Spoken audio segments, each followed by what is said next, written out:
The sky shatters, monsters rain down like a storm, billions of lives slaughtered without mercy. This isn't some sci-fi movie, this is the inevitable future. But right now, our MC Fang Yi is standing in the middle of the school courtyard, getting publicly dumped by the campus belle. The whole school is laughing at him, calling him a pathetic loser, a toad lusting after a swan. But what they don't know, the guy calmly turning his back and walking away just crawled his way back from an apocalyptic hell. Money, degrees, social status, soon, they'll be nothing but worthless trash. When the spirit chi awakening hits, raw power and your own two fists are the only truth. Armed with the blood-soaked memories of his past life, Fang Yi activates the Supreme Compilation System and starts his insane god-tier cheat run. Touch the scorching sunlight, instantly absorb it to create an ultimate yang technique, grab a cheap street vendor sword, infuse it with the fire attribute and cleave the very sky in half with a single slash. From a despised nobody, he evolves into the Entomber, a ruthless predator hunting in the shadows. Welcome back to BALA Manhua Recaps. Don't even blink, because today we're following this regressor as he completely steamrolls the apocalypse and ruthlessly crushes every single hater in his path. Let's get into it. Recently, an unbelievable discovery in a coastal region sparked a massive public outcry. A group of weathered fishermen stumbled upon a colossal oyster so massive it would take 10 grown men to encircle it with their arms. Rumors spread as fast as a sea breeze. Many whispered in private that this was a freak mutation caused by the discharge of nuclear wastewater. Further south, at a 5A-rated scenic spot, a peculiar ancient tree suddenly became the center of attention. Its root system stretched for miles, winding spectacularly across the hillsides and drawing tens of thousands of tourists eager for a photograph. They came to admire it. However, at the same time, a series of minor earthquakes paralyzed local traffic, sparking suspicions of abnormal ley lines buried deep underground. Furthermore, this morning in a small northern town, clusters of strange creepers fell from the sky, clinging tightly to rooftops like a scene straight out of an Andersen fairy tale. The public gazed at the sky in shock, a sense of childhood nostalgia washing over them, as if they were only missing a fairy descending from the clouds. But this dreamlike sensation quickly dissipated when the arterial highway near the industrial zone suddenly fractured in multiple places, leading to a string of horrific accidents. The news immediately dominated the headlines of every major newspaper. Yet on the edge of this chaotic world, the campus of the third high school remained as tranquil as an oasis. This group of students couldn't care less about the turmoil outside. Whatever, it's just clickbait news-chasing engagement, a boy with a buzz cut sneered, his tone laced with disdain. Back then, there were even rumors of zombies in the neighboring country, and aren't they still doing just fine now? Exactly, a girl nodded in agreement, though her eyes were fixed on a corner of the campus. Hey, look, that's the campus belle, Su Qingli. Whoa, Goddess Qingli is here. Everyone says she broke up with her boyfriend. Is it true? It's true. I heard the goddess finally dumped that poor hanger-on. The gossip surged like a tide. Su Qingli had just received her admission letter from Qingcheng University, while word was her boyfriend hadn't even tested into a legitimate college. To be honest, their futures were destined to be two different worlds.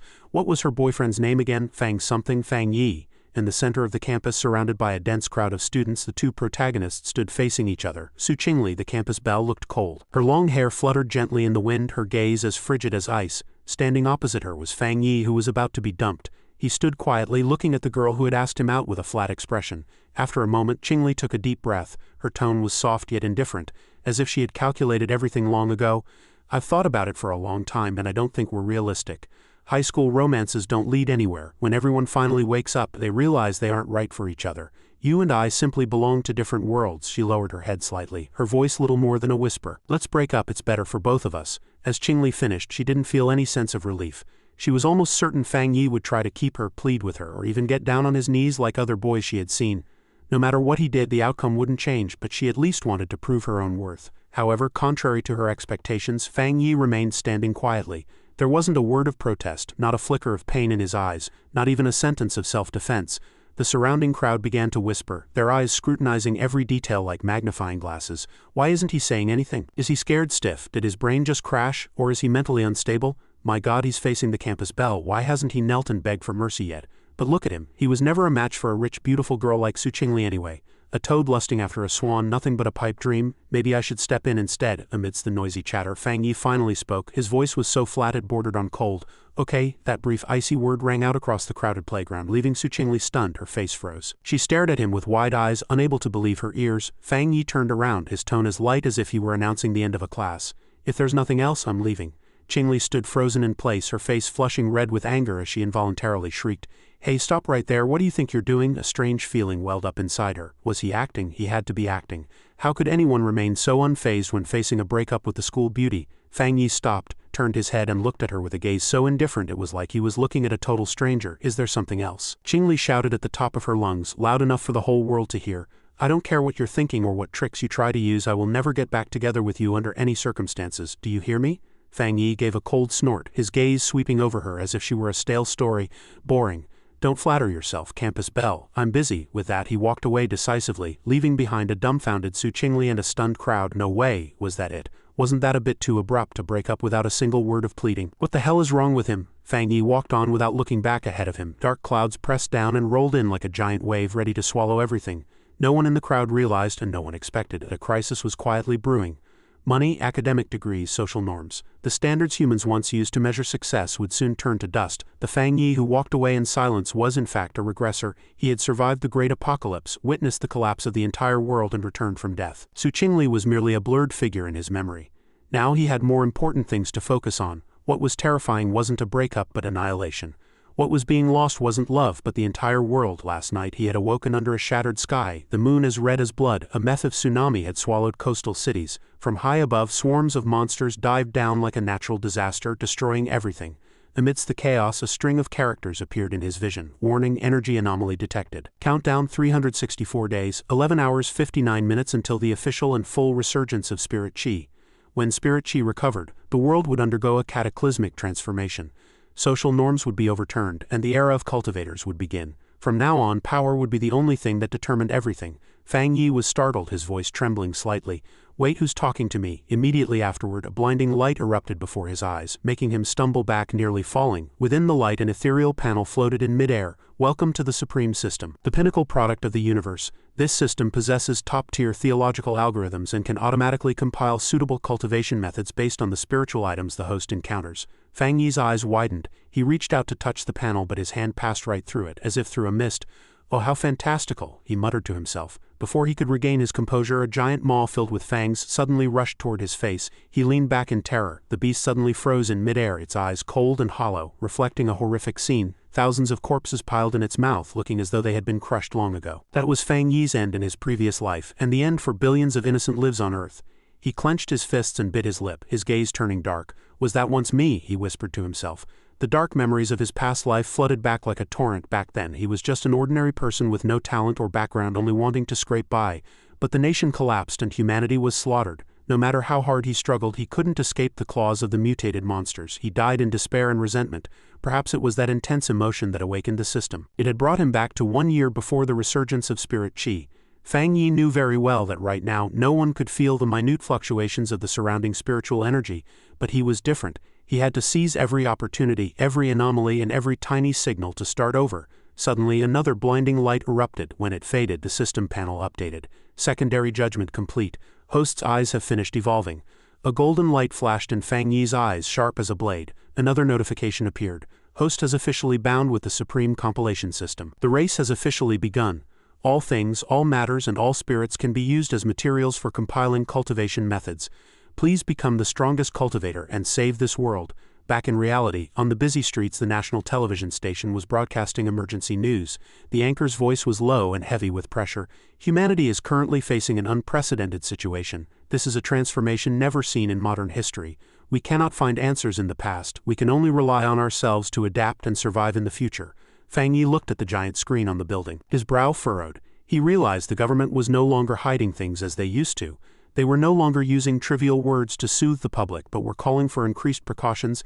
This isn't just a regular warning, he thought. Shah country, which had always been cautious with media propaganda, had never publicly admitted to supernatural phenomena. Implying it so directly was a serious signal, silent but effective, helping the public gradually adapt without panicking. Compared to neighboring countries where convenience stores were handing out anti-spirit firearms for free, Shah country's approach, while meticulous, was more reliable. Suddenly, Fang Yi remembered the system's words. Everything in the world could be utilized. It clicked.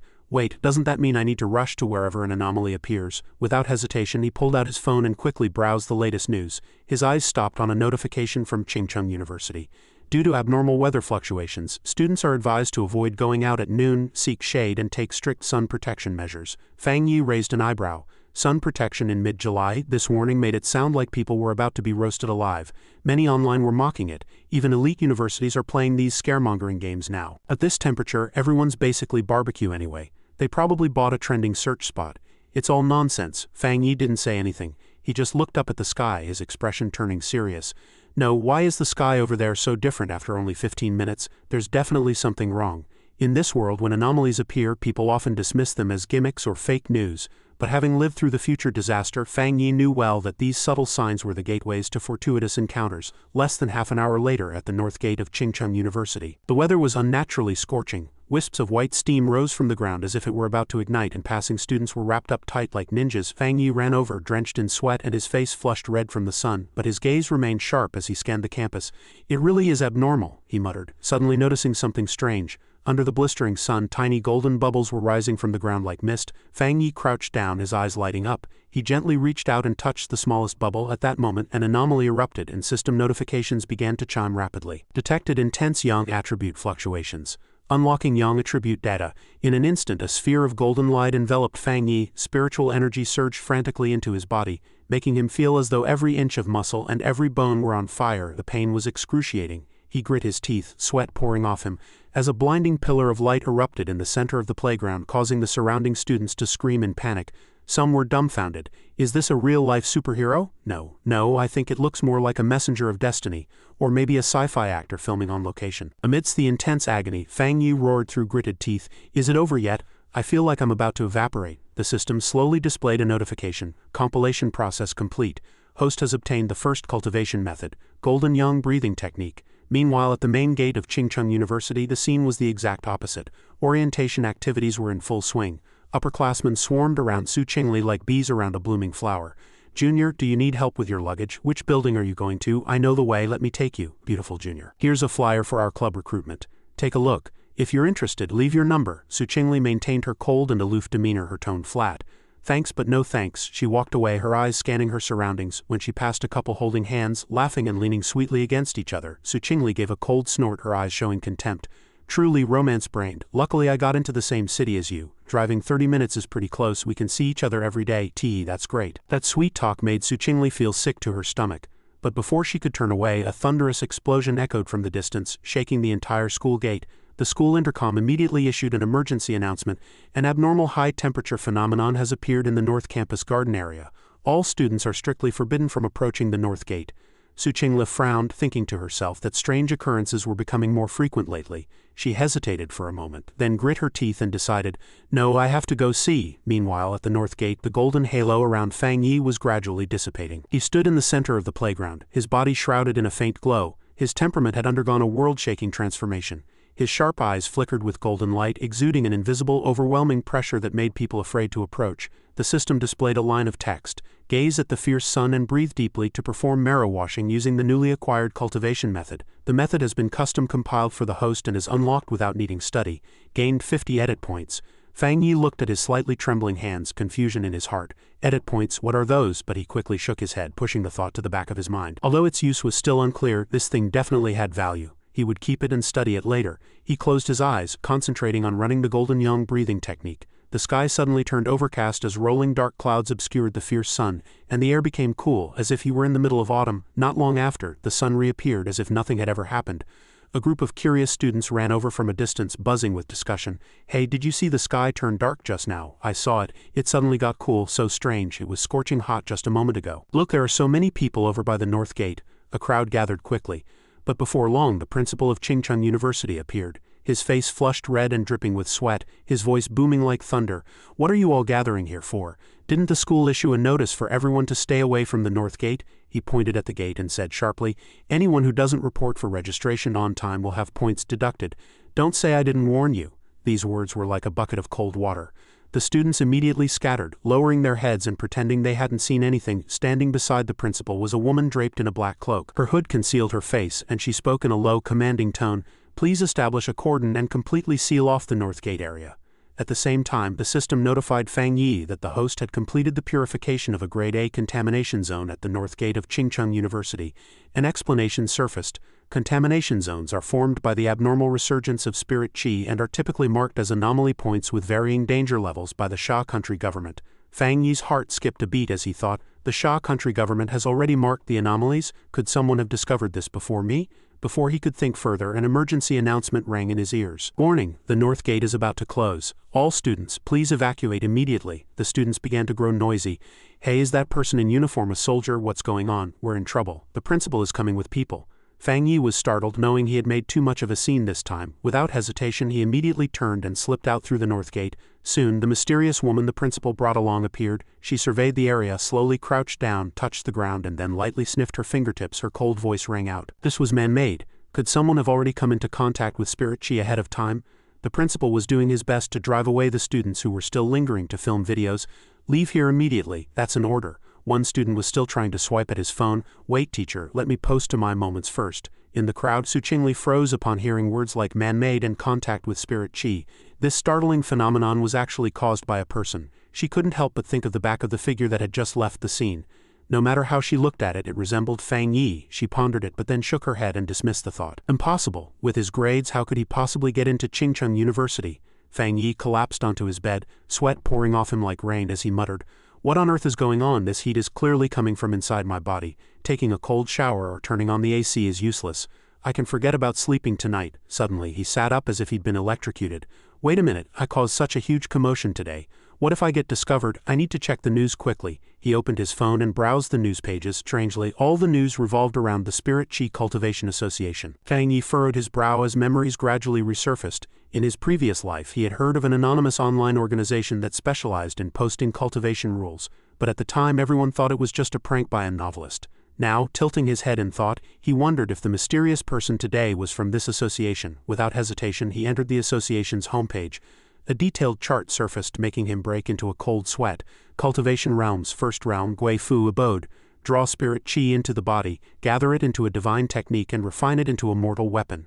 Second realm, Zhao Ling spirit creation. Borrow the power of heaven and earth. Awaken the divine bloodline and forge internal cultivation energy. Third realm, Jinggang Vajra. Spirit chi strengthens the body, rendering the bloodline indestructible, refining bone and body and mastering elemental powers. Fourth realm, Shenyue divine moon. Break the shackles of heaven and earth, accumulate faith and unlock the divine physique. Fifth realm, Zuri rising sun, the pinnacle of the universe, manipulating life and death, dominating a corner of the cosmos. Extreme realm, transcendence. Transcend the cycle of life and death, create worlds and control the Tao of heaven and earth. At the bottom of the chart was a line of bright red characters. Spirit chi is currently recovering at an unprecedented speed, to avoid going astray. This realm chart is being made public. It is hoped that all fellow practitioners will use it for self-comparison and find their positioning. Do not fall into the demonic path. Fang Yi's brow knitted slightly. Although the content had a touch of the mystical, the layout had a familiar feel, and there was even a watermark. He thought to himself that such a notice should logically be issued by the Shah country government. Why would it be from a strange association? He had never heard of this organization in his previous life. During the Great Catastrophe, he was just an ordinary person busy queuing for relief food. Was this a secret signal from the government to those destined to encounter spirit chi early? Clicking his tongue, he said to himself, "Forget it. I'll just run the golden yang breathing technique for now." He sat cross-legged on the bed, closed his eyes to concentrate and began to circulate his energy step by step. The spirit chi inside his body began to move and his body floated up lightly, emitting a dazzling golden light. The technique initially cleansed his body, transforming it into a spirit chi vessel to contain the energy of heaven and earth and forge the divine abode. Fang Yi was immersed in cultivation, his body merging into an invisible flow of energy. Suddenly his body jolted, a mist-like glow enveloped him, and his aura erupted violently. First realm. The Gui Fu realm breakthrough. The system announced once more. The host can use edit points to forcefully implant technique data into any object. Fang Yi raised an eyebrow and immediately remembered. Edit points. He almost forgot this God-given gift. The information showed he had 50 edit points. The system just mentioned forcefully implanting things. He calculated in his mind. The golden yang breathing technique has a yang attribute. If I use edit points to implant this attribute into an object, wouldn't it possess supernatural yang properties? His eyes lit up like searchlights. Let's try it right now. He reached out toward the teacup on the table. The glass trembled slightly and then levitated in midair. System announcement. Do you wish to consume edit points to add the yang attribute to this object? Fang Yi chuckled, an excited light flashing in his eyes. As expected, forceful implantation meant transforming an object into a rudimentary Dharma treasure. If this cup had a yang attribute, what about a knife, a gun, or armor? They would become special weapons. He looked at a decorative sword hanging on the wall. It was a birthday gift from a roommate in his senior year of high school and had never been touched. Why not try it with this cheap street vendor trash? If it worked, it wouldn't be too late to order a high-quality katana tomorrow.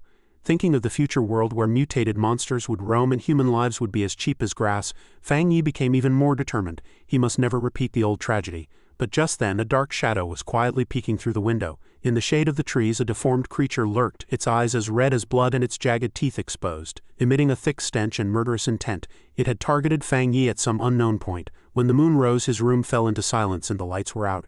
After a day of upheavals Fang Yi lay in bed ready to sleep. But he had just dreamt of eating at a buffet with a fairy, when a strange rustling sound rang out.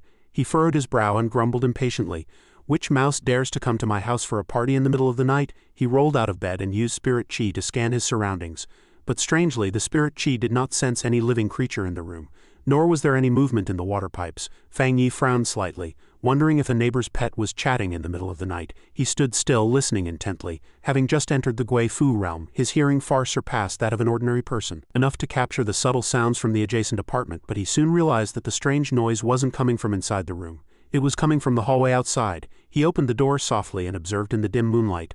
A dark shadow moved silently at the end of the corridor. As the light and shadow flickered, it outlined the silhouette of a deformed creature. Without a doubt it was that same mutated rabbit beast that had been lurking outside the house.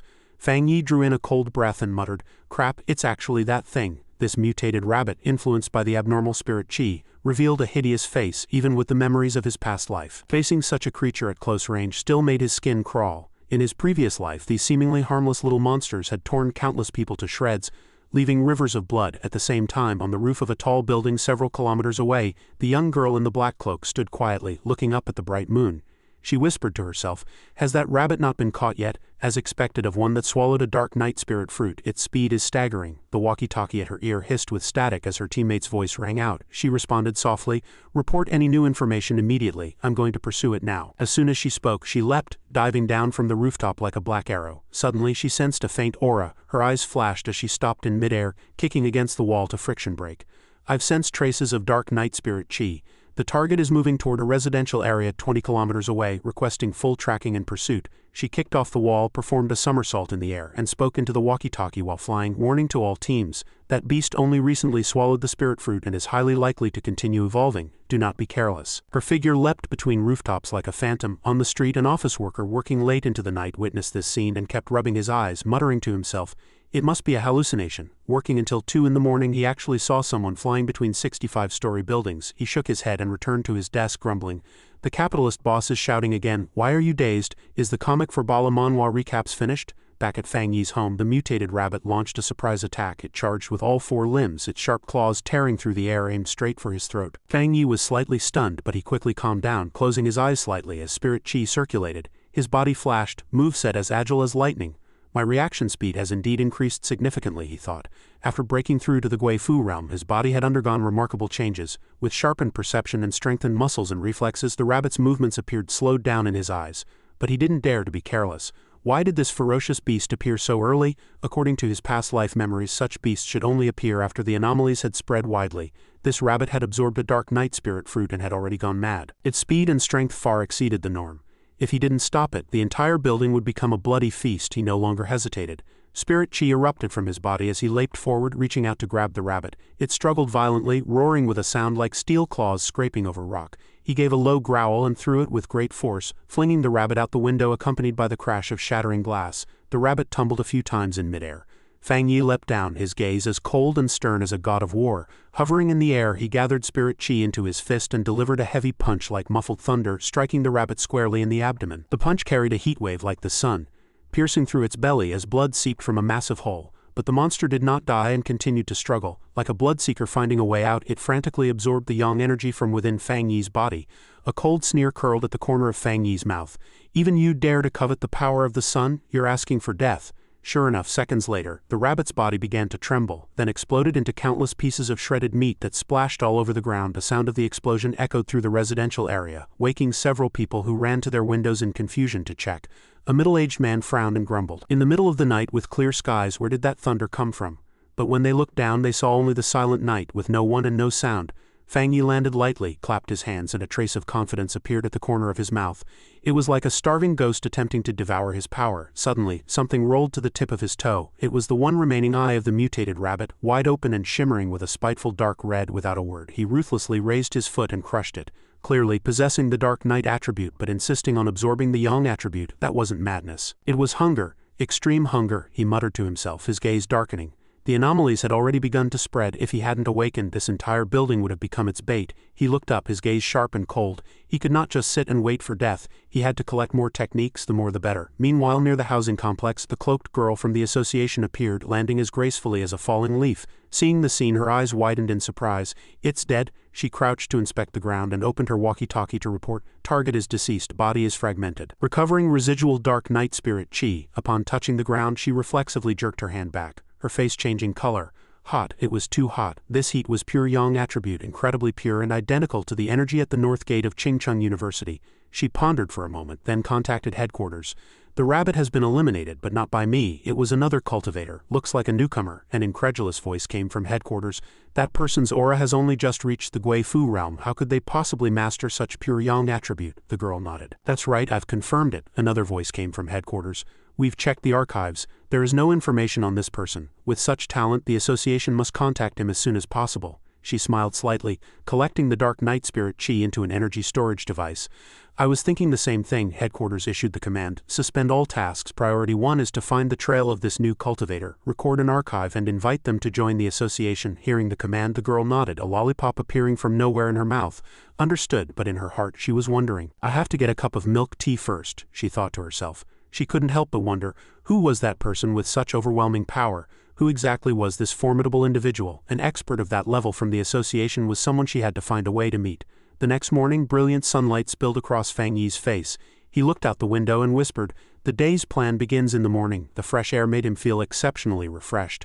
Early morning was not only good for the body but was the perfect time for cultivation. He quickly threw on a shirt, sat cross-legged on the bed and relaxed his mind, starting to circulate the golden Yang breathing technique. A cool morning breeze brushed past, carrying the warmth of a new day. Above his head, an axe condensed from Yang energy floated, its form as distinct as a soldier ready for battle. Ever since entering the Gui Fu realm, he could feel the flow of qi within his body whenever he exercised his technique, like countless threads of light swirling around his divine abode, agile and brilliant.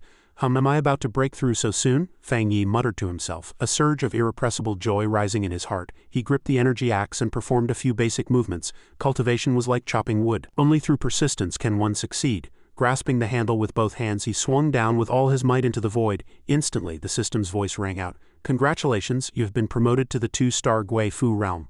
Fang Yi's eyes shimmered with golden light, and his body felt as if it had been reshaped. His muscles were firm and his physique was noticeably stronger than before. However, he remained calm, knowing that although his progress was rapid, it was largely due to the residual energy from his previous breakthrough. Cultivation could not be rushed. A steady, step-by-step approach was the only way forward. It was just that every time he practiced, it triggered such conspicuous phenomena that it easily attracted attention. "Tisk, I need to find a more secluded spot next time." He frowned, glancing at the online-ordered sword in the corner of the room, still in its unopened packaging. Meanwhile, in the office of the Supernatural Association, a middle-aged man was sipping tea while his fingers scrolled across his phone screen. Suddenly, he furrowed his brow and whispered, "I sensed energy fluctuations from the sun. Could it be him?" Elsewhere, Fang Yi found a remote lake. He drew the longsword, which still carried the scent of a new blade, held it upright and nodded slightly as the system notification sounded. "Consume edit points to add the Yang attribute to this object." Yes, he remembered his last attempt at compiling a weapon with ordinary materials. Although the system had accepted it, that weapon had burned to ashes after only 3 attacks, like a cheap stipend issued to a superhero. But this time was different. With the infusion of Yang energy, the longsword vibrated slightly, emitting a light that seemed to merge with him. The system confirmed, "Compilation successful. You have obtained a compatible weapon." Fang Yi broke into a satisfied smile, his eyes as bright as the rising sun. He brandished the longsword and whispered, "All right, partner, let's test your power." He unleashed a few basic sword moves toward the water. In an instant, the entire lake was nearly evaporated. Good God, I overdid it. He swallowed hard, cold sweat pouring down. Luckily, he hadn't started a forest fire or he'd be on the evening news. He hurriedly packed up and retreated, his back soaked with sweat. He hadn't gone far before the cloaked girl appeared, her long hair fluttering and a cup of milk tea in her hand, looking so frustrated she was about to cry. "Hate it, hate it, hate it," she ground out through her teeth. She just wanted to use her coupon for milk tea before it expired, and she'd almost missed a major case. Her eyes widened as she looked around, muttering, "Mercury in retrograde, definitely Mercury in retrograde." But when she saw the scene before her, she froze in shock. "Wait a minute, a hot spring? And what's with that Buddha statue? My God, where am I supposed to get a warranty for this? Who can help me restore this to normal?" A sense of despair welled up. She'd likely be chewed out by the cleanup department again. Since that jerk showed up, her life hadn't known a moment of peace. She took a deep breath to regain her composure, her gaze sweeping over the hillside where the residual power of the sword chi lingered. Suddenly her eyes widened in horror. Wait, that's impossible. He was clearly only a 1-star Guifu last night. How is he already at 2-star? She sensed an unfamiliar aura, sharp and imbued with the essence of a spirit weapon. A so-called spirit weapon, as the name implies, is a weapon infused with an attribute capable of unleashing tremendous power. Even within the association there were only 2, and their energy cores were incomplete. How could he have a spirit weapon? She frowned, both surprised and jealous, but no matter how much she racked her brain she couldn't find an answer and eventually gave up. Forget it, I must have misjudged. She sat on a rock and took a sip of milk tea to calm her nerves. Sigh, I'd better clean up this mess first. Starting with cooling down this stream. Meanwhile, Fang Yi walked along deep in thought. The sword now had the yang attribute, but the system hadn't said whether he could add others. Previously, the system had emphasized that as long as he had creativity, he could compile countless techniques. From soil to the stars, everything could be used as material. If he encountered other attributes, could they be merged into this sword, perhaps stacking yin fire on top of yang fire, fire upon fire, complementing each other? While he was pondering, his phone vibrated. It was a message from a stranger. Hello, are you also a cultivator? Fang Yi was startled and continued reading. Sorry, I checked your browsing history and noticed you've been following the recent anomalies closely and even bookmarked the post about the realm chart. I have a few friends who are also cultivators. We meet up often to cultivate and, oh wait, I mean to exchange tips and learn from each other. We're looking for like-minded people. Fang Yi was stunned. Oops, he'd forgotten to turn off his privacy permissions. He read on, there are 3 of us. We banded together for warmth after the changes started. Those who know. Right now we're just looking for fellow brothers to connect with. He replied politely. I've only just started too. The other party was overjoyed. That's great. How far along are you, brother? Have you entered a realm? I've entered. Refining the divine abode is really tough. But word has it that even the big shots on the national team have only just reached the Guifu realm, so we're not that far behind. We can cultivate while showing off a bit online and progress slowly. Fang Yi replied, that's quite impressive, he thought to himself. So the regulars are only at the Guifu realm. It seems I'm not doing too badly. The other party followed up with, hey, here's some inside info. A new contamination zone has appeared. We're planning to form a team to go in. The more people, the better. Resources will be split equally. Fang Yi was skeptical. A new contamination zone, he typed. Send me the location. The other person immediately sent a file titled Dark River Molten Dragon. He opened it, and the screen displayed detailed information with pictures. The Dark River Molten Dragon Contamination Zone was originally an underground river, but after the anomaly, the water turned into scalding lava, transforming the area into a natural purgatory. Fang Yi raised an eyebrow, the same yang attribute as his. A slight smile played on his lips. I can join. The next day, in the densely forested and mist-shrouded Xinmu district, a group of people gathered before a dark cave. A man asked anxiously, Old Li, where's that friend you mentioned? Old Li scratched his head and said with a smile, almost here, almost here. He turned to a girl and said, Xiao Ya, thanks to your detailed maps and data I was able to find this place so quickly. You're incredibly thorough. Zhang Xiao Ya smiled modestly. Not at all, I should be thanking you. I wouldn't have dared come in here alone without everyone. Let's look out for each other once we go in. As an employee of the Culture Department of the Spirit Chi Cultivation Association, Zhang Xiao Ya sighed inwardly. It seemed she wouldn't encounter any potential cultivators worth recommending to the association this time either. She knew the association was a direct branch of the Xia country government with extremely strict selection criteria, making it almost impossible for outsiders to gain entry. She had joined through her own hard work and quite a few family favors. If she didn't find anyone this time, she'd certainly be forced to work overtime. She sighed quietly, her gaze sweeping around until someone suddenly cheered. Ah, he's here. A young man walked over with a relaxed smile. The name's Fang. Hello everyone. Xiao Ya noticed him immediately. She was inwardly shocked to have reached 2-star Guifu at such a young age, with a powerful yet non-aggressive presence that carried a hint of warmth. How strange. Once everyone arrived, a cave entrance was opened. Someone said, everyone's here, let's go. Fang Yi took the initiative to suggest, I'll lead the way, you help me with the flashlight. Xiao Ya nodded naturally. Okay, the people behind followed cautiously, someone whispering, walk slowly, the loose stones underfoot are very slippery. Another person muttered, I thought this place had completely turned into lava. A drop of water just fell on me and gave me a fright. Strange, doesn't anyone else think it's not as hot as expected? A voice questioned. We probably haven't reached the center of the contamination yet. Let someone know if you get tired. Safety first. Walking at the front, Fang Yi felt a touch of warmth. He was the last to arrive, yet they still treated him as a teammate. Whether due to their kind nature or the need for reliable partners in a chaotic world, the feeling was precious. Suddenly, a magnificent yet violent sight appeared before them. A cascading waterfall of lava pouring down through the darkness of the dense forest. We're here, someone shrieked. Is that really lava? Another person exclaimed in awe. Fang Yi stepped forward silently, his eyes glowing like dim embers. Xiao Ya cried out in concern, Hey, it's dangerous ahead, don't do anything rash. but he stepped out anyway, jumping directly into the lake of lava. The entire group was terrified. "What are you doing? Do you have a death wish?" Someone pull him back. Before anyone could react, the lava lake surged violently. The ground shook and everyone retreated in panic. The system's voice rang in Fang Yi's head. "Heavenly anomaly detected. Analyzing inner flame. Activating maximum computational power. Compiling. Congratulations, you have obtained the skill. Crimson Annihilation Power Inner Flame. High temperature with explosive attributes. Destructive power is staggering. Crimson Fire Saber technique requires a blade to exert power. Every strike is like raging fire. The blade is enveloped in burning sparks, generating lightning-like streams of fire. Condense the blade to focus intent, ignite battle spirit, and release massive energy.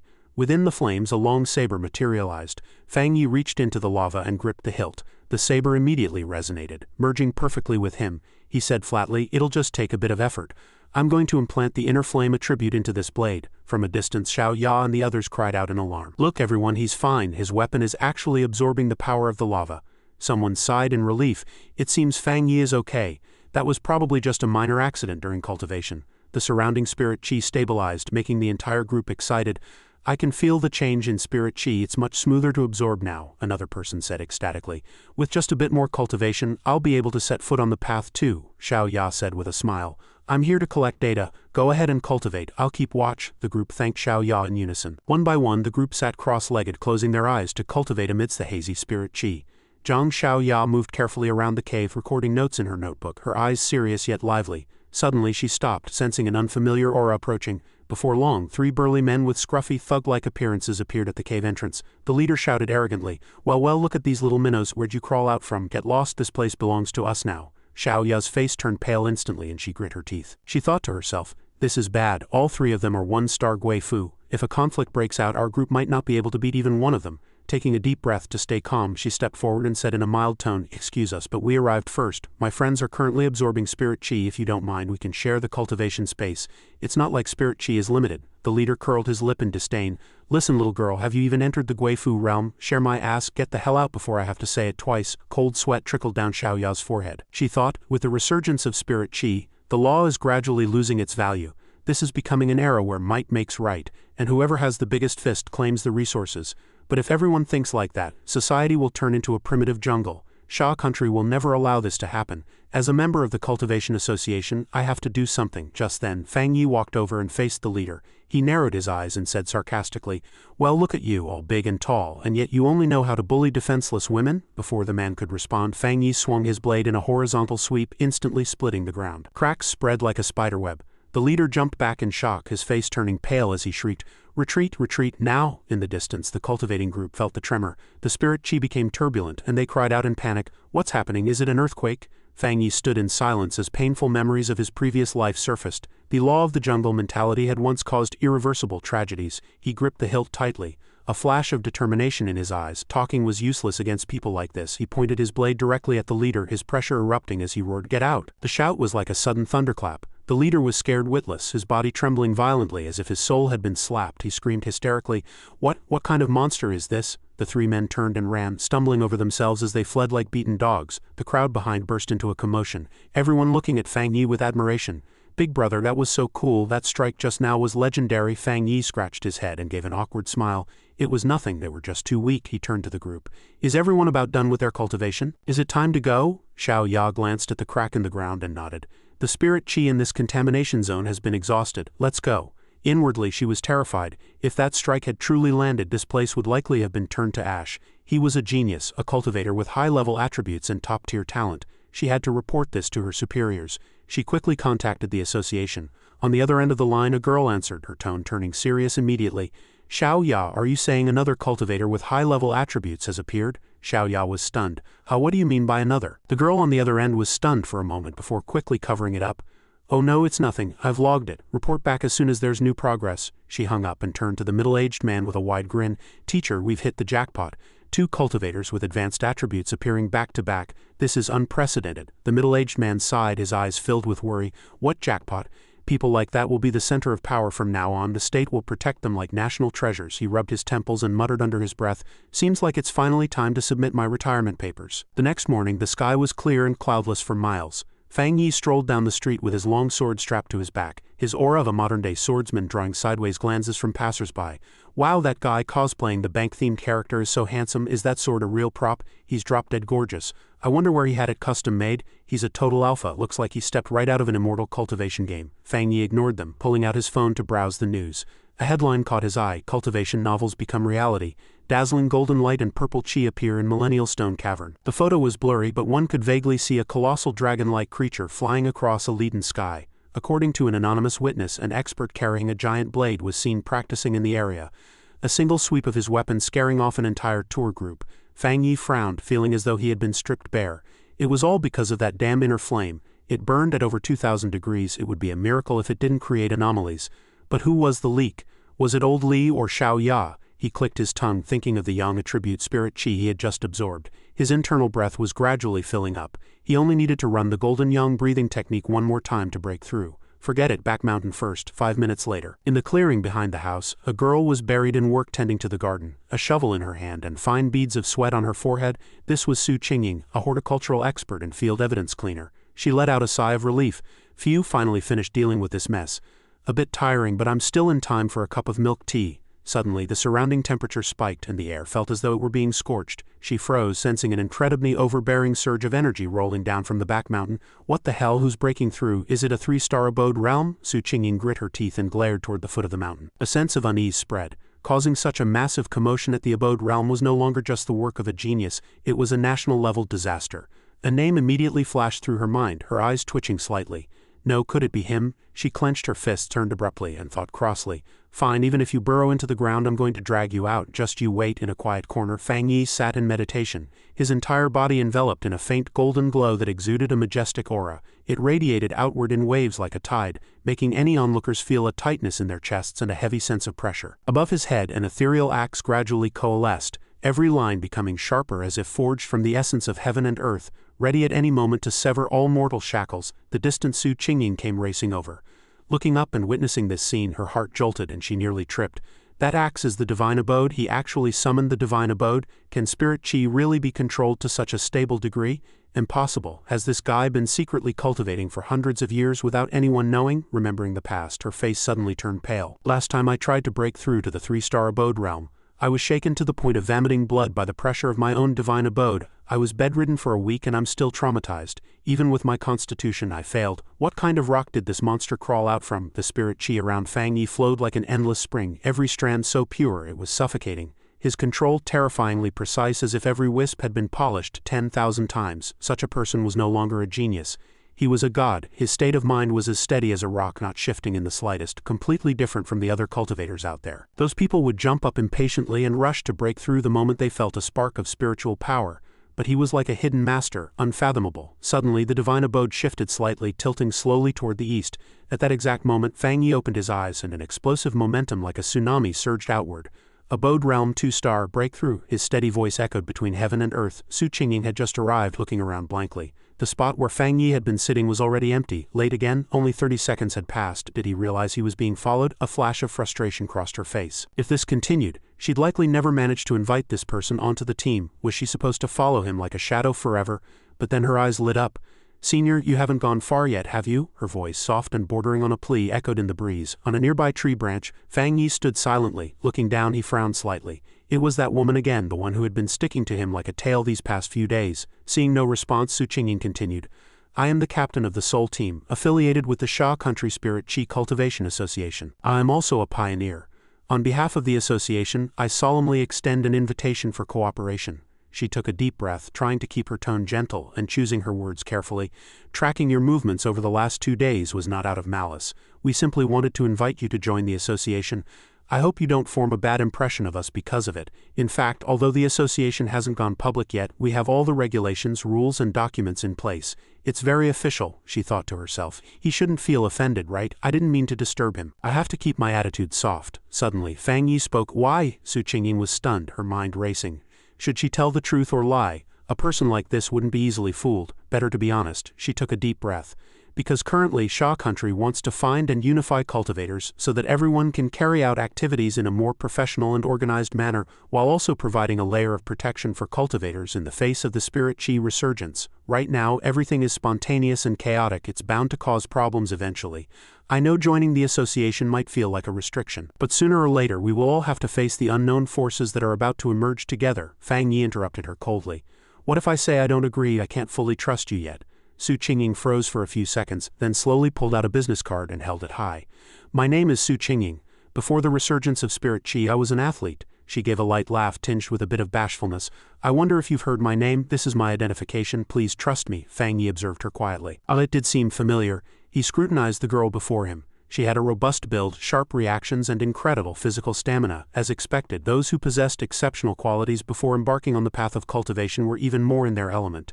No wonder she ran so fast, but Fang Yi's gaze suddenly darkened. Unfortunately, even with many talents emerging in his previous life, Sha Country still couldn't stop the destruction, and humanity was completely wiped out. Now, reborn with the system, he would never allow history to repeat itself. However, the time wasn't right yet. I do have some impression of you. How about this? Let me consider it further. Fang Yi suddenly dived down like a phantom, appearing behind Su Qingying and giving her a start. But you must keep my whereabouts a secret from the association. Based on her performance, he calculated privately. It seemed the current association didn't have the courage to provoke a cultivator like him yet.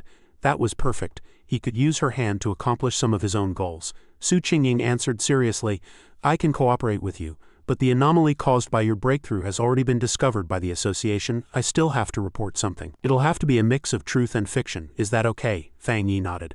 Fine, do as you say. But before they could discuss further, Su Qingying turned her head and Fang Yi had vanished as if he had never existed. She gave a little tsh. This guy really is a ghost, she left indignantly, muttering as she walked. I'll report to my superiors and say I failed to catch him again. The man is clearly avoiding me on purpose and I'm the one who has to work hard to clean up the traces he leaves behind. What a miserable life, earning a salary but acting like a maidservant serving a whole family, she sighed, then turned serious. Forget it, put those things aside. Actually, I don't think it's a bad thing for him to be out on missions now, because recently, the variant species have begun to reappear. Are they back again? Her eyes dimmed. Those variants were brutal and crazed, some carrying a dark and sinister aura. They absorbed energy from contamination zones, and after the spirit chi resurgence, mutated into monstrous beasts that devoured humans without hesitation. Some even disguised themselves as natural disasters, wandering around to slaughter and fight for territory, pushing the world toward chaos step by step, eventually forming new contamination zones. If not thoroughly eradicated, they would turn into horrific catastrophes, spreading like toxic mold and destroying the human world. That night the heavens were enraged. Lightning and thunder crackled as if to tear the sky asunder, and heavy rain poured down like an entire lake being dumped from the heights. Amidst the gray curtain of rain, a figure walked slowly. It was Fang Yi. The emergency broadcast on the lamppost rang out, a mechanical and solemn voice issuing a red alert: heavy rain and lightning hazard. Residents are advised not to go out unless necessary. Please stay safe. The Yuhong Peak scenic area faces an extremely high risk of flooding. This area has been cordoned off. Approaching is strictly prohibited, however. No one on social media cared about the storm. The hottest topic was, my God, I haven't seen such a crazy thunderstorm in decades. Is someone undergoing a tribulation here? Is some great master preparing to ascend? Fang Yi frowned slightly, his pace not slowing. He could clearly feel the sharp and heavy aura of lightning in the air, carrying both a god-given majesty and the ferocity of an enraged beast. But he also sensed that the center of this storm wasn't here. He looked up, locking his gaze on the mountains ahead. At the summit, bolts of lightning were falling frantically in a continuous stream. The scene looked as if someone truly were undergoing an immortal's tribulation. Fang Yi did not hesitate, accelerating toward the peak shrouded in the storm. At that exact moment, a cold mechanical voice rang in his mind, detected a low-level contamination zone approaching Yuhong Peak. Risk tip: Yuhong Peak has an altitude of 1,545 meters and an area of 25,000 hectares.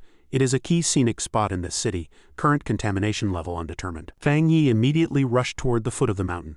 But just then, boom, a massive bolt of lightning tore through the sky like an angry dragon descending, striking Fang Yi directly. In an instant, Fang Yi's entire body lit up, electricity flickering around him as if a deity were calling his name with excessive enthusiasm. Far away, in a dimly lit room with a heavy atmosphere, all eyes were focused on the report board. According to the latest report, the danger level at the top of Yuhong Peak has risen abnormally. Cordon off the entire area immediately and establish a new contamination zone, the association head said in a deep voice. His gaze was cold. He paused for a moment, his tone tinged with self-reproach. I intended to deploy Qingying for other tasks, but now she must be recalled immediately. The door was pushed open and Su Qingying walked in, holding a report that still smelled of fresh spirit qi. Yuhong Peak is currently inaccessible. Lightning attribute spiritual power is erupting and has lost control. We have temporarily rated the area as an A-grade contamination zone, but at this rate it will officially reach S-grade within an hour, no one answered. Cold sweat broke out on several foreheads, she continued. According to the archives, among the cultivators in my assigned area, no one is capable of approaching that place, including myself. One person trembled slightly. Not out of fear, but from the realization that the world was changing too fast. Even for a 3-star abode realm cultivator, the mortality rate would be 100. The room fell into silence. Then seal it off starting from the foot of the mountain, the elder spoke with a decisive tone. Send people to patrol 24 hours a day. No one is allowed to approach. Cut off the danger at the source and completely lock down the mountain. The spirit qi eruption is violent. Approaching is absolutely forbidden. Survey the area only after the spirit qi density drops. Meanwhile, at the foot of Yuhong Peak, another bolt of lightning tore through the sky. In the storm, a figure still stood proud. It was Fang Yi. Determination burned in his eyes, his skin shimmering with the light brought by the golden yang breathing technique. He thought to himself, luckily I have this technique, otherwise I'd probably be a pile of ash by now, being sliced up for research in a meeting. But to extract pure lightning attributes, he had to enter the center of the storm, which was no different from jumping into a Category 12 typhoon just to get a drink of water. In the era of spirit qi resurgence, Fang Yi muttered to himself, his gaze sharper than ever. Humanity not only gains little profit but even faces the risk of the food chain reversing and falling to the bottom if we stop moving forward. Never mind atmospheric changes, even rabbits or rats could threaten humans. In the future, things even more terrifying than mutant beasts would appear. Even cultivators would be easily crushed. Currently he possessed the golden yang breathing technique and crimson fire saber technique, symbolizing the yang and inner flame attributes. He had used edit points to merge these into his blade skills to enhance defense, stamina, and destructive power. But relying too much on weapons was digging one's own grave. Only by becoming truly strong oneself can one have the power to resist those increasingly brutal and cunning creatures. The power of thunder here was the perfect opportunity to temper and strengthen himself. He had to keep getting stronger, seizing the opportunities within the heaven and earth shifts. Otherwise he would only walk toward death in the wake of natural disasters. Another bolt of lightning fell, and Fang Yi swung his blade to parry. Boom! The incredible explosive force made his arms go numb, and the long sword nearly flew from his hand. This lightning attribute was the power of pure divine punishment. He grit his teeth. It was angry because I dared to trespass on its territory, trying to force me to submit. But to hell with that. Sorry, but I don't play that way. I'm going to make you submit and claim this power as my own. Fang Yi took a deep breath, forcing himself to calm down. He remembered the system mentioning that he had to make direct contact with the raw spiritual energy. Without a moment's hesitation, he pushed the golden yang breathing technique to its absolute limit. His body erupted in a flare of fire as blinding as a solar eclipse, preparing to meet the purest source of lightning atop Yuhong Peak. A massive bolt of lightning, thick as a flaming meteorite and dazzling to the eye, roared down from the clouds as if to pulverize everything in its path. Fang Yi let out a low roar, his eyes burning like torches, his battle intent reaching the heavens. He swung his long blade in a decisive strike as if trying to cleave the sky in two. Boom! The two forces, one from the heavens, one from a mortal, collided violently in midair and exploded. The shockwave rolled outward like a divine tide. Fang Yi's body shook violently, and a trace of blood seeped from the corner of his mouth, but he remained standing firm. Though staggered and exhausted, he refused to fall. As long as I can hold out until I reach the summit, as long as I'm still breathing, there is a chance to defy fate and change my life. Before long he was nearing the peak. The air here was incredibly heavy. Every breath felt filled with jumping electrical charges, causing his muscles to throb with numbness. You really do want my life, don't you? Fang Yi let out a dry laugh, his gaze unwavering. But sorry, I don't plan on dying yet. I still have a pile of deadline tasks to turn in. Extreme lightning attribute detected. Analysis in progress. Inside a high-rise in the distant city, office workers crowded around the windows like they were watching a real-life live stream. Hey, look over there, that lightning bolt just now, one person cried out in shock. My God, it was as thick as an angry utility pole. Another person furrowed their brow, face full of confusion. Is some grand master from a higher plane undergoing a tribulation? The crowd buzzed with hushed whispers. Are our eyes playing tricks on us? Why does it look like someone is standing in the mist? Stop talking, just pray it doesn't hit the city center. Don't let it hit my house, the AC is brand new. At the center of the lightning, Fang Yi stood tall, absorbing power from the celestial furnace. Spirit qi swirled around him, every arc of electricity slithering through his bones and muscles like a silver serpent. You have obtained the skill, 100 refinements of divine lightning. Channel celestial lightning to temper the body, achieve a divine physique. You have gained 50 edit points. Among all elements, lightning reigned supreme. Its offensive power and tempering effects far exceeded those of the golden yang. The golden yang attribute originally leaned toward defense and healing, but now by embodying lightning, both offense and defense had reached a dominant state. Legend had it that ancient cultivators channeled lightning into their bodies for years, using spirit chi to wash their marrow and temper their bones until every inch of skin was as hard as iron, reaching an immortal and indestructible state. The lightning is both my spear and my shield. Fang Yi silently felt the power of the thunder. It was not just destroying but also baptizing and reshaping him. He could clearly feel his sinews and meridians being honed and strengthened, yet this tempering process was surprisingly painless. The system's voice rang out. Pure judgment lightning. Punishes all evil. Fatal damage bonus 300. Consume edit points to absorb. Fang Yi looked at his long blade and at his own hand, falling into deep thought. If he channeled it into the blade, the power would be staggering, but it might destroy the original Yang attribute. Furthermore, if he loaded too many attributes, what if the blade couldn't handle it and shattered? He gave a light laugh. Whatever, I'll take the gamble. Confirmed. Merge into the right hand. In an instant the lightning flooded into his right arm like a torrent. Veins bulged like electrical waves and his skin shimmered with a silver radiance. That arm felt as if it had been forged by a god, far exceeding the limits of a mortal. The next morning a light breeze swept over the parched earth of Yuhong Peak, carrying away the residual scent of spirit chi from the lightning tribulation. Su Qingying, an investigator for the Spirit Chi Cultivation Association, stood at the edge of the cliff staring at the scene in stunned silence. Beside her, a man in a military uniform with a frigid gaze spoke.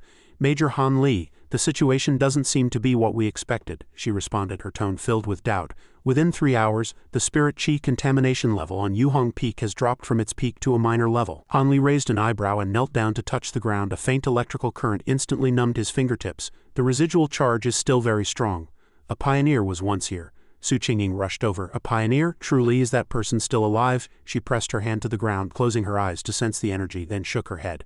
I can't determine the attribute. The time of departure is unknown. Last night's heavy rain likely washed away all traces. Han Li fell into thought. If I'm not mistaken, he probably left around 8 p.m. The anomaly started at 6 o'clock. The lockdown team went up the mountain at 7 o'clock but found no one, which means he was already up there. Su Qingying frowned. Could he have foreseen the situation even earlier than us? You aren't joking, are you? It's no joke, the major nodded. The lightning anomaly erupted at 7 o'clock. The association's predictive tools showed that the contamination would reach S grade by tomorrow morning, but everything settled down after 8 o'clock. It's too much of a coincidence, he snorted coldly.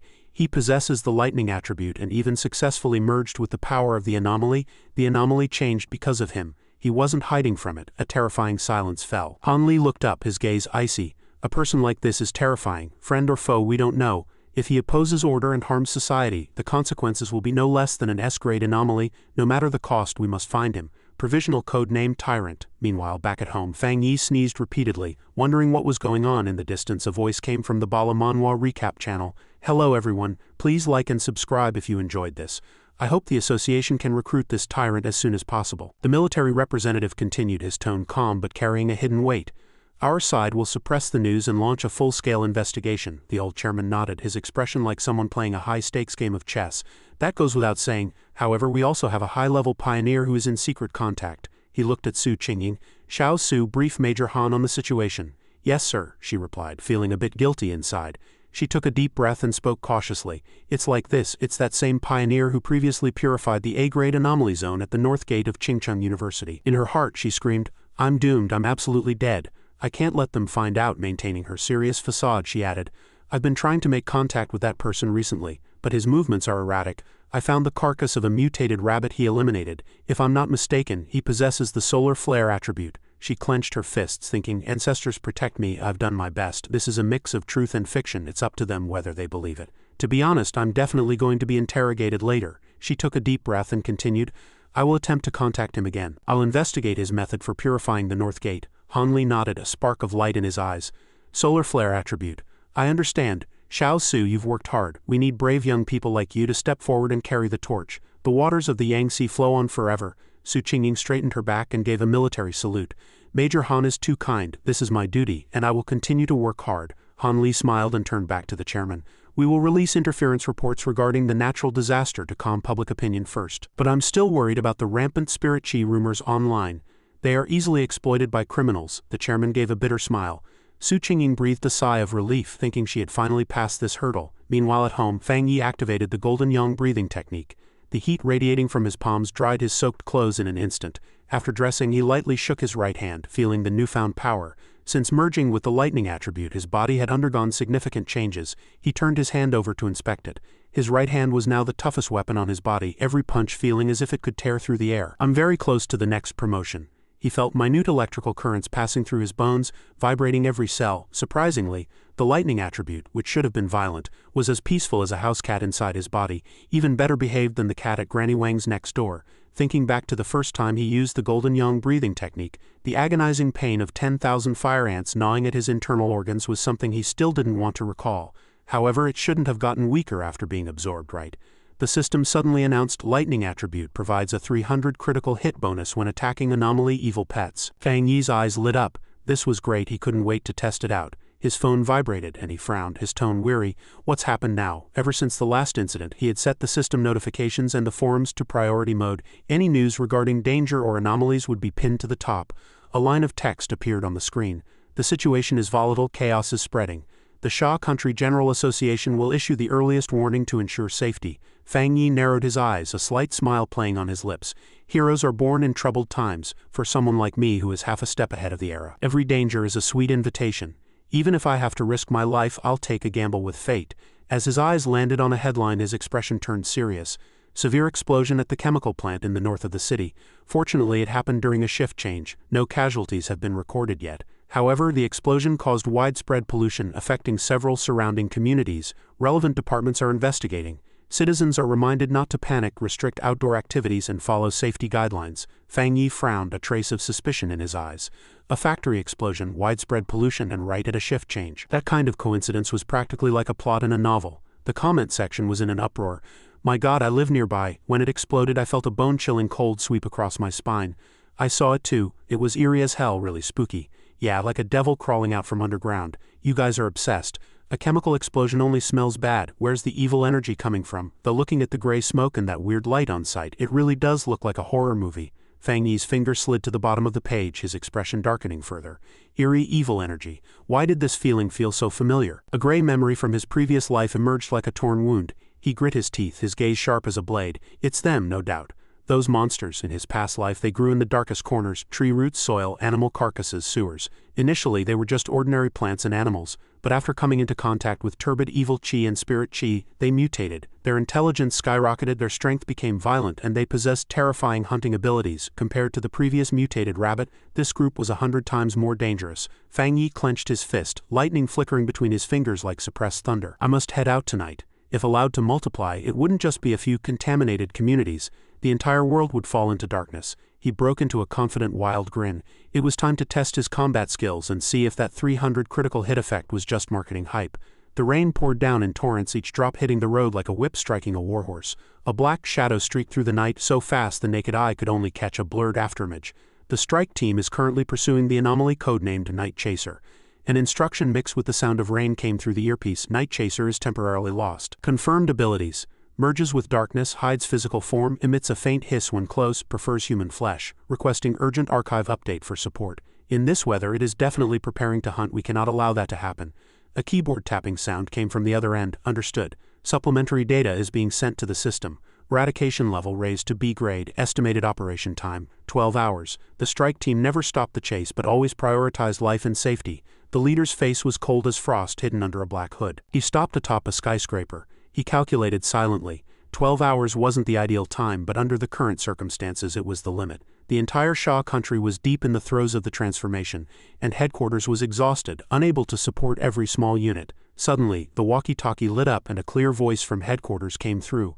There is a partner cultivation organization in the area you are entering, the Spirit Chi Cultivation Association. Captain Su Qingying is on site performing observation duties. We can send a message requesting her temporary support. The commander nodded. His voice was low. Thank you, please contact her immediately. I've heard of her reputation. She is indeed exceptional. Before he could finish, a voice came from an adjacent rooftop. Yo, since when did I become so famous? The commander was startled and looked up. In the pouring rain, Su Qingying stood on the roof with her arms crossed, two teammates in cloaks standing behind her. She raised an eyebrow and teased, "Oh, it's you guys, calling me out in the middle of this wind and rain. You want me to work overtime?" The commander looked up and said seriously, "Su Qingying, this isn't a matter of overtime or not, but a high-danger anomaly. Night Chaser is a man-eater. We truly need your assistance." She frowned, her face like frost, but her tone was full of mockery. "Oh, so this is the strike team's attitude when asking for help? It seems the mighty strike team doesn't need anyone else to work overtime. In that case, Firefly Squad won't be joining you. She turned around, her cloak fluttering with a resolute finality. Her two teammates whispered behind her, "Boss, don't be like that. What if those guys really get eaten?" "Exactly.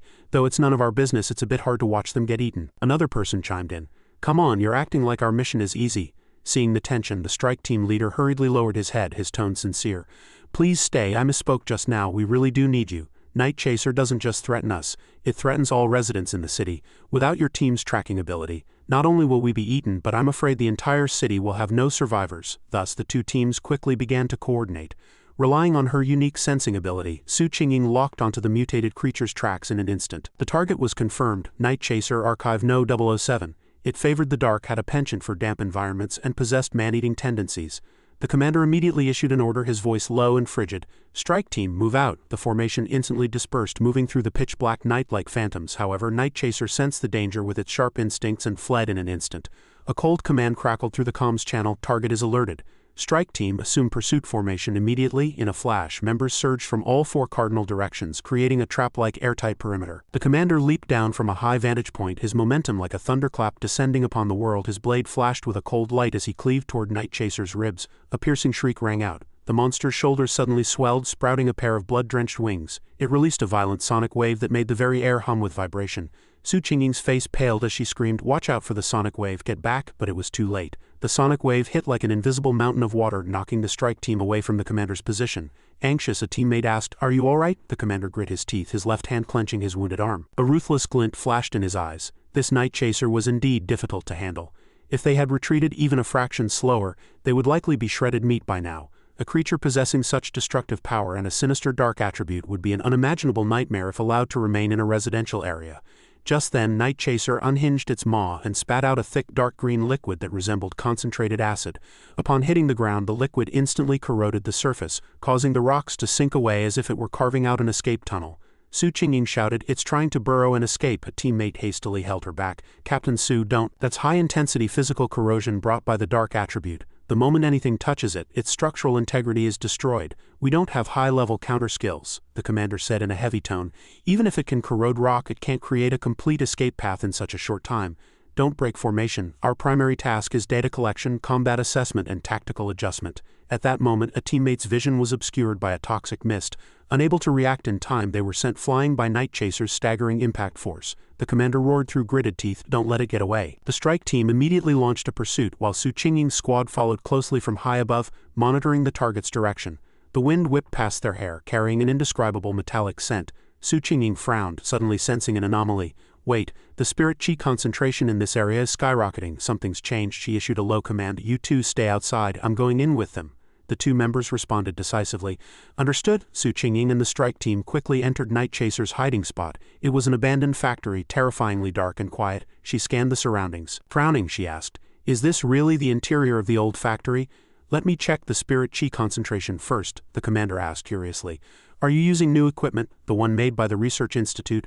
Su Qingying nodded. "Yes, this watch can measure the anomaly threshold that a single squad can handle. The limit is 50, but the concentration generated by Night Chaser here has already reached 48. Just as she finished speaking, the device vibrated violently, emitting a continuous piercing alarm. "Wait, the value has broken 80 and it's still rising frantically. This is impossible. There is definitely more than one anomaly here." The entire team's faces turned deathly pale. Before they could retreat, the factory doors slammed shut behind them with a heavy thud.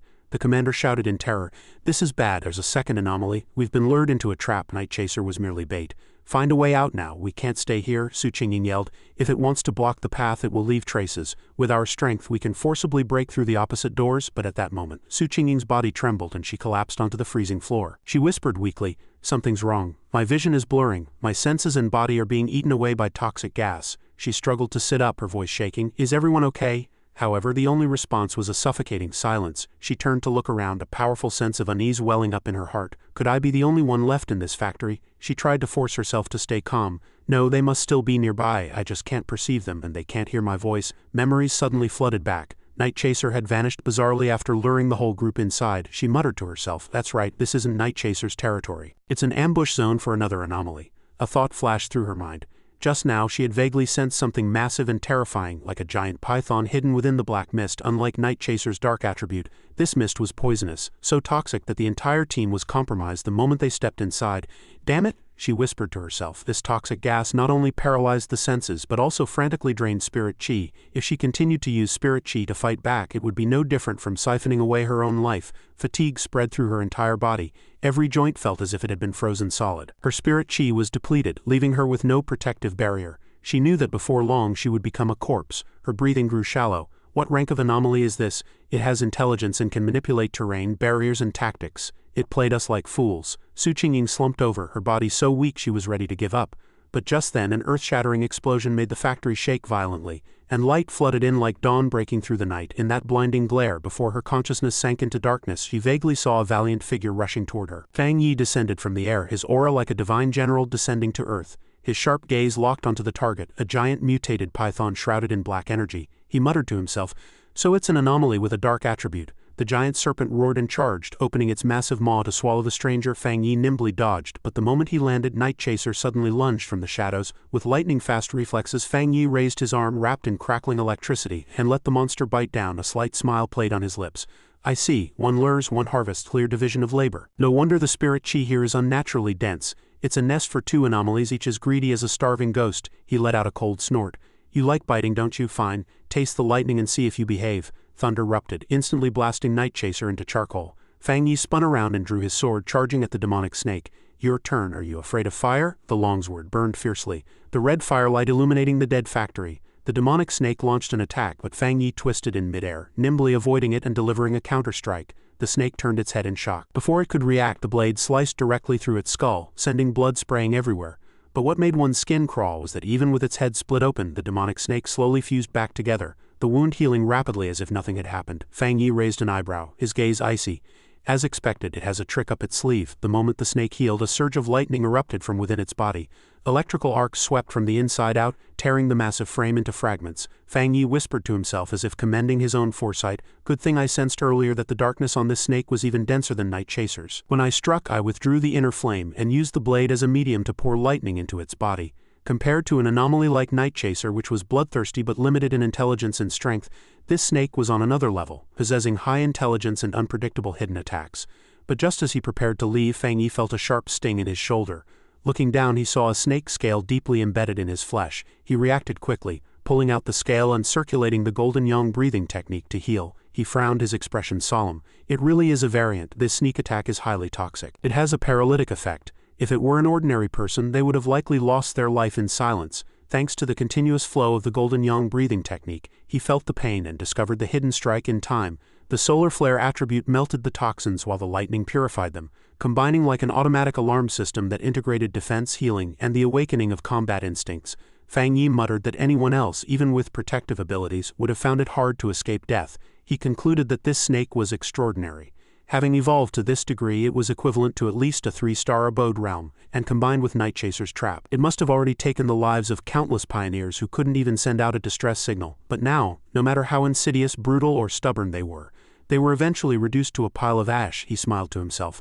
The inner flame is pure power, but the lightning's triple critical hit is even better. Fang Yi let out a long sigh, feeling that his practical combat skills had reached a terrifying level compared to other pioneers. With a faint smile, he walked toward the demonic snake's charred remains, reaching out to absorb the dark attribute. Suddenly he stopped, his brow furrowed. There's someone else. His sharp gaze swept toward a corner where a figure leaned against the wall, face pale and coughing. Not far away, several members of the strike team lay motionless, a scene of bleak disarray. Fang Yi squinted at the figure, the corners of his mouth curling slightly. "Oh, it's you, that person from the association, Sue something?" Seeing that the other party remained silent, he chuckled. "All right, stop playing dead. You're acting as a bit amateur." Sure enough, after being exposed, Su Qingying's face turned red. She thought to herself, "Good God, how embarrassing. Was that person fighting the snake to the death really him?" She laughed awkwardly and replied, "Hee hee, I was just woken up by the smell. I wasn't playing dead." Fang Yi sized her up, his tone steady. "Your foundation is decent. Even though your teammates passed out from spirit chi depletion, you managed to maintain a thin layer of protective spirit chi. If you hadn't held on to that last bit of will, you probably wouldn't have even smelled the blood and char." Su Qingying nodded gently, her voice like a passing breeze. Thank you for the compliment," she sighed inwardly.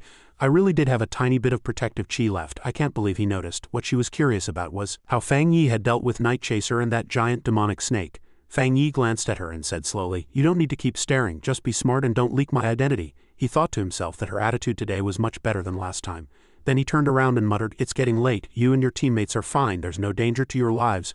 I'm leaving." Su Qingying was startled and cried out hastily, "Hey wait," but Fang Yi had already leaped through the hole in the roof and vanished before departing. He left behind a sentence with a trace of nonchalance. "No need, it's inconvenient to talk with so many people, I'll leave the cleanup to you." He muttered to himself, thankful she didn't see him trying to touch Night Chaser's remains to absorb the dark attribute. That cold, slimy feeling really gave him goosebumps.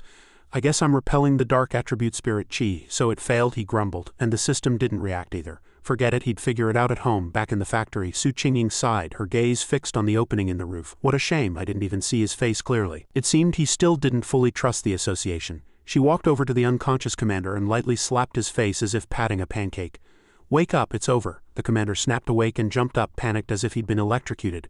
"We've been ambushed." Moments later, the other members woke up one by one. Seeing the massive skeleton of the demonic snake, everyone was stunned. One person exclaimed in awe, "What happened? Where did this pure yang energy come from?" Su Qingying nodded and answered seriously, "As you can see, a pioneer came to our aid, likely the target of my mission. My initial task was to confirm a pioneer possessing a high-level pure attribute, the yang attribute."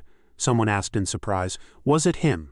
Su Qingying interrupted, "I'm not entirely sure yet. His identity remains a mystery. In fact, he even reverse-monitored me. He knew exactly what I was doing, but ironically, he's the one who protected us this time." Someone chimed in excitedly, "Taking down Night Chaser and that giant python single-handedly.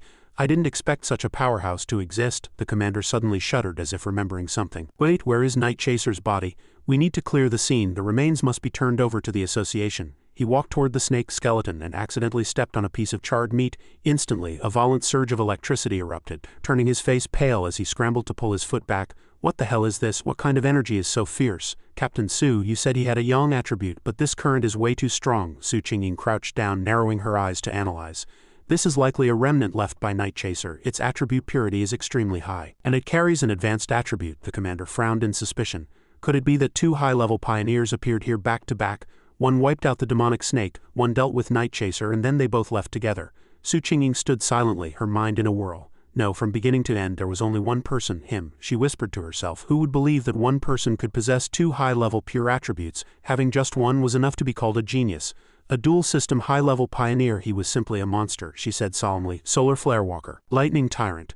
Just who are you?" Luckily, she had arranged for two teammates to lie in wait outside the factory. If she hadn't come out on time, they would have reported to the association immediately. Upon receiving the news, the association quickly dispatched an investigation team to clear the corpses. It sounded a bit tragic, as everyone had thought she had died in the line of duty. The moment Su Qingying's two teammates saw her walk out, they lunged forward and hugged her legs, wailing like they were reuniting with family on a battlefield. "Wah, boss, thank God you're alive. We thought we'd lost our captain." She burst into laughter. Though deeply moved, her legs had gone numb from being hugged so tightly. "All right, let go already. My legs are about to snap." Now the target shifted to a more critical phase, scanning residual spiritual power, analyzing combat traces, and reconstructing the battle process. All data would be compiled and sent back to the association. Based on the evidence left at the scene, from combat habits to methods of execution, two investigation captains reached a shocking conclusion. There was a nearly 99% probability that the killer of both anomalies was the same person. The captain was stunned, stammering, "It really is a pioneer who possesses dual-system, high-level attributes. I thought we had misread it before. Those two anomalies were no joke. Just one would have been enough to crush an entire elite squad." A teammate nodded in agreement. "Exactly. This expert cleared them out in the blink of an eye with just one move. We're both in the abode realm. Yet the gap between us is like heaven and earth." Su Qingying immediately reported, "The target I was tracking has just appeared. Data updated, requesting permission to submit the report to superiors." On the other side, the old chairman's voice rang out, steady yet filled with authority. "Xiao Su, I've been briefed on the situation. Your mission is temporarily suspended." He saved you and eliminated the anomalies, proving he harbors no ill will toward the association. At least for now, such a person cannot be viewed as an enemy. My opinion and old Han's have always clashed, so for your safety and to leave a good impression on this tyrant, do not approach him for the time being." Su Qingying nodded, but hesitated slightly. "Chairman, regarding the incident on the back mountain, I have another theory. When the tyrant was preparing to break through to the next level," the old chairman paused. "What theory?" "I felt an incredibly powerful aura in the area where he was active. At the time, I suspected he possessed a spirit weapon, though it seemed hard to believe, however. If he truly has dual-system, high-level attributes," the old chairman interrupted. He has a spirit weapon? That's impossible. No matter how great his talent, without resources or background, it's impossible to possess a spirit weapon. Besides, the strike team found no trace of the unique third energy signature characteristic of a spirit weapon at the scene. Su Qingying frowned. But during direct contact I clearly felt spiritual power with a pure yang attribute. I'm certain it was the aura of a spirit weapon, the old chairman spoke in a heavy tone as if a realization had struck him. Ah, I see. If a spirit weapon resonated with his yang attribute, and he has already reached the spirit creation realm, he could completely forge a spirit weapon himself without any external support. Su Qingying was dumbfounded. The spirit creation realm, there are currently fewer than 10 people in the world who have reached that level. They are as rare as phoenix feathers. The old chairman tapped the table lightly, his tone calm but his gaze sharp as a blade. If he truly possesses a third attribute of spiritual power, the current situation will be completely overturned. The pioneer world would be as shocked as if it were hit by a direct bomb. Different attributes of spiritual power are usually mutually exclusive. It's like fire and water in a cup. There has never been a precedent for possessing 3 types of spiritual power simultaneously. He emphasized, if he has a spirit weapon, the fact that we didn't find a third attribute isn't necessarily a bad thing. I only hope that such a powerful individual does not turn his back on humanity in the future. Meanwhile, in another location, Fang Yi had just finished his shower. The hot water made the mirror blurry, but his brain was as clear as a light bulb. Wrapping a towel around him and drying his hair, he stepped out of the bathroom and sniffed. There was less than a year left before the full resurgence of spirit qi. He thought to himself that the world had already begun its abnormal shift, with anomalies springing up like bamboo shoots after a rain. The anomalies were as restless as a night market during a year-end clearance sale.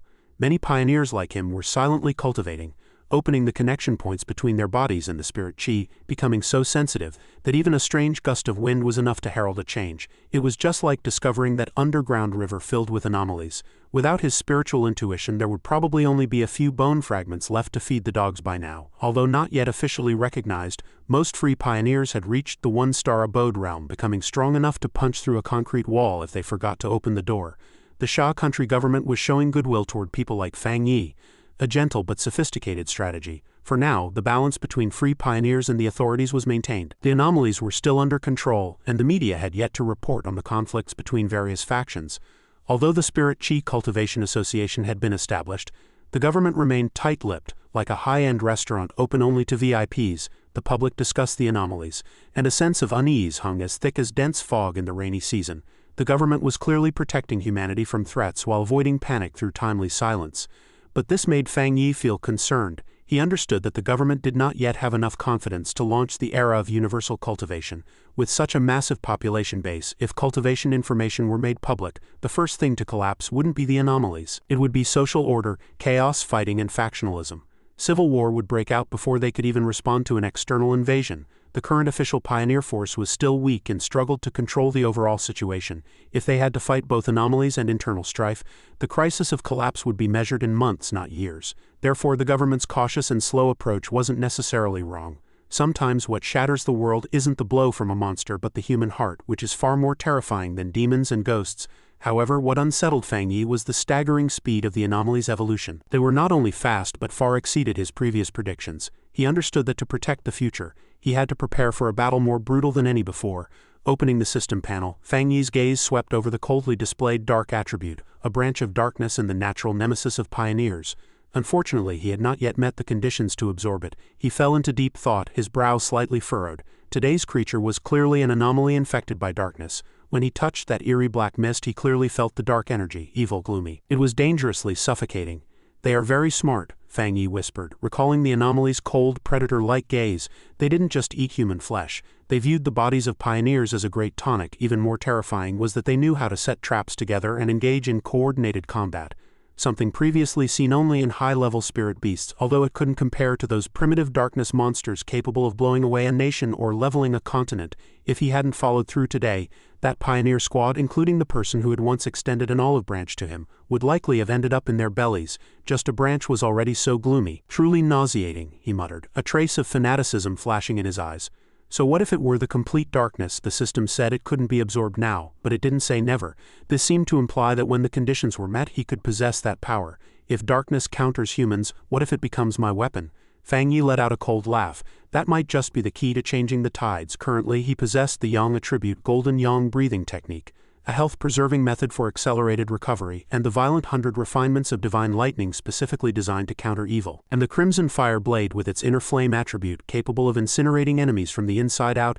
These were all high-level attributes with compatible techniques, and they didn't conflict within the 3-star abode realm.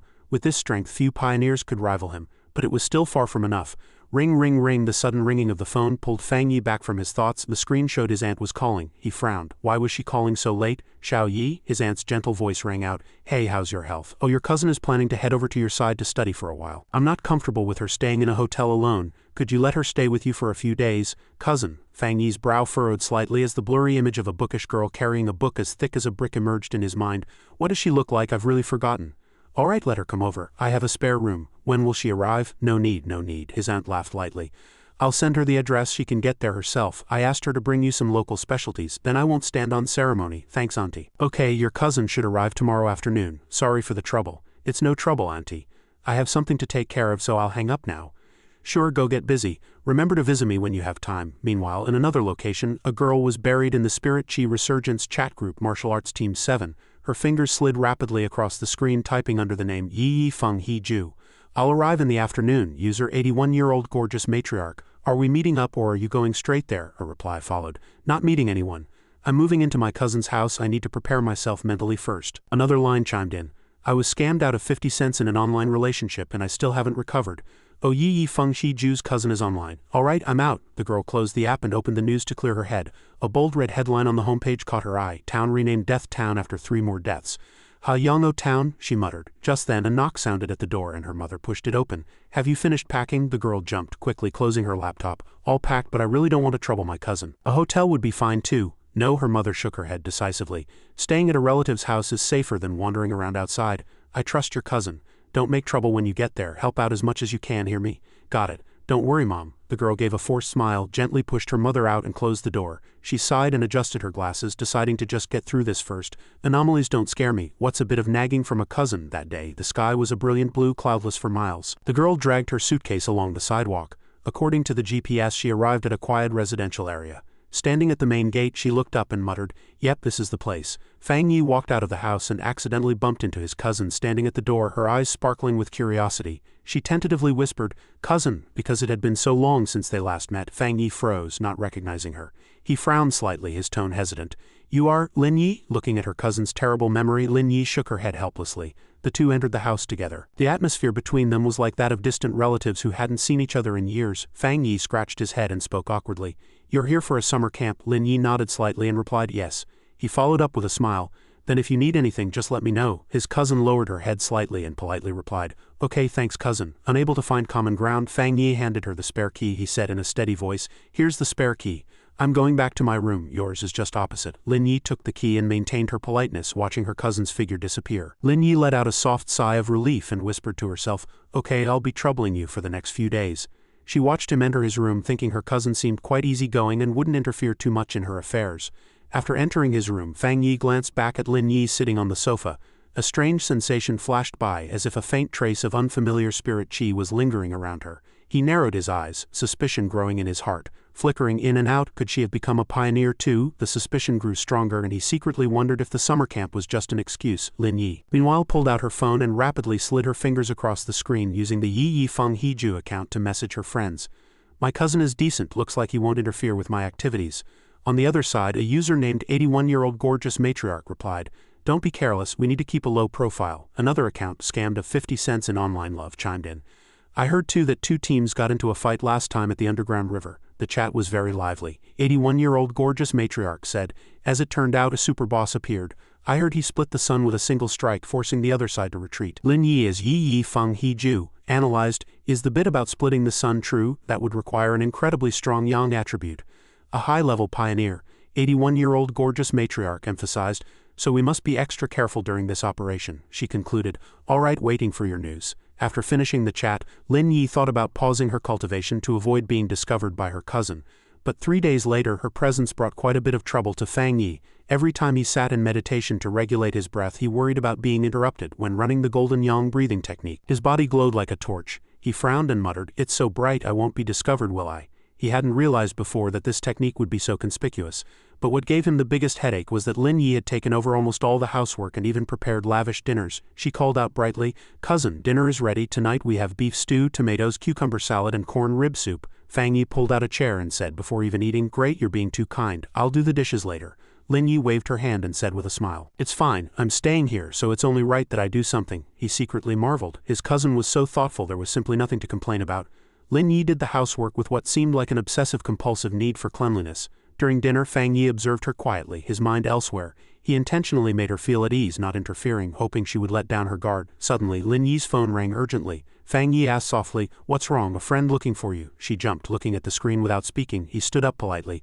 "Then you guys talk, I'm heading back to my room." Lin Yi stared at her cousin's back, silently taking her phone into her room. She answered the call. "What did you say? The heaven and earth change will appear again tomorrow at 3 p.m. Don't worry, I'll definitely be there on time." She confirmed the time and place. The entrance to Yang'o Town, be there or be square. But she didn't know that Fang Yi had already overheard the conversation from outside the window. His heart jolted and his gaze instantly turned sharp. Yang'o Town, wasn't that the famous town in the suburbs only an hour's drive away? Wisps of faint green spirit chi lingered and swirled within Lin Yi's room. Fang Yi watched closely, now certain that his cousin was also a pioneer. Fortunately, with her current strength, it was impossible for her to sense his presence. He whispered to himself, his tone laced with surprise. "I didn't expect her to have already reached the 2-star abode realm while still in high school. She even shows signs of an imminent breakthrough." As night fell, Fang Yi reached a conclusion. It seemed the summer camp was a ruse, and her true purpose was the heaven and earth change. His hands trembled slightly with excitement. Every heaven and earth change was a rare opportunity. He smiled, asking himself curiously, "I wonder what attribute will appear in Yang'o Town this time." Fang Yi silently left the wall outside the apartment building, his figure flickering like a ghost in the night. He thought to himself, "Since I've grasped this precious intel, I must not miss this chance." At the moment he vanished, Lin Yi suddenly snapped her eyes open. A hint of doubt in her gaze, she looked out the window, a wave of unease rising in her heart. Was it an illusion of the moonlight? She murmured to herself, feeling as though someone had been secretly watching her just now. The next morning, dark clouds loomed over the estates of Yang'o Town, with faint sunlight struggling to pierce through the layer of gray. At the town entrance, a voice called out Lin Yi's name. A girl with short curly hair wearing a green tracksuit walked over energetically. This was Scammed of 50 cents in online love. With a bright smile, she asked, "Haven't you been staying at your cousin's house these past 2 days? How is it? Is he handsome?" Lin Yi curled her lips slightly, recalling her cousin's appearance as she replied, "He's a nice person, but his looks are just average, definitely not the famous heartthrob type you like." Scammed of 50 cents sighed, a flash of disappointment in her eyes. Suddenly, a red-haired woman burst into laughter, her voice crisp and highly alluring. That was 81-year-old gorgeous matriarch who possessed a mature and capable appearance. She teased, "Don't forget he once described himself as just an ordinary person among the masses." Just as the group was chatting excitedly, Wen Zhu, who radiated a steady aura, spoke up to interrupt. "All right, if you've said enough, let's get down to business." Lin Yi turned her head, her eyes questioning. "By the way, did that person not show up again this time?" Wen Zhu replied in a flat tone. "It's just the 6 of us again. She didn't come." Gorgeous matriarch interjected, her tone light. "She's always been mysterious like that." "We're used to it. Let's go." In a nearby open-air cafe, Fang Yi was secretly observing Lin Yi's squad. He curled his lip and thought, "It seems my cousin's team has decent strength." With a single glance, he had seen through the entire team's power. Even the weakest was stable at the 2-star abode realm, while Wen Zhu, who had just spoken, had reached the 3-star abode realm. Listening to their conversation, he learned there was a mysterious expert in the team who was often absent. Fang Yi didn't rush to follow them, instead sitting quietly in contemplation, his gaze fixed on the mountains of Yang'o Town. Suddenly, a colossal vine descended from the heavens, resembling the legendary beanstalk from Jack and the Beanstalk. This vine appeared randomly around Yang'o Town at unpredictable times, completely defying all previous pioneer knowledge. Transcending all common sense, it was clearly a product of the heaven and earth change, yet it was unrelated to the weather or geological subsidence. It was merely a foreign object floating out from the void in silence, causing no destruction, emitting no blinding light, and producing no world-shaking thunder. Lin Yi's squad ventured deep into the forest behind the town. From a distance, gorgeous matriarch spotted the vine, a hint of apprehension flashing in her eyes. She cried out in shock. "My God, is that it?" The giant vine towered into the clouds. Her tone was filled with awe, for she truly wouldn't have believed it if she hadn't seen it with her own eyes. Scammed of 50 cents suddenly spoke, her voice trembling. "Wait, can we stop going forward?" Lin Yi looked at her companion with concern. "What's wrong?" Scammed of 50 cents shook violently as she said, "I only realized something was wrong once I saw it. I'm freezing all over." Her eyes darted around in panic as she continued. "Did you see the rumors on the internal forum? I actually know a friend from that squad. The last time a vine appeared, they tried to approach it." She paused, covered in goosebumps. "They were all pioneers much stronger than me with high realms, but after coming here they all vanished." Scammed of 50 cents clutched her head and whispered, "I feel like we're going to end up just like them, without even a corpse left." Fear spread, causing the entire team to stop in their tracks. She trembled, feeling as if the vine were already coiling around her. At first I thought I could easily accept the pioneer's gamble, either return with a full harvest or leave my bones behind, she began to cry. Her voice choked up, but when I see this thing I'm instinctively afraid. My gut tells me that what we're facing this time is a very high-level celestial anomaly. A new powerful type we've never seen before. I don't want to die here, I want to quit. Gorgeous matriarch frowned and remained silent. Lin Yi spoke up, her tone calm. You're right, actually, everyone can feel it. She looked up at the vine piercing the sky, her gaze deep. In this wood attribute vine there is an aura of desolation. I don't know how to describe it, but it feels like sinking into a long river of time. Everything dissipates and vitality withers, which is why we feel this unease and intense discomfort, as if it wants to devour our life force. Having said that, she squeezed Scammed of 50 Cent's hand to offer a bit of courage. But this is the path every pioneer must travel. On the cliffside, Fang Yi was observing secretly, his sharp gaze scanning the heavy aura permeating the surroundings. The weight of it was difficult to express. Compared to the celestial anomalies he had seen before, with the exception of the dark anomaly, this vine made him the most uneasy. He looked down at Lin Yi's squad. He was secretly stunned that they actually dared to choose this place for cultivation. They were truly bold. He shifted his gaze to the giant vine, which was covered in dried blood, corpses and skeletons, like a death plant draped in a cloak of vitality. Although it appeared to be a symbol of life, it was cold and soulless, like a clay figure that had exhausted its spirit chi and was merely disguised as a living thing. Under the shade of the forest, Lin Yi decisively issued commands. Listen everyone, we have no time to hesitate. She assigned tasks, her gaze sweeping the area. Everyone stay within line of sight, do not wander too far. The whole team nodded in agreement. Lin Yi scanned the perimeter to confirm there were no obvious dangers and breathed a small sigh of relief. It might be safer this way. With that thought she climbed onto a sturdy branch, sat down and began to enter a state of cultivation. A ring of faint blue spirit chi enveloped her, emitting a soft light. On the cliff Fang Yi crossed his arms, a flash of approval in his eyes. Not bad, my cousin has good situational awareness. He secretly praised her for choosing the optimal position. Neither too close to the dangerous vine nor shrinking back in cowardice. She truly was a top student. But just then the spirit chi suddenly fluctuated violently, letting out a roar. A blue pillar of spirit chi erupted from Lin Yi's position toward the sky. Fang Yi was startled, muttering to himself, is she being promoted? She touched the threshold of the 3-star abode realm so quickly. This cousin truly is exceptionally gifted. A blue spirit chi kite circled in midair, catching the eye of Scammed of 50 Cents. Gorgeous matriarch shouted joyfully. Fantastic! Scammed of 50 Cents stared with wide eyes. Xiao Yi, she actually already. At the same time, the giant vine began to sway like a predator that had caught the scent of prey. Relying on his sharp instincts, Wen Zhu immediately shouted a warning. This is bad, the vine is coming for us. Gorgeous matriarch was struck with panic, her voice trembling. What? It can discover us from this far away. Before they could react, 2 team members were tightly ensnared by the vine. Piercing cries for help echoed through the forest. The whole team fell into chaos. Everyone was busy looking out for themselves and had no time to save others. Scammed of 50 Cents fled in terror, screaming, run, if we don't run now we're dead. The vine had already wrapped around Lin Yi's protective spirit chi circle, causing it to vibrate violently. The entire team scattered. Each went their own way. The commotion Lin Yi caused during her breakthrough was too great, drawing the vine's attention. If caught by it, that desolate aura could drain her life force in an instant. At this moment Lin Yi was still unaware that her protective shield had already developed cracks under the heavy pressure of the vine. Gorgeous matriarch clutched Scammed of 50 Cents' hand tightly, her tone resolute. No, we can't leave. Xiao Yi is in danger. Already consumed by extreme fear, Scammed of 50 Cents exploded in anger after being held back. Then what do you want me to do? Use my spirit chi to protect her? She made the decision to cultivate here herself. She's the one who irresponsibly sought promotion. Do I have to sacrifice my life for her to get stronger? Gorgeous matriarch tried to soothe her, her tone soft. Calm down. But Wenju's face was dark as he issued a cold verdict. Life and death are determined by fate. Wealth and rank are decreed by heaven. If we don't leave now, we all die here. You're too young, don't be so impulsive. We are all just passing acquaintances anyway. Hearing this, gorgeous matriarch was incensed and swung her hand to deliver a hard slap to Wenju's face. She spoke through gritted teeth. Then get lost. I will never abandon a teammate. As soon as she finished speaking, gorgeous matriarch turned alone and charged into danger to rescue Lin Yi.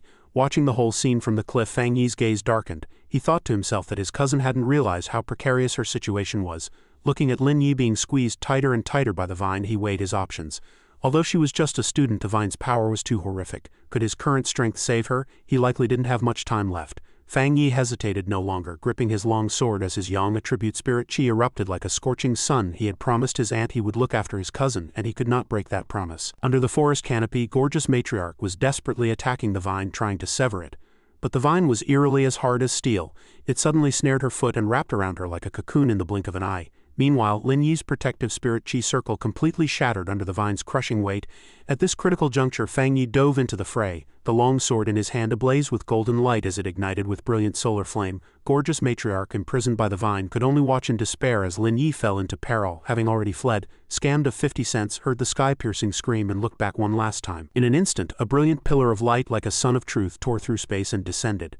Amidst the world-shaking roar, the vine was cleaved into dust by a single sword strike, leaving white smoke swirling and fragments flying. Fang Yi landed lightly, stepping onto the golden longsword on the scorched earth. The remaining vine seemed to gain sentience, retreating in terror. Wen Zhu was dumbfounded, unable to believe his eyes as he watched the vines withdraw. Scammed of 50 cents also noticed they had stopped attacking, though countless writhing vines were unable to escape in time. Unfortunately, they were all reduced to ash by Fang Yi.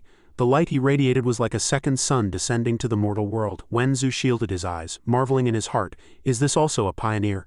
The blistering high temperature and blinding glare made it impossible for gorgeous matriarch to look directly at him. She whispered, "This is the extreme young attribute. Only this kind of advanced power would dare to drive back the desolation vine so arrogantly." Wen Zhu grit his teeth, his heart full of resentment. He had always taken pride in his talent, reaching the 3-star abode realm in a short time, finding few rivals nationwide. But now, Lin Yi's existence and especially the appearance of this mysterious monster made him mad with jealousy. He had thought Lin Yi's talent was on par with his, but what was this person? Fang Yi stood on the high ground, his golden sword still radiating light, suppressing all the surrounding vines. Wen Zhu looked up, his heart filled with a mixture of emotions. If such a figure existed among pioneers, then he and his companions were nothing but dim stars serving as a foil to the bright moon. He suspected the other party could not only crush him but perhaps all pioneers combined. Looking at Fang Yi's otherworldly and transcendent aura, Wen Zhu was dazed. What kind of existence was he? But Fang Yi didn't care for the gazes of others. At that moment the system in his mind rang out, detected extreme wood attribute. Automatically compiling, compilation successful. He looked at the new technique, endless vitality, can absorb surrounding life force to rapidly heal injuries. He assessed it silently, a spark of light in his eyes. This wood attribute technique was truly powerful. As long as there was life around, it was essentially a perpetual motion machine. Suddenly the system sent another notification, indicating that the attribute extraction was not yet over. Fang Yi couldn't help but feel surprised. Not only was there an abundant wood attribute aura here, but there was also another companion power. A clear notification surfaced. Desolation attribute successfully extracted. This was a power capable of drawing in deathly energy and eroding all surrounding life force. With the absolute support of the system, Fang Yi easily and perfectly merged these two advanced attributes into his body. He slowly opened his eyes, feeling as if he had just experienced a great dream, marveling in his heart. No wonder this strange vine could only grow in such perilous terrain. Strands of wood attribute spirit chi swirled around him before dissipating into the void. Fang Yi thought that if this thing had grown in a plain or residential area, the life force within dozens of miles would likely have been sucked dry to the point of withering. His gaze swept over the shrinking and gradually retreating vines, silently assessing that this plunder of life force was indeed too lethal. The desolation attribute was indeed overbearing, forcibly seizing the life of all things to nourish itself. A soft but still weak voice came from behind, interrupting his thoughts. "Thank you for saving us." Gorgeous matriarch endured the pain, clutching her injured arm as she stumbled forward. "Thank you. If it weren't for you, we would have definitely died just now. How can we repay you?" Fang Yi didn't care for the matter of repayment. He turned and left decisively, merely waving his hand lightly. "No need, we shall meet again." At this moment, another calculation was running through his mind. Thanks to the information from this group, he had found this place and harvested the endless vitality skill and the precious desolation attribute. When all was said and done, he was the biggest winner in this transaction, passing by the online boyfriend and Wen Zhu. A deep calculating glint flashed in Fang Yi's eyes. Recalling the internal conflicts that had just plagued this group, he silently warned himself that he would have to pay much closer attention to his cousin's movements from now on. With that thought, he leapt high into the air, his figure rapidly vanishing from the survivor's sight. When disaster strikes, human nature is truly laid bare. A team as fragmented as scattered sand would have no hope of safety once a major upheaval occurred. The online boyfriend stared at the long-departed back, his face still etched with lingering shock. He left so fast, so what do we do now? Standing to the side, Wen Zhu did not miss the chance to sneer. "What, do you regret not saving anyone just now?" He pushed up his glasses, analyzing the situation rationally. "The threat has been eliminated. Lin Yi has promoted to 3-star abode realm. Our best option now is to do everything we can to stay in her group." While they were busy discussing, Lin Yi had completed her breakthrough. She slowly opened eyes that shimmered with blue light as if they held an entire starry sky within them. Seeing this, the gorgeous matriarch ran over joyfully. "Lin Yi, you're awake." In the back, Wen Zhu whispered to the online boyfriend, "Now we have to see how things play out. If that gorgeous matriarch is rational enough, she won't let us have a complete falling out. Instead of worrying about that, think about that mysterious man." Lin Yi finished her cultivation and stared in stunned silence at the mess surrounding them. Of the original 6-person team, only 4 were left gasping for breath. She asked in a panic, what happened?" Her gaze suddenly locked onto a nearby tree trunk where the residual warmth of a yang attribute still lingered. Her heart jolted. The power of this residual yang attribute was simply too intense. Even at this distance she could still feel a suffocating sensation of scorching heat. Seeing the matriarch remain silent, Wenzu stepped forward to explain, "Let me tell you what happened. It went like this." After hearing the whole story, Lin Yi returned home, her mind still a tangled mess. The heaven and earth change had ended, her cultivation was complete, and everyone had gone their separate ways, yet Wenju's words kept echoing in her ears. However, it was the image of that powerful man that truly haunted her heart. Wenju's description kept resonating in her mind. He was a total monster. That person was like a deity descending to the mortal realm. Sweeping out with a blinding yang attribute, he had driven back with a single strike those demonic vines they couldn't cut despite their best efforts. Wenzu had pointed to the sky just now and said, "Did you see? Those vines are even cowering in the clouds now, completely terrified of coming near us." Arriving at her front door, Lin Yi inserted the key into the lock, her spirit still not recovered from the horrific deterrent that mysterious figure had brought. Although he was gone, those vines were now as docile as a brood of chicks with none of their previous ferocity. The way they had been chaotically attacking them was completely gone. Pushing the door open, she saw her cousin Fang Yi sitting calmly in the living room. He looked up, his tone concerned. "Oh, you're back, you don't look so well." Not ready to share the news of the spirit chi resurgence with her cousin, Lin Yi replied casually, "Yeah, group study was a bit tiring." Fang Yi smiled slightly, a hint of deep meaning in his eyes. "You're quite the hard worker. Go get some rest. I'll order takeout for dinner tonight."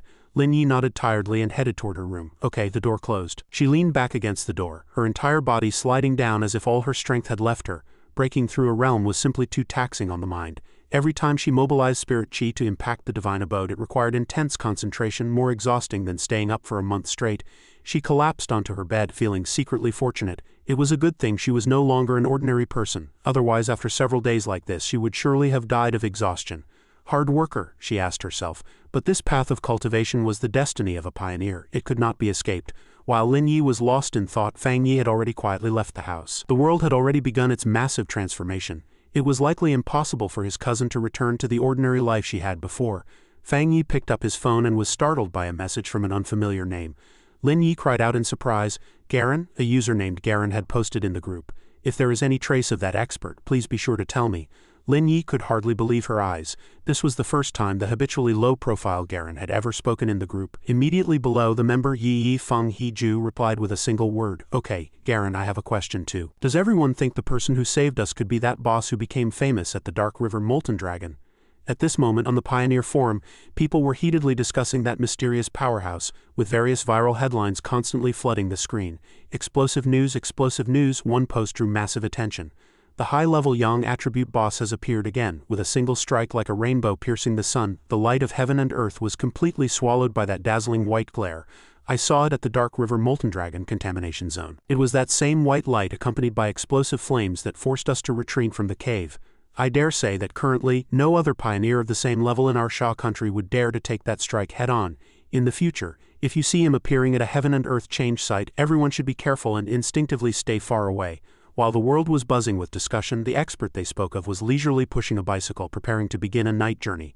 Fang Yi hopped on the bike, calculating privately. "All right, Lin Yi should have let her guard down against me by now. She won't suspect I'm going out to track her." The wheels rolled slowly under the dim yellow streetlights. He had to take advantage of his cousin's rest period to find a medium that could carry the desolation attribute. Fang Yi pondered.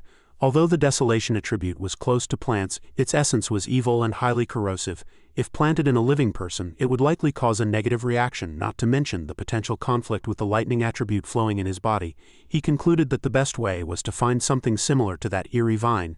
The reason that vine hung down from the high sky was because it had sensed dense spirit chi during the resurgence, and chose to self-evolve, thereby producing the desolation attribute. Having figured this out, Fang Yi accelerated his pedaling, his heart set on a clear objective. He knew where to go. Under the silvery moonlight and blurred streetlights, he rode straight ahead. Road signs flashed past his field of vision, forest park ahead. Before long, Fang Yi parked his bike next to a thick ancient tree in the forest park. He leisurely stepped into the park, muttering as he walked, "I need to choose a plant that can resonate with my spirit chi and must demonstrate goodwill," letting it become the lucky recipient to host the desolation attribute. Standing in the center of the park, Fang Yi closed his eyes and slowly released wood attribute spirit chi, letting it permeate every corner of the forest to find the most suitable candidate. The spirit chi spread out like invisible waves, and the surrounding plants began to sway as if responding to the call of this uncrowned king. He clearly felt every reaction. Is this the response of plants to spirit chi?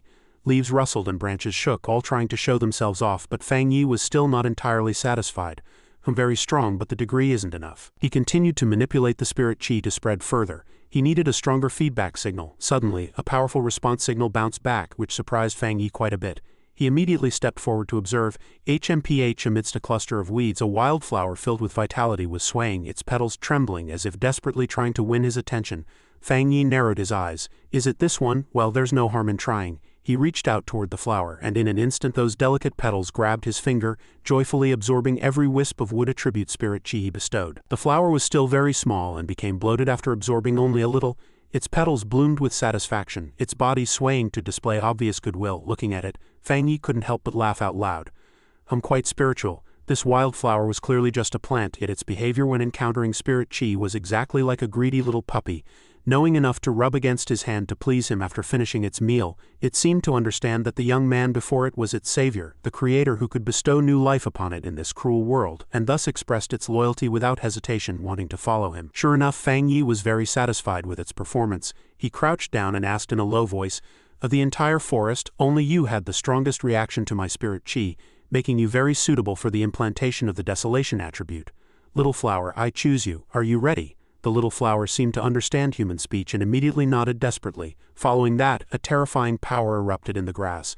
The aura of death poured from Fang Yi's body, surging straight toward that weak life. He gently dug out the flower's roots, cradling it in his palm. The system sounded a confirmation. Do you wish to forcefully implant the desolation attribute into this object? He answered without hesitation, yes. In an instant, a power descended from the heavens, enveloping the two. Fang Yi watched in wide-eyed shock as the flower began to mutate. Massive leaves grew in clusters, and the stamens gradually emerged, emitting an eerie green light. Looking at the affected surroundings, Fang Yi couldn't help but be stunned. The power of desolation was simply too horrific, almost like the hand of a demon. In just 3 seconds it had nearly sucked dry the vitality of an entire circle of the city's forest. It was simply too overbearing and was still frantically spreading. The massive flower gradually shrank. Fang Yi quickly grabbed it and pulled it up decisively. Forget it, going any further will attract the people from the Spirit Chi Association.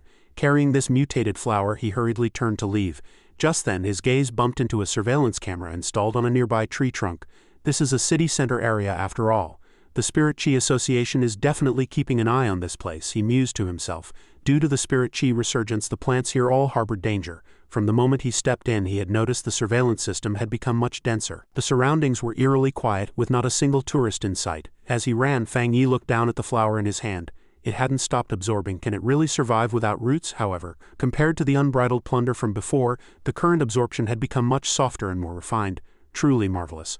Although pulled from the soil, its spirit chi hasn't decreased one bit compared to before I chose it. He thought to himself that this was clearly just an ordinary wild flower. Could it be that after being bestowed an attribute, this plant had also begun to evolve? It was as if some evolutionary shackle had been unlocked. At the same time, in the monitoring room, a mechanical voice rang out from the alarm speaker. Warning: abnormal values. Exceeding caution line, exceeding caution line. Seeing this commotion, Fang Yi clicked his tongue. Bad news. Did I trigger the surveillance system anyway? Time to go. The scene shifted to the Spirit Chi Resurgence Plant Research Department. Alarms rang out one after another as red lights flashed wildly in the room. Abnormal value overflow, abnormal value surge. The staff were in a state of chaos. What happened? The lead person in charge immediately issued a forceful command. Everyone put on your wristbands and go to the park to seal off the scene immediately. No outsiders allowed. Watching the numbers jumping on the display reach the 30 mark, a researcher cried out in shock. Terrifying, the north gate of Qingcheng University previously only fluctuated between 8 and 10, and the Dark River Molten Dragon was 25, that's right. Once the abnormal spirit chi concentration exceeds 10, the military takes over, someone said in a panic. The original spirit chi concentration in this park wasn't even 10. The research team continued to check environmental indicators. Too strange. Everyone, look here. Air humidity, surface moisture, temperature, everything is normal. Solar radiation is fine too, yet the trees here look as if their life was sucked out simultaneously within seconds. What attribute of spiritual power caused this? Someone wondered. I think we need to go a bit further. That's the center. Suddenly an elderly yet authoritative voice rang out and issued a warning. Don't go any closer. Absolutely do not touch it. That is the desolation attribute. The researchers looked at each other in surprise. Desolation attribute? The old professor began to explain, his voice low and solemn. Do you know those vines hanging in the sky? the group suddenly realized, shouting in surprise. You mean those devil vines classified as A-grade mutations? The professor nodded in confirmation. Exactly. The reason they are so vicious that many pioneers have been crushed to pieces is fundamentally because they possess the desolation attribute, a powerful attribute capable of draining the vitality of surrounding organisms. While claiming everything for itself, hearing this, everyone shivered, swallowing hard with difficulty. A graduate student asked tremblingly, Teacher, if you hadn't stopped me just now, would I have lost my life the moment I stepped in? The professor replied briefly, Yes. Around a plant that has awakened the desolation attribute, one could say it is a land of death. Any organism entering it will have its vitality sucked dry. He continued to cite evidence. I once saw information about another plant in Sha country with the desolation attribute, the ancient tree forbidden zone located in Shangcheng. That rotting ancient tree contaminated the forest, turning it into a forbidden zone where any approaching organism would be pierced. In the landscape of the heaven and earth change, the mutation of plants must never be underestimated. He emphasized that based on known situations, the desolation attribute is currently the strongest attribute a plant can awaken. Now, besides the ancient tree and the vines, a new source of desolation has appeared. Suddenly, Major Han Li appeared like a phantom, reaching out to place a hand on the old professor's shoulder. I've heard about the situation, the professor jumped, turning his head. Major Han? Han Li wasted no time, decisively issuing the order, all research personnel on site, change into protective suits immediately. Follow us into the contamination zone. Upon receiving the command, the entire team quickly finished arming themselves and stepped cautiously into the danger zone. Deep within the deathly silent forest, someone asked in confusion, the source of the desolation hasn't been found inside.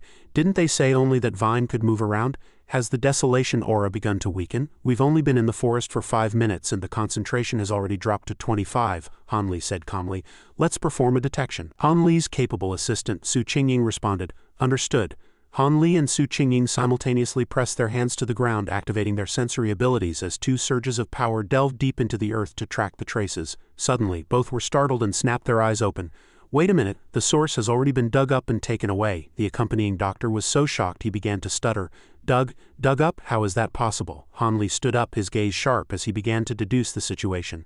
If someone truly could dig up the source from within a desolation forbidden zone, then that person's identity was certainly worth pondering. Su Qingying spoke with a thoughtful and solemn expression. Captain Han, I know what you're thinking, but there are no residual spirit chi traces of that powerhouse left at the scene. Han Li opened a holographic panel, rapidly scrolling through data.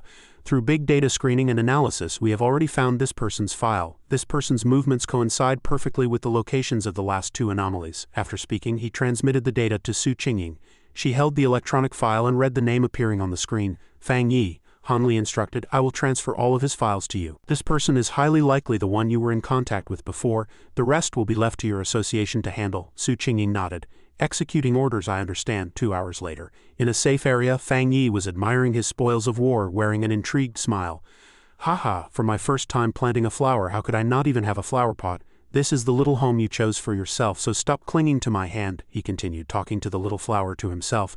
Now that this fellow has the desolation attribute, it will cultivate nonstop. I suppose it can be considered a capable assistant I've raised. The little white flower sat there obediently. Fang Yi nodded and appraised it. The desolation attribute is indeed special. It can provide great help in battle and even offer many unexpected surprises, right? Plus you've grown to just the right size, not eye-catching at all. He felt quite proud of his calculation. Even if Lin Yi were to accidentally see it, it would be difficult for her to become suspicious. In actual combat, an ordinary appearance was the best camouflage. He lightly rubbed the petals, a flash of cunning in his eyes. In real combat, power was only one part. What mattered more was who held more trump cards. The phone rang and the screen showed a call from his neighbor, Old Wang. Fang Yi picked up the phone, unable to hide his surprise. Old Wang, wasn't this his childhood friend? He had been in the army for 3 years and they hadn't met once.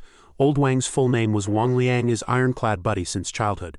The two had been inseparable from elementary school through middle school. They were supposed to remain desk mates in high school, but the kid had slapped his thighs and ambitiously announced he was joining the army to serve the country. Fang Yi happily answered the phone, his tone affectionate. You brat. You're back? On the other end of the line, Wang Liang replied heartily. Yeah, how about coming out for a drink? Meet at the old spot. Fang Yi was stunned. So sudden, Wang Liang laughed somewhat sheepishly and lowered his voice, saying mysteriously, That's right. I have an important secret to tell you, and don't go fainting from shock once you hear it. With that, Wang Liang hung up. Meanwhile, the atmosphere in the military conference room was exceptionally oppressive. A subordinate was reporting solemnly, Reporting, Commander, I have followed your instructions, but I suggest, if he isn't the person we're looking for, can we guarantee his safety? The female commander's fingers tapped lightly on the desk, creating a dull sound in the quiet space. She replied coldly, Perform your mission and don't do anything unnecessary. If he isn't that person, just treat it as catching up with a friend and give him some advice. In the familiar tavern, Fang Yi met his old friend. The two men happily clinked glasses, their laughter drowning out the surrounding noise. Although they shouted cheers, Fang Yi only took a shallow sip. Wang Liang, however, threw his head back and drained it as if he were drinking plain water. Looking at this dark-skinned, sturdy and lean friend before him, Fang Yi secretly sighed. Judging by Wang Liang's appearance, he must have suffered a lot in the army. The humorous and boisterous Wang Liang of those years had now become much more mature and weathered. Wang Liang slammed the empty beer bottle on the table and looked at his friend, his gaze a bit blurred. In these 3 years I've had many realizations. Army life, sigh, how about you? Fang Yi chuckled and replied simply, the usual, got into university, it's manageable. Wang Liang nodded, his expression softening slightly. Fang Yi smiled and swirled the glass in his hand, but his thoughts drifted back to the memories of his previous life. Come to think of it, he never had the chance to see Wang Liang again in his past life. After the chaotic era descended, communications were cut, let alone a reunion. As a soldier, he likely sacrificed himself silently on some anonymous battlefield during an unknown skirmish. Looking at the old friend before him, Fang Yi asked himself, this time can I change my old friend's future? While he was deep in thought, his reflections were interrupted by Wang Liang's hesitant voice. What I want to ask is, have you encountered anything strange lately? Like meeting zombies, monsters, or something like in the movies? Hearing this, Fang Yi's mind raced. He thought to himself, makes sense. In the military, obtaining news about the spirit chi resurgence wasn't difficult. But Wang Liang's question clearly carried the intent of a probe. He secretly heightened his vigilance but put on an act of not understanding on the surface. What exactly are you trying to say? Wang Liang covered his face, seemingly undergoing an intense internal struggle. After a long while, he finally decided to tell the truth. It's good that you haven't. Actually, I came here today to tell you one thing, not to soothe you but to remind you that in the near future, maybe in a few months, maybe a year, the academic degrees and property we value now will all become worthless scrap paper. Everything will be reshuffled. Fang Yi listened quietly to his friend's sharing, but an alarm rang in his heart. An ordinary soldier would certainly have signed a strict non-disclosure agreement. Disclosing even a bit of news about the spirit chi resurgence was absolutely forbidden, it seemed. He had already been listed as a suspect by the military, and was being covertly monitored. Wang Liang was his childhood friend, which was why he was sent to test him. Perhaps Wang Liang himself felt that leaking these secrets was too risky, so he lowered his voice and urged, don't worry. Regarding what I told you today, as long as you don't spread it, everything will be fine. Fang Yi sighed inwardly. He had played dumb and hadn't cooperated, yet his old friend still risked a disciplinary violation to kindly warn him about the anomalies. The conversation was suddenly interrupted by the urgent ringing of a phone. Wang Liang answered the phone, and after hearing the emergency orders on the other end, his face instantly turned grave. He had to return to his unit and head to the target location within 10 minutes. Wang Liang gave a serious acknowledgement, then hurriedly stood up, stuffing his phone into his pocket while running out, not forgetting to shout back, buddy, sorry, I have an emergency mission. You should head back first. I won't be able to walk you out. Fang Yi, the person who had been playing dumb just moments ago, now spoke with a voice that was unnaturally calm. Is it about the spirit chi resurgence? Let me go with you. Wang Liang froze in his tracks. He turned his head in shock, unable to believe his ears. He hadn't expected Fang Yi to already be walking up to him. He patted his shoulder and said calmly, take me with you. This time you came to find me because you received instructions from your superiors, right? Wang Liang stammered. How did you? Fang Yi smiled and comforted him. Don't worry, although I'm not sure what your superiors told you, I know you wouldn't harm me. Furthermore, there's one thing you haven't told your old friend. You want to learn more about the military's handling work, which surely relates to the heaven and earth anomalies, but since the Spirit Chi Association is already dealing with the mutated beasts, what is the military responsible for? It was the perfect opportunity for him to check the situation and gather more information. With no other choice, the two quickly headed to the station at Forbidden Zone number 19. Upon arrival, Fang Yi couldn't help but be secretly alarmed. The spirit chi concentration here was incredibly staggering, even far exceeding the Dark River Molten Dragon contamination zone. At the heavily guarded camp entrance, Wang Liang stepped forward to report back to his unit. Once verification passed, the gate opened, and he led Fang Yi deep inside. Just as they stepped onto the scene, an earth-shattering explosion resounded through the sky. Smoke and dust filled the air, obscuring their vision. Before them, a massive force was giving its all, utilizing spirit chi to restrain an exceptionally ferocious giant mutated beast. The monster looked like a mutated canine. Even while shackled by spirit chi chains, it continued to frantically spit out scorching streams of fire, burning the nearby soldiers. Fang Yi narrowed his eyes to observe and made a judgment. Is it currently merging attributes? The person who answered wasn't Wang Liang, but Ji Lan, a valiant-looking female officer with a cultivation level at 3-star abode realm. That's right. This is a mutated beast with dual attributes of darkness and fire. It is currently in the process of merging attributes, which has made it extremely brutal. Several soldiers have already been seriously injured. After speaking, she turned to the soldiers beside her and shouted sternly, Wang Liang immediately stepped to attention and saluted. Jilan questioned him seriously. You dared to bring an unrelated person into the Forbidden Zone without permission? Wang Liang hurriedly explained. No, Before he could finish, the female officer decisively interrupted him. Forget it, it's an emergency. You're the only one left. Get back to your unit and enter the combat formation immediately. Wang Liang submissively accepted the command, after which Jilan swept a scrutinizing gaze over Fang Yi. He is Fang Yi? He looked plain and unremarkable, with only slight fluctuations in the spirit chi surrounding him. Could he not be that person? But now was not the time for distractions. She issued a stern warning. If you are Wang Liang's friend, I won't say more. This is a forbidden zone. Enter at your own risk. Everything you see here must be kept secret. Fang Yi nodded, putting on a compliant act. I understand. No longer paying attention to the stranger, Jilan began to command the battle. Zheng Mi, Li Yu, with just their names called and no need for further orders, the named soldiers automatically rushed to their combat positions, simultaneously releasing spirit chi toward the vicious hound. Jilan did not stand by idly either. She raised a specialized firearm, aiming directly at the target.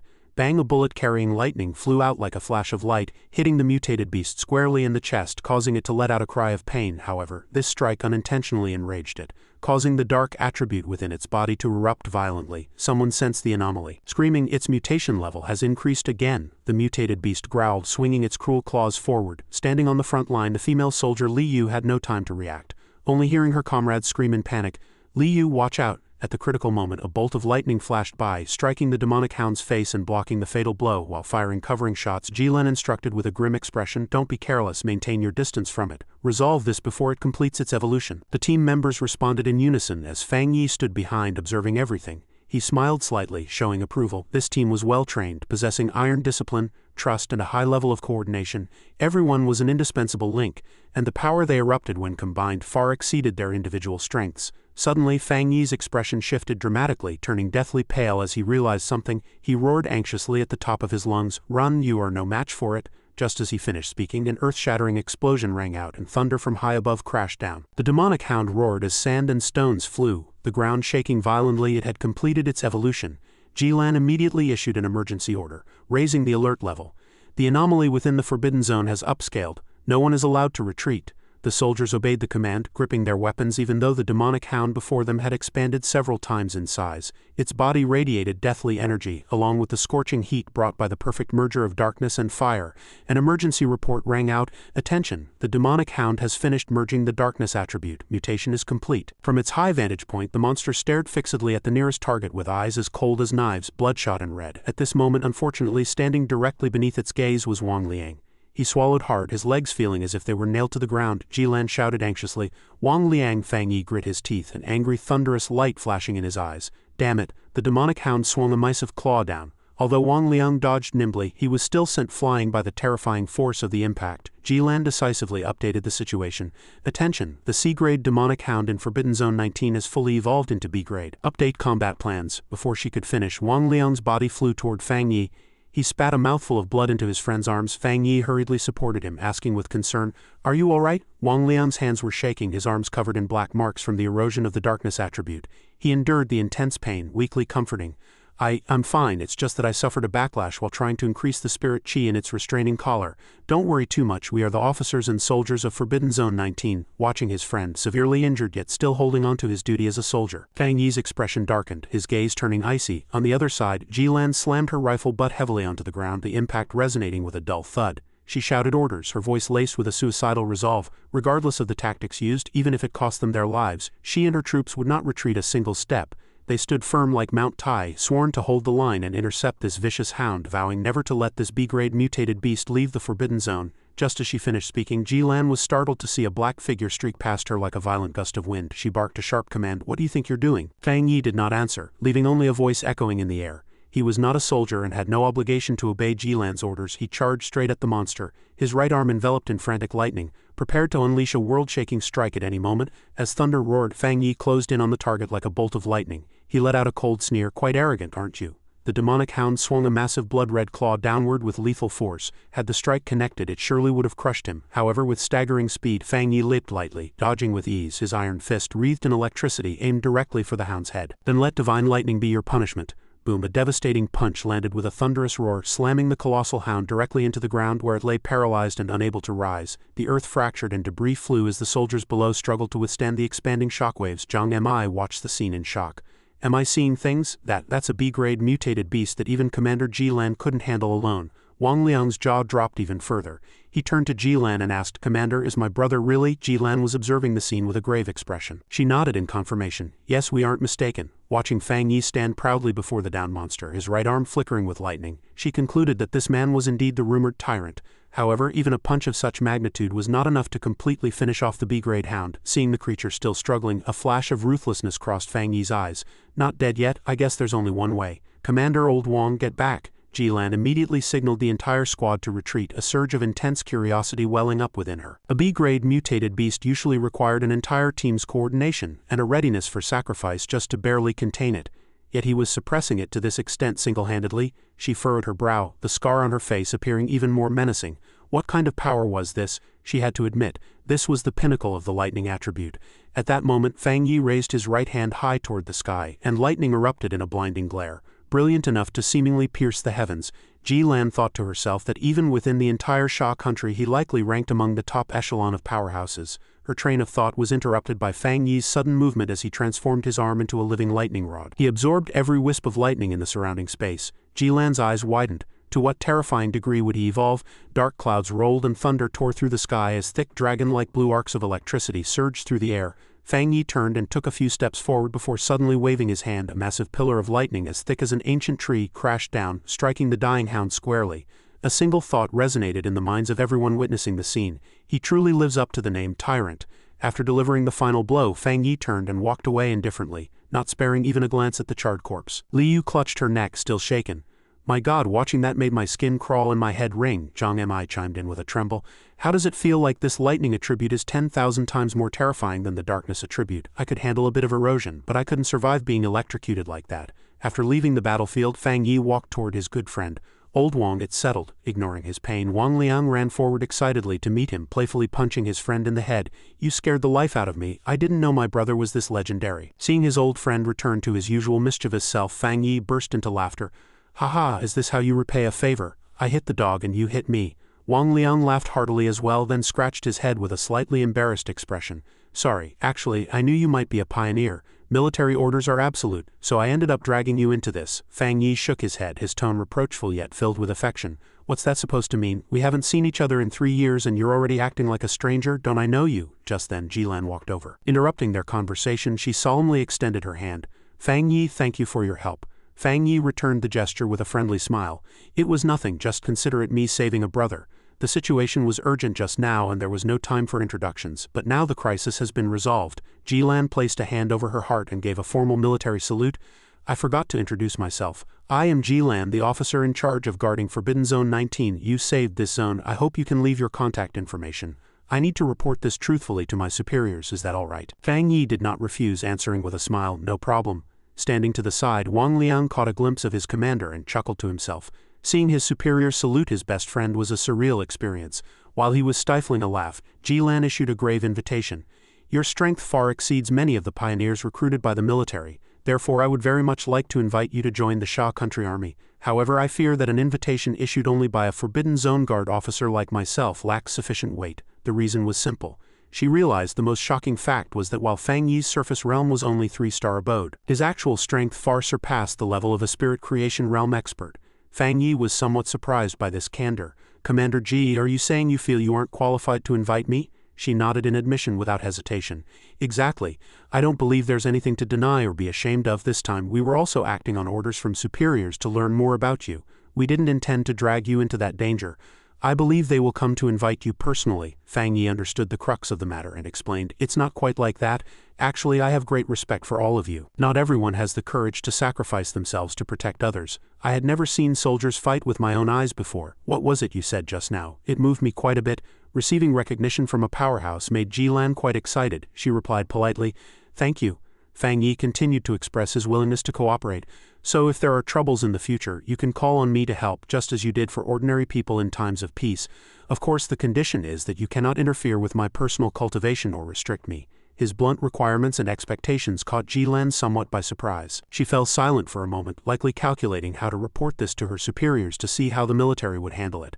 Having achieved his goal, Fang Yi stood up to take his leave. "I'll be heading back now," Ji-Lan nodded. "Fine, Wang Liang and I still have to process the carcass of the mutated hound. I'll have someone see you back." Fang Yi walked away leisurely, with his hands in his pockets, his mind filled with a myriad of thoughts. He now understood the military's role. They were stationed in areas with dense spirit qi and high danger on one hand to cultivate and ensure a combat advantage, and on the other, they served as a sturdy city wall, drawing a boundary of isolation between ordinary people and dangerous anomalies, guarding the nation's peace.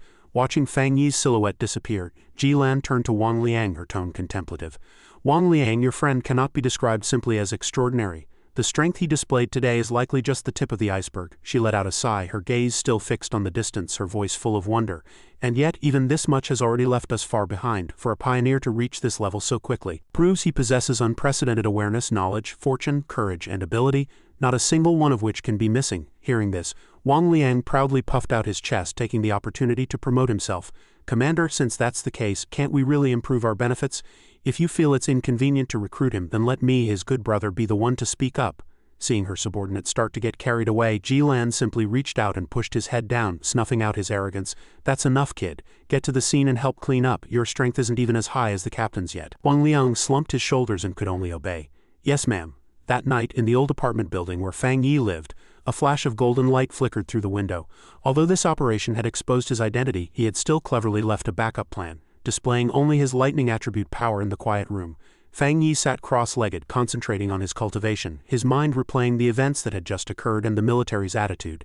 He judged that based on their demeanor this might not be a bad thing. He confirmed a key piece of information. At least he knew that this lightning attribute was extremely rare, perhaps even unique, and specifically countered the darkness attribute, which was exactly the kind of power the military craved. Fang Yi let out a soft sigh, calmly weighing the interests of all parties. To win him over, the military had not used threats or suppression. Instead, they had given him a voice, the fastest path to becoming stronger, and the most advanced information channels. He also understood the roles and responsibilities of the various factions in this new era. The army played the role of the night watchman, the sword in the darkness, and the shield of the nation. Meanwhile, the Spirit Qi Association was responsible for filling the gaps, cleaning up the strays in the city, and striving to maintain the stability of civilian life. The government was implementing a dual strategy, using forbidden zones to protect civilians while issuing warning signals that Spirit Qi was about to resurface. This was a way to buy precious time, preventing a sudden upheaval from causing the public to collapse and avoiding a scenario where people would lose their homes and become displaced from the very start. At this moment, the Spirit Qi surrounding Fang Yi began to condense, forming a brilliant sphere at his dantian. The golden yang breathing technique ran continuously, greedily devouring every wisp of pure energy. He couldn't help but marvel, as expected of a forbidden zone rich in Spirit Qi.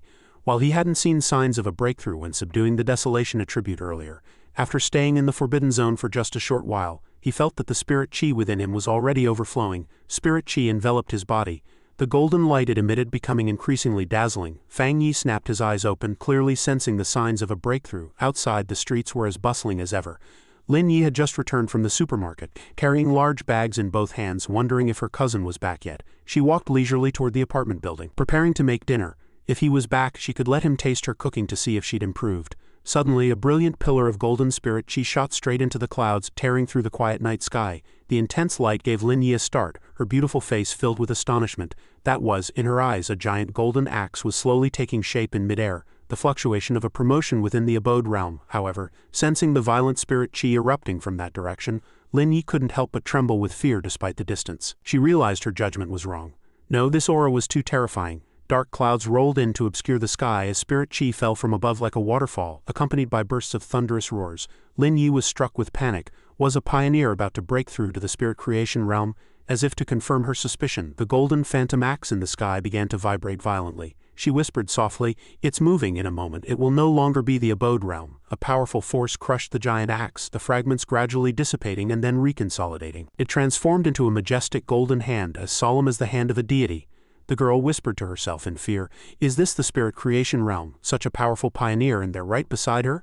Lin Yi stood frozen in place, unable to believe what was happening before her eyes. In the military monitoring room, the alarms shrieked incessantly, the screens glowing red with jumping emergency warning messages. "Warning, warning, anomaly value has reached 99.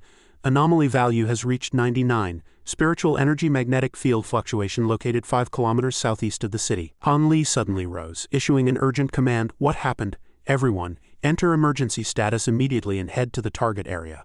Standing to the side, Su Qingying's face turned deathly pale. With such a strong anomaly index, why hadn't it been discovered before? This value was enough to destroy the entire city.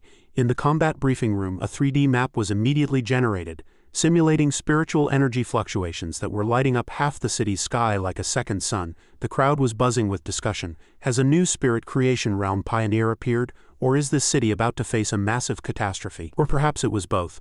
Han Li did not dare to delay, hurriedly using the walkie-talkie to request emergency reinforcements from headquarters. Beyond weapons of mass destruction, we need all the most advanced equipment and resources. Before he could finish, a soldier ran in frantically to report, Major Han, the alarm has been cleared. It's not an anomaly. A pioneer has ascended in rank. This news was like a ticking time bomb, sending shockwaves through the entire military. Back in his rented room, Fang Yi let out a long sigh of relief after completing his ascension. He had now entered the one-star spirit creation realm. He checked his body, scratching his head with some confusion. Did I just break through like that? Aside from his body feeling much lighter, there didn't seem to be any major difference. Suddenly, his phone vibrated violently and the screen lit up with a notification for a new message. Fang Yi clicked it open. The sender was Wang Liang, using the screen name Hero of Lingshan. The other party had shared a news link currently going viral on social media with a shocking headline. Fire suddenly erupts on Qingcheng University playground. Wang Liang had also attached a message. Buddy, check this out. Internal news confirms that an anomaly has appeared in the contamination zone again, and this is the second time. Fang Yi replied quickly. Are you talking about the high-temperature anomaly at the North Gate from before? This time it's the playground on fire. The Hero of Lingshan replied, so you've already heard. Word is a pioneer purified the contamination zone at Qingcheng University before, but for some reason the anomaly has reappeared, he added. Hey, don't tell anyone I told you this. Fang Yi replied briefly. Understood, I'll go find your superior now. Wang Liang quickly cautioned him again. Oh, and a quick reminder, your strength is too great. The boss says she can't control you, and I won't be able to protect you either. You need to be careful out there from now on. After reading the message, Fang Yi fell into deep thought, gripping his phone as his gaze turned a bit vacant. Wang Liang was right. This was exactly why he had always maintained his distance from the military and the Spirit Chi Association, being doubly cautious. Being too flashy was never a good thing. This was also why he had decided to hide the true power of his solar flare attribute in the Crimson Fireblade. Having thought it through, Fang Yi replied confidently, Don't worry, I'll be careful. I still have a few trump cards. Just then, the door opened and Lin Yi walked in. I'm back. Seeing Fang Yi sitting there, she lifted the food bag in her hand. Cousin, have you eaten yet? I brought you something. Fang Yi stared at his phone and replied absent-mindedly, Yeah, all right, just put it over there. I'll eat later. Lin Yi shook her head helplessly and sighed to herself. Looking at this cousin who spent all day staring at his phone and couldn't even be bothered to eat, she couldn't help but groan inwardly. Her cousin was a decent person with no bad habits except for his laziness. He spent all day lying around the house like a living corpse, didn't go to university, and stayed glued to his phone, although attending university wasn't important in this era anymore. His attitude toward life was truly worrying. Lin Yi walked into her room and lay down exhausted, thinking that while pioneers were busy every day, scouring the world for opportunities and hiding from ordinary people, her cousin was living a life of leisure. Her thoughts drifted back to that mysterious powerhouse. In this very area, a world-shaking spirit creation realm expert had even appeared. Pioneers who noticed such a disturbance would surely spread the news quickly. Finally, she comforted herself. Forget it, I'll just protect my cousin when the time comes. Consider it repayment for letting me stay here. In the outer room, Fang Yi was staring at the news of the fire at Qingcheng University. He frowned and deduced, before it was just high temperatures, this time it's a fire. Is it another Yang attribute anomaly? From the photos at the scene, the fire had started fast and burned fiercely. The trees and flower beds around the playground had been reduced to ash, and the area was now cordoned off. On social media, netizens were buzzing with discussion. My God, the fire is huge. Did someone have a hot pot in the dorm and burn the wires? This is terrifying. Am I seeing things? Special forces came to put out the fire. Does this fall under special operations now? The fire is huge. As expected of a prestigious university, even a random fire gets a special forces escort. Because the video was too short and had been cut off, Fang Yi couldn't fully evaluate it. He frowned and muttered, The video is too short and ends abruptly. It looks much more serious than the previous North Gate incident. I wonder what's different about the Yang attribute this time. I really want to see it for myself. I'll have to contact her. The image of Wang Liang's superior Ji Lan surfaced in his mind early the next morning at the gates of Qingcheng University. Journalists had the school entrance completely surrounded. Despite being blocked by the army, they still craned their necks and shoved microphones toward the soldiers, demanding answers. Is it true that the school is on fire and it can't be put out? Is anyone injured? With such a major incident, why is there no news about student safety or flammable materials? Amidst the noisy and chaotic crowd, two figures walked up side by side. Seeing them, the guards immediately stood at attention and saluted, respectfully opening the gate. Seeing this, the journalists voiced their dissatisfaction. Who are those two? Such a grand entrance were blocked out here, so why can they just walk right in? The newcomers were clearly Fang Yi and Jilan. Ignoring the murmurs behind them, the two walked straight toward the school playground. Looking at the ruins before her, Jilan couldn't help but be stunned. Burnt to this extent, could it be Skyfire? Fang Yi asked curiously. Skyfire? Jilan nodded and explained, yes, that's the name the government gave it. She remembered a previous forest fire with no warning signs. It started suddenly and couldn't be extinguished. We just had to wait for it to burn everything it wanted. The name is quite fitting, isn't it? She surveyed the surroundings and continued, but wandering around aimlessly in the school isn't the answer. Jilan turned to Fang Yi and suggested, Fang Yi, I'm going to the principal's office. Do you want to wait here or come with me? Fang Yi wanted to stay and observe the scene closely, so he replied, you go ahead, I'll be fine here. Jilan nodded and left. Be careful, see you later. Once Jilan was gone, Fang Yi walked unhurriedly down the steps, approaching the army's yellow cordon. He stepped over the line and crouched down to inspect the ashes at the edge of the playground. The scorched ground had already cooled with no spiritual energy residue from the Skyfire. Naturally, nothing could be collected. It seemed he had thought too simply. As he was lost in thought, a familiar female voice behind him gave him a start. It really is you. What are you doing here? Fang Yi turned around and was astonished to see his ex-girlfriend, Su Qingli. The girl with glasses next to Qingli spoke with a look of disdain. Oh, so this is that ex-boyfriend you mentioned, the one who only got into a junior college? Su Qingli nodded slightly in confirmation. Yes. The girl let out a mocking laugh and patted Su Qingli's shoulder, though her words were directed at Fang Yi. Buddy, I know you might be here because you still have some feelings for Qingli, but the truth is, the gap between the two of you is obvious. Let go. Fang Yi was completely bewildered, his mind full of question marks. I have feelings for her. Meanwhile, curious students began to gather to watch the commotion. Someone recognized Su Qingli and cried out, Hey, isn't that Su Qingli? Why is there a guy over there? A companion replied. No idea, probably another poor wretch chasing after our school beauty. Someone else was confused. I haven't seen him before. He's probably not from our school, right? Seeing a strange face inside the cordon, several students expressed their dissatisfaction. What is the campus security doing? Didn't they say they were tightening management? Why are they letting outsiders in? People who chase clout like this are really irritating. The girl with glasses walked aggressively up to Fang Yi and gave him a cold dismissal. Su Qingli is our school's beauty now. I suggest you think carefully. Do you know how many guys better than you are pursuing her right now? You don't even rank. Go back, this isn't a place you belong. She even added a threat. By the way, our school is currently locked down. How did you get in? If you don't explain clearly, I'm calling the police. Su Qingli remained silent, secretly wondering if Fang Yi had come for her sake. Her cheeks flushed slightly, and her heart skipped a beat. Hadn't he said he'd never regret the breakup? What was he doing here now? Truly a hypocrite. Just as the atmosphere became awkward, Jilan suddenly appeared to resolve the situation. Fang Yi, is this your friend? Fang Yi only spared a glance at Su Qingli and explained coldly. A high school classmate, not a friend. Jilan gave a meaningful "oh, so just a classmate." Jilan came from a military background and her aura was incredibly oppressive, and the long scar on her face added an air of majesty and mystery. Just a passing glance made Su Qingli and her companion shiver, thinking, this presence is so strong. What is this woman's background and how does she know Fang Yi? Jilan ignored the curious students and whispered to Fang Yi, I just spoke with the principal. The Skyfire situation is more serious than we expected. It's hard to explain in a few words. The principal is taking us to the initial fire point. You're here as a military special consultant, so you have to come too. No problem, right? Fang Yi immediately nodded. No problem. Just as he spoke, the principal of Qingcheng University personally walked over.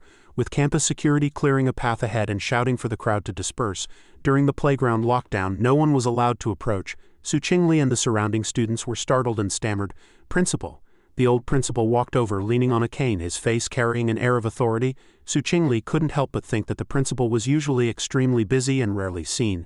Word was even the vice principal struggled to get a meeting with him. There were even rumors that no one in the school had ever seen him smile. Was he here for this woman and Fang Yi? The girl with glasses, due to her narrow perspective, even smiled triumphantly. The principal is here. He'll definitely have these two intruders arrested, right? However, to everyone's surprise, the principal stopped directly in front of Jilan and Fang Yi, surrounded by bodyguards. He shook Fang Yi's hand warmly, his tone extremely respectful. Hello, you must be Consultant Fang, introduced by Commander Jilan. The school's recent anomalies have really been giving me a headache. I'm truly worried about the students being hurt by the fire. It's wonderful that you can all come to resolve this. After speaking, this highly respected principal actually performed a slight bow. I'll leave the matter of the playground to you. Fang Yi was a bit embarrassed and quickly reached out to support him. Meanwhile, Su Qingli stood frozen like a wooden statue, her eyes wide as she watched the usually formidable principal acting so submissively before the ex-boyfriend she had once coldly dumped. After Fang Yi and the principal reached an agreement, they shook hands. Bodyguards quickly formed a human wall and began to disperse the curious students. Unrelated personnel stepped back. No watching, back up all of you. Some students couldn't believe their eyes, whispering as they were pushed away. Am I seeing things? The principal is so old yet he's bowing and scraping to that teenager. The crowd gradually thinned, leaving Su Qingli standing alone, pushed aside by the flow of people. Murmurs reached her ears. It seems that guy's status is extraordinary. No wonder he could get into our school. Look at that aura, that treatment. Hearing these scoffs, Su Qingli's expression turned extremely dark. Who was it just now that said he was Su Qingli's pursuer or ex-boyfriend? No way, even if Su Qingli chased him, he might not be interested. Didn't you see? That youth didn't even spare the school beauty a glance from beginning to end. Su Qingli stood there dazed, unable to say a word, her legs feeling like lead. The north gate of Qingcheng University was adjacent to the foot of a mountain. Lush with trees, the principal personally led the way, taking Fang Yi, Jilan and a group of soldiers through here. Along the way he recounted the events. After the Golden Young anomaly at the north gate vanished, I thought things had improved, but just a few nights ago. Gymnasium number 1 suddenly caught fire, and fire trucks couldn't put it out at all. Luckily it was late at night and no students were there, and we cordoned off the scene immediately. He stopped to catch his breath, his face still showing traces of terror. But then Gymnasium number 2 and number 3 also caught fire. A playground fire can be explained, but the anomalies happened one after another. I saw with my own eyes fireballs falling from the sky and crimson flames floating in midair. The group stopped before the ruins.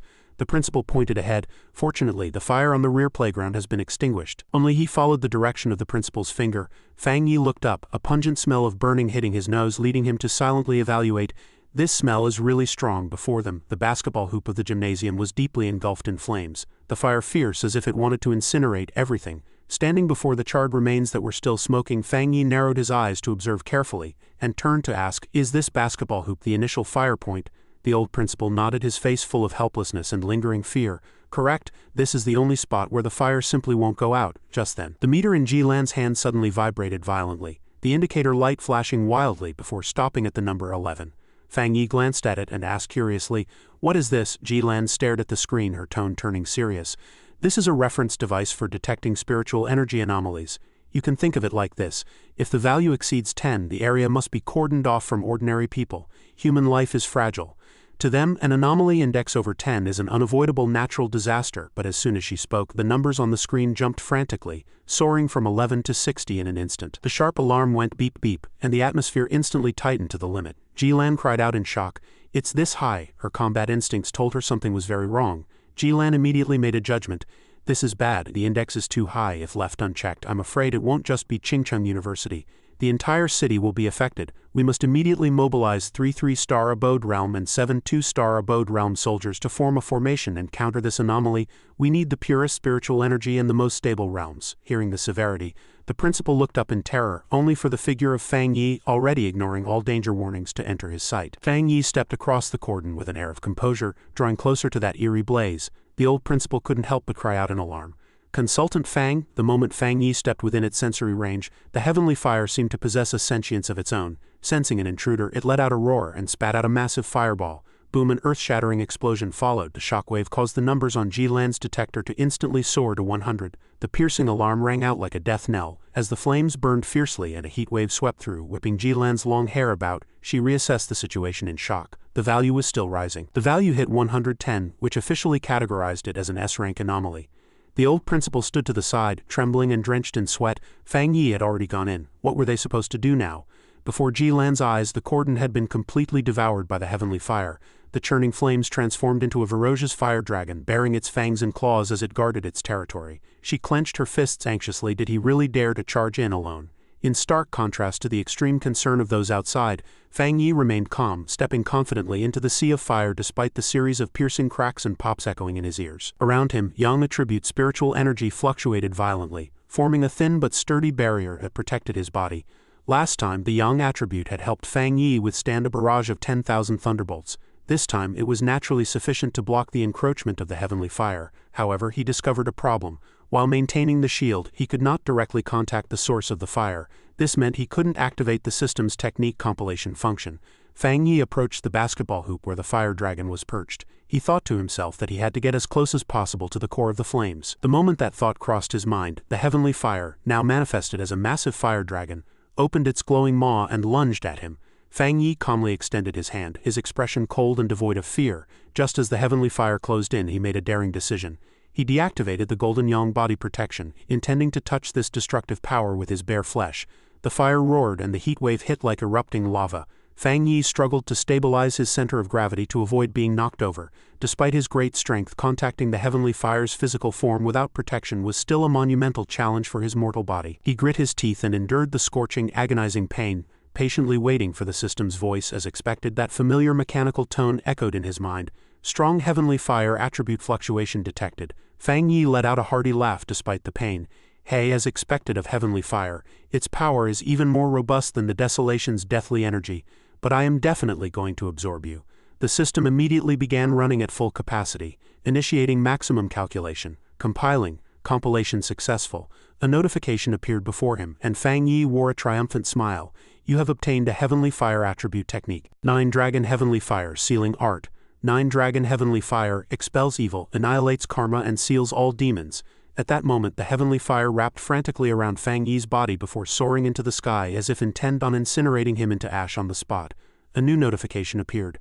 The newly compiled technique does not require learning, it has been automatically unlocked. Extracting attributes. Simultaneously, the sky turned a brilliant crimson as 9 fire dragons plummeted from the heights like meteorites. Fang Yi closed his eyes, vivid red patterns appearing across his face. The system confirmed heavenly fire attribute obtained. Eerie patterns extended to his cheeks, climbed his forehead and circled his eyes. Every winding line symbolized a fire dragon under his control. Once the 9 patterns were complete, Fang Yi snapped his eyes open. His pupils were as red as fresh blood, radiating a majesty like a deity descending to the mortal world. He pressed his palms together and shouted sternly, 9 Dragon Heavenly Fire Sealing Art. Clang, clang, clang. 9 thick red and black stone chains rose slowly from behind him amidst the crisp sound of clashing metal. The 9 fire dragons that had been lunging forward were instantly bound tight by these heavy black chains. They had nowhere to run. The fire dragons roared and struggled, but the more they resisted, the tighter the chains coiled. The chains intertwined and converged, forcibly merging the 9 fire dragons into one and sealing them layer upon layer. Observing from a distance, Jilan sensed something unusual. This was the aura of a seal.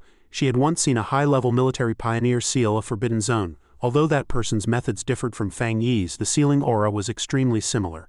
Fang Yi reached out and gently withdrew his power. The chains formed an energy vortex, sucking the power back into his palm. The violent aura of the heavenly fire was forcibly subdued and compressed into a small fireball, wrapped in chains like a toy. Inside, the fire continued to roar in frustration, but all its efforts were futile against the absolute power of the seal. The sealing was finally complete. He lightly tossed the fireball back to its original spot, returning it to the territory it had chosen. However, from this day forward it would be forever imprisoned, unable to cause any more harm. Looking at the fireball that now lay quietly on the hoop like a forgotten ball, Fang Yi turned to advise the principal. I've temporarily sealed the heavenly fire here. Don't unseal this gymnasium for the time being. No repairs are needed and don't let anyone get close. This way at least the fire won't spread. The principal was overjoyed, as if he had received a priceless treasure, promising repeatedly, rest assured this playground will absolutely not be unsealed. It's not like the school only has this one playground anyway. Jilan pressed her lips together, watching the silhouette of the youth who had single-handedly resolved a city-wide S-rank crisis. Her eyes were filled with complex thoughts. Fang Yi looked around and joked with the principal. Qingcheng University is indeed grand, it has 7 or 8 playgrounds just by itself. The principal burst into laughter, his mood lightening considerably. Haha, Consultant Fang is truly humorous. If you have any needs. Before he could finish, Jilan stepped forward and interrupted. Principal, I have some matters to discuss with Consultant Fang. The principal was a smart man and immediately took the hint, stepping back. No problem, you two chat. Once they were alone, Fang Yi looked at her in confusion. What's wrong? Jilan didn't beat around the bush, getting straight to the point. Fang Yi, you've certainly hidden yourself deep. Fang Yi gave a dry laugh and feigned modesty. Oh, it's just average. This heavenly fire was quite something, not easy to deal with. Jilan's expression was grave, her gaze sharp as a blade, as if trying to see through his mind. Stop playing dumb, you know I'm talking about you hiding your talent and your realm. Seeing Fang Yi only smile without speaking, she had no choice but to sigh in defeat. Forget it, it's normal for a pioneer to have secrets, especially when you're this strong. Fang Yi, although I have no right to demand anything of you, I hope you'll listen to what I have to say next. Jilan began to share her heartfelt thoughts. In this era of great world shifts, Xia country desperately needs top-tier talent like you. Let's put it this way, when spiritual energy fully resurfaces, you will be equivalent to modern nuclear deterrence. Because of that, Both the military forbidden zones and the Spiritual Energy Association will scramble to recruit you. It's even possible that high-level foreign powers will come with lavish offers. Having said this, she gave a small shrug, her tone becoming even more sincere. Of course, I won't deny I have my own motives. If you join the military, it's one more friend and one more path for our forbidden zone. So I suggest you start considering it now, so you aren't caught undecided when the time comes. Knowing she truly had his best interests at heart, Fang Yi also shared his confusion honestly. I'm curious about one thing. Why do both you and Wang Liang seem hesitant to invite me into your forbidden zone, even feeling like you're not worthy? Jilan hesitated for a moment, then lowered her voice to reveal, that's because of that legendary military district. Those guys, they are freakishly strong. I think you'd find them more interesting. As expected, Fang Yi let out an "oh," his face full of interest. High level, are they? She nodded in confirmation. Exactly, but I don't see them there often. I heard they've been very busy lately. Fang Yi nodded inwardly, confirming an important piece of information. Xia country's strongest military force was so busy lately that even officers from other districts had heard whispers of it. Jilan turned and signaled for him to follow. All right, enough talk, let's go. The principal said he'd treat us to a meal at the Qingcheng University cafeteria. Fang Yi followed behind, deep in thought as he walked. It seemed even the most elite forces were currently facing a lot of trouble. This indicated that terrifying anomalies had appeared with capabilities far exceeding the current strength of pioneers. According to Jilan, there must be people in that region who, like him, had reached the spirit creation realm, or perhaps even stronger. Fang Yi frowned, a trace of worry rising in his heart. The day of the full spiritual energy resurgence was drawing closer, and he felt he wasn't prepared enough. As he left the playground, he was still mentally calculating how to use the newly collected Heavenly Fire attribute. How could he maximize its utility? Heavenly Fire defied common sense, burning anything it passed and leaving nothing alive. Like an inexhaustible wilderness fire, it was perfect for dealing with anomalies that had infinite self-replication abilities. Suddenly his eyes lit up as a bold idea flashed through his mind. That's it, he clenched his fist, making a decisive choice. Didn't this attribute perfectly complement his Crimson Fireblade technique? Attributes were like icing on the cake. The more the better. A few days after the Qingcheng University incident, Fang Yi went to the back mountain alone to test his new power. After walking for a while, he suddenly stopped. Oh, a large warning sign blocked the path ahead. Danger. Do not proceed up the mountain. Fang Yi thought to himself that the military's news wouldn't have traveled this fast. Someone knew he practiced and tested on the back mountain, and the only ones who knew his habits were likely the Spiritual Energy Association. Recalling Su Qingying's enthusiastic energy, he couldn't help but laugh out loud. Did they just hand over this whole piece of land for me to test on? Well then, I might as well accept the favor. However, just as his smile faded, Fang Yi's ears caught a strange sound from behind. He immediately stopped, alert, his sharp gaze sweeping across the dense forest. Wait a minute, is there an intruder on the back mountain? A rustling sound came from the high canopy. Fang Yi's sensory abilities were now several times more acute. He quickly determined that this aura was identical to the one at the factory before, though not as thick. It was a mutant ape. The monster hung from a branch, its blood-red eyes scrutinizing and evaluating the prey below. Unlike those animals that mutated into a mindless frenzy, it showed no rush to attack, behaving quite cautiously. Fang Yi smiled, his hand slowly resting on the hilt of the blade at his waist. It actually has the intellect to measure an opponent's strength before deciding to attack, then watch closely. He decided to conduct a test immediately, attempting to implant the Heavenly Fire into the longsword he carried. The system responded instantly. Heavenly Fire, also known as High Flame. A powerful light attribute that annihilates evil. Confirm implantation of the Heavenly Fire attribute into the blade. 100 Hall Moon. He chose to confirm without hesitation. In an instant, the unextinguishable Heavenly Fire erupted. Dazzling yellow-orange flames enveloped the blade, coiling tightly around the metal body. The terrifying heat radiated outward, causing the air to warp and distort. Fang Yi turned his head, battle intent igniting in his eyes. He was eager to know what kind of effect this undying Heavenly Fire combined with the Crimson Fireblade technique would have. Realizing it had been discovered and sensing the other's overwhelming power, the mutant ape let out a piercing shriek of terror. Fang Yi waved his hand, unleashing a blade wave. Let's test the blade on you. The Heavenly Fire on the blade transformed into two savage fire dragon heads which roared forth with open maws. The mutant ape was struck with horror as the scorching heat wave hit with incredible speed. The Heavenly Fire swept past, singeing a large patch of its long fur. Terrified out of its wits, the mutant ape hurriedly turned and fled for its life. Although the attack didn't land directly, Fang Yi nodded in satisfaction at the staggering destructive power. Good. The energy of this fire was twice, perhaps even 3 times stronger than the original Crimson Fireblade technique. He reached out to lightly touch the burning blade. Strangely, he wasn't burned. Moreover, this energy didn't affect him personally. This result truly exceeded his expectations. To Fang Yi's senses, the blade was cool. Looking toward the direction the monster had fled, he made a decision. He resolved to chase after it and see how the mutant ape fared. Meanwhile, deep in the forest, a girl was live streaming on her phone, her crisp voice full of energy. Everyone, I'm really not a liar. Since I was little I've had one of those super lucky constitutions, you know? A lively, beautiful girl appeared on the screen interacting with the audience as she walked. Even though today is my first day streaming, the content will find its way to me. However, the comment section was not very positive. User 123,456 asked, clickbaiting, spicy urban legends, stop talking nonsense. If you've got the guts, go film that high-temperature anomaly at the north gate of Chingcheng University. I'll gift you a rocket, everything else is too boring. 5,000-year faker expert. Is the person above using 2G internet? The hottest thing right now is the heavenly fire on the Chingcheng University playground. The videos were all deleted, it's definitely not fake. Blogger, if you can film the heavenly fire, I'll do a handstand and eat chili in public. Suddenly the girl heard a strange rustling nearby and turned her head in confusion. But before she could react, a black shadow lunged, slamming her heavily to the ground. The phone flew out, hitting a rock and cracking a corner of the screen, but the lens remained pointed at the girl, recording the terrifying scene in full. The mutant ape was pinning her down. The livestream chat was instantly flooded with question marks. Spicy urban legend spoke up again. What happened to the streamer? Did she see a ghost? 5,000-year faker expert. God, that was a sudden performance. The special effects are too fake. The mutant ape gripped the girl's neck tightly. The intense pain and sensation of suffocation caused tears to well in her eyes. No. The mutant ape let out a savage howl, opening its maw filled with razor-sharp fangs as viscous saliva dripped onto its prey's face. The girl closed her eyes in despair, certain she would meet her end in this desolate wilderness. However, at that critical moment, a colossal fire dragon's head dove down with a thunderous roar. The staggering heatwave and overwhelming pressure struck terror into both the human and the beast. Upon seeing the fire dragon, the mutant ape immediately released its prey and fled with its tail between its legs. This spectacular scene was captured clearly by the camera. The netizens in the livestream instantly erupted. My God, what is that? A fire dragon. Incredible. These special effects are top tier. The viewer count surged frantically.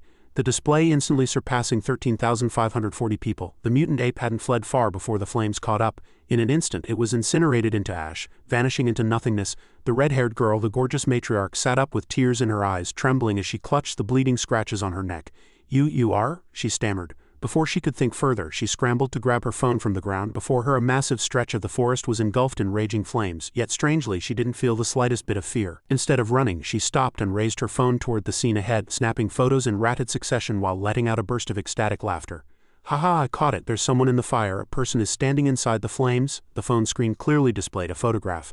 Fang Yi, holding a long blade, stood proudly amidst the violent sea of fire.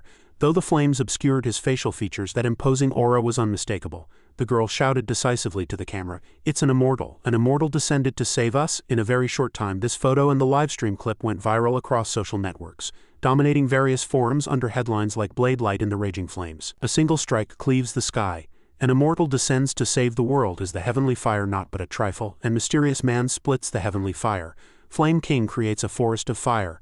Views increased geometrically, direct hitting a staggering 13,596,254 hits and topping the trending search charts. In a dormitory at Chingcheng University, a girl was scrolling through her phone when she suddenly turned to shake her best friend.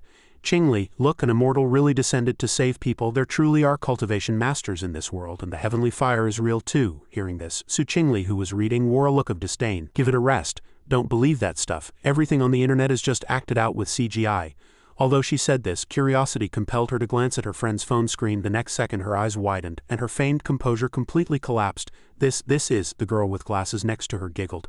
"See, I told you it was real. He's incredibly handsome, right?" Su Qingli's expression shifted slightly as she struggled to suppress her internal turmoil, arguing back, "This video is definitely fake, it's all post-production special effects." But in her heart, a massive wave had already been unleashed. A sense of unease quietly crept into her mind.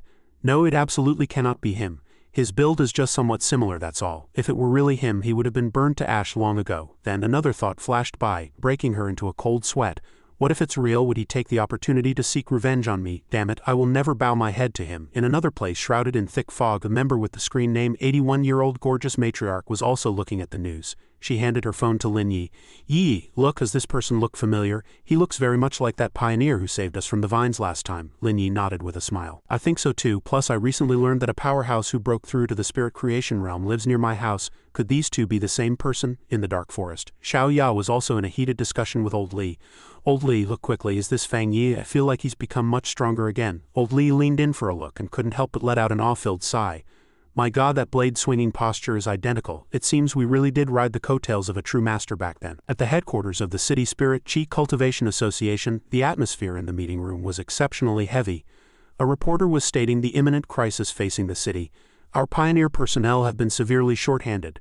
The person in charge, sitting at the head of the table, fell into deep thought. I heard the military has already made deep contact with Fang Yi.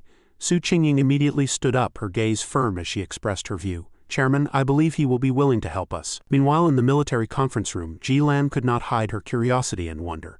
To ascend to the spirit creation realm in such a short time, what kind of monster is he? Even anomalies tremble at the sight of him, and just how many high-level attributes is he hiding? Han Li gave a calm assessment. 3 or more. Faced with such immense potential, our threats are nothing but a joke in his eyes. Bringing him onto our team is the only way forward, Jilan asked back in surprise. By the sound of it, the superiors have already decided to move personally. Han Li nodded and straightened his military cap. The superiors have made a decision, but the high-level leadership doesn't seem ready to lower their pride to contact Fang Yi directly yet. After all, the top pioneers have always come from the military. Compile a list of benefits for him and see what he's lacking, for instance, newly developed weaponry and equipment or information on secret locations suitable for cultivation. All of these can be given to him. Additionally, we need to deal with those viral live streams and videos. Su Qingying appeared even more cautious. The entire Spirit Chi circle in Sha country is watching him. Meanwhile, Jilan only wore a smile of anticipation. This kid really makes one look forward to his next move. In a quiet hospital ward, the heart monitor emitted rhythmic beeps. A girl with long brown hair sat by the hospital bed, whispering softly to her unconscious teacher. Teacher, a new hope seems to have appeared in Sha country. With someone of this strength appearing, your chance of waking up is even greater. The next day, in the old apartment, Fang Yi scrolled through the news while eating breakfast. He shook his head and sighed. After the commotion yesterday that shook the city, who would have thought someone would sneak into the back mountain to live stream? People will really do anything for fame. He took a bite of his sandwich and analyzed the situation. But now that video can't be found anywhere on the net. The live stream channel was also banned. Likely the military or the association stepped in. Suddenly, an abnormal silence in the house made him feel a trace of unease. Fang Yi looked toward Lin Yi's room. The door was wide open, and there was no one inside. Wait, Lin Yi hadn't come back all night and she hadn't sent him a message. Had something happened? Even if she were on a mission, a sense of unease welled up. His spiritual intuition told him something was wrong. That girl wouldn't be this irresponsible. He quickly pulled out his phone to call Lin Yi, but the only response was the cold automated message. I'm sorry, the number you have dialed is currently unavailable. Worried that Lin Yi had met with an accident, Fang Yi didn't hesitate for a second, immediately rolling out of bed and rushing out the door. This was bad, he had to find her immediately. Meanwhile, in a forest of thick white fog, the gorgeous matriarch and Lin Yi were huddling together, their faces filled with exhaustion and terror. Lin Yi turned to her companion and asked, How long have we been trapped here? Can you calculate the time roughly? Both were already at their limit, their bodies covered in scratches from branches and bruises from falls. The gorgeous matriarch frowned and calculated for a moment, answering hesitantly. Maybe 10 hours. I can't remember clearly. I'm sorry I dragged you into this. I thought it was just an ordinary phantom. As she spoke, she clutched the bleeding wound on her side, letting out a soft groan of pain. Lin Yi remained remarkably calm. She looked around and said decisively, Stop apologizing. In the end, it's because I'm not strong enough. Remember, stay alert and preserve your combat stamina. In this moment of life and death, the desire for power burned fiercely in Lin Yi's heart. She recalled the world-shaking scene of that breakthrough. If only I were as strong as that person. The two stumbled forward in despair. Suddenly, a sinister shadow with blood-red eyes blocked their path. Its form twisted like a ghost. It had no physical substance, floating like a plume of toxic smoke. It extended a massive pitch-black hand, ruthlessly striking at the two girls. Lin Yi keenly sensed the danger. She spun around and shouted, Watch out! Despite being exhausted, she forced herself to mobilize the last wisp of her spiritual power and launched a counterattack. Boom! The surge of spiritual power tore through the night sky, blowing away the creature's malformed head. Its body stiffened before collapsing to the ground like a pile of sludge. Observing the melting remains up close, the gorgeous matriarch discovered in horror that it was crowded with distorted human faces, all currently in the throes of agonizing struggle. She cried out, Are these the people who were trapped and died here? Lin Yi analyzed the cruel reality with a grim face. They have now become the flesh and blood of this anomaly. It's playing with us, intending to assimilate us into its food as well. The gorgeous matriarch's face was deathly pale as she clutched her agonizing wound. Our attacks have no effect on this black mist at all. Our spirit chi is being consumed too fast and we don't even know where the anomaly's true body is. Watching the defeated remains sink back into the black mist as if they had never existed, she said unwillingly, It's waiting for us to exhaust our spirit chi, and then it will toy with us like a cat with a mouse until we die. Here it seems to be invincible. A sense of powerlessness and despair began to erode their will.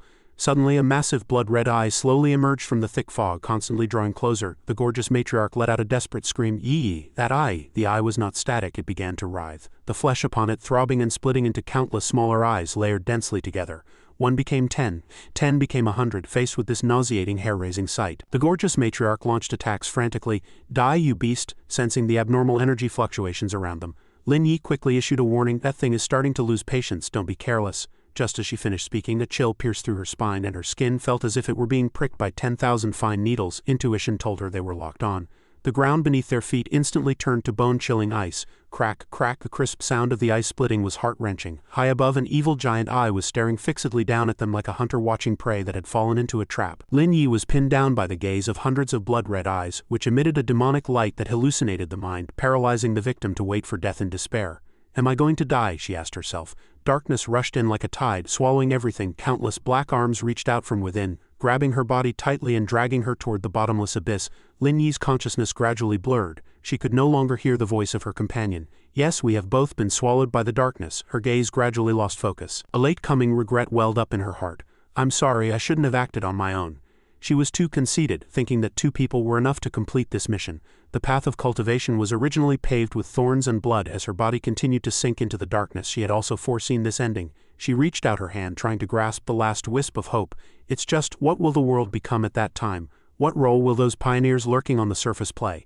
Unfortunately, she would never have the chance to see the grand spectacle after the full Spirit Chi resurgence. Tears slid down her cheeks as Lin Yi gave up her resistance. Suddenly an earth-shattering clap of thunder resounded. A brilliant blue light tore through the pitch-black curtain of night, like a holy sword severing the shackles of the god of death. Fang Yi appeared amidst the lightning, majestic and cold as a savior descending. He looked toward his stunned cousin and smiled. I almost didn't make it in time. Lin Yi's eyes widened, tears still clinging to her lashes, unable to believe everything before her. Struck by the lightning attribute Fang Yi released, which carried an intense power to dispel evil, the misty illusions surrounding the 2 girls vanished instantly. Lin Yi suddenly snapped awake, finding herself still standing on the ground beside her, the already unconscious gorgeous matriarch. She muttered to herself in disbelief. It really is my cousin. He saved me. So he isn't an ordinary person. Suddenly she saw that nauseating anomaly covered in strange eyes quietly approaching Fang Yi from behind. She screamed, "Watch out, that thing is to your right rear." Fang Yi's expression remained unchanged, his hand steadily gripping the hilt of his blade. The blade instantly ignited with a raging fire, radiating a terrifyingly high temperature. Good. Let me see what countering effect the heavenly fire has against the darkness attribute. He gave an arrogant smile, and decisively swung his blade backward, completely ignoring the lunging, gaping maw. With a horizontal sweep, the crimson fire blade technique combined with the heavenly fire did not just release flames, but unleashed a valiant fire dragon. The fire dragon roared as it swept the monster into a sea of fire. Piercing shrieks rang out as the anomaly struggled violently within the flames before falling completely still. A wall of fire rose around the 2 girls, protecting them within. Lin Yi hurriedly helped the gorgeous matriarch up. She slowly opened her eyes, her voice weak. Yi, are we dead? Feeling the scorching heat all around, she screamed in panic. My God, what is this sea of fire? Have we gone to hell together with that monster? Lin Yi comforted her softly. Calm down, look clearly, we are still alive. The gorgeous matriarch was stunned. We're still alive? She looked around and cried out in a lost voice. Wait, you are? Having dealt with the anomaly, Fang Yi had already retracted his power. The firewall dissipated as he turned with a gentle smile. It's dealt with. It's all over. He rubbed his stomach and asked a question completely unrelated to the situation just now. I haven't had breakfast this morning. Surely you 2 haven't eaten either? Seeing the handsome youth before her, the gorgeous matriarch seemed to forget all her fear, her eyes lighting up. Is it really you? Was it also you who saved us at the Death Vine in Yang'o Town? Fang Yi scratched his head awkwardly. Yeah, am I really that easy to recognize? Lin Yi finally connected all the dots and cut in to ask, wait a minute, you're saying that the fire attribute expert who saved us was my cousin? The gorgeous matriarch was equally shocked. My God, the expert is actually your cousin. Didn't you say your cousin was just an ordinary person? Fang Yi could only offer an embarrassed smile, giving no further explanation. The gorgeous matriarch couldn't hide her excitement, shaking Lin Yi's shoulders vigorously. This is our lifesaver, the man who defeated the desolation with a single strike, the one who left the 3-star abode realm. Uncle Wenju utterly crushed and caught Sister Garen's attention. Lin Yi was stunned. So her cousin was the expert with the high-level fire attribute.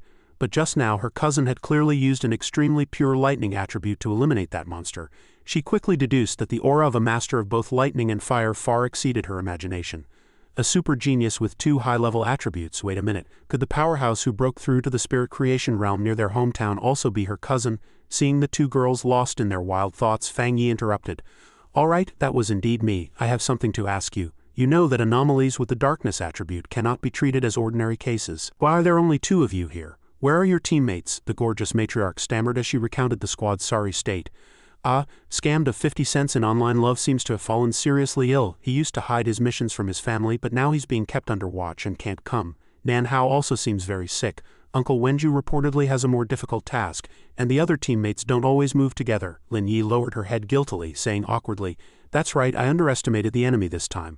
I thought being at the 3-star abode realm would be enough." Fang Yi listened, speechless, recalling the scene from last time. He remembered that these teammates each had their own agendas. It seemed this team wouldn't last much longer. In the most dangerous moment, only the gorgeous matriarch had stayed behind to protect Lin Yi, even saying firmly, "Then you guys leave, I will never abandon a teammate."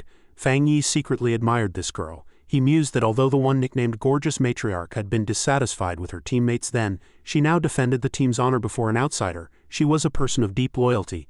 Since he could no longer hide it, Fang Yi made a decision. "Cousin, here's what I'm thinking, since you already know my identity, and I trust you both, how about," he looked directly into the eyes of the 2 girls and proposed, "let's form a team, how about it, but you can't spread word of this." Lin Yi's eyes widened in surprise, while the gorgeous matriarch was overjoyed, her face turning red with happiness. "Really expert," she promised hastily. No problem at all, my lips are sealed." "Oh my, I've truly basked in Yi's reflected light." Fang Yi smiled, waiting for his cousin's answer. Lin Yi was moved to tears at this moment. That's right. Her cousin was a powerful pioneer. He must have discovered she was a pioneer long ago and had been protecting her in secret. A tear slid down her cheek as she smiled through her emotions. On the lonely path of cultivation, having a trustworthy relative who offered selfless help and companionship was such a joyful thing. She looked up, her smile as bright as sunlight after rain. "That's wonderful. Thank you, cousin. I'll fry 2 extra eggs for you tonight." Just as the 3 walked out of the eerie forest, Lin Yi's phone rang. She glanced at it and announced, "Sister Garen has posted a new mission." The text read, "Notice, head to the extreme darkness zone to collect mission items related to the darkness attribute. Please consider carefully before signing up." Fang Yi read the message, resting his chin in his hand as he pondered. "The darkness attribute, cousin. How much do you know about this extreme darkness zone?" Lin Yi replied with some concern. "Well, the extreme darkness zone is located in the boundary areas of the darkness attribute. It's a place strictly forbidden to enter in Sha country. Because the darkness attribute there is extremely powerful, pioneers always avoid that area on missions. Moreover, most of the anomalies currently in our city drifted out from there. The government has never deeply explored this forbidden zone. I heard some very serious accidents happened inside." After hearing this, Fang Yi became even more interested. "Is that so? Then we must go try it. Ask her what the specific mission content is and see if she replies." The gorgeous matriarch waved her hand. "Probably won't. Sister Garen is very mysterious and never says an extra word." But Fang Yi was thinking about another problem. He was even more curious about the identity of this person called Garen. The extreme darkness zone was a forbidden area guarded by heavy troops where many had died, yet Garen could actually issue related missions to pioneers. He proposed a hypothesis. If she isn't insane and trying to oppose the government, then her identity must be quite special. Either she is high-level military or part of the association's upper management. He leaned toward the latter. Following her cousin's advice, Lin Yi sent a message with her Yi Feng He Ju account. "Sister Garen, I want to sign up. What specifically do we need to do?" Surprisingly, Garen replied very quickly. The mission was to collect 7 decay flowers. Note: the rewards for this mission are more generous than before, but the dangers of the extreme darkness zone all stem from the darkness attribute. The danger level of anomalies is also higher than usual. Please be sure to form a team before signing up. The gorgeous matriarch cried out in shock. "My God, why did Sister Garen explain so much this time?" Lin Yi was also stunned. "She's never said this much before." Then Garen sent another message. "This mission may involve S-class anomalies. The death rate is extremely high. Please consider deeply. If a strong and reliable pioneer leads the team, it's not too late to sign up." Elsewhere, Garen was striding forward, followed closely by elite soldiers serving as bodyguards. She thought to herself, "Let it be.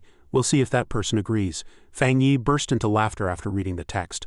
A strong and reliable pioneer? He felt this girl was quite something to be so blunt. He saw through the subtext of that message. It was practically saying, "I know about you, and I know a pioneer like you would be interested. Do you dare to come?" That was Garen's plan. Although the two sides had not met, the secret game of wits had already begun. A smile played on Fang Yi's lips. Since the other party had issued the invitation, he didn't mind accepting. "Cousin, it seems they're coming for me." Thinking of that forbidden zone no one had ever explored, the adventurous blood in his body began to boil. "Interesting. I definitely have to take a trip to this extreme darkness zone," Lin Yi quickly replied to the message. "Sister Garen, our squad has 3 people." In a hospital corridor, Garen's assistant hesitated. "Sister Garen, their squad." Garen didn't look back, walking with long strides while holding a bouquet of flowers. "It doesn't matter. If he is a pioneer worthy of Sha country's trust, he will come." The assistant was a bit worried.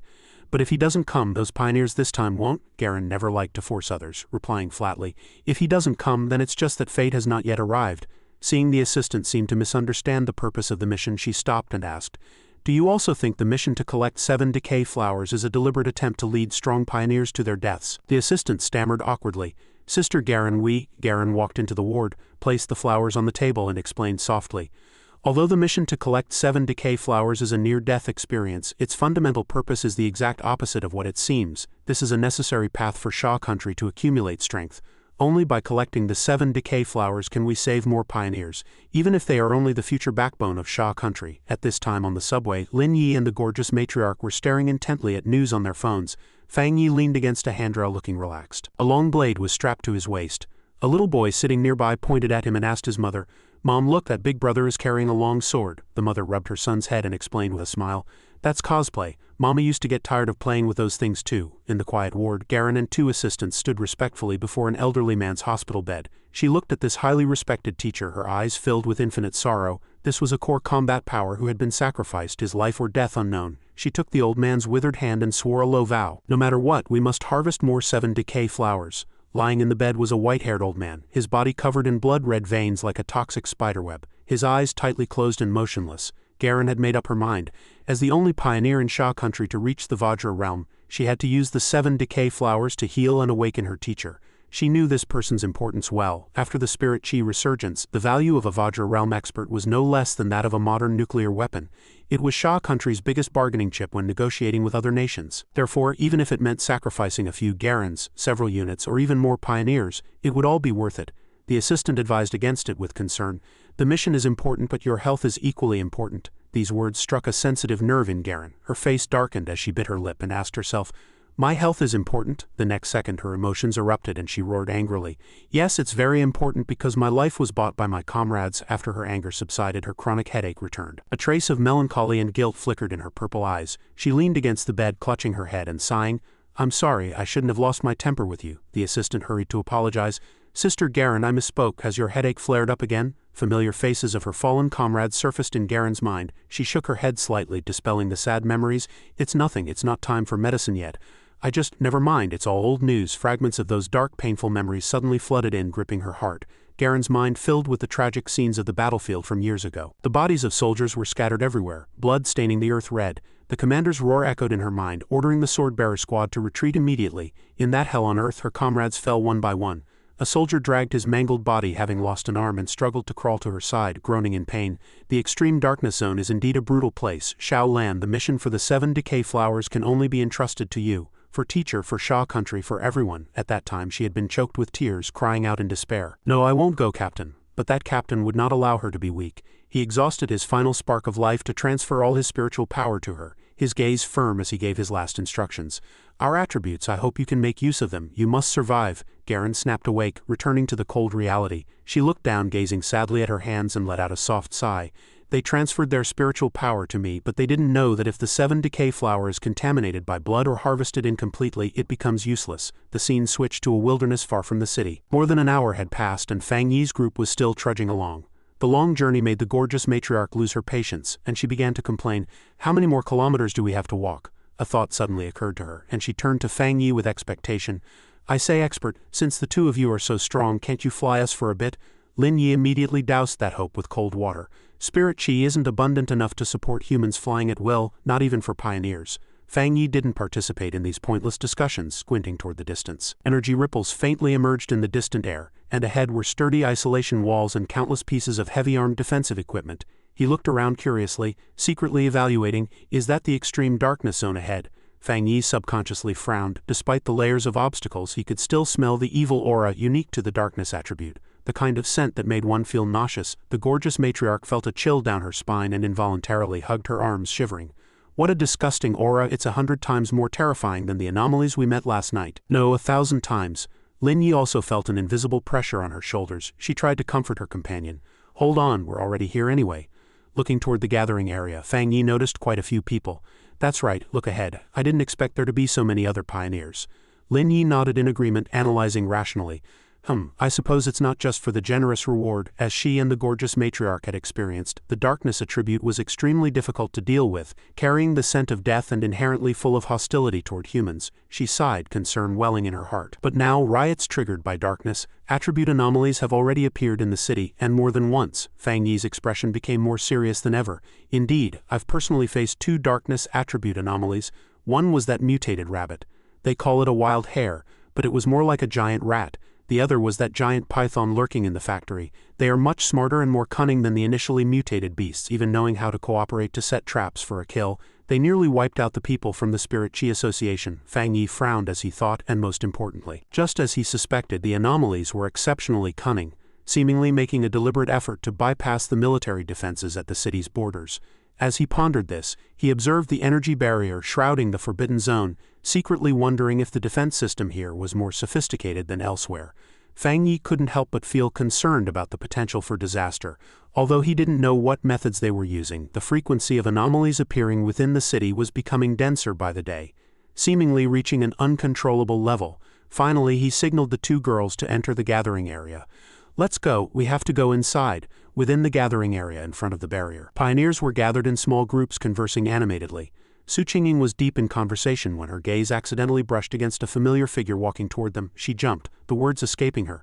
"My God, he's here too," and he brought 2 girls. Realizing she had shouted too loudly, she immediately turned away, covering her mouth in panic. The green-haired girl beside her noticed her captain's abnormal behavior and shook her, shouting, "Boss, boss." Su Qingying didn't answer. She squeezed her eyes shut, chanting to herself like a prayer. "Amitabha, merciful Buddha, please don't let him find me, don't let him find me." But perhaps the prayer hadn't reached the heavens yet. As Fang Yi recognized her, he stepped forward to greet her. "Oh, is that Captain Su?" Since she had been called out by name, she could no longer pretend not to see him and turned around with an awkward smile. "Oh, it's you, you're coming to the extreme darkness zone too? That's great news." In truth, she had already received Fang Yi's file from the military, and remembering her previous expertise before him made her feel incredibly embarrassed. Seeing this, the gorgeous matriarch leaned in and whispered, "Expert, this girl wouldn't happen to be your sister-in-law, would she?" Lin Yi also leaned in curiously. "Ha, cousin." Su Qingying's face turned beet red, and fearing a misunderstanding would annoy Fang Yi, she waved her hands frantically to deny it. "My God, that's a huge misunderstanding." Fang Yi stepped in to resolve the situation, introducing her with a half-joking smile. "Of course not, this is Captain Su from the Spirit Chi Association. She helps me handle odd jobs." The misunderstanding dissolved instantly, but the title "the person who handles odd jobs" left Su Qingying even more speechless, thinking to herself, why does that title sound so grating to the ear? Just as they were talking, a provocative heavy stomp echoed behind them. A middle-aged man stepped forward with a cold snort. "These brats are truly arrogant." The man looked experienced and travel-worn, with a spear slung over his shoulder and a long sword strapped to his back. Relying on his status as a senior here, he put on a lecturing air. "The younger generation of pioneers is formidable, yet they have no manners at all. Not only do they fail to greet their seniors, but they're also incredibly noisy. Without even considering what kind of place this is, I'd like to see if you can actually look out for each other later in the extreme darkness zone." These words were clearly aimed at Fang Yi. The gorgeous matriarch, now his #1 fan, instantly flared up. She snorted, rolling up her sleeves as she prepared to charge. "Don't blame me for my temper, old man. Do you even know who these people are?" Fang Yi shook his head to stop her, signaling not to reveal his identity. The gorgeous matriarch took the hint and quickly switched to a shrill, mocking tone. "Old man, you'd better worry about yourself. We'll see who gets scared to death in a moment." The man was about to argue back when the sound of an engine caught everyone's attention. He squinted toward the source of the noise. A military armored vehicle slowly drove into the area. The man gave a cold laugh, glancing sideways at the gorgeous matriarch. "Oh, the ride is here, then let's wait and see." Once the vehicle stopped, the door opened, and a slender figure radiating a powerful aura stepped out, capturing the attention of every pioneer. It was Garen, the one who had issued the summons. The crowd began to whisper, "It's Sister Garen. It really is her." She stepped out of the vehicle, followed by soldiers armed to the teeth who were maintaining order. The crowd automatically parted to make a path. The gorgeous matriarch was filled with curiosity, whispering, "My God, what is her background? Her presence is so commanding." Fang Yi guessed. "Probably here to open the door for us." As if she had heard him, Garen turned her head slightly, her gaze lingering on Fang Yi for a moment before she walked straight toward the blue glowing energy barrier. She pulled out a strange stone engraved with ancient runes, the key to the barrier. She infused her spiritual power into the stone, causing vein-like patterns to emerge on its surface. Rumble, the ground shook violently as the barrier began to crack, revealing a pitch-black passage resembling the giant maw of a beast. A gloomy aura and a thick scent of blood, accompanied by bursts of roars, surged out from within. Garen shouted, "Everyone is here!" The gate swung wide and the barrier opened completely, revealing a slowly swirling vortex of black mist behind Garen. She turned and announced that they could enter. "I have one more reminder for everyone. The 7 decay flower must be harvested intact and it must never be contaminated with human blood. Fang Yi and the other pioneers listened quietly to the rules. If the returned flowers didn't meet the requirements, they wouldn't receive the reward. If there are no questions, you may begin now. The middle-aged man in red armor from earlier led his team inside first. As he walked, he grumbled impatiently. Damn it, they won't go themselves, but they push us in to die. There isn't even a guarantee on pension funds. What kind of attitude is that? A youth in the team, fearing trouble, hastily spoke up to stop him. Old Dang, keep your voice down. If we really die, we can only be reported as missing. Would the government just send a huge amount of compensation home for no reason? That would be like admitting they caused our deaths, wouldn't it? The middle-aged man named Old Deng fell silent upon hearing this and walked inside indignantly. Following behind, Su Qingying leaned closer to Fang Yi to share her assessment of Old Deng and the other groups. That middle-aged man should be a 1-star spirit creation realm like you. Additionally, there seemed to be several experts among those who stayed quiet, but they might be hiding their auras. It's hard to judge. Most of the others are 2- or 3-star abode realm pioneers with solid foundations. The strength of each team is roughly equal. Fang Yi nodded and took note. I see. I didn't expect them to find so many elite squads for such a difficult task. However, a trace of doubt remained in his heart. Was that man just now also in the spirit creation realm? Why did it feel like his spiritual energy wasn't particularly high? Outside, an assistant ran up to Garen with a list of personnel to report. Sister Garen, the statistics for the participants in the Extreme Darkness Zone mission are in. There are 37 2-star abode realm, 12 3-star abode realm, and 3 1-star spirit creation realm pioneers. The difficulty levels of the mutated beasts in the mission range from B class to S class. Garen nodded with satisfaction. Good. Have everyone take their positions at the monitoring equipment. I'm all set, don't worry. The interior of the Extreme Darkness Zone was a completely different world, desolate and silent with withered twisted trees resembling the arms of demons and air filled with thick haze and foul odors. Upon stepping into this area, everyone circulated their spiritual power to protect themselves and prevent being eroded by the darkness. Fang Yi led the way, followed closely by Su Qingying's trio with Lin Yi and the gorgeous matriarch at the back. Seeing his teammates falling quite far behind, Fang Yi turned his head to warn them. You two stay close to me. The darkness attribute here will block your vision. If we don't stay close, it'll be easy to get separated and lose our way. The gorgeous matriarch, the weakest in the team, was soon overcome by the cold and evil aura here. She clutched her chest and crouched on the ground, her face deathly pale. I'm sorry, I just can't stop wanting to vomit. Su Qingying stepped forward and patted her shoulder to comfort her. It's all right. That's the scent of rotting corpses mixed with brain fluid. It's not just you. It's perfectly normal to want to vomit. After saying that, she pointed to a group up ahead who were also vomiting violently. Look, those guys in front who are at the same level as you are also throwing up quite badly. Lin Yi stepped forward to help the gorgeous matriarch up. Su Qingying took the opportunity to add an explanation. The darkness attribute has a natural countering effect on pioneers. You can think of it as a type of pollution. Moreover, the mutated beasts in the Extreme Darkness Zone are extremely active. Fang Yi listened quietly as she explained the monster ranks. B-class mutated beasts are equivalent to the abode realm of pioneers and can control their kill range. A-class is equivalent to the spirit creation realm with violent spiritual energy, and they usually gather in these extreme darkness zones. S-class can rival the Vajra realm or higher. They are almost always disaster-level threats. She emphasized the most important point. But keep in mind the darkness attribute. Mutated beasts in the Extreme Darkness Zone get a buff. Beasts originally assessed as B-class will have their strength increased by at least 1 tier here. Lin Yi was astonished. There's such a thing? This is my first time hearing of it. I see, then she asked with concern. Captain Su, are you guys all right? The gorgeous matriarch was also a bit worried. Yeah, aren't you guys being polluted? In truth, Su Qingying had already broken through to the 3-star abode realm, but she smiled and made an excuse to hide it.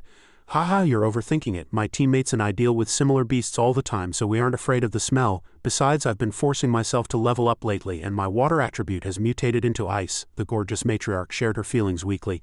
Since we're at the same level as Captain Su, I wonder if you feel the same as I do. As soon as we entered the black mist, our spiritual power dropped significantly. It's even worse than the last mission, but Captain Su looks quite normal. Su Qingying nodded solemnly. Yes, many experts have fallen here before, including military elites above 1-star spirit creation realm. So we must be extra careful. Lin Yi shivered upon hearing this. My God, let's go. The mission is what matters. She looked around and warned. The figures ahead have already vanished. We need to stay closer. I'll talk less from now on to save energy. Everyone, concentrate your spiritual power too. Don't let the black mist find an opening. Fang Yi had been observing in silence. He thought to himself that after entering this place, his body didn't seem to have any obvious negative reaction. It seemed that the enhanced yang and lightning attributes were indeed effective in dispelling the dark attribute, or perhaps his spiritual power had become even more potent after breaking through to the spirit creation realm. In another direction, Old Deng swung his blade and decapitated a mutated beast blocking the path. He gave a sinister laugh. "Ha, the beasts in the extreme darkness zone are nothing special." Old Dang led his team forward aggressively, shouting, "Brothers, we must be the ones to harvest the 7 decay flower. Let these youngsters see what true strength looks like." His followers chimed in. "The boss is mighty, charge." Back to Fang Yi's group. The further they went, the more the temperature dropped. Lin Yi began to cough continuously from the cold. The gorgeous matriarch looked at her friend with concern. Hearing the coughing, Fang Yi turned his head. After all, she was his cousin, and he couldn't just ignore her. So he walked over to Lin Yi, gently patted her back, and secretly infused a surge of yang attribute spiritual power into her body for protection. Lin Yi's eyes widened as she looked at him. "Cousin," suddenly her whole body felt warm, and the nausea and bone-chilling cold vanished instantly as if she were being shone upon by a warm winter sun. She thought to herself, as expected of the power of the spirit creation realm. Lin Yi was filled with admiration. The fire attribute is so warm it truly lives up to its reputation as a rare high-level attribute. Since reaching 3-star abode realm, my sensitivity to attributes has deepened. My wood attribute is good at absorbing spiritual energy, and Captain Su's mutated ice attribute is also very rare. Seeing his cousin was mistaken, Fang Yi corrected her. "It's not the fire attribute, it's the yang attribute. I didn't explain it clearly before. I handled the incidents at the North Gate and the playground at Qingcheng University," he added patiently. "However, these two abilities are not the same. There are still some differences between the yang attribute and the heavenly fire attribute." Only now did Su Qingying learn this shocking truth, and she stammered, "Huh, you're just admitting it like that. Then don't you now possess 3 rare high-level attributes?" Fang Yi closed his eyes in contemplation, thinking that he also had the desolation attribute, but a tall tree attracts the wind. Keeping a trump card was never a bad thing. So he just nodded vaguely. Probably, he turned to look at the gorgeous matriarch who was huddled like a drowned cat, her teeth chattering because of the cold. Her words were disjointed.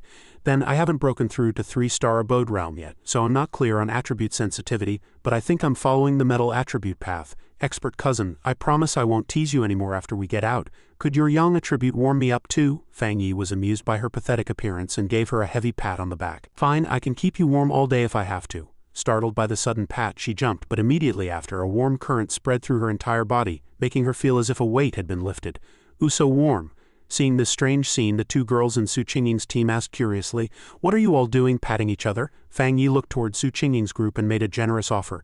"Captain Su, would your team like to try as well?" Su Qingying smiled, thinking it seemed like a good idea. The blonde girl shouted excitedly, "Then what are we waiting for?" The red-haired girl also quickly turned around. "Please, expert." The 3 of them took their places in turn. Fang Yi lightly patted the backs of Su Qingying and the other 2 girls, feeling the warm yang attribute protecting them. The 3 were not only delighted but couldn't help but giggle softly. However, the good times didn't last long as a heavy sound of mutated beast footsteps echoed, breaking the relaxed atmosphere. Fang Yi immediately warned, "Attention, the mutated beast is approaching." Su Qingying reacted quickly, releasing a surge of spiritual power toward the source of the sound. "What is it?" The attack seemed to vanish into the void. Suddenly a dark shadow lunged straight at the gorgeous matriarch. She gasped and dodged to the side just as a massive pitch-black anomaly materialized. Towering over her, someone cried out in shock, "Gorgeous matriarch, it's right in front of you." She panicked, stammering, "Oh my god!" Su Qingying recognized the monster's rank and shouted, "Watch out, it's an A- grade anomaly." Paralyzed with fear, the matriarch could only watch as the creature lunged with bared fangs and claws. Su Qingying summoned sharp ice crystals and charged in to rescue her. "Let me handle this." However, as the razor-sharp ice crystals pierced toward the target, the anomaly vanished into the black mist like a ghostly phantom. Su Qingying grit her teeth. An enemy of this caliber was truly troublesome. Lin Yi, preparing to offer support from the rear, was also stunned. It vanished. Fang Yi calmly scanned the surroundings and discovered a horde of zombies shambling toward them from behind. These things were neither human nor ghost, roaring as they surrounded the group, while black withered bones began to pile up on the ground beneath their feet. Fang Yi warned, "Watch your step." Forced into a corner, the team hesitated no longer. Fang Yi stepped forward, his hand resting on the hilt of his blade. "Move aside." His scorching yang attribute erupted violently. His eyes turning a brilliant crimson like 2 torches in the night, he swung his blade to release the power of the heavenly fire, and 2 fire dragons roared forth, tearing through the sky. Boom, the flames exploded, incinerating the surrounding swarm of anomalies. The crackling of the fire was accompanied by a pungent stench and the rising shrieks of the monsters. "Hot, it's so hot, don't burn me." With just one strike, everything was cleared. Fang Yi shouldered his blade and looked back at the team with a smile. "Safe for now. That wave of anomalies has vanished. Don't let all those eyes fool you. There were actually only 2 of them." He rubbed his chin, musing with a hint of doubt. He hadn't expected the anomalies here to have evolved to the point of mimicking human speech. Su Qingying, with her vast knowledge, explained, "They likely learned it after eating too many people. In the extreme darkness zone, even the weakest anomalies are nurtured into A-grade threats. Without being in the spirit creation realm, it's impossible to face them head-on." Not far away, a mysterious figure watched in silence. It was Garen, masking her face. Her eyes glimmered with approval. To defeat 2 A-grade phantasm beasts in a single move was a feat that would have taken even her several rounds. Once the crisis was resolved, Lin Yi remained on high alert. She suggested, "If it's as Captain Su says, we must stay even more united, otherwise I fear the anomalies might disguise themselves and infiltrate our ranks, launching an attack when we let our guard down." Fang Yi looked at the gorgeous matriarch who was slumped on the ground in terror and spoke gently. "Gorgeous matriarch, get up." She had been so terrified her legs had gone weak and she was still panting heavily. That oppressive aura was terrifying, far stronger than the cat demons or zombies they had faced before. Just a single touch felt as though she would be incinerated. Was this the absolute suppression of a higher realm? It was suffocating. Suddenly a strange, rushing sound echoed from an unknown source. Fang Yi narrowed his eyes and scanned the area, seemingly discovering an anomaly. Lin Yi also tilted her head to listen. Her keen ears caught a strange noise coming from the distance. She asked in confusion, "Hey everyone, listen, is that the sound of waves ahead?" No sooner had she spoken than the ground beneath them shook violently, as if a giant beast were turning over deep underground. The entire team was startled, staggering as they tried to find their balance. Soon heavy and hurried footsteps approached, accompanied by the sharp bang-bang of gunfire. A pioneer was sprinting desperately toward them, screaming at the top of his lungs, "Start firing, run, stop fighting, this thing is too freaky." Panic-stricken screams echoed through the space.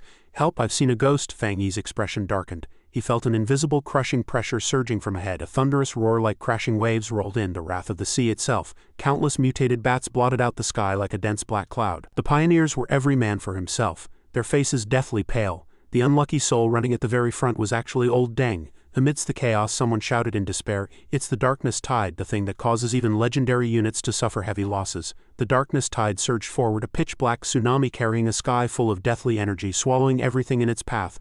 Those who were slow were instantly engulfed. Pitiful cries for help were never-ending. "Help, save me!" Witnessing this, Old Deng's heroic streak suddenly flared up. He skidded to a halt, refusing to run any further. Propping up a spiritual power shield, he stood proudly and cursed loudly. "The darkness tide is nothing. Just because the government army can't beat it doesn't mean I can't. Damn it, this thing is already in the palm of my hand." With that, he charged frantically toward the giant wave. Such courage was commendable, but unfortunately, Old Deng had vastly underestimated the destructive power of the darkness tide. In the blink of an eye, his body was completely swallowed by the Black Sea. As he sank into the dark waters, he realized in horror. There were no fish inside, but things 10,000 times more terrifying. Oh no, something's wrong. The anomalies inside. Old Deng's regret came too late. His body was frantically torn and bitten by thousands of anomalies lurking in the darkness. His pained moans grew faint. "It's not just a grade, there are S-class. No, don't let it catch you, don't." Old Deng was not alone. Countless other pioneers met the same tragic end, dragged into the abyss by the darkness tide. The heart-wrenching screams of despair left the survivors trembling with fear. Standing on a temporarily safe high ground, Lin Yi shivered slightly and asked with concern, "The dark attribute aura is too thick. Are they beyond saving? Can we even escape?" Fang Yi, however, maintained an uncanny calm, perhaps the daring of a youth who knows no fear. He turned and asked Su Qingying, "Captain Su, what exactly is the darkness tide?" Su Qingying's face was grim, her voice laced with dread. "The darkness tide is the peak manifestation of the dark attribute. It can swallow all decaying matter, including the anomalies within it, but this operation was supposed to have avoided the tide days." Lin Yi was shaking with terror. "My God, are the people ahead really all dead? Is this the darkness tide? I've only seen records of it on the forums. They say it's a terrifying force that can level an entire city. Cousin, should we hide first? Is it too late to leave?" Fang Yi didn't answer. He silently activated the lightning attribute in his hand, perfectly combining the yang and lightning attributes to form a stable spherical shield around everyone. "Don't panic, everyone. This spiritual shield has a countering effect against the dark attribute. If necessary, we can work together to maintain this shield and protect ourselves through the impact of the darkness tide." Su Qingying immediately saw through his reckless plan and tried to stop him. "What do you think you're doing? The darkness tide is a condensed state of the dark attribute. We can't possibly block it with our current strength." That spirit creation realm elder was swallowed in an instant. Fang Yi drew his long sword. On one side it radiated the dazzling light of the yang attribute, while the other was coiled with emerald green arcs of lightning. Spiritual power surged out like a waterfall. "So what if it's condensed? I will destroy it." As soon as he finished speaking, he stepped out of the safety shield and charged toward the giant wave like an arrow from a bow. Lin Yi screamed for her cousin in a panic. Su Qingying stared at his retreating back, unable to believe her ears. "Did I hear that right? What is he trying to do? Destroy the darkness tide?" They weren't far from the Black Sea, and in a flash Fang Yi's glowing figure, wreathed in the yang attribute, dove directly into the heart of the darkness tide. Plop! The pitch-black wave swallowed him completely. Relying on the yang attribute, which had a powerful countering effect against the dark attribute, Fang Yi could still move freely within this dead sea. He dove deeper and deeper. Upon reaching a certain depth, dense clusters of red eyes filled with greed appeared all around him. Fang Yi let out a cold laugh.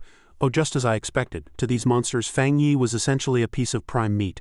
They swarmed toward him, surrounding him from all directions. Meanwhile, Fang Yi continued to analyze the situation calmly, rather than saying these were A-grade anomalies evolved through dark attribute control. It was more accurate to call them a sort of upgraded hybrid. His gaze swept over the anomalies that were constantly shifting between B-grade, A-grade, and S-class. One could say that the anomaly level of this entire darkness tide area was no less than SSS class. No wonder it could easily swallow Spirit Creation Realm pioneers who were the elite of humanity. He circulated his lightning attribute spiritual power, his fists crackling with thunder. Then Fang Yi transformed into a bolt of lightning, unleashing thunderous punches and using his exquisite movement techniques to pierce through the defensive line of the dark anomalies. But the enemies were simply too numerous to be finished. Seeing their kin destroyed, they pursued him even more frantically. Fang Yi nimbly pulled away, his eyes flashing with the golden light of the yang attribute. He turned and launched a fierce counterattack. With a single blade strike combining the high temperature of the fire attribute and the purification of the yang attribute, he incinerated the massive anomalies that were hot on his heels. The destructive power of Spirit Creation Realm strength combined with reinforced weapons was truly staggering. Before, he had struggled to fight a B-grade giant python. Now he was cleaning up A-grade hybrid anomalies in their very nest with ease. Right in the middle of the thrill of battle, his gaze suddenly caught a familiar sight. An anomaly was biting down hard on someone's head. It was the same man who had shouted at him earlier. Fang Yi muttered, "Is that the guy from before?" Then casually asked, "Hey, still alive?" Perhaps due to his high realm, old Deng hadn't been completely swallowed yet. Hearing a human voice, he let out a faint whimper. Fang Yi silently assessed, "He's still reacting. Looks like his spiritual power hasn't been sucked dry by the dark attribute yet." Although his Spirit Creation Realm foundation wasn't as stable as Fang Yi's, he was still a genuine spirit creation expert. So there was still a sliver of hope. Since he could save him, he couldn't just sit idly by. Acting on the thought, he raised his hand to summon the power of thunder. 100 refinements of divine lightning. Fang Yi waved his hand downward, and a massive pillar of lightning descended like the hammer of a god. Boom, a deafening explosion rang out, scattering the pack of anomalies attacking Old Deng. Though he was freed, Old Deng had completely lost his fighting capacity. His body was severely contaminated, and he collapsed to the ground. Fang Yi watched the victim's state with his blade in hand. He could indeed be saved. But the hope was slim. Just then, the scattered shadows began to recover, swarming toward the youth standing in the center of the Black Sea. A deafening roar sounded once more. Fang Yi clicked his tongue. Infinite regeneration? Is this a characteristic of S-class and higher anomalies? He looked at the giant beast currently reforming and let out a cold laugh. "I have a way to deal with you. Let's try this move." With that, he reached out his hand and proactively revoked his protective spiritual power layer. He wanted to use the system to see if he could compile this dark attribute. The system immediately issued an alarm, detecting an extremely strong dark attribute.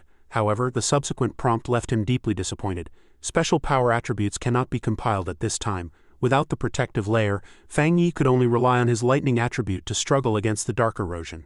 Even at the Spirit Creation Realm, I still can't compile the dark attribute. It seemed the dark attribute was indeed more special than the others. Since this move failed, he had to try another way. He quickly reactivated his yang attribute protection, a calculating smile curling at the corners of his mouth. Seeing their prey standing still, the anomaly's offensive grew even more ferocious. Fang Yi held his ground, his mind calculating rapidly. Since it could neither be completely destroyed nor directly absorbed, he would have to adapt. He felt a bit of regret. Too bad he hadn't brought that little white flower with him. Otherwise, he could have used the power of desolation to fight this dark attribute. Were there any other moves? Suddenly, a brilliant spark ignited in Fang Yi's eyes. There it is, isn't there a ready-made solution right here? Outside, within the safety shield Fang Yi had left behind, everyone was still on tenterhooks. The gorgeous matriarch asked Captain Su. "Have you ever seen anything like this?" Su Qingying shook her head helplessly. "My experience is limited. I've never seen anything like it." Gazing at the eerie, churning darkness tide in the distance, someone whispered, "Will the darkness tide ever calm down?" Just then, the shield vibrated slightly. Lin Yi panicked, feeling extremely uneasy. "What's wrong with the shield? This is so strange. I wasn't even this unsettled facing the death vines, but in this creepy environment my cousin has been in there for so long. What if something happened?" Su Qingying took Lin Yi's cold hand and comforted her softly. "His spiritual shield is still there. It just flickered a few times. We just need to work together to reinforce it. Besides, if something happens to someone of his strength, then all we can do is go down with him." The captain was very good at using this kind of cold, realistic analysis to comfort people. He was a Spirit Creation Realm tycoon who mastered multiple insane attributes. "I even suspect his real strength has reached the 3-star Spirit Creation Realm. It's not for us Abode Realm 3-star small fry to save him." Brutally honest. Lin Yi and the gorgeous matriarch were speechless. Lin Yi couldn't help but let out a laugh. "Captain Su, you're very humorous." Su Qingying scratched her head sheepishly. "Oh really? My teammates say that too. Do you feel better now?" Just as they were laughing and talking, a golden light more dazzling than the light of truth suddenly rose from the horizon, tearing through the dark night. Boom, a world-shaking explosion rocked the earth and 9 massive fire dragons circled forth, standing majestic in midair. This was precisely Fang Yi's latest ultimate technique. 9 Dragon Heavenly Fire Seal. Fang Yi roared amidst the circling fire dragons, his voice shaking the heavens. Unlike the others' extreme shock, the gorgeous matriarch cheered excitedly like she'd struck gold. Yi, your cousin, he's truly breathtaking. Lin Yi stared blankly at the magnificent scene, sighing with full admiration. This move is just too cool. It really is. The 9 fire dragons circled and strangled, bit by bit, swallowing and compressing the ferocious darkness tide in the distance. Even Garen's habitually ice-cold face couldn't help but reveal a look of astonishment. A heavenly fire attribute seal. Watching the energy sphere gradually take shape, she marveled silently. He actually sealed the darkness tide below. Fang Yi grit his teeth. Utilizing all his spiritual power to control and shrink the massive sealing orb, he infused the lightning attribute to enhance the suppression, forcing the darkness tide to yield. At this moment, Fang Yi was like a deity shouldering an entire planet, his spiritual power surging like a torrential flood. 9 Dragon Edict. He slammed the sealing orb violently into the ground. Boom, earth and stone flew in all directions. The ground fractured. Fang Yi ignored it, continuing to compress the seal. Strands of heavenly fire spun and coiled like ribbons of the Grim Reaper, sealing off all avenues of escape for the darkness. Finally, the orb of light shrank to the size of a fist, emitting a brilliant ring of heavenly fire spiritual energy that acted as an eternal shackle, imprisoning the monster that was the darkness tide. Having finished the task, Fang Yi dragged out old Deng's limp body and tossed it casually onto the ground. Safe for now. An unexpected harvest, saving a person. How should I handle him? Lin Yi ran over joyfully. Cousin, you're fine, that's wonderful. Looking at the unconscious old Deng, Su Qingying suggested, let my team members handle this person. Big shot. Noticing Fang Yi's dark and displeased expression, she asked in confusion, since you've sealed a high-level dark attribute, why don't you look happy? She secretly admired him. He said he would eliminate the darkness tide, and he actually did it. This person truly is. Fang Yi turned and walked ahead, his tone urgent. Because this is only a temporary seal, the dark attribute here is too dense, we must leave quickly. While the seal is still effective, hurry and harvest the 7 decay flower. Su Qingying nodded in understanding and gestured to her teammates. Understood, we will send this person back to the Spirit Chi Association for treatment. Someone asked, what about the people ahead? Did not even one escape? Fang Yi shook his head gloomily. I didn't see so much as a scrap of clothing or a bone. I'm afraid everyone else, regardless of their realm, was swallowed by the dark attribute. The gorgeous matriarch let out a dejected sigh. People who were just alive a moment ago, gone in the blink of an eye. Maybe I'm cold-blooded, but what I'm thinking now is that I'm glad I didn't see them die with my own eyes. Fang Yi quickly assigned tasks. 81, you two go ahead with Captain Su. The most dangerous thing right now is actually this pool of black water. It's more stable if I stay behind to guard the rear. The girls had no objections. Okay. Fang Yi stood on a rock overlooking the residual pitch-black lake. The system in his mind began to operate, detecting intense dark attribute fluctuations. The black waves churned as if wanting to leap up and swallow him. Detection successful. Initiating maximum calculation. Compiling pillars of dark attribute spiritual power rose surrounding Fang Yi. He relaxed his body, offering no resistance and allowing countless black threads to bore into him. A moment later, Fang Yi opened his eyes, a glint of dark enchanting purple light flashing within them. Compilation successful. Obtain dark attribute technique. Infinite dark realm effect condenses an enclosed misty space. Within this space, spiritual energy is corroded by the dark attribute, causing existing spiritual energy to drop significantly. Fang Yi toyed with the small black sphere in his hand, curious about the unique domain of this new power, dark realm. He quickly analyzed it. In other words, as long as I deploy the infinite dark realm when facing an enemy, the corrosive effect of the dark attribute can deplete their spiritual power, causing it to gradually decrease. If combined with his other attribute techniques, wouldn't it create an even stronger stacking debuff? This way, even if an anomaly more bizarre than the darkness tide appeared, he could achieve a cross-tier kill. There was a large commotion behind him, causing a ripple in the mist. Su Qingying couldn't help but look back curiously. When she saw the staggering scene, she was so shocked she couldn't speak. Fang Yi was suspended in midair with black mist from all directions gathering into a mass and boring into his body. Su Qingying marveled silently. This spiritual energy fluctuation, how did he break through again? There was no celestial omen just now, but she immediately realized the abnormality. No, could he be absorbing the power of the darkness tide? That's an S-rank existence evaluated by the government. This is too absurd. In the Pioneer Circle, everyone knew the dark attribute was the most taboo and terrifying thing. The crystallization of extreme negative emotions and deep-seated malice. Because the price was incredibly heavy, the government strictly forbade anyone from absorbing it. For this reason, dark attribute anomalies were categorized separately. Although ranks also ranged from D to S, even a D rank was enough to make a pioneer who had just stepped into the abode realm suffer immensely, let alone the S-rank horror of the darkness tide. Forget a single spirit creation realm, even 10 would be easily swallowed. She recalled a 3-star abode pioneer who tried to absorb a small wisp of a C-rank dark attribute, resulting in ulcerated skin and mental derangement. The man was still in a psychiatric hospital. By now, Fang Yi had finished the absorption. He let out a light breath and looked toward a dark corner, his tone flat. "Come out, you've been observing us for a long time." Garen removed her mask and stepped calmly out of the shadows. "If I'm not mistaken, Fang Yi, you sealed the darkness tide single-handedly." Su Qingying cried out in shock. "Gah." But Garen ignored her, her sharp eyes fixed intently on Fang Yi.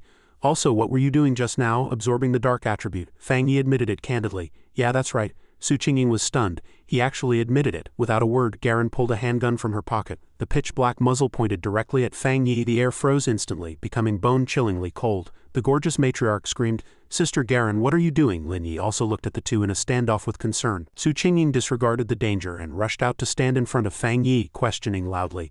"If I remember correctly, Fang Yi is the highest-level candidate your military is desperately trying to win over, right? All the people our Spirit Chi Association favored before were snatched by you. What is the meaning of this now?" Fang Yi appreciated Su Qingying's actions. He gently pushed her aside and said calmly, "Strange, shouldn't our mission be to find the 7 decay flower? Madam, you're clearly in a hurry to complete the task, but now it seems you're quite unhappy that I didn't die here." Garen secretly admired his sharpness, but she maintained her posture with her finger on the trigger. The gorgeous matriarch stepped forward to defend him. "Sister Garen, we have always trusted you, but since you were already here, why didn't you act just now? If it weren't for the big shot, we would have been wiped out. I don't care about myself, but Yi is still a child. Yet you just stood by and watched, and now you're giving him a hard time." Unexpectedly, Garen smiled slightly and put the gun back in her pocket. "Just a joke. It seems you are well loved by your teammates. Congratulations on passing the test." The gorgeous matriarch instantly blushed. "What do you mean well loved?" Su Qingying joined in the teasing. Fang Yi looked coldly at Garen. "So your purpose for coming here was just to test me?" She nodded in admission. "Pretty much. It's precisely because you have such talent and strength that I didn't want to just look at cold files. I wanted to see for myself exactly what kind of person you are." Her gaze turned toward the gorgeous matriarch, cold as a knife. "Also, to answer your question about why I didn't act, the overwhelming aura Garen radiated made the gorgeous matriarch shiver involuntarily. In a world of spirit chi resurgence, pioneers can only follow the rules of pioneers. We are all the same. This is the fate of a pioneer whose life hangs by a thread." Her tone carried a trace of envy. "But you are lucky to have someone trustworthy and strong enough to protect you. Haven't you noticed? No anomalies have attacked you until now because they are already intimidated by the power Fang Yi used to seal the darkness tide." Fang Yi thought to himself. The darkness tide really is that realistic, bullying the weak and fearing the strong. Garen turned her head and signaled, "I'll lead you to find the 7 decay flower. I'm more familiar with this place than you are." Looking at her back, Fang Yi thought, "Why do I feel like this person's mental state is a bit off?" Su Qingying seemed to see through his thoughts, leaning in and whispering. Her previous squad also encountered a darkness tide, and in the end she was the only survivor. Fang Yi nodded in sudden realization. "I see, because of her identity she must obey absolutely, appearing indifferent to the mission and rules yet supported by a belief to keep going. It's just that after seeing you seal the darkness tide, she could no longer suppress her emotions." He gave a sympathetic smile. "Never mind 81 Xiao Su, let's be understanding of this wounded person." The gorgeous matriarch was stunned. "Is she injured?" Fang Yi explained. "Yeah, her spiritual shield is severely depleted. She has the strength of at least a 2-star spirit creation realm, but her shield has dropped by 2 levels, indicating she has significant internal injuries." Garen, walking ahead, suddenly stopped and looked back to reply briefly, "Thank you, but my injury is fine." The group entered a mass grave in the extreme darkness zone with white bones scattered everywhere, making one's skin crawl. Garen led the way, the atmosphere gloomy. Passing a set of remains still wearing a military cap, Fang Yi secretly speculated. Before them a strange flower was shimmering on a high mound of earth. Garen pointed at it and said, "We're here. This is the mass grave. Look, that is the 7 decay flower." She fell into silence as painful memories flooded back. Garen walked slowly toward the flower. Black figures circled nearby like bodyguards protecting a princess. She reached out, her face becoming distorted and twisted as if she had lost her mind. "Finally, I've finally seen you again." Standing in the back, Fang Yi frowned, a wave of unease rising in his heart. Not right. He immediately condensed a fireball in his hand, hurled it at her, and shouted, "Wake up!" In an instant the scorching fireball lunged at Garen with a whistling wind. The blistering heat hit her face, snapping her out of the hallucination. So strong.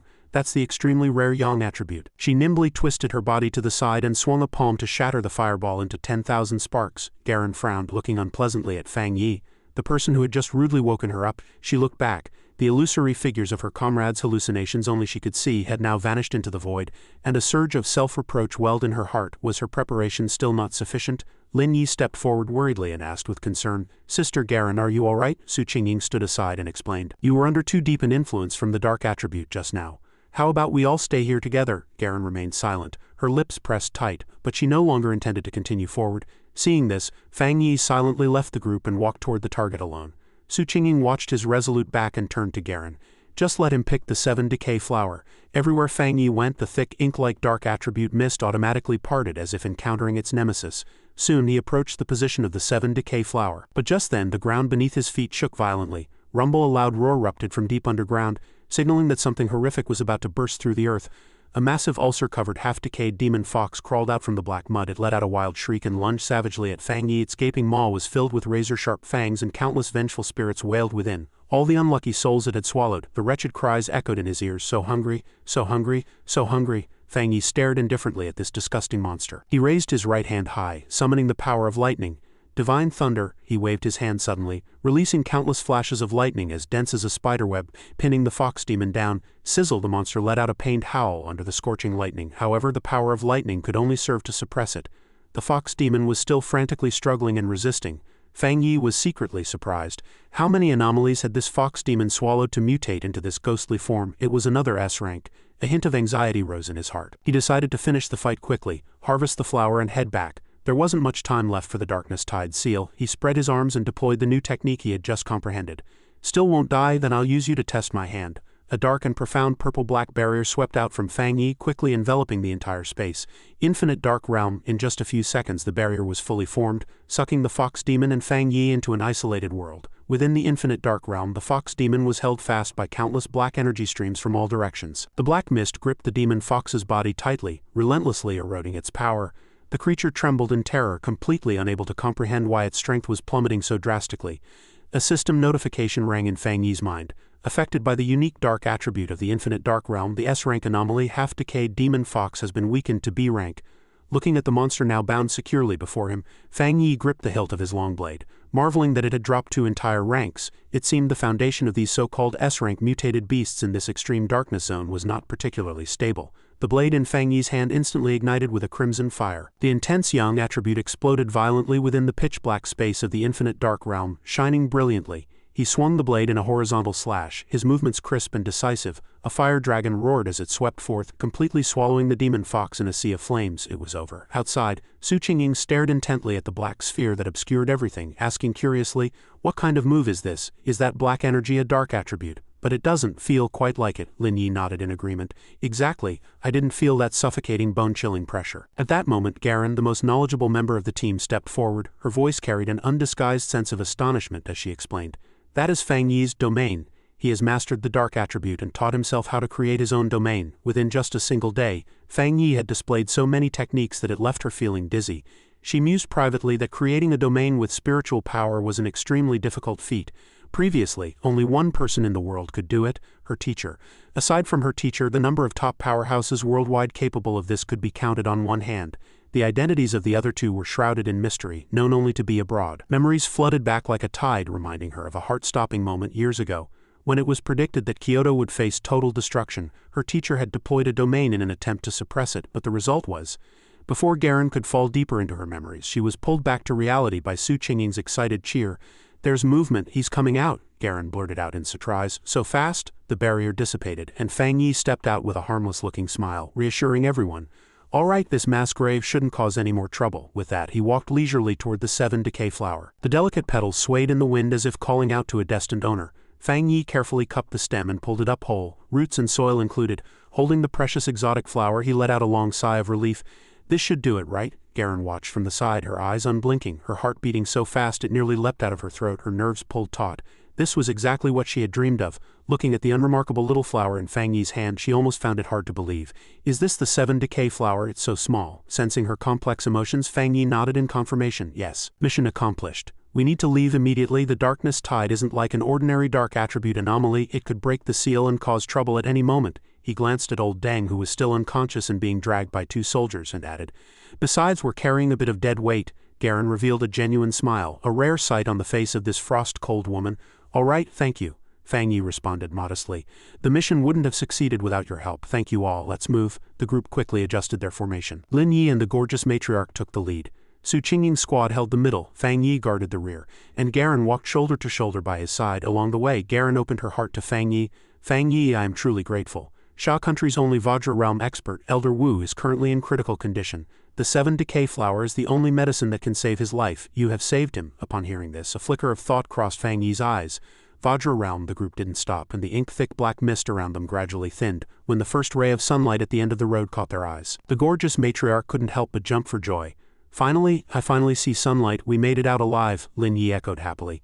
"Yeah, it's great to see the sky outside again." Meanwhile, the soldiers and members of the Spirit Chi Association standing guard outside were in a state of excitement and anticipation. Murmurs rose from the crowd. "The 7 decay flower, they actually got it," Sister Garen said. "They harvested it. I can hardly believe it. Who exactly was the one who got it?" Amidst the enthusiastic crowd, the gorgeous matriarch, having emerged from the gloom, felt a bit awkward. "Oh my, why are there so many people waiting?" Lin Yi didn't pay much mind to the curious gazes. Her attention was captured by a powerful, imposing off-road vehicle parked ahead. Carved into the dark green military paint was the word psychic, radiating immense pressure. She cried out in surprise. "That's a vehicle from the Psychic Combat Zone." The Psychic Combat Zone, a name famous throughout Sha country, known to everyone. It was the symbol of absolute power. The gorgeous matriarch froze. Absolute power? Then she suddenly realized the true identity of the cold and elegant woman who had been walking with them. "So Sister Garen is a high-ranking officer of the Psychic Combat Zone. My God, I actually talked back to her just now." The Psychic Combat Zone ranked first among Sha country's 10 major combat zones. Even back in the era of peace, they were the most elite troops, gathering top geniuses of physical and intellectual ability. After the Spirit Chi resurgence, with their abundant resources and the rare cultivation forbidden zones they guarded, their status became unshakable.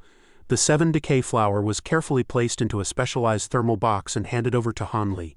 Taking the box, a rare look of gratitude appeared on Han Li's habitually serious face. Han Li placed a hand over his chest and shouted a command, "Salute!" Every soldier present stood perfectly straight, offering the most solemn military salute to Fang Yi and his squad. After the handoff, Han Li turned to report to Garen, "I will escort the 7 decay flower to the hospital immediately." Garen nodded to reassure him. "Good, I'll be right behind you." The military vehicle roared and sped away, carrying the hope of saving Elder Wu as it vanished from sight. Only after the car was far away did Fang Yi ask, "You're from the Psychic Combat Zone?" Garen replied with a smile. "Yes, with your strength and performance your deeds will surely spread throughout our combat zone. It won't be long before you become famous." Fang Yi didn't show much excitement, listening calmly as Garen continued, "However, I must admit that your individual strength is enough to crush the most elite squads in our zone. Moreover, your potential is staggering. I can't even see the ceiling yet." She issued a straightforward invitation. "If you're interested, would you like to join us? You would receive the best cultivation resources. Oh, by the way, regarding this mission, you and your teammates as well as the association squad will receive double the reward money." Fang Yi politely declined. "I'll take the reward money. While I know you represent Sha country's strongest combat force, I have my own way and rhythm of cultivation, so regarding joining, I think I'll pass." Garen respected his decision and gave a sincere warning. Now that the world has changed, what the nation values and fears most are dark attribute anomalies.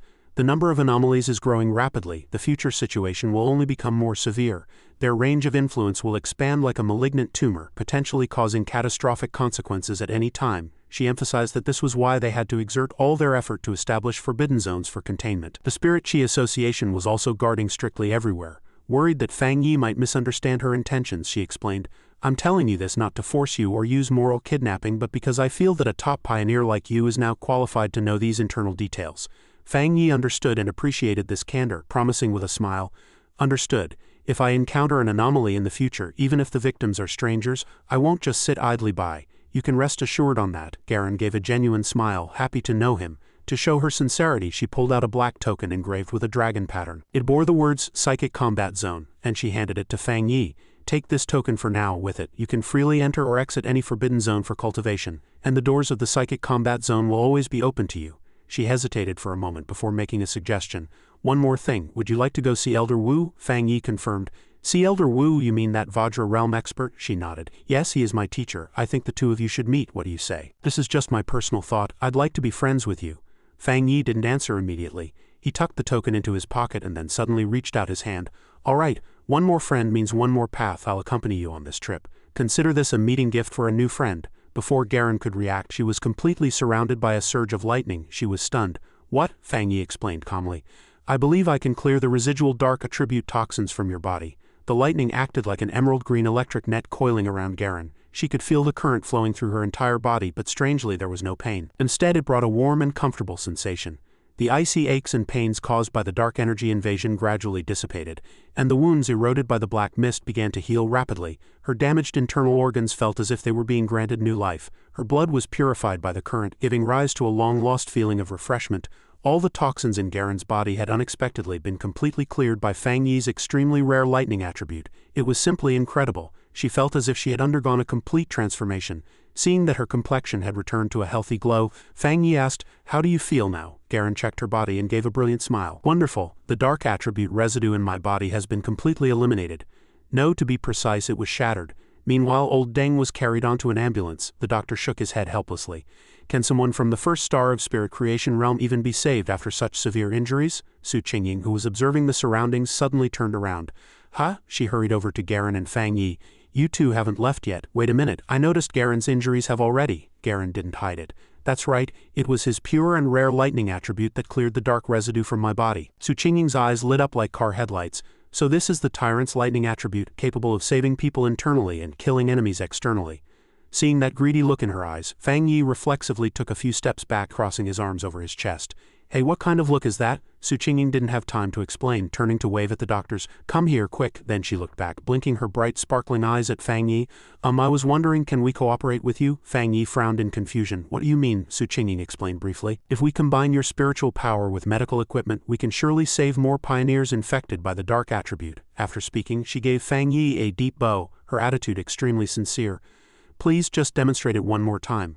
Fang Yi generously manifested his lightning attribute in his hand, letting electric arcs dance on his fingertips. "Is this enough?" The doctor pushed up his glasses and scrutinized the energy for a moment before nodding.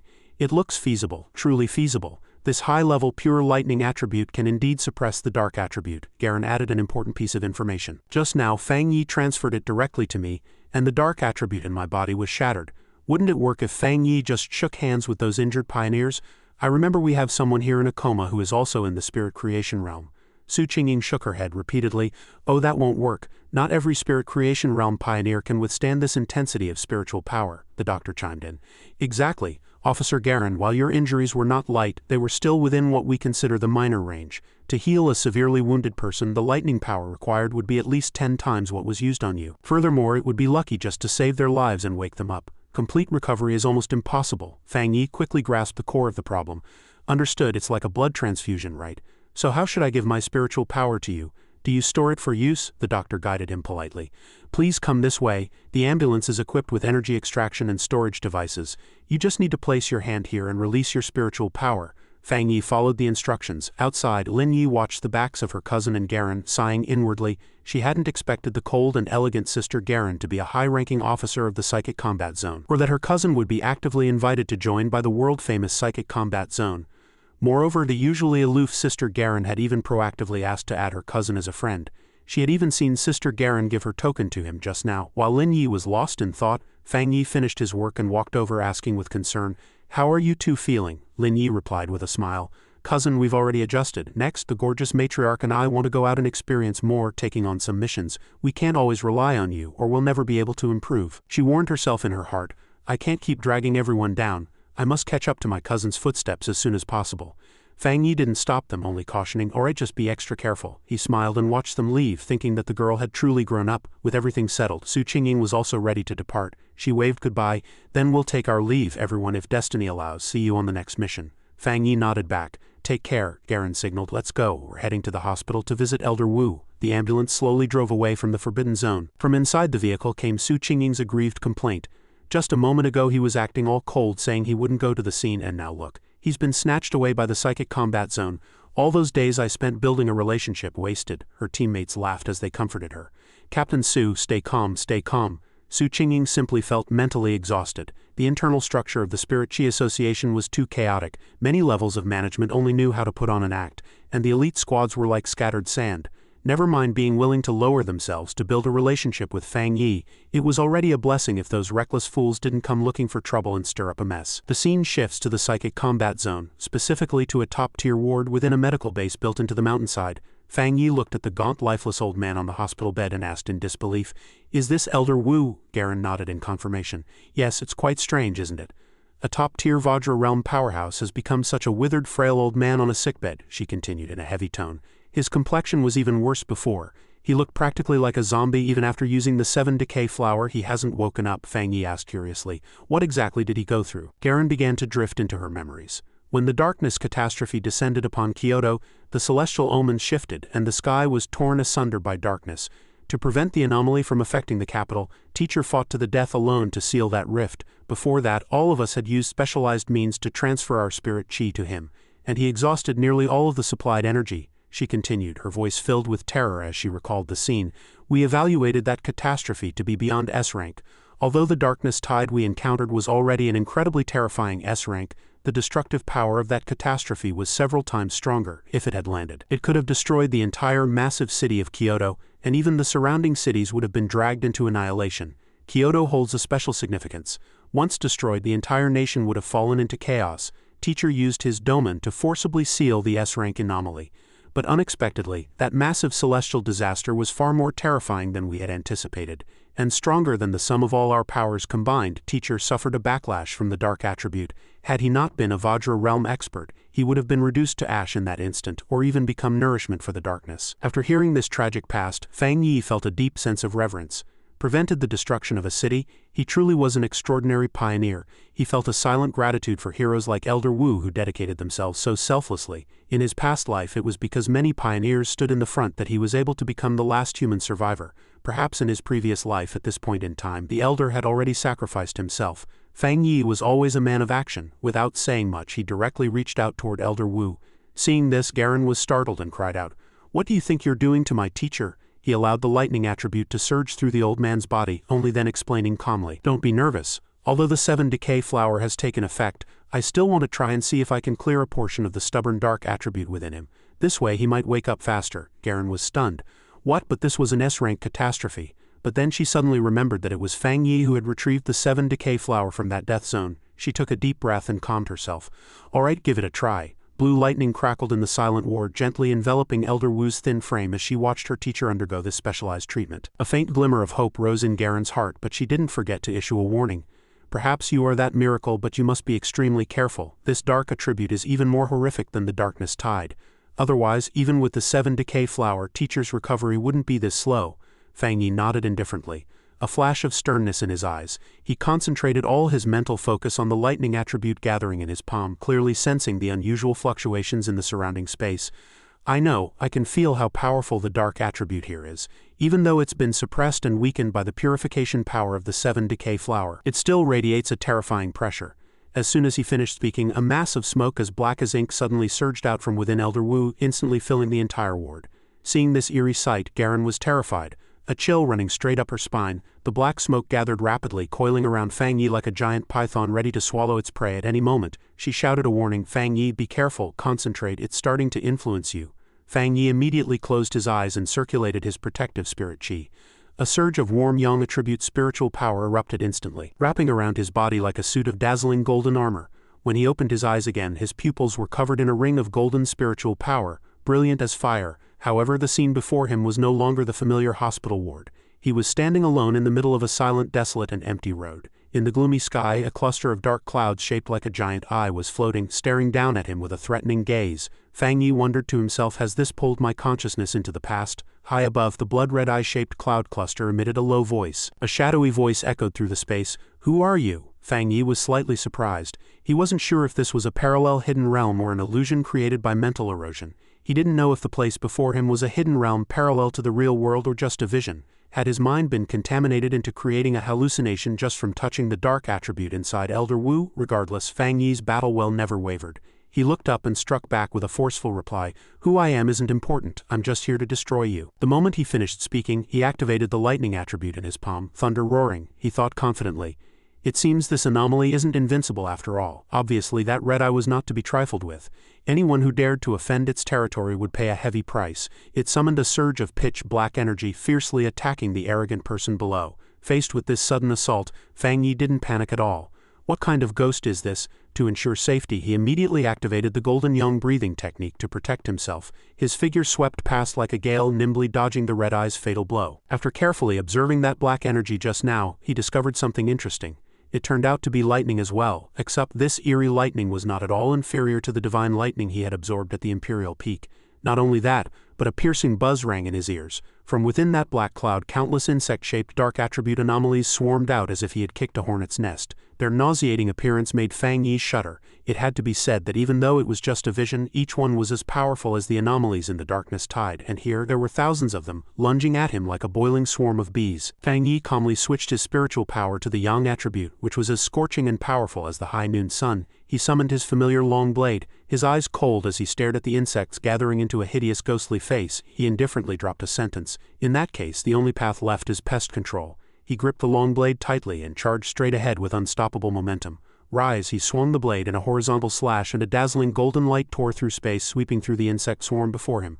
A violent explosion rang out, shaking the entire ground. After the swarm dispersed, it quickly reorganized back into the shape of the red eye. Through that probing attack just now, Fang Yi had formed a preliminary judgment of his opponent's strength.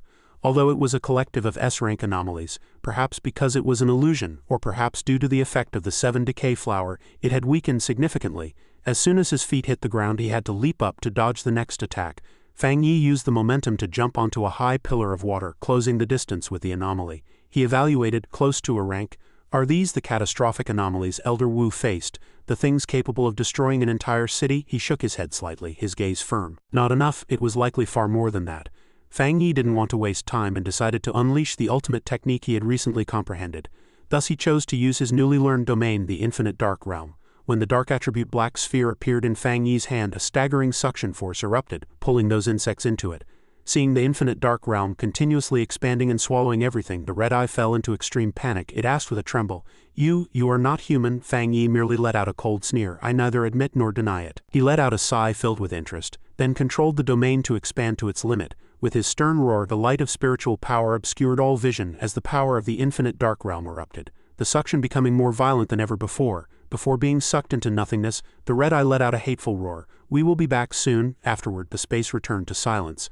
The red eye had completely vanished into the infinite dark realm. Fang Yi speculated that this should be the residual consciousness within the power of the darkness catastrophe. Its final threat left him deep in thought. He pondered. It had said "we" just now. Did it have accomplices? Would other catastrophes descend again? The remaining insect swarm in the rear was still stubbornly trying to launch a sneak attack, but he sensed them. Fang Yi reached out flatly, releasing an extremely powerful bolt of lightning that annihilated them all. "Let's get out first." Returning to reality, Fang Yi snapped his eyes open. He waved his hand upward, pulling a piece of pitch-black matter out of Elder Wu's body. This scene made Garen hold her breath in surprise. That black matter was tightly surrounded by lightning, unable to escape, only able to struggle in despair. To avoid further complications, Fang Yi quickly performed a seal. Seal 9 Dragon Heavenly Fire Sealing Art. Red-hot chains manifested from the void, tightly locking that dark attribute matter. In a short while it was compressed into a small orb bearing the heavenly fire mark, looking just like a brilliant dragon pearl. Once the dust settled, only then did Garen dare to speak. "Is this the residual dark attribute from Elder Wu's body?" He nodded in confirmation. The dark attribute in Elder Wu's body was likely a remnant of a catastrophe-level anomaly. Fang Yi further explained, "Although it still contains massive dark power, under the consumption of the 7 decay flower and the effect of Elder Wu's own seal, its influence is no longer that intense." He couldn't hide the admiration in his heart. Sighing, "Elder Wu truly deserves to be called Sha Country's first pioneer, always using his physical body as a consumable to suppress the darkness. If it were anyone else, they likely would have died countless times already." Watching the respected teacher's complexion gradually turn healthy while those disgusting red veins receded significantly, Garen said sincerely, "You really saved his life." Fang Yi waved his hand modestly. "It wasn't entirely my credit. Without the previous 7 decay flower, I wouldn't have been able to clear the stubborn dark attribute in his body." Garen nodded in agreement. The 7 decay flower had saved his life, but his ability had made a full recovery possible. Fang Yi clenched the sealing orb in his hand, utilizing brute force and the lightning attribute to crush it. Crack, the orb shattered, turning into black dust that scattered across the floor. He clapped his hands and announced, "All right, it's completely useless now." Garen sat by the bed, carefully tucking in the corners of Elder Wu's quilt. It was only then that Fang Yi spoke seriously. "But I have one more thing to tell you. Just now in the mental vision, the remnant of the catastrophe predicted that it will return. We must be ready at all times. When that time comes, we absolutely cannot let an old man who has just recovered from a serious illness go back to the front lines." Garen's face turned a few degrees colder as she nodded. "Yes, I've heard those rumors too." Fang Yi was somewhat surprised. Rumors? As far as he knew, news regarding anomalous spiritual energy fluctuations was always strictly blocked by the military and the Spirit Chi Association. How could it be circulating in the form of rumors? Garen shared. Rumor has it that according to existing data deductions, with Xia country's current reserve forces, I'm afraid we won't survive the first year after the spirit qi resurgence. Of course none of us believe it, Fang Yi asked back curiously. Monitoring spiritual energy fluctuations, that sounds very authoritative. Do you also think this rumor is true? Garen nodded. Yes, Fang Yi fell into thought, not answering immediately. Was it because of his rebirth that the future had changed along with it? He remembered that in his past life he had lived until the 3rd year after the spirit qi resurgence. Although by then almost the entire blue planet had been completely destroyed, he placed his hand on Garen's shoulder and comforted her softly. Don't think too much about it, Elder Wu should wake up soon. He then promised firmly, don't worry, if a catastrophe descends again I will definitely fight side by side with all of you. He made a secret resolution in his heart. The battle with the catastrophe would happen sooner or later, and this time he had to change everyone's fate. The bright full moon emitted a golden light shining upon the old apartment building where Fang Yi lived. He sat cross-legged in the middle of the living room concentrating on his cultivation, but his mind was still filled with a myriad of thoughts. After 2 encounters with S-rank anomalies he felt he was close to breaking through to the 2-star spirit creation realm. The spirit qi resurgence was drawing closer by the day. Although he already possessed dark attribute abilities, he was still far from being strong enough. He withdrew his qi to his dantian and slowly opened his eyes to end his meditation. The image of that red eye in the vision still lingered in his mind. Although the anomaly in the vision had been weakened by layers of power, it still couldn't hide its true oppressive majesty in the silvery moonlight. The spot where the little white flower sat suddenly emitted a lively glow. Fang Yi looked over and suddenly realized he had neglected this little companion for a long time. Sensing its master's attention, the little white flower lowered its head and rubbed against his fingertips, looking quite pampered. He smiled and lightly stroked the petals. It's you, not bringing you along before was my loss. It's all because you're inconvenient to carry on me. After speaking, Fang Yi picked up the flower pot. All right, I just regret not having the chance to let you show your worth and level up. How about I take you out for a walk? No sooner said than done. The person in the flower quietly left the house, heading toward the forest on the back mountain. Along the way he muttered to himself as he observed. The Spirit Qi Association's Plant Research Institute indeed has some level of skill. Although the Spirit Qi resurgence is only in its early stages, nature's self-regulation ability has become much stronger. In a short time the forest that was previously burned has recovered a lot, and a batch of new trees has been replanted. After going deep into the forest, Fang Yi carefully transplanted the little white flower out of its pot. I'll have to thank Xiao Su and her teammates someday. Before planting it into the soil he instructed carefully, it's all right to absorb a little occasionally. Don't be too indulgent. With an appetite like yours, not even the entire forests of the blue planet would be enough to fill your stomach. The little white flower seemed to understand him perfectly, nodding its head like a chick pecking at rice. Only after seeing how well behaved it was did Fang Yi feel at ease placing it down. Its slender roots instantly burrowed deep into the earth as the desolation attribute spread from the flower into its surroundings, greedily siphoning the abundant life force from the forest's flora. In the blink of an eye the nearby trees lost their vibrant green hue, turning withered and ashen. Fang Yi looked around and estimated that it had absorbed enough for now. He reached out with practiced speed and plucked the little white flower from the ground, leaving it looking utterly dazed before it could even realize what was happening. All right, let's find another spot to feed. Observing the now vibrant flower after its meal, he thought to himself, among these evolved beings, I wonder where you rank in the plant or wood category. A mutant with the desolation attribute should at least be considered an A-grade anomaly. He placed it back in its pot and continued moving. The journey had been unnervingly smooth, prompting him to joke. There used to be many animals on this mountain, but not a single one can be seen today. They must be terrified of the desolating power you radiate. No sooner had he spoken than a mournful wolf howl echoed through the mountain forest, putting Fang Yi on high alert. He held his breath and narrowed his eyes toward the source of the sound. Was that a wolf? Suddenly the golden moonlight transformed into an eerie blood-red glow. Atop a jagged ridge, a pack of ferocious mutated wolves stood howling at the sky, calling for the pack to assemble for a hunt. Every wolf's eyes burned like red-hot coals. Fang Yi exclaimed softly, the pack is about to evolve. Under the illumination of the blood moon the Wolf King stood upright on its hind legs, and a chilling, somber aura instantly blanketed the entire area. The entire pack of mutated wolves bared their teeth, their eyes locked onto Fang Yi as if he were a prime piece of meat ready for the taking. Fang Yi remained calm as he observed the leader. So that's the Wolf King, it seems its evolution is already complete. As if to confirm his suspicion, the Wolf King let out a furious roar, its eyes turning a deathly murky green. Its body underwent a bizarre transformation, becoming distinctly different from ordinary wolves. Fang Yi clutched the little white flower tightly in his arms, thinking, this aura, has it evolved into an A-grade anomaly? At the Wolf King's command the pack began to move. They formed an encirclement, trapping Fang Yi within. He quickly analyzed his opponents. After advancing into an anomaly, the Wolf King had not only evolved from the wood attribute common to forest animals, but had also developed a highly corrosive poison attribute. This poison was clearly refined by absorbing the darkness attribute. Realizing the gravity of the situation, he noted that the increasing frequency of darkness attribute activities had actually triggered a dual attribute mutation in the Wolf King.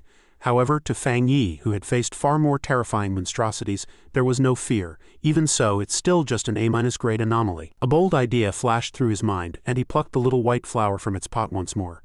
"We'll deal with them right now." He planted the flower into the soil and calculated in a low voice.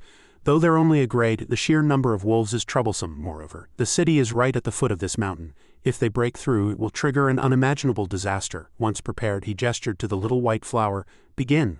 I want to see how much damage your desolating power can deal on its own without me using any of my other abilities." The Wolf King sensed the blatant provocation in Fang Yi's eyes. It hesitated no longer and roared out an attack order. At the foot of the mountain, the Spirit Chi Association's patrol and action teams noticed the anomaly and rushed to investigate. Seeing the eerie green light flashing deep within the forest, one member remarked, "The Wolf King has successfully evolved. Its strength is formidable. What's the current contamination level?" The person holding the detector cried out, 90, another gasped. 90? Captain Li Huang stared at the surging numbers on the screen, a cold sweat breaking across his skin. Not only was it high, but the value was still rising. A wood attribute Wolf King has the strength of at least a 3-star abode realm, possibly even a 1-star spirit creation realm. How can there be so many? The strength of the rest of the pack fluctuated between 2-star and 3-star abode realm. The patrol members panicked. "But our numbers aren't enough. We can't win this, Captain. You've only just broken through to the 3-star abode realm, haven't you?" Suddenly, a cold, damp aura spread through the air and someone recognized it immediately. "The darkness attribute has appeared again. How is this possible? No wonder the contamination level is so high." Li Huang realized the truth. "I see. The reason the contamination index is so high is that the Wolf King has evolved dual attributes. This is extremely rare among anomaly evolutions." The alarm shrieked incessantly as the value hit the red line of 100. Li Huang gave a decisive order. "Even if we can't defeat them, we must block them. Once these beasts complete their evolution, the area at the foot of the mountain will fall into chaos. Monsters are brutal by nature. Now that they have spiritual energy, they will be even more terrifying. I must report this to the Spirit Chi Association immediately and request reinforcements." Before he could even make the report, a thunderous boom echoed from the distance, and the earth beneath their feet shook violently. "Wait, has anyone noticed the mountainside is shaking? Is it an earthquake? How could a wolf pack's evolution trigger an earthquake?" A sharp-eyed team member noticed something. "No, another anomaly has appeared." The index on Li Huang's device jumped directly from 100 to 1000. The frantic alarms left everyone stunned. Boom, a world-shaking explosion erupted, and a surge of violent spiritual energy swept across everything. The crowd screamed in terror. "By all the gods, it's the power of desolation. How can there be desolating power here?" The force of desolation spread with staggering speed, eroding all life in its path. The team didn't dare stay, turning to flee for their lives.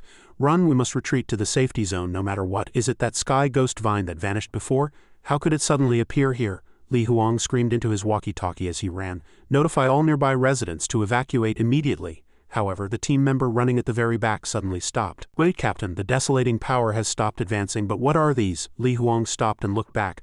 Just as the team member said, those reaper-like vines had stopped expanding and were now active only within a specific range. He was utterly perplexed. Has the power of desolation retreated deep into the mountains? That's right, how strange. That sense of danger has vanished. Do we still need to report this? Before them, those thick vines, as massive as the roots of ancient trees, began to grow frantically, blooming with pure snow-white flowers. A gentle breeze swept through, and petals fell like snow, decorating the night. Everyone watched in a daze. Are these flowers? Back on the mountainside, the brutal battlefield between the wolf pack and the little white flower had been transformed into a sea of white blossoms. The Wolf King swung its claws frantically, shredding the flowers that blocked its path. Mangled petals danced in the wind. Fang Yi watched its death throes coldly. This sea of spiritual flowers will continuously regenerate and expand until it has sucked you dry. He looked at the wretched young wolves pinned down and immobilized by the little white flower's roots, then turned to mock the Wolf King. "You have spiritual energy protecting your body so you can still struggle, but what about them?" The harder the young wolves struggled, the tighter the roots coiled, draining their spiritual energy and lifeblood at a terrifying speed. Before long, only piles of scattered bleached bones remained on the ground. After gorging on lifeblood, the little white flower turned from its previous pure white to a deep blood-red crimson. The Wolf King roared in fury, vowing to avenge its young. It opened its massive maw and spat out a stream of emerald green energy laced with toxins aimed directly at the little white flower. Boom, a deafening explosion rang out, but the little white flower effortlessly blocked the attack with its roots, shielding Fang Yi perfectly. He let out a cold laugh. "It's useless, haven't you realized yet? The desolating attribute of these spiritual flowers has already taken deep root beneath this forest. At this moment the spiritual flower stood before the Wolf King like a haughty powerhouse, leaving the beast to look up in despair. Fang Yi's voice was laced with irony. A sea of flowers covering the mountains, taken from the mountain and used by the mountain. Though you gained sapience after your advancement, I'm afraid you don't know the poem. Wildfire cannot destroy them. The spring breeze brings them back to life. The Wolf King roared in a frenzy, charging straight at the true form of the spiritual flower it sensed. Fang Yi offered sincere praise. Not bad, you can actually see through the location of the flower's source. He turned to tease his little flower. Xiao Bai, they've found you. What do you plan to do? The little white flower instantly grew gargantuan, standing several times taller than Fang Yi. Its blood-red petals opened like the maw of a giant carnivorous plant, prepared to devour its enemy. However, it wasn't quite large enough to swallow the Wolf King whole, only managing to bite down on its massive head. The Wolf King fought back frantically, tearing at the petals with its razor-sharp teeth and injecting darkness toxins into its opponent. Fang Yi watched with arms crossed, offering a flat assessment. You're actually letting the darkness attribute erode you. To his amazement, the mangled petals healed instantly, as if they had never been harmed. The stubborn vitality of the wood attribute combined with the life-draining ability of the desolation attribute allowed the little white flower to recover in a heartbeat. In contrast, the Wolf King gradually lost its strength and was completely swallowed into the flower's gullet. The petals closed, slowly digesting the prey. Fang Yi marveled. The power of desolation is truly domineering. And what kind of ability is this? To think that after merging the desolation attribute with the spiritual flower, it didn't even need the system's compilation. It actually evolved its own exclusive technique. Looking at the giant flower as it chewed its prey, he concluded, once anyone falls into this boundless sea of flowers, no anomaly can escape. Finally, the little white flower spat out a translucent white skeleton. Fang Yi patted its blood-red petals with satisfaction. Even if the spiritual flowers are constantly destroyed, it can perpetually regenerate, using an inexhaustible desolating power to turn powerful enemies into withered bones. In that case, let's call it Endless Spirit Sea. The little white flower swayed happily, emitting a faint spiritual glow under the moonlight. The system notification rang.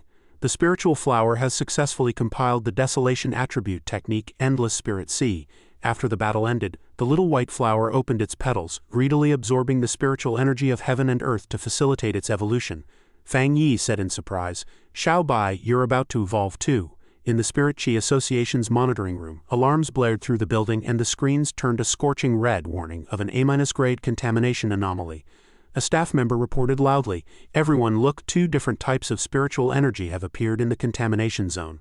The Wolf King's advancement generated a darkness attribute, while the other sudden appearance is an extremely powerful desolation spirit chi. Senior Manager Chen Li frowned and asked urgently, what is the exact location? After checking, the staff member reported, it's a forest on a low mountain, the area previously managed by Captain Su. Chen Li continued his questioning with a face full of worry. Didn't the extermination squad go to intercept the wolf pack? Just as he spoke, harsh static erupted from the walkie-talkie, the signal extremely unstable. Li Huang's anxious report came from the other end, his tone laced with extreme shock. This is the extermination squad. An extremely powerful desolation attribute suddenly erupted where the wolves were active. The contamination concentration has severely exceeded the limit. It was this desolating power that wiped out the A-grade mutated wolf pack. Li Huang hesitated for a moment before continuing. But the power of desolation didn't attack us, it retreated back into the mountain. An incredible sight has appeared on the mountain now. Countless flowers are blooming and red petals are dancing in the wind. He hesitated, not knowing how to describe the eerie situation. Li Huang stammered, we can't get close. We don't know if this desolating power will affect the surrounding areas later. Chen Li knit his brows, his mind racing to analyze the situation. If an unknown anomaly of this type were to erupt, its sphere of influence would far exceed the previous sky ghost vine. Has the association sent reinforcements? If an accident occurs, I'm afraid none of the pioneers present will be a match for it. Chen Li didn't dare take a risk and made a decisive call. In that case, send 2 elite squads to support them. Standing nearby, Su Qingying stared unblinkingly at the screen, a familiar silhouette suddenly surfacing in her mind. That's right, it's on the back mountain. She felt strongly that it was him again. Her powerful intuition forced her to speak, interrupting Chen Li's thoughts. Wait, I believe the person who released the desolating power this time must be Fang Yi. His home is in that area, she asserted with absolute trust. He will protect everyone here. Meanwhile, on the back mountain, blood-red petals were swept up by the wind like a magnificent rain of flowers. Standing before the massive red blossom, Fang Yi offered his sincere praise. It seems that by devouring the Wolf King, you're about to evolve a second attribute just like it, aren't you? The little white flower was like a bottomless black hole, continuously drawing in the petals flying back from all directions. Suddenly those blood-red petals underwent a magical transformation, flickering like living flames. A scorching heat wave radiated outward, and the brilliant firelight caused Fang Yi to squint. He smiled with satisfaction. Is it the fire attribute? What a pleasant surprise. To accelerate the little white flower's evolutionary process, Fang Yi generously bestowed a portion of his own heavenly fire attribute. Watching its staggering transformation, he remarked with a trace of envy in his tone, "To be able to evolve just by absorbing your way of leveling up is truly easy to an absurd degree." Once the breakthrough was complete, the little white flower shrank down, transforming back into an exquisite and well-behaved little red flower resting quietly in Fang Yi's palm. The system issued a notification. The spiritual flower that devoured the mutated Wolf King and its pack has completed its evolution. A grade anomaly, Desolation Flame Spirit Flower obtained, possessing both the Desolation and Fire attributes. The evolved Desolation Flame Spirit Flower possesses an extremely strong desire to absorb spiritual energy. The Spirit Flower could be placed within the Infinite Dark Realm for cultivation. Upon seeing this final line of information, Fang Yi couldn't help but feel surprised. The Infinite Dark Realm, following the system's prompt, he acted immediately, condensing a barrier in his hand as a dark black ring manifested and began to rotate slowly. How did I not think of this? I didn't expect I could actually send the Spirit Flower into the Infinite Dark Realm. Fang Yi skillfully adjusted the size of the barrier just enough to send the little flower inside, a small smile appearing on his face as he treated it as the Spirit Flower's new home. Within the dark space of the Infinite Dark Realm lay countless dark attribute anomalies and a unique soil environment. He calculated silently. There were many dark attribute anomalies and soil conditions within the Infinite Dark Realm. If the Spirit Flower absorbed these, it might evolve a dark attribute as well. Just then the sky turned gloomy as rolling black clouds obscured the moonlight, and rhythmic peals of thunder signaled an impending torrential downpour. Observing this phenomenon, Fang Yi remained unusually calm.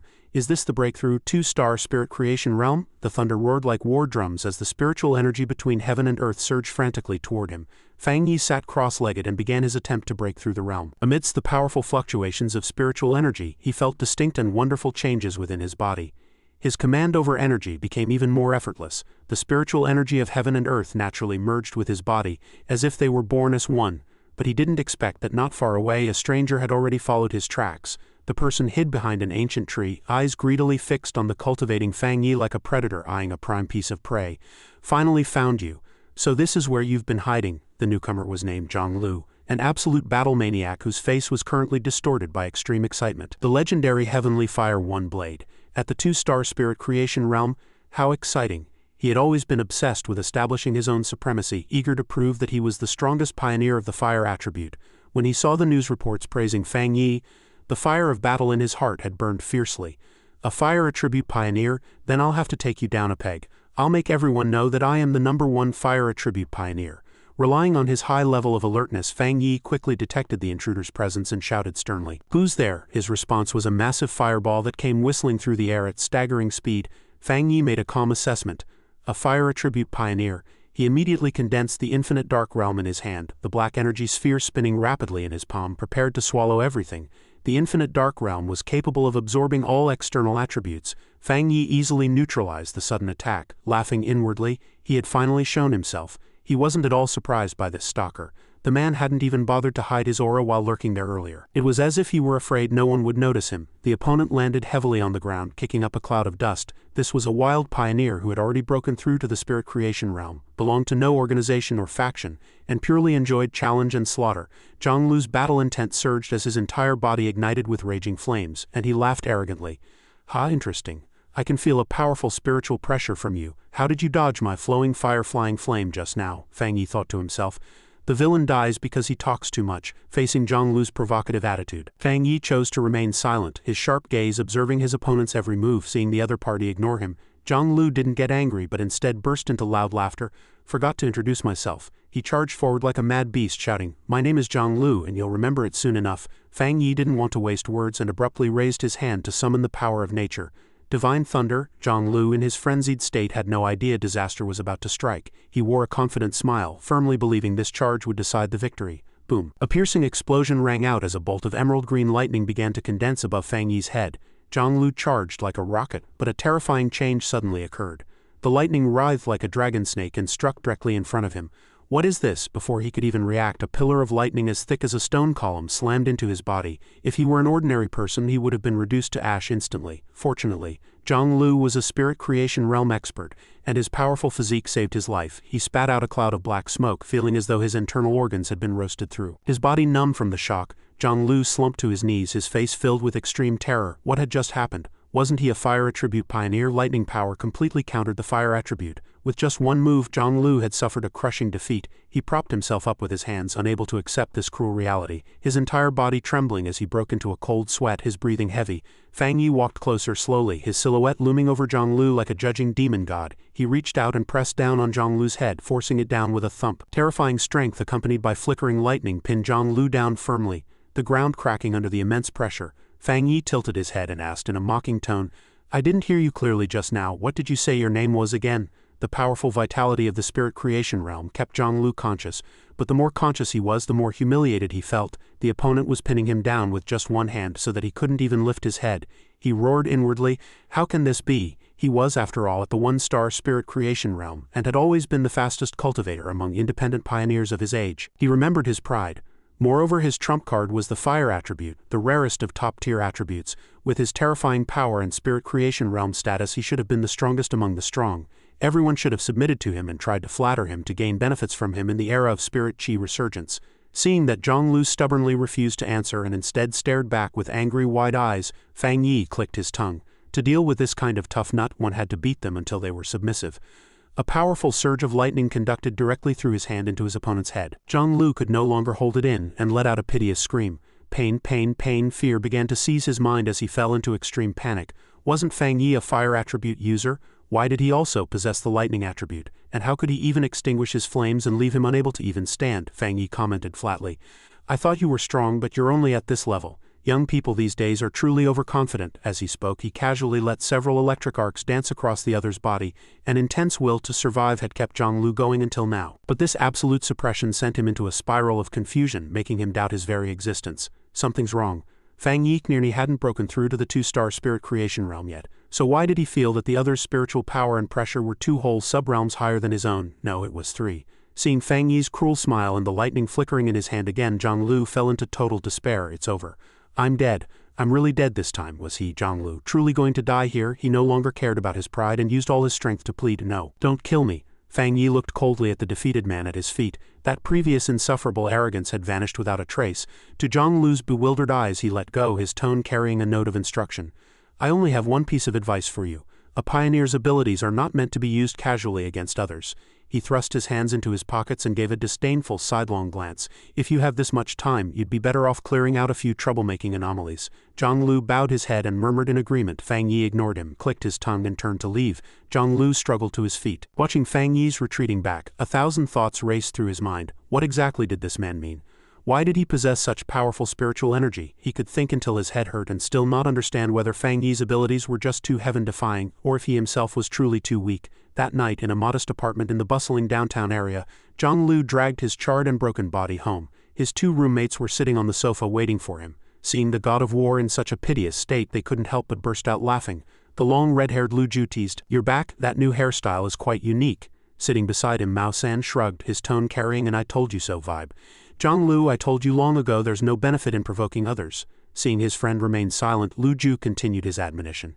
"Even if you're angry, I have to say it again, you can't keep going on like this. The spirit chi resurgence hasn't officially begun yet, and we're still as small as dust, yet you go around making enemies everywhere. It's too risky. Being this bellicose and failing to distinguish friend from foe will only invite disaster." Zhang Lu didn't answer, merely walking over and slumping onto the sofa in a state of dejection. Mao San stood up to observe his friend closely and asked strangely, "Why aren't you getting angry after we've said so much today? Did you take the wrong medicine?" Seeing Zhang Lu sitting there like a wooden statue, Mao San sat down beside him, slung an arm over his shoulder and asked in a punchable tone, "What happened? Were you possessed? Are you still that Zhang Lu who loves to pick fights and stir up trouble? Where's the guy who fights everyone on sight and starts fires in a second?" However, his response was still a lingering, unsettling silence. Realizing the situation might be serious, Lu Ju asked directly, "Wasn't today the day you went to challenge Heavenly Fire One Blade? What exactly happened?" At the mention of his sore spot, Zhang Lu's lips trembled as he managed to force out a few words. "I was instantly defeated." Mao San didn't hear clearly and pressed, "What was killed? Speak up." At that moment his long-repressed emotions exploded. Zhang Lu trembled all over, tears and snot flowing uncontrollably as he wailed in agony. "I was instantly defeated." He clutched his head in profound regret. "I should have realized something was wrong back then. If I had just stopped, I wouldn't have to suffer this humiliation." Lu Ju looked on in shock. "What, is Heavenly Fire One Blade really that strong? You're a high-level fire genius. You broke through to the spirit creation realm less than a month after awakening. People like you can be counted on one hand in the surrounding provinces."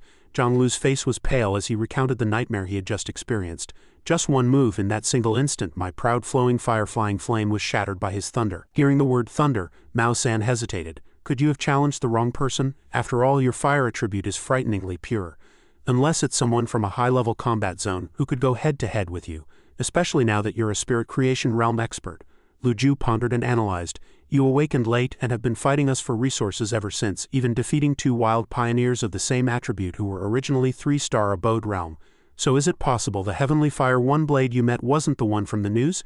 Back then we estimated the other's strength wasn't much higher than yours. Furious at having his judgment questioned, Zhang Lu retorted exasperatedly, how could I have gotten it wrong? That place was exactly where the Heavenly Fire One blade incidents in the news occurred. That is absolutely his territory. You won't understand unless you see it with your own eyes. He's simply a monster. He trembled as he recalled that terrifyingly violent power of thunder.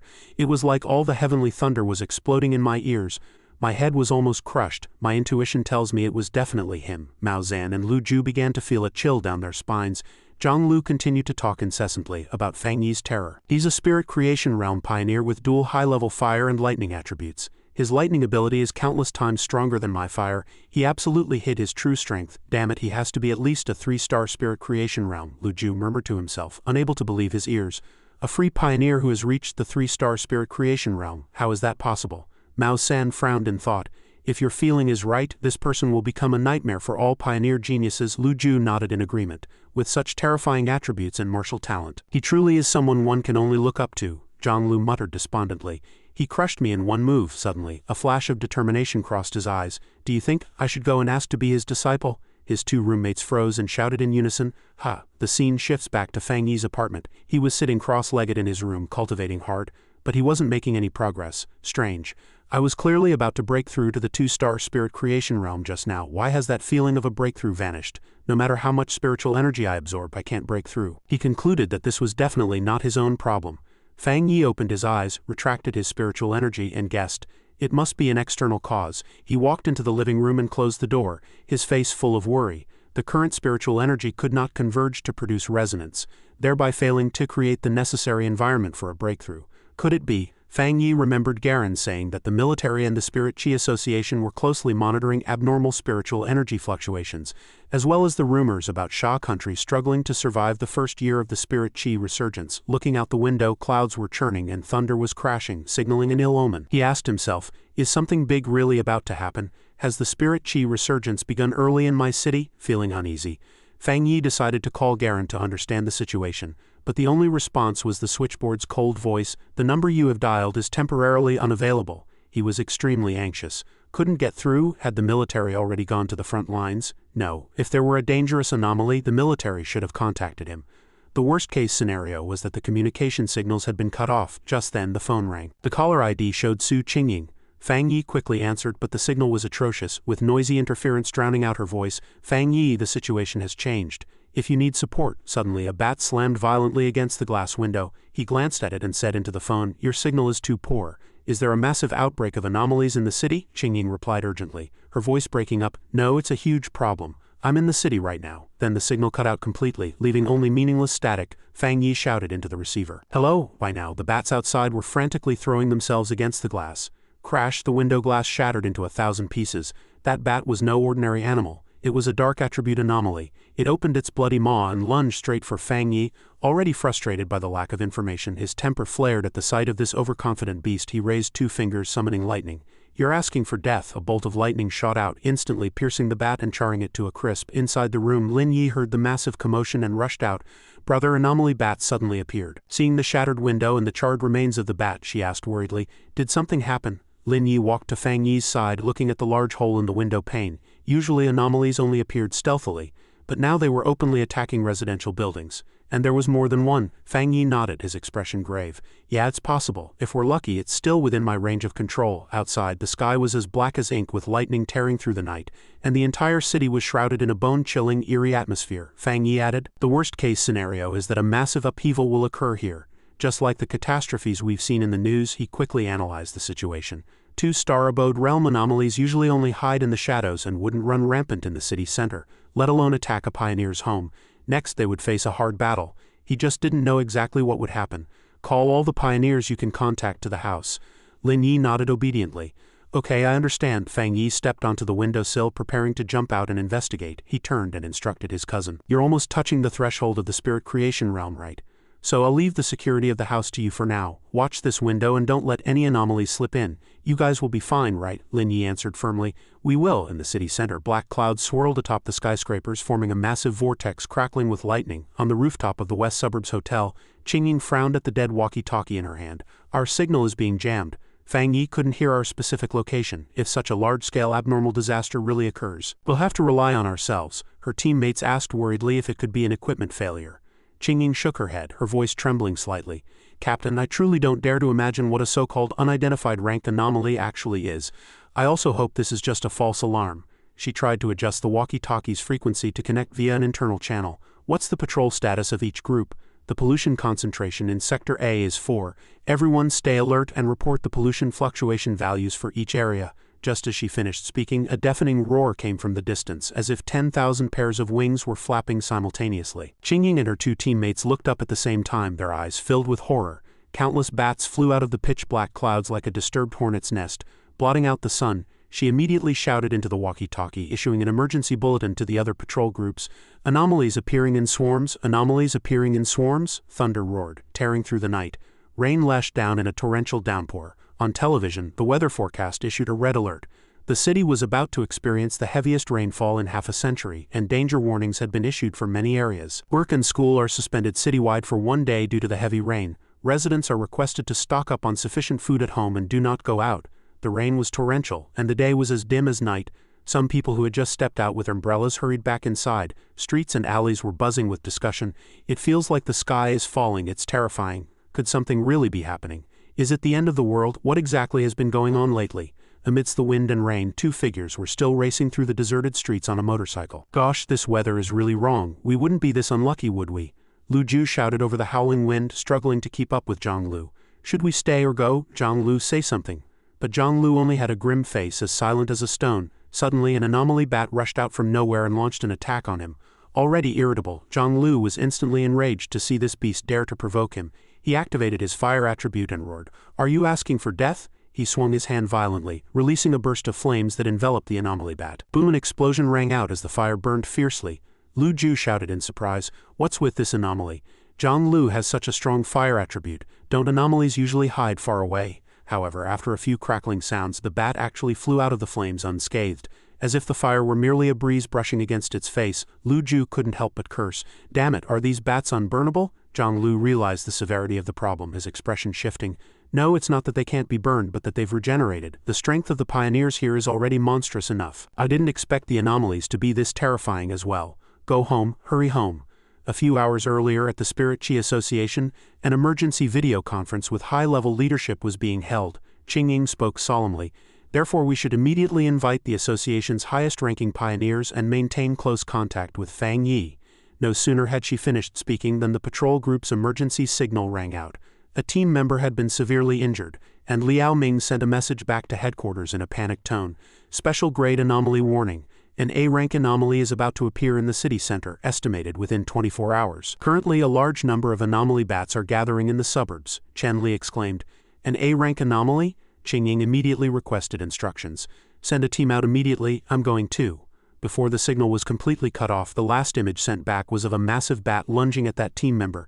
He wailed in despair. "S-rank. The latest prediction shows the upcoming anomaly is S-rank and possesses the possibility of infinite evolution." Then the screen went black, leaving only the monster's blood-red eyes etched into everyone's mind. No one knew if that important message had been transmitted back to headquarters in time. At the military district, the command center was empty. Outside, pitch-black swarms of bats surged like a storm, countless in number. Boom! A loud explosion rang out as flames soared into the sky. Garen swung her weapon, leading a suicide squad into the swarm of anomaly bats. Her eyes flickered, and her face was cold and determined as she strode forward in the pouring rain.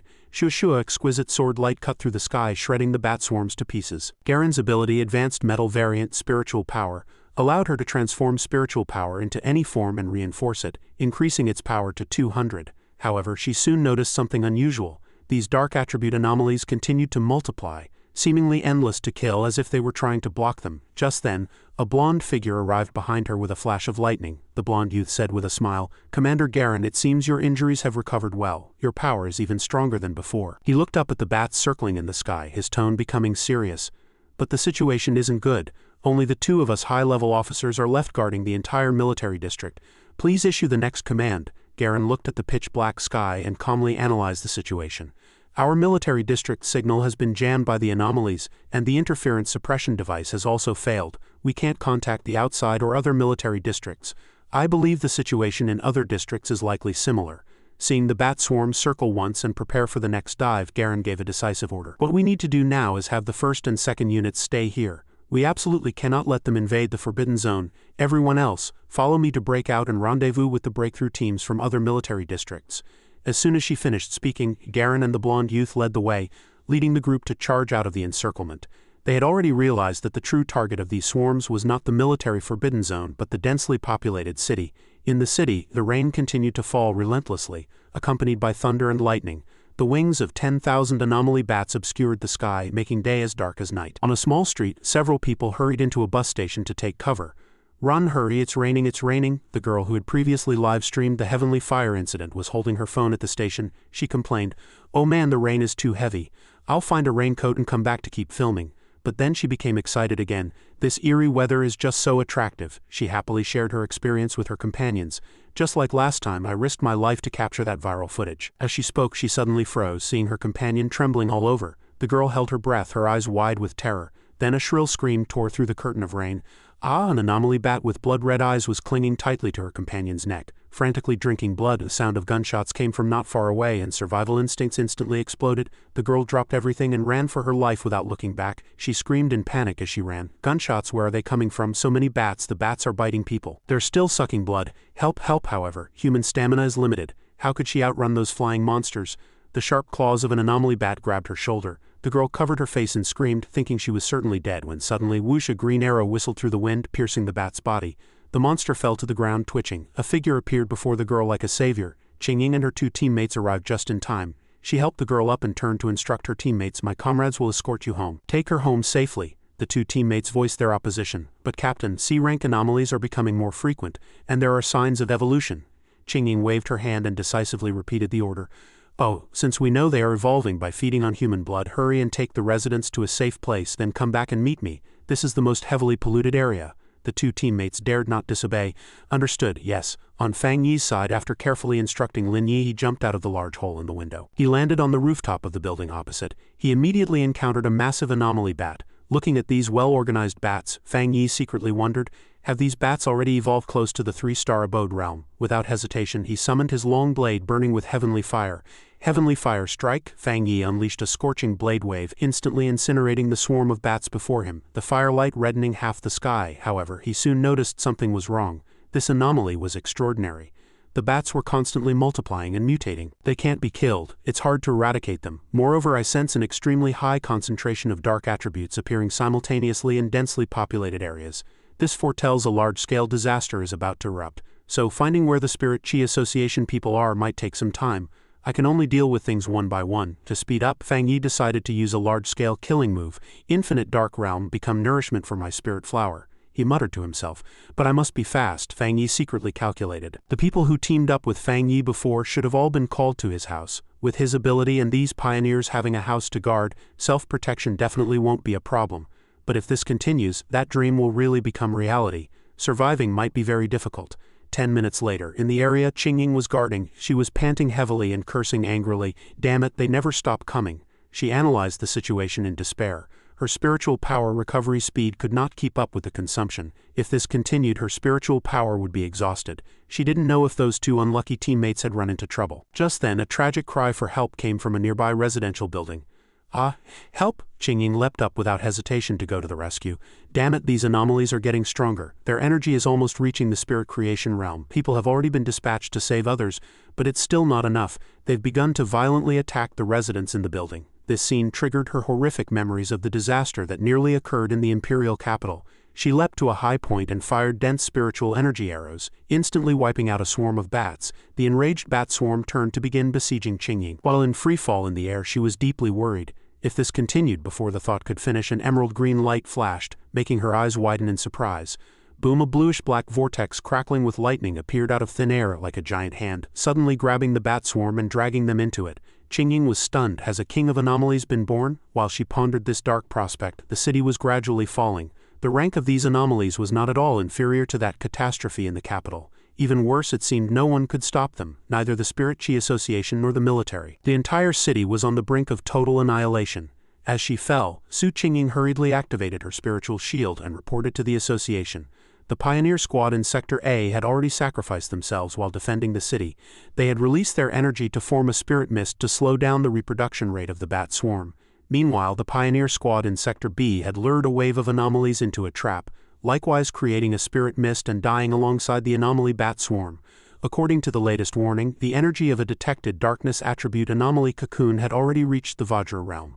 With a danger level of S rank, a king of anomalies was forecasted to emerge. Inside the headquarters of the Spirit Chi Association, a tense atmosphere hung over everyone. An employee reported through tears, "Our pioneers and staff have suffered devastating casualties, but there are simply too many bats. Their replenishment speed has already surpassed our current defensive capabilities." Chen Li announced the grim news. Although the S-rank emergency plan had been activated, even if reinforcements from other regions arrived, it would be far too late. Another young man said with a trembling voice, "The city has been completely surrounded by black mist. Neither the military nor anyone from outside can get in." Chen Li's heart grew heavy upon hearing this. He knew the worst-case scenario had already occurred. The city was utterly isolated, but he could not sit idly by. "Indeed, we have reached the critical moment of the city's survival. As a pioneer, I am willing to fight side by side with everyone and live or die with this city." He solemnly issued the final directive. "As residents of this city, if the anomalies wish to destroy it, they must first step over our corpses. Attempt to send one last signal to headquarters. If this catastrophe cannot be stopped, then to prevent the dark attribute from spreading, launch a destructive strike immediately and raise the entire city." Back on the battlefield, Su Qingying had fallen into true peril. The bat swarm gathered too quickly, relentlessly battering her spiritual shield. She tried to gather her chi, but her spiritual power was already exhausted. Seeing the shield on the verge of collapse, she spent her last ounce of strength to swing a strike, scattering the bats before her. But immediately after, a pair of massive wings unfurled, blocking the attack and reflecting it back at her. An anomaly bat of far greater size than usual appeared, flapping its wings as it lunged at her. Su Qingying cried out in shock. "Impossible, is that a 3-star abode realm?" The giant bat slammed violently into her spiritual shield, vibrating it until cracks spiderwebbed across the surface. Su Qingying was drenched in sweat, her spiritual power was nearly empty. Crack! The shield shattered, and Su Qingying was sent flying by the shockwave, coughing up a mouthful of black blood. As she plummeted through the air, her eyes remained fixed on the monster in hot pursuit. With no other choice, she decided to bet her life on a final strike. Just then, a streak of blazing fire tore through the air, brushing past her body and slamming straight into the bat.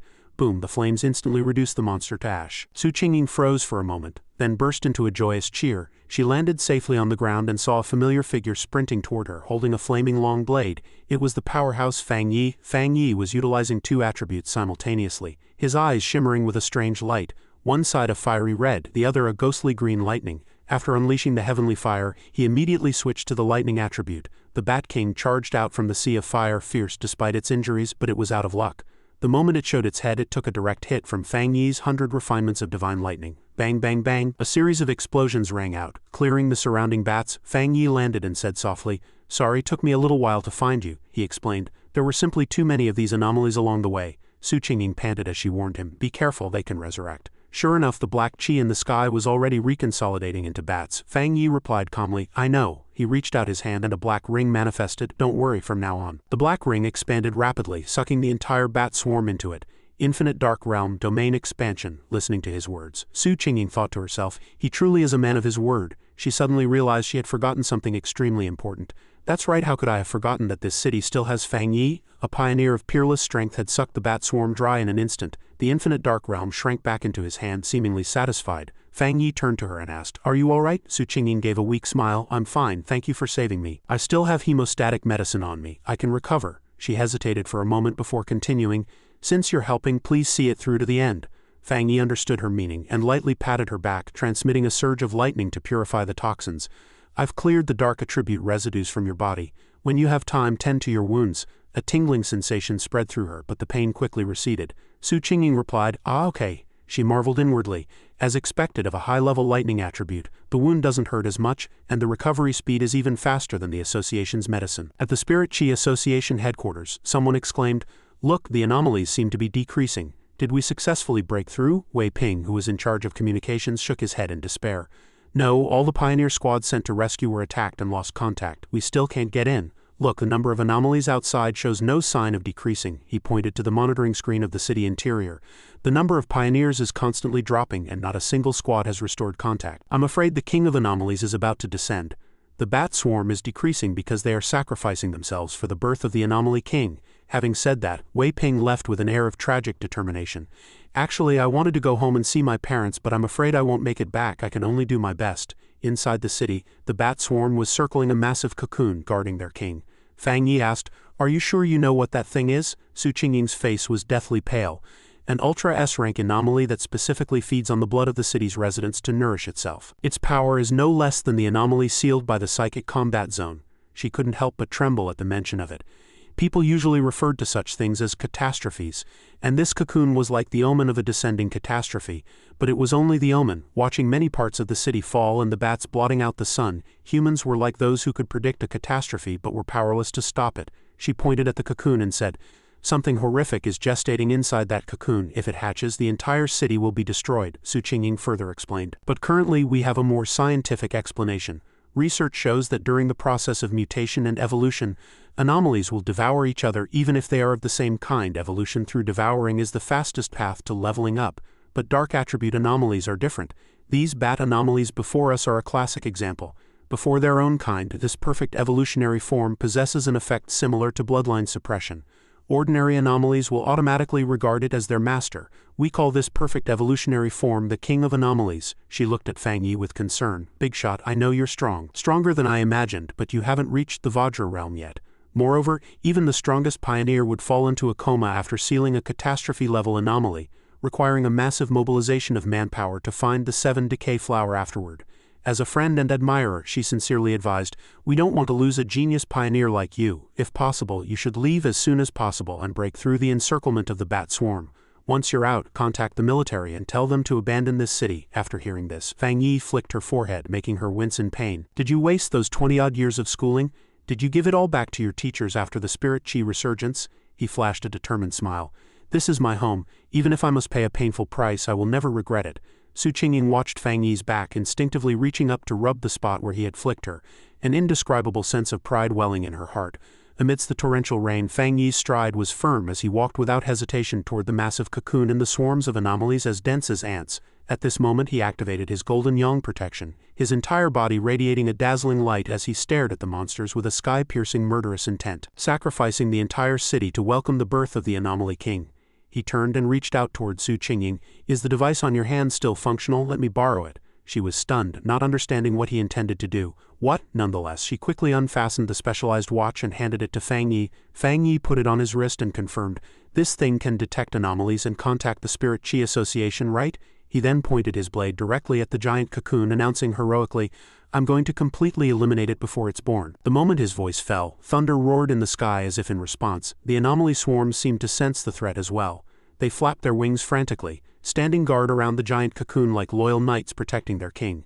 Simultaneously, in the monitoring room of the Spirit Chi Association, a screen suddenly lit up as a signal reconnected, displaying a note, "Target moving at high speed." An employee cheered, "The signal of a lost pioneer has been restored. It's Captain Su." Immediately, someone grabbed a walkie-talkie for an emergency contact. "Captain Su, can you hear us?" There was dead silence on the other end. The observer noticed an abnormality and shouted in terror, "Wait, why is her speed so high? She's charging straight toward the core area with the highest pollution concentration." On the screen, the red dot moved with lightning speed, showing no signs of slowing down. The commander hurriedly ordered, "Tell her to return immediately. Charging in alone is suicide." Lu Zhang, in charge of communications, knit his brows and roared into the walkie-talkie, "Pioneer Su Qingying, answer immediately. You must stop at once. We need to avoid unnecessary casualties. Wait for reinforcements from headquarters and the military before finding a solution." Su Qingying had stopped where she was. Meanwhile, the communication device on Fang Yi's side was flickering with light. He heard those warnings clearly, but being unfamiliar with the operation, he fumbled for a long while before replying. After some tinkering, he brought the device to his mouth and tested it. "Hello, hello, can you hear me?" Lu Zhang was startled and hurriedly pressed, "Who are you? Where is Captain Su?" Fang Yi didn't answer. Time was of the essence, so he got straight to the point. Listen, I need every one of you to stay in contact with me. I'm going to eliminate that anomaly king at the center of the anomaly storm. Lu Zhang thought he had misheard and asked back in confusion, what did you say? By now, the giant cocoon was fully formed, with the bat swarms surrounding it in a dense mass, swearing to protect their master. Fang Yi leapt up, shouting into the walkie-talkie, I said if you don't want to see the city destroyed and turned into an anomaly nest, then immediately give me all your device permissions and intelligence. Cooperate with me. Break that cocoon and kill it. Lu Zhang gritted his teeth in thought for a moment before finally making a bold decision. He quickly assigned tasks. All right, everyone, stop what you're doing and interface with him immediately. Use every undamaged satellite to pinpoint the location of the surrounding anomalies and send him all the intelligence we have. Lu Zhang commanded with orderly precision. C2, you're in charge of the primary contact. Guide him to the most precise coordinates. The expert, codenamed C2, immediately sat at the console and replied briefly. Understood. He quickly reported the situation. Satellite imagery shows the giant cocoon is surrounded by multiple layers of anomaly swarms. The density increases as you get closer to the core. They are moving in a spiral like a hurricane. There are relatively fewer anomalies on the north side. That's the best breakthrough point we've found. The front is entirely filled with anomaly bats. I suggest cutting in from the flank and breaking out toward the southeast. Hearing this, Fang Yi immediately turned according to C2's guidance. In the control room, C2 discovered 2 red dots lunging at Fang Yi at high speed and hurriedly announced, They're coming. The anomalies have detected you. 2 individuals between A rank and S rank, estimated strength at 2-star abode realm. Avoid them. Lu Zhang was drenched in sweat, staring fixedly at the screen, worried to the extreme. But can he dodge? There's no more time to retreat. Boom, a loud explosion came through the walkie-talkie, shaking the entire control room. Fang Yi had already engaged the monsters. Relying on his overwhelming yang attribute, Fang Yi slashed through the 2 massive anomalies that dared to block his path. His gaze was like lightning, his battle intent surging. Next, Lu Zhang stared at the screen in astonishment. The energy signals of the 2 anomalies had completely vanished one strike. He had killed S-rank dark attribute anomalies with just a single strike. Could it be he is that person? The entire control room erupted in cheers. The tyrant, he's that tyrant. C2 wept with joy. Wonderful, we're saved. Lu Zhang also couldn't hide his inner excitement. That's right, our city is saved. I didn't expect such a powerful pioneer to be hidden in our city. In contrast to the cheering and jumping in the rear, Fang Yi's gaze at the front was still incredibly solemn. He realized an important fact. Ever since his katana fused with the power of the demon realm, his flames could now counter dark attribute anomalies and significantly slow down their resurrection speed. Fang Yi gripped the long blade tightly, circulating both the lightning and heavenly fire attributes simultaneously, but he still felt a trace of regret. If he had been able to break through his realm just now and take his strength a step further, perhaps that single strike would have been enough to completely annihilate the anomalies, leaving them with absolutely no possibility of resurrection. He swung his blade in rapid succession, the flashing arcs of fire interweaving into a web that obscured the entire sky. However, because he had not yet achieved his next breakthrough, he had to rely on his staggering speed and relentless strikes to deal with these monsters. It was truly never-ending and tedious. Suddenly, the giant cocoon at the center pulsated violently, generating a powerful suction force that forcibly drained the strength of the surrounding anomaly bats. The bat swarms engaged in battle further away were also startled. Ignoring the attacks at their backs, they hurriedly turned and flew back. Amidst the torrential rain, a bizarre scene unfolded. Countless anomalies were charging toward the giant cocoon like moths to a flame. The pioneer squads, having just finished their skirmishes, stared at each other in bewilderment. What was happening? The bat swarms had stopped attacking. Chen Li, oblivious to being drenched by the rain, knit his brows in deep concern. The situation was grim. If these ferocious bat swarms stopped their assault, there was only one possibility. They had been recalled by the Anomaly King. Could it be that the Anomaly King was about to break out of its cocoon? Meanwhile, on the suburban ridges, the roar of tank engines echoed through the sky. The bats were flying back. If even the bats outside the city were being summoned back, would they still have a chance? Amidst the downpour, deafening explosions rang out incessantly as a slender figure charged back and forth through the monster swarms. While fighting, Garen asked the blonde youth behind her, "How much longer until we reach the city center?" He checked the tracking device and replied, "Estimated 30 minutes. Standing atop a tank, Garen watched as the bat swarms flocked toward the city center in massive groups, her heart burning with anxiety. 30 minutes. By then, the Anomaly King would have long been born and the entire city would be destroyed. How could they stop this? The blonde youth shook his head. A sense of despair began to well up. There is no way. The number of anomaly bats has far exceeded our expectations. The number of S-rank anomalies is 10 times higher than the estimate. Flame tanks incinerated a large swath of bats, but against this ocean of monsters it was a mere drop in the bucket. Someone let out a sigh. Even with large-scale conventional weapons, we cannot completely eliminate them. The tragic image of her mentor's sacrifice surfaced in Garen's mind, and she grit her teeth, hardening her resolve. She could not retreat. If this continued, the neighboring cities would soon become nests for these dark attribute anomalies. Was their manpower still insufficient to break through the encirclement? The blonde youth replied briefly, completely insufficient. I truly don't know what those pioneers standing on the sidelines are thinking. Do they really believe this crisis won't fall upon their own heads? Receiving no response from Garen, he looked up and found her staring in shock at the distant sky. The giant cocoon had turned blood red and was frantically drawing in anomalies from every direction. Garen pointed into the distance and asked, "Look, what is that?" The bats in the city were massing toward the anomaly king. Then she saw a beam of dazzling golden light burst forth from the center of the storm, like a blazing sun tearing through the gloomy night. Wait, that brilliant firelight, could it be that boy?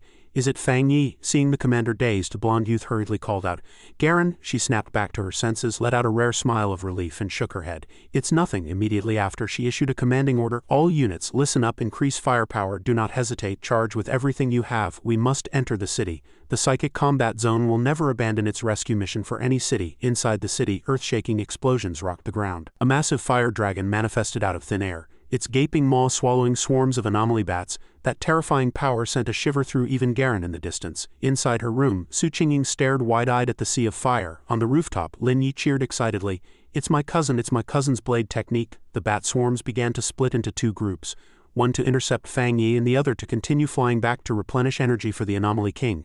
Fang Yi watched the monsters and let out a cold laugh as he dove downward. "You want to stop me? Fine, just as I intended." He swung his blade, the heavenly fire burning fiercely. Boom! A scorching heat wave rose as the dazzling golden light instantly swallowed the bat swarms wherever the blade light passed. The charred remains of bats fell like rain, yet they continued to lunge frantically like moths to a flame. A powerful battle intent ignited in Fang Yi's eyes as he merged with the heavenly fire, his blade movements as fluid and artistic as a dance. Suddenly that familiar feeling surged within him once more. He had a sudden moment of epiphany. The light radiating from his body illuminated half the sky as Fang Yi realized, in such a thin spiritual energy environment, he actually felt himself on the verge of another breakthrough. He did not miss the opportunity, accelerating his charge while simultaneously summoning that familiar black ring. Boom! The infinite dark realm expanded violently, shrouding the area above. Fang Yi called out with a smile, "Spirit flower, come forth." Crack, crack, the barrier shattered as a giant flower as red as fresh blood broke through its cocoon amidst thunder and lightning. Fang Yi commanded, "Suck them dry and help me break through." The spirit flower bloomed, extending thousands of sharp vines that pierced through the bat swarms like meat on a skewer. The power of desolation frantically absorbed all the dark attribute energy. He would give them no chance of resurrection. Fang Yi stood in the center of the massive stamen looking up at the sky. Though the bat swarms had been cleared, rolling black clouds obscured the giant cocoon. Was it hiding again? After it, chasing it into midair, he realized the giant cocoon was actually just a phantom. However, his ears caught a clear, heavy vibration. He felt as if he were standing on an ancient battlefield, the massive heartbeat like the drumbeats of a declaration of war in the wilderness, enough to stir the buried evil desires and madness in the depths of the human heart. Fang Yi opened his eyes. He deduced, since it is still hesitating and hiding, afraid to show its face, it likely hasn't reached the moment to break its cocoon. Eliminating it now is the best choice. He picked up the communication device and asked, "Hello, have you found its exact location?" The other end responded immediately, "Found it. The anomaly king's position has been synced to your device." The device in Fang Yi's hand emitted a blinking beep, and the red laser indicator pointed directly at a certain spot in the sky. He smiled. "Is it there?" Fang Yi circulated his power. Applying the golden yang breathing technique, the yang attribute erupted instantly, transforming him into a brilliant sun in the dark night. The light spread outward, annihilating the remaining bat swarms. Pioneers in the distance were struck with awe. What kind of ability is that? Is it a fire attribute? If it's not fire, how could it have such a formidable effect? It can actually counter the dark attribute. It's the absolute hard and solar yang attribute. It's a high-level attribute that can suppress darkness. In the control room, Lu Zhong couldn't believe his eyes. The number of anomalies was plummeting. The anomalies surrounding the city were also decreasing, and the pollution concentration had dropped to 100. This was simply incredible. Atop a tank, a soldier reported, "The anomaly bats blocking us seem to have received an order. They've retreated and are flying toward the city." Garen looked at the sun in the sky, certain that Fang Yi intended to shoot down the anomaly king's cocoon. The blonde youth nodded repeatedly in admiration. "Is it really him? The one honored as the tyrant and heavenly fire one blade? Incredible. This energy is the highest level pure yang attribute. But he has to face the anomaly king alone," Garen ordered. "Take this chance, we enter the city immediately." But the blonde youth stopped her in terror. "Wait, Commander, look at that thing." Garen looked closely as the giant cocoon began to writhe and swell violently. The heartbeat roared through the sky like rhythmic war drums. Was the anomaly king about to break out of its cocoon? Inside the city, the spirit flower's vines were tightly coiling around the veins of the giant cocoon. Below, the pioneers roared in fury. "That's it, it's the source of all evil. And those beasts, They killed our comrades, annihilate them. I'll kill every last anomaly. On the rooftop, Lin Yi evaluated the situation, realizing that constant defense would eventually lead to failure. We must do something to help my cousin. If the thing inside that cocoon comes out, I'm afraid none of us will survive. The entire city will become its nourishment. She recalled the image of that flower absorbing energy just now and had a sudden realization. I've got it. She looked at the crimson spirit flower in the sky and cheered. My cousin just brought out a flower. I saw it suck away a massive amount of energy from the bat swarms. Isn't that flower just like the desolation attribute vines we faced last time? It turns out my cousin also possesses the desolation attribute, she called out to the crowd. Since that's the case, we can transfer all our spiritual power to that flower and let it absorb our strength, the pioneers responded in unison, shooting their spiritual power toward the spirit flower. Seeing this, Chen Li immediately understood the intent. I see they are providing spiritual power to the plant summoned by Fang Yi. I'll help them too. Staff members of the Spirit Chi Association also joined in. Me too, count us in. Streaks of multicolored spiritual power pierced through the sky, converging toward the giant crimson flower. Su Qingying, who was tending to her wounds, also looked up, her heart filled with emotion. This was the spiritual power of every pioneer in the city. She also raised her hand and transmitted her own spiritual power. Bring it on, Anomaly King. This is the resistance of all humanity in this city. High in the air, Fang Yi felt the surge of boundless energy pouring into the spirit flower, the golden light becoming increasingly dazzling. Suddenly, a giant anomaly bat appeared before him. Unfazed, Fang Yi swung his blade and instantly split it in two. He wiped the black blood from his face as C2's urgent warning came through his headset. Watch out, all anomaly bats from outside the city are flying toward you frantically. Fang Yi looked around and found himself surrounded by an ocean of bats. C2 continued to report the terrifying data. There are approximately 200,000 B-rank anomaly bats, equivalent to 3-star abode realm. Approximately 100,000 A-rank anomalies, equivalent to 1-star spirit creation realm, and over 10,000 S-rank anomalies. Fang Yi stared coldly at the pulsating giant cocoon, his eyes showing not a single ripple of emotion. Talking to it is useless. No matter how many subordinates you summon, I will annihilate them all instantly.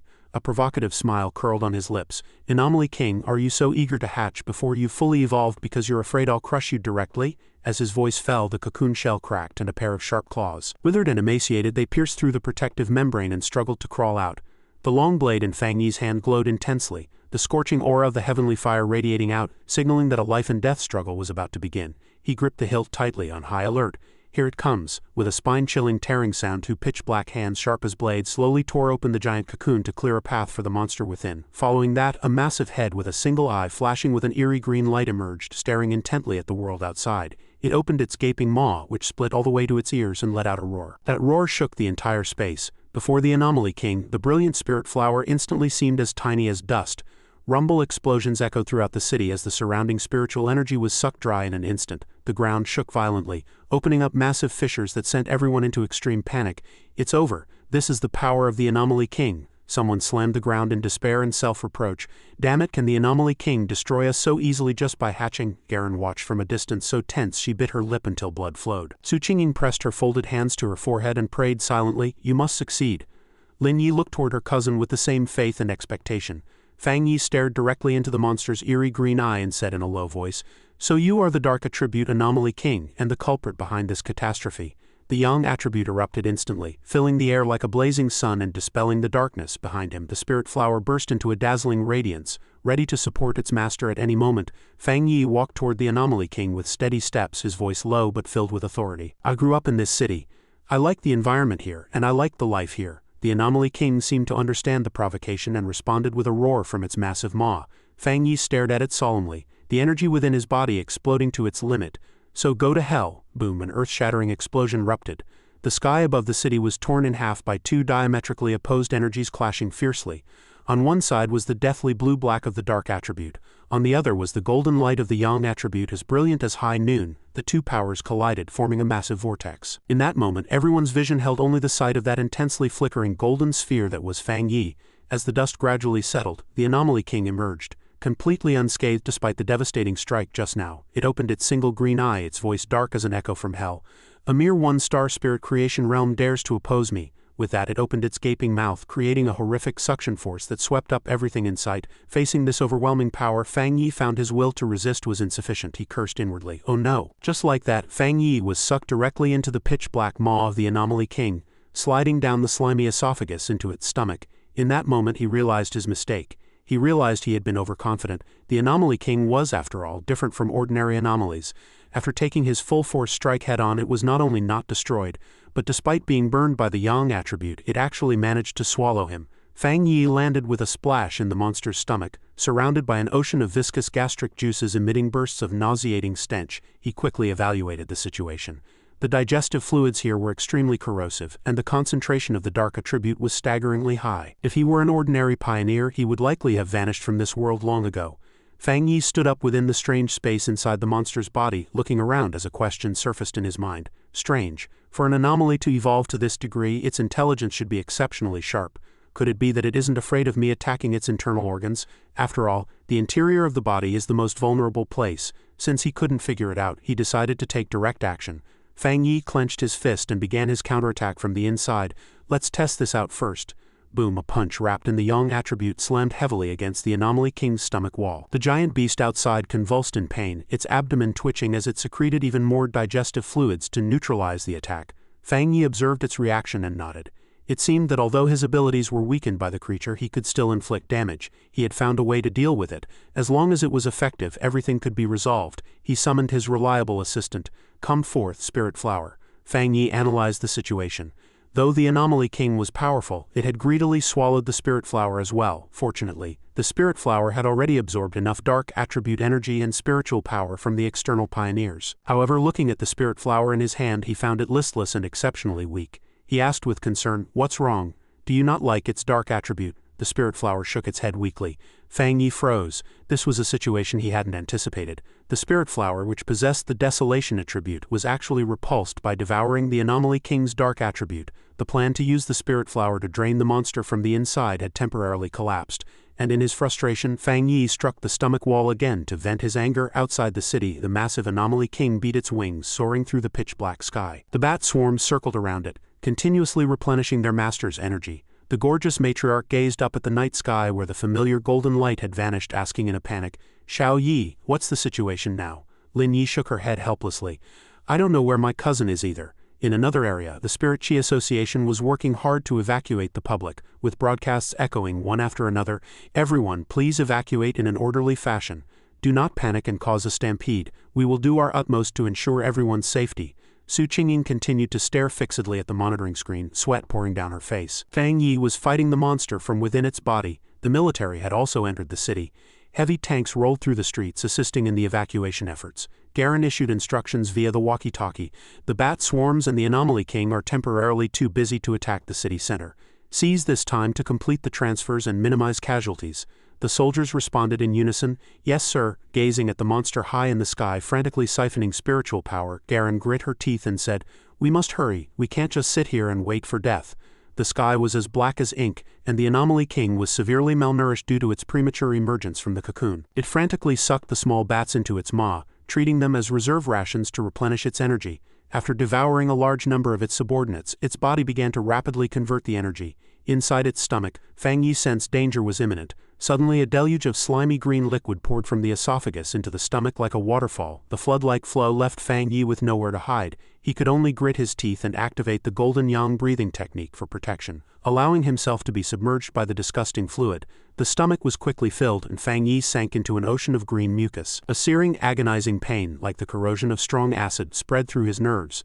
He glimpsed the golden yang protective layer gradually dissipating under the onslaught of the gastric juices. His eyelids became heavy and an irresistible weariness washed over him. The scene before him faded to black and Fang Yi fell into a coma. After an unknown amount of time, Fang Yi jolted awake. He opened his eyes and looked around, surprised to find himself no longer in that slimy stomach. Before him was a city that looked like a desolate ruin. Behind a leaning skyscraper, a mysterious dark shadow was quietly observing him. Suddenly the shadow lunged out, throwing a punch toward Fang Yi that was as fast as lightning. If he were an ordinary person, he would surely have died there. But with his battle instincts honed through countless life-and-death moments, Fang Yi met the attack without hesitation. However, he froze for 2 seconds when he realized the powerful spiritual power within his body hadn't manifested as expected. In the nick of time, the enemy's fist brushed past his cheek and slammed heavily into the ground. Boom, the ground buckled and shattered, sending debris flying. Fortunately, Fang Yi had sidestepped just in time. He let out a sigh of relief. I dodged it. Although his spiritual power was restricted, his physical reactions from long-term cultivation remained sharp. This allowed him to regain some confidence when facing this mysterious enemy. This meant he was in an illusion created by the Anomaly King. It was trying to make Fang Yi believe he had returned to his past life, believing he had not yet awakened and was not yet a pioneer. The Anomaly King gave Fang Yi no time to think. Stomping down violently and shattering a nearby stone pillar, Fang Yi nimbly leapt away, dodging the second attack after several rounds of testing. He had seen through the situation. The Anomaly King wasn't strong enough to completely strip him of his power, nor did its strength surpass his own. He closed his eyes, concentrating his mind to find a way out. His abilities hadn't disappeared, now he just needed to see how to break through this bottleneck. There had to be a flaw in the illusion, and that flaw was the weakness exposed by the Anomaly King. Seizing the moment while Fang Yi stood motionless, the monster rushed forward and grabbed him tightly. It let out an arrogant, cold laugh. "Fool, once you've fallen into this place, don't even think about leaving. Just watch." Fang Yi opened his eyes, a mocking curl at the corner of his mouth. "I've found the way." The Anomaly King before him suddenly shifted its form, its face becoming identical to Fang Yi's as it whispered with magical influence, "It's all over. This is where you belong." It opened its massive maw and pulled Fang Yi close as if to swallow him again. The Anomaly King pointed to the ruins covering the ground where the corpses of pioneers lay spattered about, and a dull voice echoed, "This is your fate, accept it. So what if you've gained a bit of power? In the end, humans are nothing more than nourishment for our evolution." Fang Yi looked at his friends and cousin lying dead in the illusion, remaining silent. The monster thought he had given up in despair, but unexpectedly he suddenly burst into loud laughter. "Oh really?" In an instant his body erupted with brilliant light, the golden radiance tearing through the dark night of the illusion. "As I thought, you only have these third-rate petty tricks." Within the dazzling light, invisible hands reached out to rest gently on his shoulders, pouring in an endless stream of power. Fang Yi mocked, "It seems you still don't know." Countless blurry figures manifested in the sky. They were the heroic spirits of pioneers who had sacrificed themselves for the greater good. Together they funneled powerful spiritual energy into Fang Yi. He looked up, proclaiming his reason for living to the Anomaly King. "It is precisely to protect my family and those around me that I was able to live a second life." The Yang attribute exploded like a blazing sun, searing and scorching, leaving the Anomaly King staring in stunned disbelief. The light of hope dispelled the gloom, incinerating the false illusion. Crackle, the sound of rising flames echoed as Fang Yi's hair transformed into dancing embers, his eyes igniting with a surging battle intent as power filled his entire body. He clenched his fists and commanded, "Let's get to work." Three massive golden divine palms manifested around Fang Yi. He stood suspended in midair, holding his blade with pride. The system issued a prompt: detected that you have met the requirements for a breakthrough. Breakthrough to 2-star spirit creation realm? Yes. Fang Yi swung his blade at the Anomaly King, and the three golden palms behind him attacked in synchronization. He smiled and said, "I have to thank you for helping me complete my enlightenment." The monster's face, which looked exactly like Fang Yi's, twisted in rage. A sharp blade light instantly cleaved it in half. The power of the 2-star spirit creation realm exploded forth as Fang Yi shared his will. "My rebirth is intended to prevent the future world from being devoured by you." The Yang attribute turned his long hair into an eternal torch. Heavenly fire covered his blade-wielding arm and lightning arcs coiled around his body. At this moment, he looked like a savior deity descending to the mortal realm. "And I am the chosen avenger." Though the Anomaly King had been sliced in two, it seemed unharmed. It distorted space, shifting into a mass of struggling dark shadows, laughing wildly. "Ha ha ha, lowly ant, what are you muttering about?" It mocked him with disdain. "I thought you had some skill, but you dare to resist me at a mere 2-star spirit creation realm?" With that, it launched a sinister attack. Fang Yi sidestepped and dodged it with ease. The Anomaly King laughed maniacally. "Human, you cannot escape this place. Just be a good little source of nourishment for me." "Ha ha." Fang Yi didn't reply, simply standing there coldly. Suddenly, the look of triumph on the Anomaly King's face froze, replaced by extreme terror. Fang Yi's lips curled slightly into the smile of a judge. "It's over." The Anomaly King's body began to be corroded by the mixed energy of lightning, heavenly fire, and the Yang attribute. The sizzle of the current was constant, now serving as its death knell. It roared in terror. "What is this thing? My body, my noble body, you lowly human?" Fang Yi remained indifferent to these meaningless curses. He reached out his hand and coldly uttered an incantation. Entombment. 9 dragon heavenly fire, eradicate evil and devour sin. 9 majestic fire dragons roared forth, frantically tearing and devouring the Anomaly King's form. Boom! A world-shaking explosion rang out. Too late, the Anomaly King realized it had vastly underestimated its enemy. This was absolutely not the power a 2-star spirit creation realm should possess. Fang Yi's voice echoed calmly, performing the final rite, entombment. In the real world, the Anomaly King's massive body exploded violently, and golden light shone over the entire city like a brilliant sun, leaving everyone in awe. The Anomaly King shrieked in pain, regret, and hatred, but it could not change its fate of annihilation. The pitch-black body vanished into nothingness and the dark clouds dispersed. The rainy weather that had lasted for days finally cleared, and warm sunlight once again bathed the earth. In the sky, a massive black vortex was siphoning up the residual dark attribute energy. Standing behind the vortex was the hero who had saved the entire city, Fang Yi. The spiritual power and light around him gradually receded, returning him to his cool and handsome appearance. He controlled the infinite dark realm to suck up the last traces of pollution, returning a blue and clear sky to the city. The pioneers below stood frozen in place, unable to believe their eyes. "It's finally over. Is it really over?" The military pioneer squad erupted into deafening cheers. "It's over. The city is safe. We weren't destroyed. We survived. Everything was resolved. We were saved." Garen looked up at the clear sky, a long-absent relaxed smile appearing on her face. "It's dawn," the blonde youth beside her asked with a smile. "Aren't you going to go see him?" Garen shook her head, enjoying the fresh, cool breeze. "There's no need. We still have a lot of cleanup work to do." She watched the celebrating crowds and said softly, "Like settling the residents and restoring the city to its original state." Inside the Spirit Chi Association control room, C2 jumped up in excitement. "Great, we succeeded. We actually succeeded. We also did our part in preventing the descent of the Anomaly King." Lu Zhang still felt a lingering fear, feeling as if he had just had a long dream. Fortunately, he appeared, and he actually defeated the Anomaly King. If it weren't for him and the city had fallen, we would be to blame. Even offering our lives in apology would have been useless. On the streets, the Spirit Chi Association was actively rescuing the injured. Su Qingying watched a speeding ambulance pass by and asked Chen Li, "They'll all survive, right?" Chen Li patted her shoulder and reassured her. "Don't worry, our central hospital wasn't attacked by the bad anomalies." Su Qingying nodded and said, "I understand. If we hadn't relied on Fang Yi, we wouldn't even have had a chance to treat everyone. Sometimes I can't help but wonder who on earth he is to possess such staggering power. He always manages to complete tasks beyond the reach of ordinary people at the most critical moments." Chen Li rested his chin in his hand, lost in thought. "Indeed, after this battle, headquarters will surely take some action, won't they?" Su Qingying analyzed the situation calmly. Recalling the phenomenon just now, it was clear he had broken through to the 2-star spirit creation realm. "At this realm, I'm afraid some people will beat us to the punch in trying to contact him." She gazed at Fang Yi's departing figure, her tone tinged with melancholy. "When I first met him, I thought I was only a little bit behind him. Now I've been left completely in the dust. Moreover, based on my understanding of him, Fang Yi's spiritual power level and talent attributes are likely even more than this. Never mind this city, even looking at all the pioneers in the entire nation of Sha, he is absolutely a top-tier genius." Chen Li nodded in agreement. The golden light dispelling the mist and the fire dragons sealing the anomaly had been witnessed by the entire city.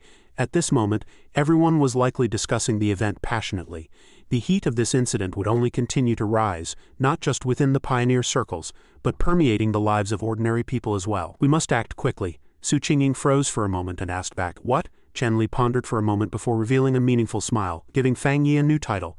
"The Entomber. Not a bad title, is it?" Meanwhile, amidst the city's ruins, the sound of hurried footsteps echoed, with the gorgeous matriarch panting as she followed behind. "Xiao Yi, slow down, wait for me." Lin Yi couldn't care about that, anxiously looking around as she searched. "Where is my cousin?" The gorgeous matriarch tried her best to comfort her friend. Take it easy. I think it would be better for us to go home and wait for him." But Lin Yi was deaf to her words. Her gaze suddenly locked onto a familiar silhouette. There he was, leaning wearily against his blade. The heavy weight in her heart vanished instantly, and her eyes welled with tears. Fang Yi heard the commotion and turned his head, looking surprised to see the two girls. "What are you doing out here looking for me?" Lin Yi rushed forward, her voice laced with concern. "How do you feel? Can your body still hold up?" She reached him, her voice choked with emotion. "I know you need us right now." Before Fang Yi could offer any refusal, Lin Yi had already stepped forward and gently supported him. Seeing his cousin's worried expression, Fang Yi offered an appreciative smile, not forgetting to praise her. "I'm fine, you did well." Images of the fierce battle were still swirling in his mind. He couldn't help but sigh inwardly. The Anomaly King truly deserved its title. He hadn't been this disheveled in a long time. That decisive strike and the final sealing had nearly drained every drop of spiritual energy he had accumulated since breaking through to the 2-star spirit creation realm. No wonder these two were so frantic. As she supported her cousin, the keen Lin Yi immediately detected the unusual aura radiating from him. Her eyes widened in shock as she blurted out, "Wait a minute, cousin, did you break through again? You're already at the 2-star spirit creation realm?" A wave of intense admiration surged within her. With this rocket-like leveling speed, just how terrifying was his talent? Fang Yi merely smiled without offering much of an explanation. Standing nearby, the gorgeous matriarch's face lit up with joy. Unable to hide her excitement. "What?" The big shot broke through again. Meanwhile, social media was absolutely boiling over the world-shaking battle that had just occurred. Netizens were passionately discussing the mysterious hero. The one who saved the entire city was actually a super pioneer. Who exactly is this mysterious entomber who wiped out the Anomaly King with a single strike, taking on an Anomaly King solo? What rank is he? That was too cool. Comments of gratitude and worship flooded the screens at that moment. I really thought I was a goner. The Spirit Chi Association and the military were both helpless, yet he quelled the catastrophe all by himself. Who exactly is this entomber? Cultivating to this level on his own without government-funded resources, there must be some mysterious power behind him, right? In a rundown apartment, John Liu was staring fixedly at his computer screen, hungrily browsing the Pioneer forums, unable to contain his excitement. He slammed the table. Damn it, I wasn't wrong, it's him, a top-tier genius who can cleanly take down a catastrophe-rank anomaly king. He threw his head back and laughed heartily. Ha, to think I, John Liu, lost to such a master. I consider it a stroke of luck. With that, he leapt from his chair and rushed toward the door like a whirlwind. Seeing this, Lu Ju hurriedly shouted, "Young Master John, where are you going?" John Liu looked back, battle intent burning in his eyes. "I'm going to find him and ask to be his disciple." Lu Ju was speechless, shaking his head helplessly in an attempt to dissuade him. "I bet the line of people looking for him is miles long right now. You better skip it." Meanwhile, in the most luxurious and prosperous capital city of Sha country, a dim room was illuminated only by the faint glow of a sphere at the center of a round table. Mysterious dark shadows were holding a meeting. A voice broke the silence. "What does everyone think about this matter?" A man rested his legs on the table, holding a half-burned cigarette, exhaling a cloud of white mist as he lamented. "I thought I'd get to see a good show of the military and the Spirit Chi Association tearing each other apart. What a disappointment." Another man rested his chin on his hand, his tone dark and calculated. "How about we find a useful pawn to go meet him?" A woman sat with her legs crossed in a provocative pose, but her gaze was sharp as she countered. "That won't do. The man is a golden boy, a savior. Sending an ordinary pawn would be insulting." She slammed a photo of Fang Yi onto the table, whispering that now famous name. "The Entomber, is it?" Her fingertips, adorned with blood-red nails, decisively slashed across the neck of the person in the photo, which immediately ignited with an eerie purple flame. She let out a cold laugh, her voice icy and devoid of emotion. "No need to rush. Anyone who stands in our way, regardless of their realm, will be eradicated." Back at Fang Yi's old apartment, a knock sounded at the door. "Excuse me, is Fang Yi in?" The two cousins looked at each other in surprise, wondering who would visit at a time like this. Fang Yi opened the door cautiously to find one familiar and one unfamiliar face standing outside. Chen Li offered a friendly smile. "This S-rank anomaly entering the city was a severe failure of duty on our part. Fortunately, you stepped in to save us, preventing an irreversible disaster. On behalf of the Spirit Chi Association, we would like to express our sincerest gratitude." Su Qingying stood to the side carrying various gift boxes of all sizes and greeted him with a smile. Fang Yi lowered his guard and invited them in with a smile. "Please come in, make yourselves at home." Lin Yi busily poured water to host them. Since this was the first time they were hosting such distinguished guests at home, she wanted to ensure all formalities were observed. Su Qingying glanced around the small but tidy apartment, sighing inwardly. "So this is the kind of place the big shot lives in? How does the military handle things? The Spirit Chi Association must apply for a better house for him." Chen Li got straight to the point. "Actually, the Spirit Chi Association sent us here for another matter, to seek your consent. We plan to promote your title as the Entomber." Fang Yi responded with interest. "Go on," Chen Li explained in detail. "Currently, the situation across Sha country is that powerful pioneers have emerged in every city. They are quite famous, the cream of the crop in the pioneer circles, and this S-rank anomaly incident is the most horrific catastrophe to date. Therefore we want to promote the title of the Entomber, so that after Tai City is restored, it can become a strategic stronghold in the era of Spirit Chi resurgence." Fang Yi listened intently. Chen Li continued to emphasize the importance.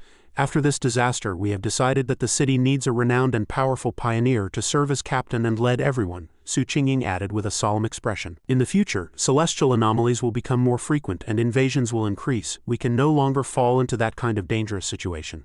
The kind where we were nearly abandoned." Fang Yi frowned slightly and repeated, "Abandoned?" Su Qingying nodded in confirmation. "Yes, the reality was indeed close to that. After all, if it weren't for you, this city would have been destroyed. The only difference would have been the manner of its death." Lin Yi nodded as if realizing something. "I see. It seems my understanding of the cruel changes the world has undergone since the Spirit Chi resurgence is still far from enough." Fang Yi comforted his cousin. "Xiao Yi, there's no need to be so pessimistic." He rubbed his chin in thought, reflecting that he had been too focused on cultivation and had neglected the shifts in the big picture. Although the Tai city he lived in was a key city in the province before the Spirit Chi resurgence, it wouldn't even crack the top 3 in terms of long-term strategy or development. He mentally calculated the 100-plus cities in the country. The top 3 were always Shenxi, Tianxi, and Shangxi. Beyond those were other large cities like Heishi, Yuanxi, and Chuanxi. Therefore, for Tai city, this catastrophe was actually an opportunity. Seeing Fang Yi lost in thought, Chen Li pressed further.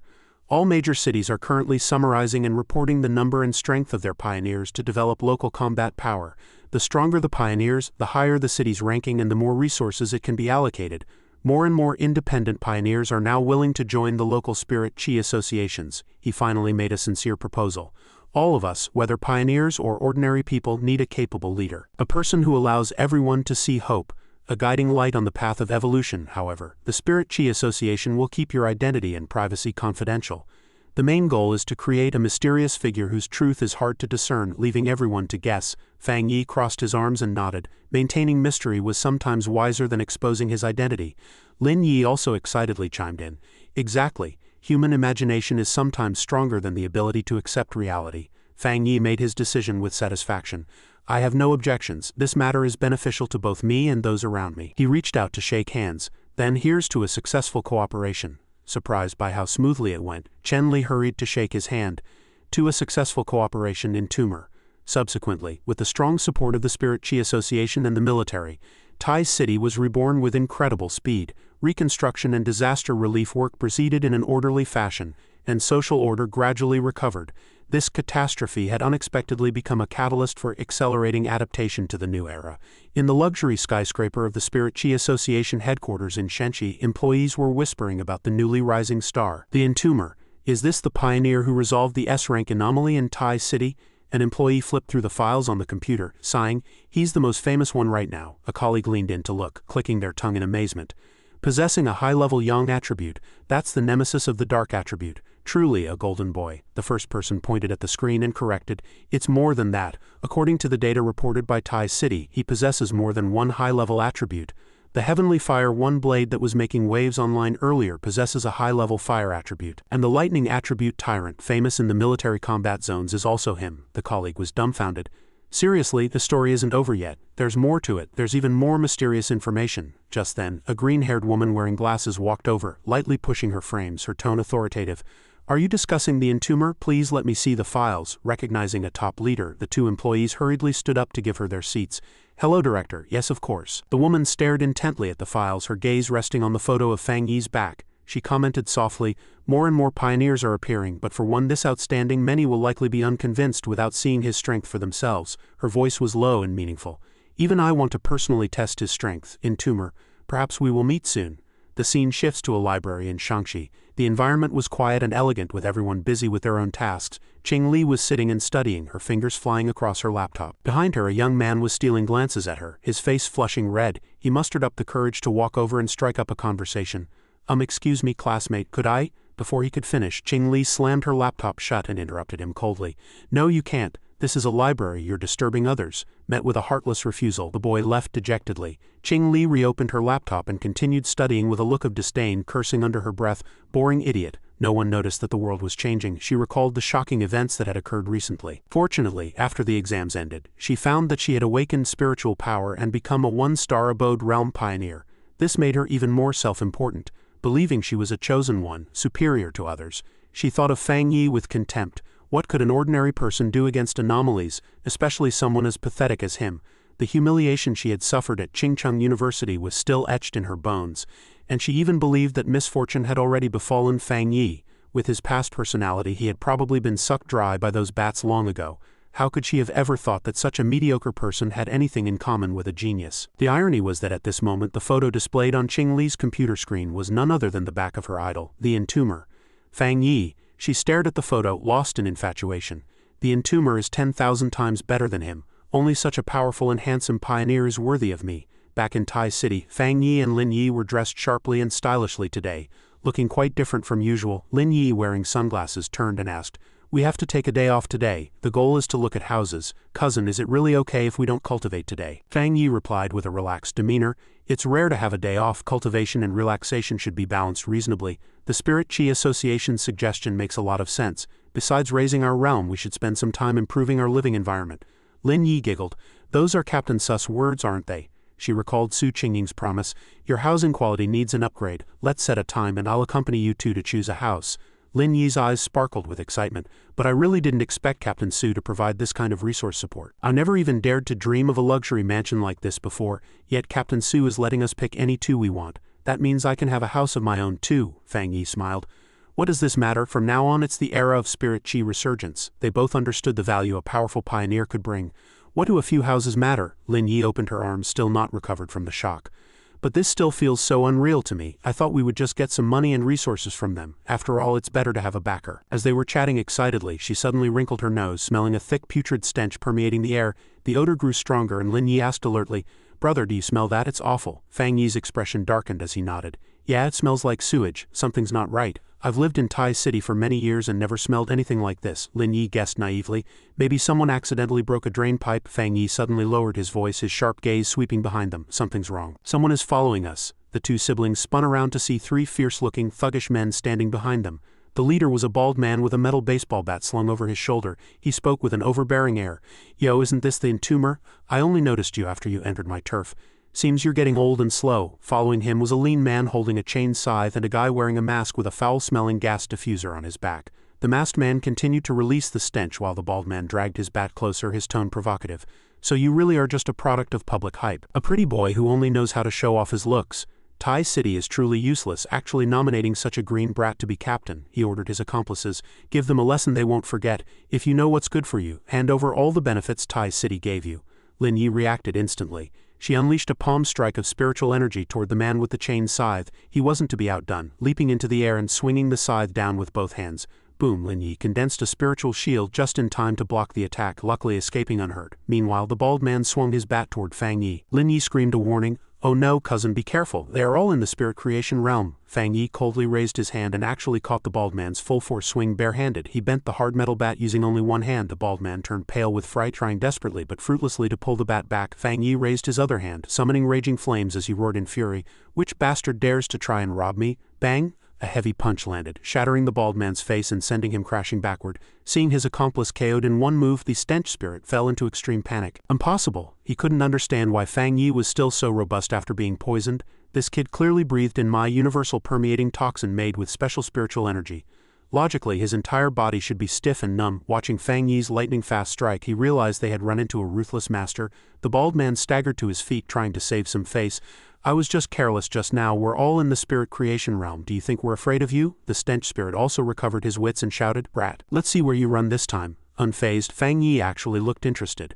Oh, one mutated earth attribute and one mutated wood attribute. He silently noted that these bizarre moves were quite fitting for the style of heterodox practitioners. Fang Yi's body emitted a dazzling light as he sneered. Ordinary protective spirit chi might actually be pierced by people like this, but it was completely ineffective against him. On the other side, Red Iron seemed to only know that one move, leaping up again to swing the scythe toward the top of Lin Yi's head, but this time, he exposed a fatal flaw. Lin Yi seized the opportunity and delivered a sharp kick to her opponent's crotch. Crack! The sound of eggs shattering was crisp and clear, sending a chill down one's spine. Lin Yi landed lightly, hearing her cousin's displeased voice.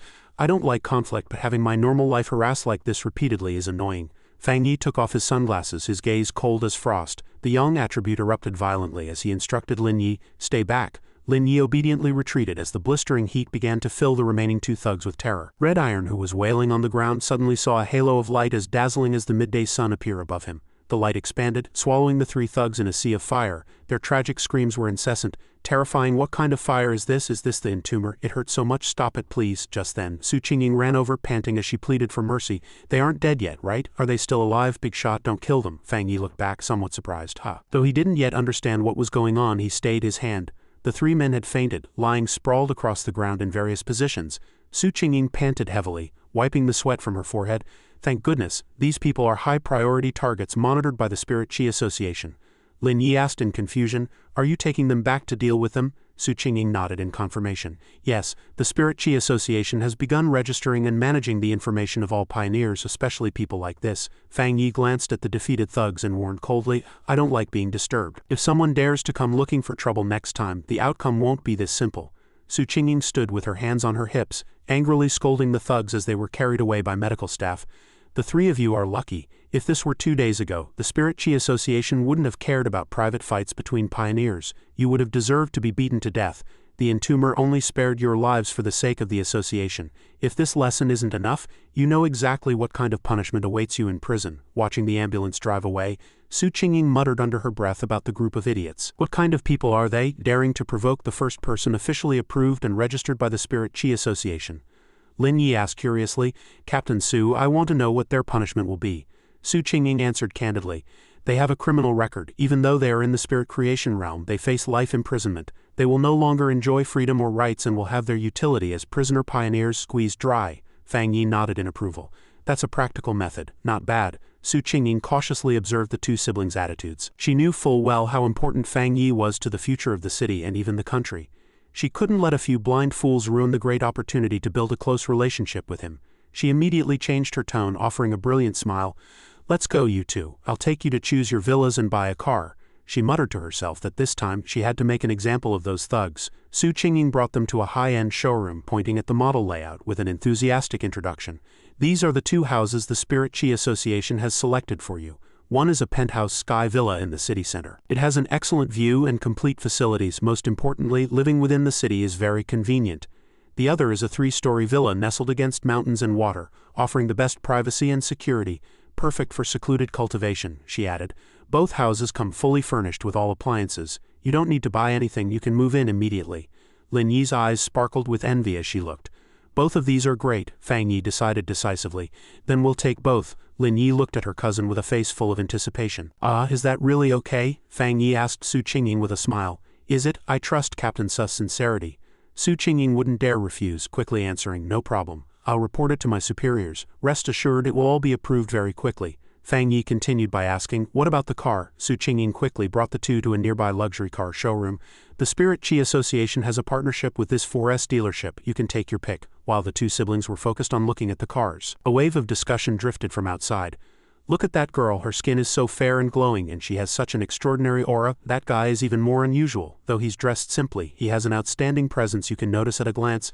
I wonder whose son he is. He must be here to buy a car for his girlfriend, right?" The murmurs reached the ears of Lin Su, who had come along with Qing Li. She turned to look, pushing up her glasses to get a closer look. "Isn't this Qing Li's ex-boyfriend? The one with military ties who the principal personally welcomed?" She recognized Fang Yi and couldn't help but marvel at the smallness of the world. Coming out for a shopping trip and running into her roommate's ex. She remembered their last unpleasant meeting when she had put on an air of moral superiority and dismissed him as a worthless poor boy. Seeing the two siblings looking at cars, Lin Su quickly snapped a photo as evidence. Countless questions flashed through her mind, especially seeing her best friend's ex-boyfriend generously buying a car for another girl. In another corner of the city at a desk piled high with books, Qing Li's phone suddenly vibrated, signaling a new message. Lin Su excitedly messaged her roommate, "Qing Li, guess who I saw? Your ex-boyfriend. He's actually buying a car in a high-end 4S dealership's VIP section. The cars here start at over $1 million, and he's buying one for a very beautiful, elegant-looking girl." Attached to the message was the candid photo of Fang Yi and Lin Yi happily choosing a car. After reading the message, Qing Li's expression remained cold and blank. She briefly replied with 2 words. "So," yet her heart was in a state of upheaval. Buying a car? Where did he get the money? HMPH. Seems that Tai's city disaster didn't kill him. He got lucky and became someone's boy toy. Qing Li sneered in self-mockery. "Unfortunately, the gap between us isn't something you can easily cross this way." She picked up her bag and walked out of the classroom with a winner's posture. "It was so in the past, it is so now, and it will be so in the future. Once I become a pioneer standing at the peak, what will these material things matter?" Stupid. Meanwhile, in the new villa nestled in the lush forest, Lin Yi was happily running around the house. "Brother, we really have a villa." She pushed open the front door, looking everywhere and marveling incessantly. Fang Yi followed behind with the luggage, smiling with satisfaction. "Not bad, hurry and wipe your drool. There's another one in the city center, we can switch between them." Lin Yi ran upstairs excitedly. "I'm going up to check." Looking at his little cousin's petite back, Fang Yi's gaze was filled with doting and tenderness. This child finally looks like a child, and no longer like a little nagging housekeeper. He remembered the tragedy of his past life. Until the final moment of his rebirth he had never seen her again. She was originally meant to be a reliable pioneer as well. But this time Fang Yi would never let his cousin sacrifice herself to take on responsibility again. His thoughts were interrupted by a sharp ringtone. Seeing the name on the screen, he raised an eyebrow in surprise. "Garen, what does she want with me?" Fang Yi answered with a hearty tone. "Hello. What can I do for you?" On the other end of the phone, Garen said with a smile, "Congratulations on the promotion, Captain Fang. I heard the Spirit Chi Association just gave you 2 houses. That's definitely their style." Fang Yi threw himself onto the soft sofa and joked, "Actually, I think this style is quite good and should be maintained." Garen laughed. "You don't need to speak well of them. I know a pioneer as strong as you doesn't care for these worldly materials, but in terms of improving your current living conditions, there really is no better reward. In a while, spirit fruits specifically for restoring spiritual energy will be produced. I'll send you a batch to try out then." While speaking, Garen idly pondered the gap between ordinary people and pioneers, and the world of difference between a top pioneer like Fang Yi and everyone else. Even the combat resources of the psychic combat zone were likely things he would disdain. Shaking off her stray thoughts, she looked at the top-secret document in her hand and got straight to the point. "I have an internal mission I hope you can take on. I wonder if you're interested." Fang Yi let out a cold laugh. "This is your real purpose, isn't it? Tell me about it." Garen didn't beat around the bush. "Do you know about the Tianbao mansion in Shangxi?" A magnificent skyscraper surfaced in Fang Yi's mind. Isn't Tianbao Mansion the largest shopping center in Shaanxi? It was recently cordoned off, causing many complaints from the citizens. Garen confirmed. Exactly, because of an anomaly invasion many people died there. Now it's become a literal ghost building. It's filled with a gloomy aura. Tianbao Mansion is a landmark of Shaanxi, the place with the highest foot traffic in the city. You could even say it's the face of Shaanxi. But because anomalies have frequently gone on a rampage lately, many things have happened, and the Shaanxi Spirit Qi Association had no choice but to lock it down. Under Shaanxi's gloomy sky, a military helicopter had just taken off after dropping someone off. Fang Yi stood in the empty airfield waving to a group of people waiting for him. "Hello everyone, I'm here to take over the Psychic Combat Zone mission." He didn't introduce himself by name, simply walking plainly toward four strangers, keeping Garen's reminder in mind. Do not expose your identity or realm for now. Fang Yi's sharp gaze swept over the group, 2 men and 2 women, their attire clearly dividing them into 2 factions. He silently evaluated them. His spiritual power could not detect their specific realms, so it seemed they had all hidden their strength. The military had sent Xu Wu and Xiao Ting. Looking at their neat uniforms, Fang Yi recognized their background at a glance. Xu Wu spoke first. "Is it you? A pleasure." The Spirit Qi Association, on the other hand, had sent Han Shu and Mo Li. Han Shu took the initiative to greet him. Fang Yi made a mental assessment. These two gave him a feeling very similar to Su Qingying, so they were likely members of the Shaanxi Spirit Qi Association. After brief pleasantries, the group walked toward the car. Xiao Ting explained, "Commander Garen has already briefed us." Han Shu then added, "We're with the Shaanxi Spirit Qi Association and will be acting alongside you for this mission."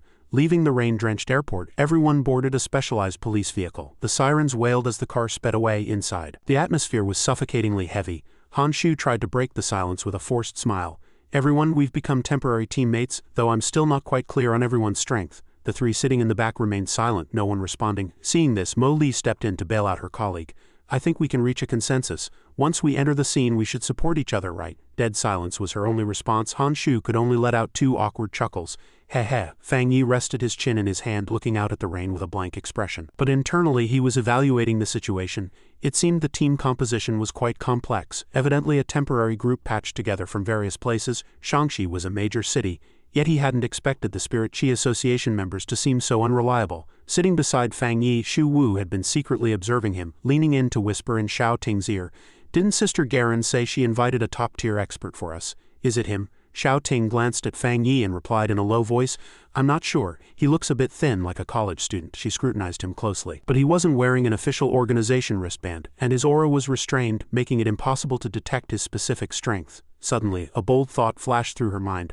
A top expert. Could he be the entomber who single-handedly wiped out the catastrophe and kept Tai City safe? But would the entomber really be such a young college student? Xiao Ting decided to suppress this suspicion and continue observing. After all, she was extremely curious about someone who possessed 3 high-level attributes, had soloed a catastrophe rank anomaly, and sealed the king of anomalies. Meanwhile, in Garen's office at the Psychic Combat Zone, the telephone rang urgently. She picked up. "Hello, Psychic Combat Zone." "Yes." A panicked emergency report from the other end interrupted her. "Tianbao Mansion has completely fallen. We've lost contact with everyone who entered the building. The anomaly concentration has reached 12,000, and at least 53 casualties have been confirmed. Please, you must take this seriously." Garen closed her eyes and let out a long sigh. Was the situation developing even faster than expected? Still, she maintained a commander's composure, softly reassuring. "Please rest assured, I wouldn't joke about this. The person sent this time is absolutely capable, I can guarantee that." The other person asked anxiously. "Who is it?" Garen responded coldly, determined not to reveal Fang Yi's identity. "Since you've handed the mission to us, do not ask further questions. That is the rule of the Psychic Combat Zone." At Tianbao Mansion, thunder and lightning filled the sky as blood-red clouds hovered over the top of the skyscraper, creating a terrifying apocalyptic scene. The 5-person squad parked at the mall entrance where a foul-smelling red rain was falling. Fang Yi stepped out of the car. Looking up at the skyscraper, his expression darkened. The situation was quite serious. The anomalous creatures inside were no less formidable than those he had encountered before. The landmark building of Shaanxi was now covered in blackish-red bloodstains, looking deathly still. Someone in the squad cried out, "Look at the windows, if I'm not mistaken, those are bloodstains." Xiao Ting provided preliminary intelligence. "As far as I know, the internal space of Tianbao Mansion is relatively narrow. It has 40 floors and is the tallest building in Shaanxi. More than 2,000 employees and tourists were evacuated from it." Mo Li added with a worried look, "But before the complete lockdown, some people refused to cooperate, and as a result many were still trapped inside. Shaanxi sent rescue teams before, but none ever returned. So the current figure of 50-odd casualties is a conservative estimate. After all, no one knows the true situation inside." Fang Yi asked, "Can anyone inside still contact the outside world?" Xu Wu shook his head. probably not. Ever since the anomalies appeared, no news has come out from inside. Han Shu recounted that terrifying experience. The day after the building was sealed, I was providing support outside. That day, the entire building was like a tomb. The originally brand new mansion became dilapidated in an instant. As if it had been abandoned for decades, not a soul could be seen by the windows, just a misty haze. We wanted to break through the windows for a rescue, but then I saw bodies gnawed by anomalies falling from the windows. He recalled with lingering fear that after that, the anomalous aura of Tianbao Mansion grew heavier, becoming what it was now in less than a week. Fang Yi turned to look at him, criticizing him coldly. You can't contact the people inside, so your current casualty data is just inferred from falling bodies or severed limbs? The Shangxi Spirit Qi Association is far too sloppy in its work, Han Shu stammered in protest. But we had no other choice. Fang Yi frowned. Although he didn't want to admit it, he understood the difficulty these people faced. The Shangxi Spirit Qi Association's intelligence was indeed sloppy, but there seemed to be no other way for now. The death toll was surely far higher than this. For ordinary people, this was like being locked in a secret room, becoming lambs to the slaughter. How could they possibly escape the claws of fierce beasts? He made a decisive call. Don't delay any longer, we're going in immediately. Some anomalies complete their evolution by devouring humans. The higher the casualty count, the harder the things inside will be to deal with. Just as Fang Yi took a step, Shu Wu patted his shoulder to stop him. Wait a minute, although the military instructed us to follow your command completely, you at least need to share an action strategy with us. He looked back, his gaze confused. What strategy? There's insufficient intelligence now. We go in and see the situation first. Fang Yi's answer met with strong opposition from the group. Mo Li looked defiant, unwilling to follow Fang Yi's orders, especially since he hadn't even joined the official ranks. Shu Wu also spoke up. Everyone here has rich experience in handling anomalies. If you're going to command, you should at least know everyone's abilities. Han Shu took the chance to mock him. See, I knew it. No formal training, zero leadership experience. Xiao Ting couldn't take it anymore. Barking sharply, enough, time is tight, everyone shut up. He only took this mission to help us because Commander Garen recommended him. You've all heard of Commander Garen's strength. Fang Yi coldly scanned everyone, giving a stern warning. Before a mission starts, infighting is the biggest taboo. With that, he walked inside without looking back. If you don't want to come in, don't follow. Shu Wu hurriedly chased after him. Hey, wait up, inside the mall. The space was eerily silent, with dim light reflecting mottled bloodstains on the floor and walls. Mo Li whispered uneasily, why is it so quiet in here? There's not a single sound. The group moved deeper with caution. Suddenly, a dark shadow dove down from high above, sensing danger. Shu Wu looked up sharply. He was startled by the anomaly. A pitch-black hideous face suddenly appeared before his eyes, its eerie green eyes wandering in the dark like ghost fires, its jagged sharp teeth ready to shred its prey. Shu Wu screamed. Almost in the same second, Fang Yi spun around and swept his hand, tracing a perfect arc. A long blade burning with heavenly fire manifested out of thin air, trailing a dazzling light as it slashed the monster across its waist. Fang Yi said nothing, staring coldly at the prey. The others only saw him swing a single strike, yet the anomaly's body was hacked into pieces as if it had been struck dozens of times in an instant. Boom, the monster's body exploded. It all happened so fast that Shu Wu could hardly believe his eyes. Mo Li, who had been mocking him moments ago, was now staring blankly at the young man. It's over, just like that. Xiao Ting stared wide-eyed at the flame blade in Fang Yi's hand. Where did he pull that sword from? Fang Yi leaned over and picked up a black feather from the monster's remains to examine it. This was the first time he had seen this type of anomaly. Is it a hybrid of a bird and a lizard? Given this degree of mutation, it must have eaten a lot of people. Xiao Ting observed the dissipating remains, blurting out in horror. Based on the anomaly's size, attack speed, and residual aura after death, she determined it was an A-rank anomaly. Standing behind, Shu Wu swallowed hard. A rank? Doesn't that mean it's equivalent to a 2-star spirit creation realm? But I just broke through to 1 star, Xiao Ting whispered. That's right, which means that single strike of his could have ended your life in an instant. Looking at the lonely figure walking ahead with the blade, everyone began to faintly guess his identity. Someone asked timidly, that blade, could you really be the Entomber? Is that blade the Heavenly Fire One blade? Han Shu's attitude underwent a 180-degree turn, becoming enthusiastic and fawning. I truly didn't expect you to be the Entomber. After all, in our minds, the Entomber should be a reclusive expert who never lets his blade leave his side. Fang Yi lightly twirled the long blade in his hand, explaining briefly.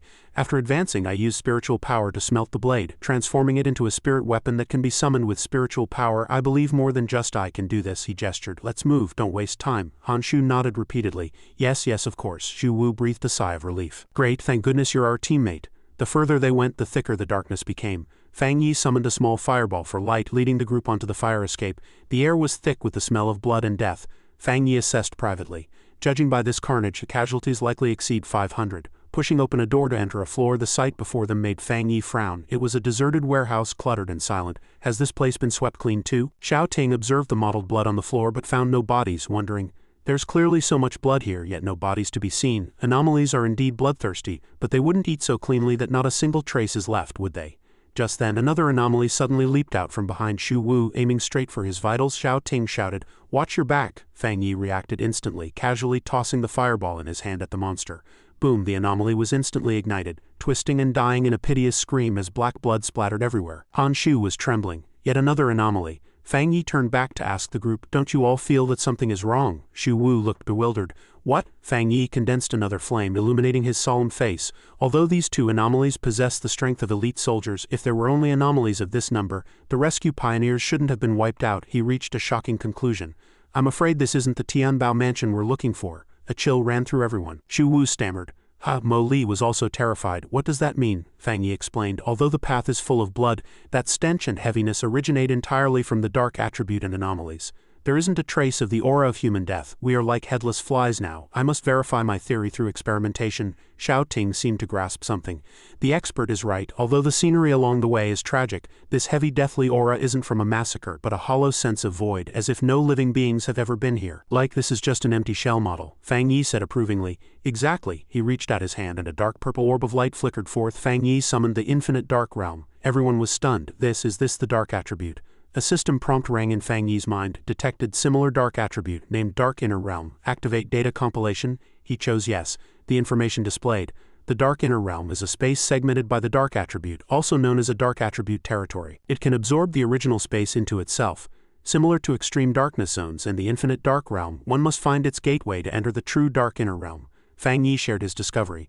"I understand now. For us to enter the real Tianbao mansion, we must find that door. It's the same for those trying to flee for their lives from the inside." Furthermore, they were affected by the dark attribute within, their brains and emotions compromised, resulting in massive hallucinations.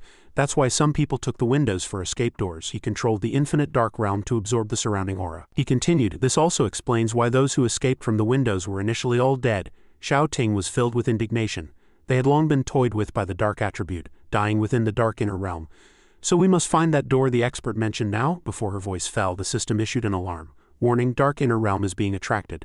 Sensing the provocation from its own kind, the Dark Inner Realm revealed itself. Fang Yi immediately activated Golden Yang protection, and a dazzling golden light erupted, shielding everyone within. "It's here," rumble. The sound of an explosion tore through space as a terrifying force lunged toward the group like a nuclear blast. Even before the Dark Inner Realm made contact, the pioneers at the rear stumbled to the ground. Han Shu cried out in a panicked voice, I'm being attacked by the dark attribute. Why did my protective spiritual power fail?" Mo Li was also teetering on the edge of collapse.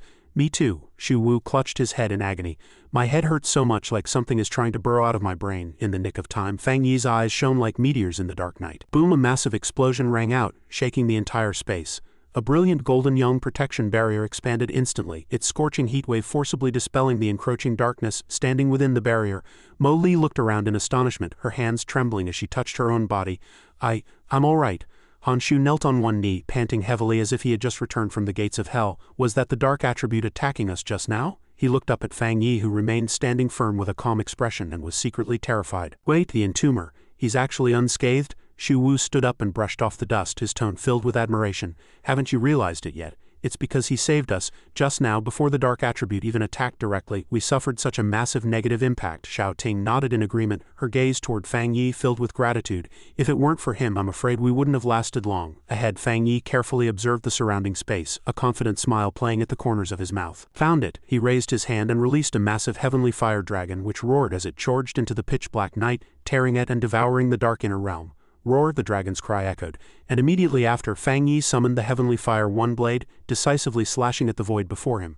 Boom, the ear-splitting explosion nearly shattered the group's eardrums. "This is it." Space began to crack and distort, like a shattered mirror being sucked into the rift Fang Yi had just created. Crack, crack, the sound of breaking glass was incessant. Large patches of space collapsed. Xiao Ting broke into a cold sweat, but Fang Yi remained composed, his gaze steady as he waited.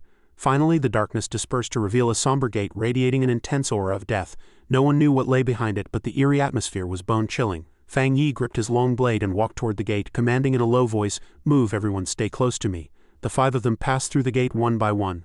Under the shroud of the golden yang protection, the malevolent energy dared not intrude. The evil aura automatically retreated to both sides, however. The tragic scene before them made their blood run cold. Mo Li felt a chill up her spine, her voice trembling.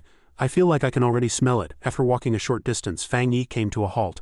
They had crossed through the dark inner realm and stepped into the real Tianbao mansion, but the scene here was like a living hell. Mutilated corpses lay scattered across the floor, the blood dried into dark purple clots emitting a pungent fishy stench. Mo Li swallowed hard, struggling to suppress the urge to vomit. It was the stench of their own kind's blood and corpses. The moment they entered, the group was greeted by swarms of fierce anomalies. Rapid wing flapping sounds accompanied monstrous growls. "Mine, no, it's mine. Go, hurry up." A giant anomaly led the charge, opening its bloody maw filled with fangs, its blood-red greedy eyes locked onto the group. Han Shu's hair stood on end as he exclaimed, "Another rank dark attribute anomaly, this is insane." Shu Wu grit his teeth, trying his best to remain calm under the horrific pressure. Fang Yi said nothing. He acted directly. He loosened his grip on the blade and suddenly delivered a thunderous kick to the hilt. Like an arrow leaving a bow, the long blade tore through the air with trailing fire, shooting straight toward the monster. Pucci, the blade instantly pierced through the anomaly's chest, causing its body to explode. Not only that, but the blade's momentum didn't slow as it pinned a second monster behind it. Simultaneously, Fang Yi leapt up, nimbly grabbing the hilt that had passed through the enemy and retrieving his weapon in a fluid motion behind him. Another giant anomaly was lurking for a sneak attack. Fang Yi spun around. He delivered several slashes in quick succession. The sharp blade arcs drew trails of death fire in the air. The internal flames erupted violently, turning into a sea of fire.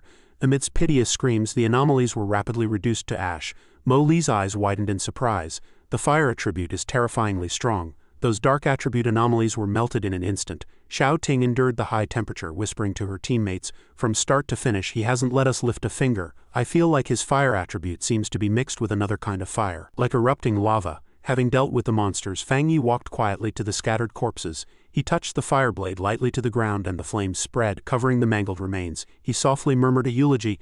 "Anomalies bring harm, you are all innocent. Let these anomalies be buried with you. To return to the dust alongside these beasts is a slight to you after all." Watching this, Han Shu couldn't help but admire him. A fire burial with one blade, truly worthy of the title Entomber. His reputation is well deserved. In the flickering firelight, Fang Yi turned to instruct his 4 stunned teammates. "Since we're inside, you all have to do some work. You're responsible for finding survivors and saving people. Leave the anomalies to me. The first floor is cleared. Next, I'll fight my way all the way up." The group nodded repeatedly, following his arrangements completely. Fang Yi led the group deeper into the building. By now, Tianbao Mansion had devolved into a demon's den. He cleared the way with his blade, a monster falling with every strike, and the higher they climbed, the stronger the anomalies became. After slaughtering and devouring humans, they had evolved to a terrifying degree, their strength reaching at least the 1-star spirit creation realm. Reaching the 15th floor, the air became viscous and bone-chilling. Mo Li shuddered. "This floor feels eerie and cold. The dark attribute has already permeated my spiritual shield." Shu Wu suddenly stared alertly at a dark corner.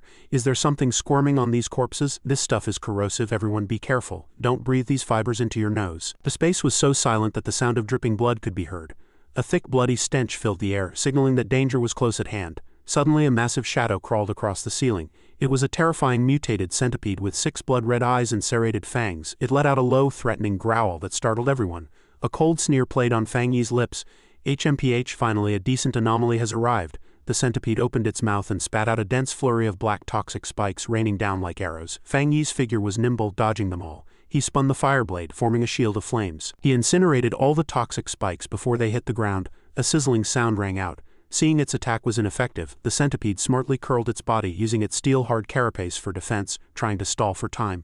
Fang Yi saw through its intention instantly. "Want to rely on stalling time to evolve in your dreams." He leaped up, throwing the burning long blade at the monster with full force. Pucci, the blade, pierced the hard armor, burying itself deep into the centipede's head. It let out a piteous wail, its eyes losing focus before its aura vanished completely. Boom, the massive body exploded, firelight illuminating the entire floor. Fang Yi retrieved his long blade, his expression slightly disappointed. "I overestimated you. I thought you had the strength of a 3-star spirit creation realm, enough to at least make me work for it." Suddenly a strange clicking sound came from the rear. Shu Wu spun around and barked, "Who's there?" Fang Yi also walked over alertly. "Is it a survivor?" A secret door slowly opened, revealing the pale face of a young man. He stammered, Are you pioneers?" The door opened fully, revealing 5 trembling survivors hiding inside. This seemed to be a secret warehouse for some shop. Fang Yi smiled to reassure them. "It's all right now, we're here to save you." Han Shu stepped forward and announced loudly, "We are from the Shangxi Spirit Chi Association. The monsters outside have all been killed by us. You are safe now, please come out." The young man was still shaken, muttering to himself as if he had lost his soul.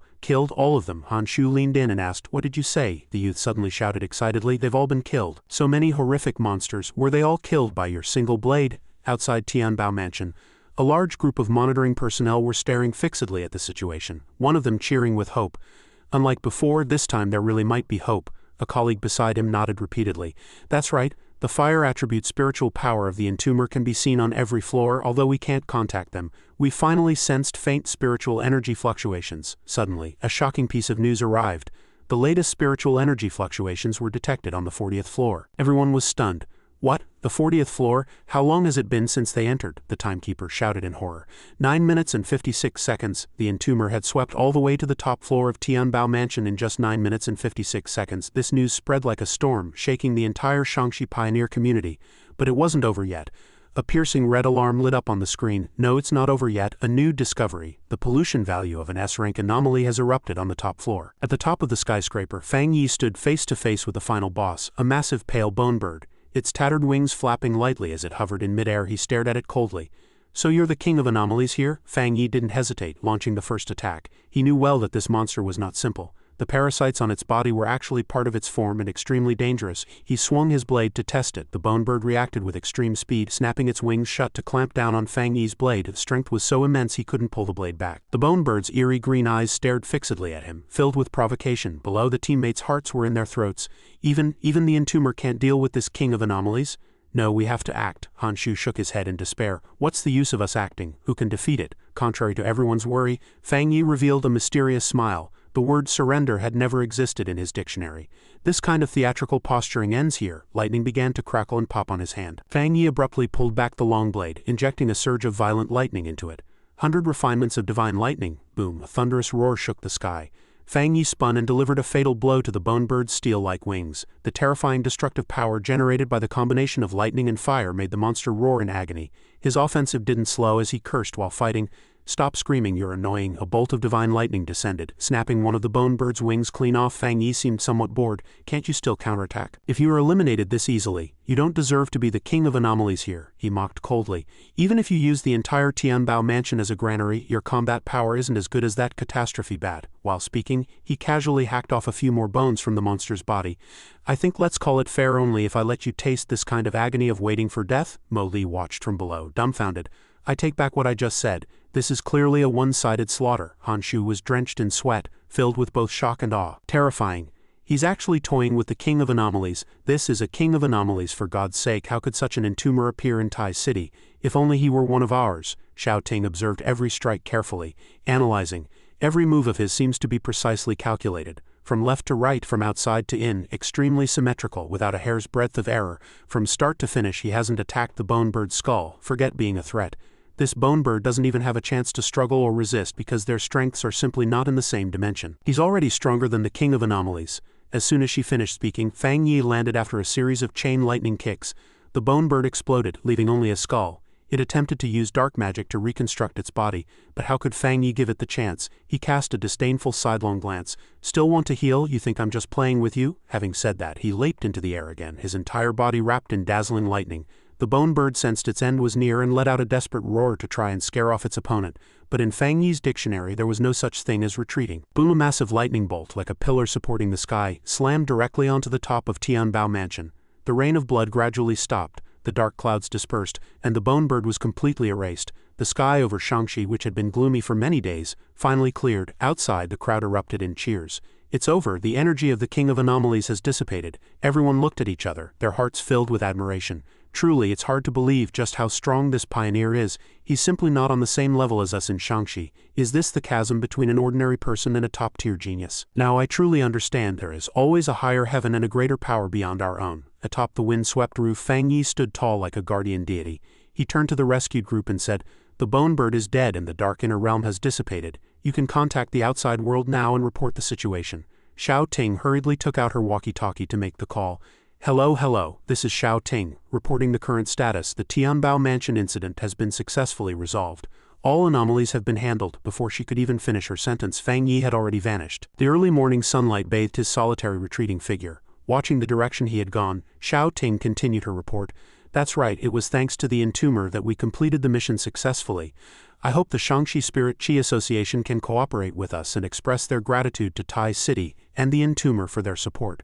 Fang Yi walked toward the fire escape, wanting nothing more than to return home and rest. He had no idea that after his departure, Xiao Ting was fuming at the other end of the radio. The Shangxi captain, the one just elected today, what is he even doing here? The mission is already over, and he's only just now arriving, the dispatcher stammered. Because he heard the entomber from Tai City was here, we advised him not to cause trouble, but a powerful and overconfident pioneer like him simply won't listen to reason. In the sky, a figure was streaking toward Tianbao Mansion at the speed of a meteor.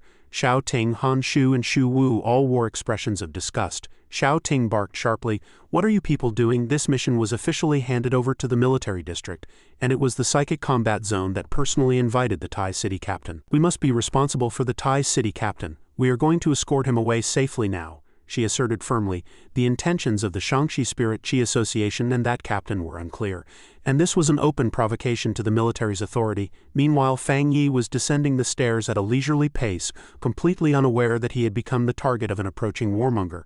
Xiao Ting stood straight, staring determinedly into the security camera, her voice echoing powerfully through the room. This was not just a statement of position but a stern warning to the Shangxi Spirit Qi Association.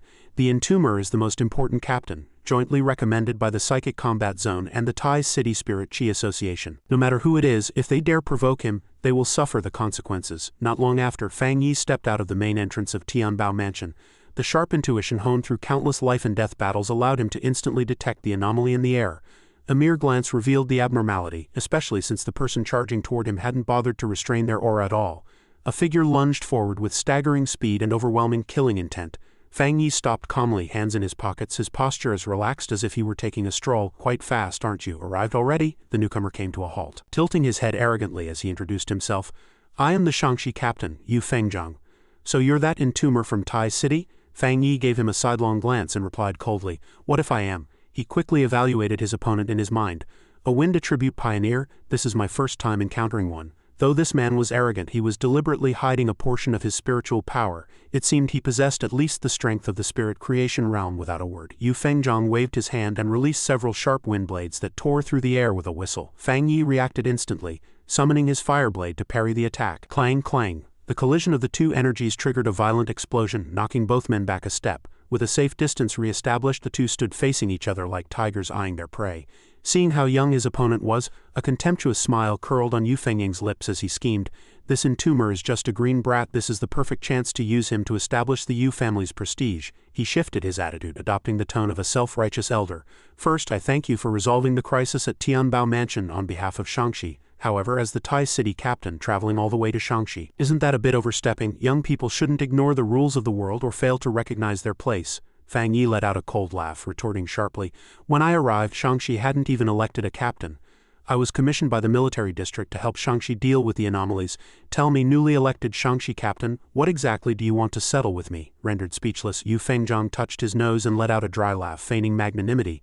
"Don't be so tense. Young people are always so hot-headed. My Yu family has upbringing. We have no ill will toward you and have always respected outstanding talents like yourself." As he spoke, his ambition began to surface. In his hands, currents of wind and darkness began to swirl and merge, his tone becoming menacing. "I just want to borrow your blade." It turned out that seizing the weapon was the true goal of this hypocrite. Yu Fengzhang threatened sinisterly. "Otherwise, don't even think about leaving Shangxi." A violent wind suddenly rose, ruffling Fang Yi's hair and coat, yet he stood firm like a giant boulder in a torrent, his expression icy. "I've made your purpose out now." After sensing his opponent's strength, Fang Yi let out a disdainful laugh. "Hey, borrow?"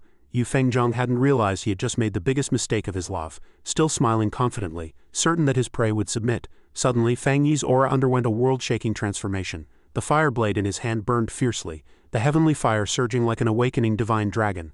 A terrifying pressure spread outward, causing the smile on Yu Fengying's face to freeze instantly as he turned deathly pale. At this moment, Fang Yi looked like a life-claiming asura, truly living up to the name of the entomber. He let out a cold snort. "Borrow your whole damn family." As his voice fell, Fang Yi swung his blade upward in a violent arc. The ground instantly buckled and shattered, and hellish flames surged along the fissures directly toward his opponent. Yu Fengzhang leapt nimbly to the side to dodge, a flash of frenzied excitement in his eyes. Excellent, finally something interesting. The battle officially erupted, and a corner of the street was instantly transformed into a sea of fire. Simultaneously, Xiao Ting hurriedly commanded via her walkie-talkie, "They've started fighting. The signal in this area has been cut off by the powerful aftershocks. We will report to the military district as soon as possible. You must report to the superiors immediately. Also, we have to get these survivors back." Standing amidst the raging flames, Fang Yi issued a cold ultimatum. "I'll give you 10 minutes unless you want to lose a captain."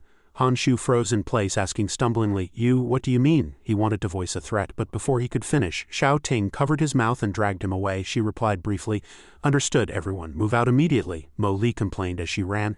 "This Yu Fengzhang just got elected and already he's stirring up trouble. Hurry back and call for backup." Han Shu was still defiant. "I think it's best to let that entomber know who's boss. Our Shangxi is a Class 3 city in the country." Mo Li barked back. "Do you think that's even possible?" Returning to the battlefield, Fang Yi reached out to summon lightning. "Now let's see what your fate holds." A massive pillar of lightning struck directly toward the top of Yu Fengyang's head. He waved it aside, laughing with arrogant madness. "Oh, quite the big talker, aren't you? If you want to kill me, then show me your full strength." The moment Fang Yi's voice fell, he appeared behind the man like a ghost. Violent spiritual energy rushed at him, sending a chill down Yu Fengyang's spine. He turned in terror, his pupils contracting with fear.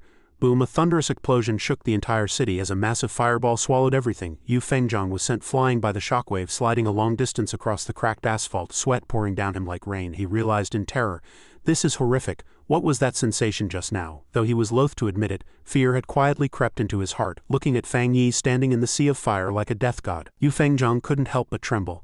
The extreme yang attribute, his explosive power, is staggering. It was strange. His very body felt a sense of dread. Hearing the provocation, Fang Yi let out a cold smile. "My full strength, I'm afraid you won't even last through the first 10 minutes. Suddenly, Yu Fengzhang burst into a fit of maniacal laughter. His greedy gaze remained fixed on the long blade in Fang Yi's hand as he said with certainty, "As I thought, it's that blade. It must be a new type of weapon secretly developed by the Spirit Qi Association." Fang Yi raised an eyebrow and remained silent, treating it as a confirmation of the other's stupidity. The more Yu Fengzhang thought about it, the more he went mad with jealousy. A spirit weapon containing terrifying attribute power. Once fully forged, this blade could even cleave mountains and seas. I didn't expect them to have developed it already. And they even gave the only prototype to this kid. He gripped his collar tightly, suppressing his excitement. "But it doesn't matter. This means my trip wasn't in vain. This spirit weapon must belong to me." Acting on his words, Yu Fengzhang tore off his coat, revealing bulging muscles as he roared like a trapped beast. "You're just a 2-star spirit creation kid. You'd better be smart and hand over the blade. Otherwise I'll have to kill you and take it for myself." Not enough, still far from enough.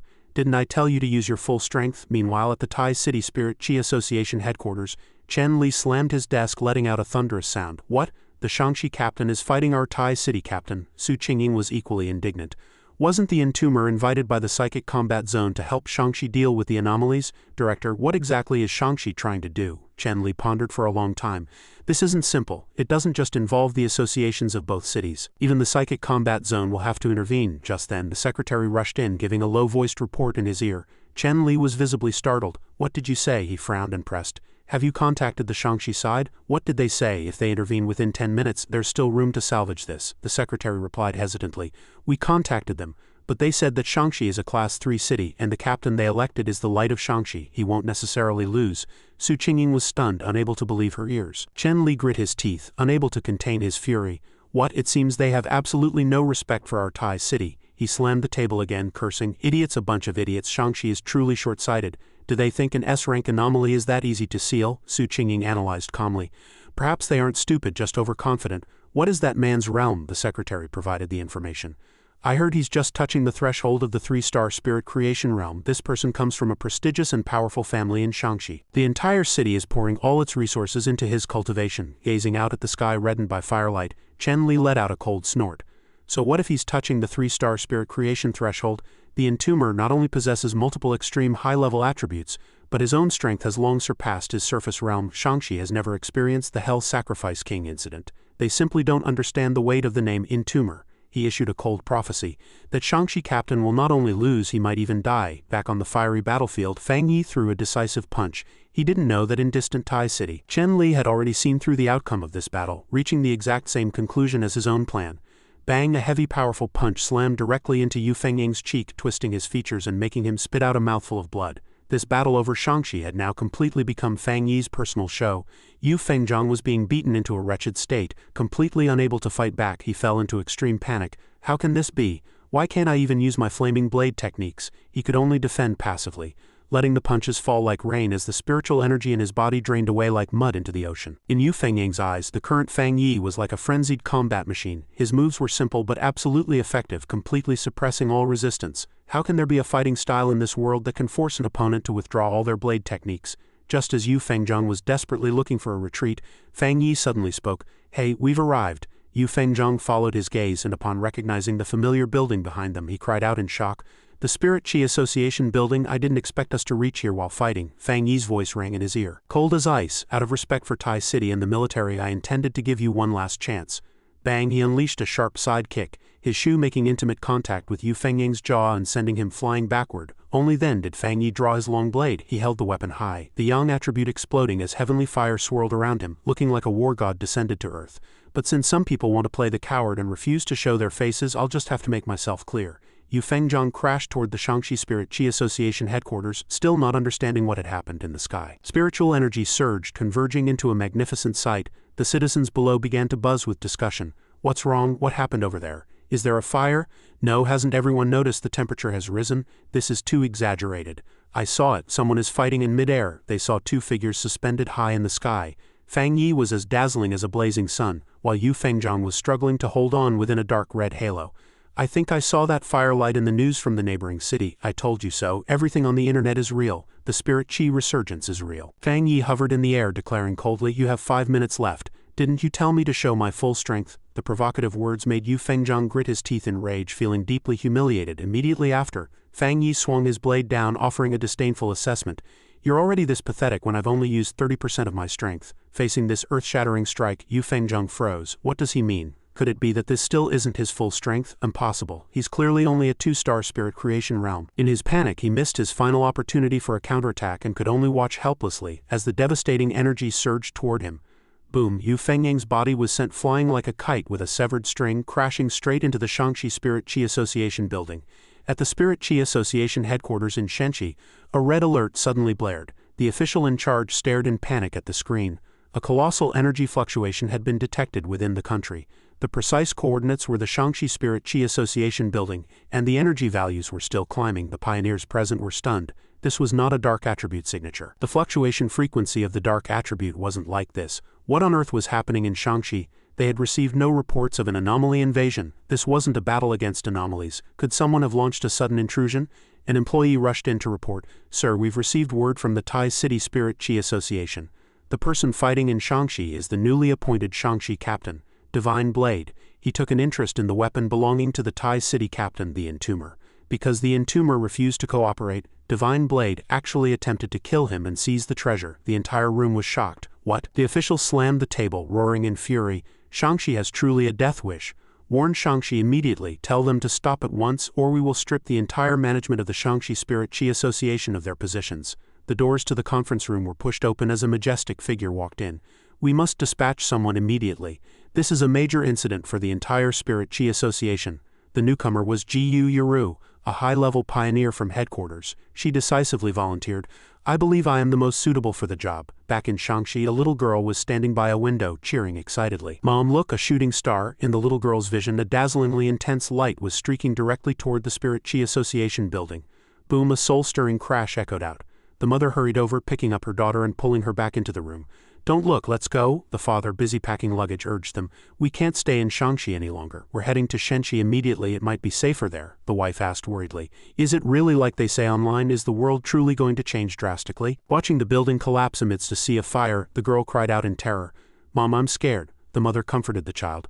Don't be afraid, there will be a way." Just 1 minute ago, Yu Fengzhang had been blasted away by Fang Yi's attack like a fireball. Despite his pathetic state, he clung to his arrogance, roaring threats. "Entomber, stop right now, or the Yu family will never let you off. The Shangxi Spirit Chi Association will never let you off either." Inside the Spirit Chi Association headquarters, the crowd fell into a panic as they watched the fireball hurtling toward them. Someone roared in indignation. "How dare the Entomber be so bold? To actually attack the Shangxi Spirit Chi Association directly is simply going too far. Quick, support Captain Divine Blade. He's about to collapse." A staff member picked up a megaphone and shouted at Fang Yi, "Captain Entomber of Tai City, please immediately cease your aggressive approach toward the Shangxi Spirit Chi Association." Hearing this, Fang Yi frowned in displeasure. It seemed they had no idea what they were actually facing. He looked coldly at the group of people hiding behind tempered glass, still spouting arrogant threats at him. "Divine Blade is the captain of Shangxi. If you lay a hand on him, you are provoking the Shangxi Spirit Chi Association. We will never condone such behavior. You had better prepare yourself for the consequences." Fang Yi's expression grew increasingly icy. Was this the attitude of the Shangxi Spirit Chi Association? He raised his fireblade high as young energy and heavenly fire churned like a storm. He lowered his voice, exposing their hypocrisy. You looked down on the Tai City captain who came to your rescue. After all, as fellow captains, perhaps you felt your own captain was stronger, which is why you never stood up to stop this until now. With a wave of Fang Yi's hand, the heavenly fire transformed into a massive fire dragon that enveloped the entire building. The blistering heat wave sent the people inside into a panicked scream as they collapsed to the floor, trembling before the devastating power. Fang Yi turned his head, casting a contemptuous glance at the dying Yu Fengzhong behind him. Unfortunately, they misjudged. With your strength, you actually thought you could seize my blade? Yu Fengzhong gasped for air, blood at the corner of his mouth, but his eyes were still filled with greed. Fang Yi didn't want to linger, abruptly tossing the fire blade toward his opponent. Then try and see if you can catch it. Yu Fengzhong laughed maniacally, completely unaware that death had already called his name. Ha, smart move. He lunged forward to grab the long blade, not forgetting to hurl an insult. The Shangxi Spirit Qi Association is truly useless. For such a powerful spirit weapon to be developed by Tai City first, such a treasure is only worthy of me. Fang Yi watched the scene with disdain. He could not understand these people who resorted to any means for the sake of power. In the end, how were these pioneers any different from anomalies? It was precisely because of too many people like this that humanity was being led toward extinction. And yet the Shangxi Spirit Qi Association had condoned such a person, showing absolutely no intention of intervening. His gaze was bone-chillingly cold, determined to eradicate this root of evil. Boom! A world-shaking explosion rang out as the fireball swallowed the upper half of the skyscraper, the spreading heat wave burying Yu Fengying's greedy silhouette within the sea of fire. Fang Yi spoke coldly into the void. I forgot to tell you, this katana isn't a spirit weapon made by any Spirit Qi Association. It is my own unique creation, and it recognizes only one master. Inside the building, tempered glass shattered everywhere as people fled in all directions amidst desperate screams. Help, someone help me. But the cries for help were quickly drowned out by the sea of fire. Someone discovered in shock, damn it, Captain Divine Blade seems to be dead. The upper half of the building had been reduced to ash by the heavenly fire. Below, Wang Zhang, the head of the Shangxi Spirit Qi Association, questioned tremblingly, wasn't it said that the entomber was at most at the 2-star spirit creation realm? Yu Fengzhong was clearly an entire major realm higher than him. He had narrowly escaped death because he was on the ground directing rescue efforts. But this narrow escape only made him fear Fang Yi's terrifying power even more. Wang Zhang calculated silently, his expression grave. Divine Blade, Yu Fengzhong was the only pioneer in Shangxi to have reached the 3-star spirit creation realm. Besides his extraordinary talent, he had been nurtured with vast resources and was only a month away from a breakthrough.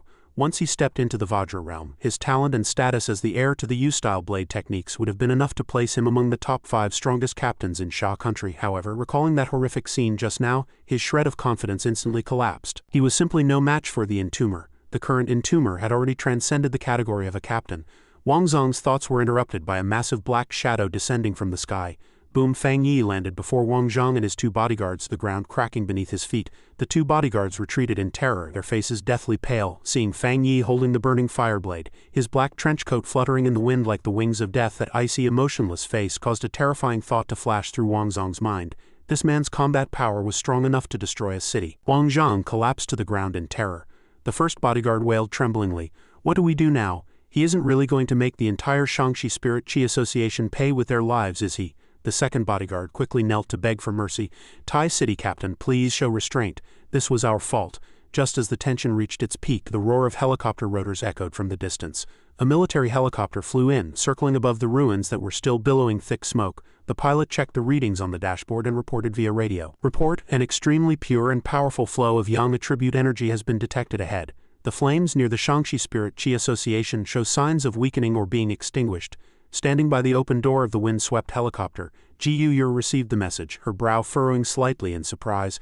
"Weakening? I'm afraid we're late." However, she showed no worry, instead focusing on observing and assessing the situation below.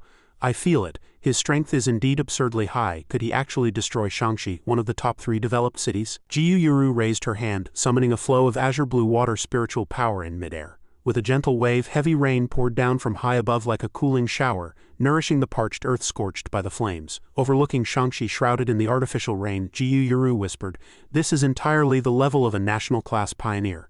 The rain calmed the residual heat of the yang attribute and extinguished the last flickers of fire on the association building's ruins. She evaluated calmly.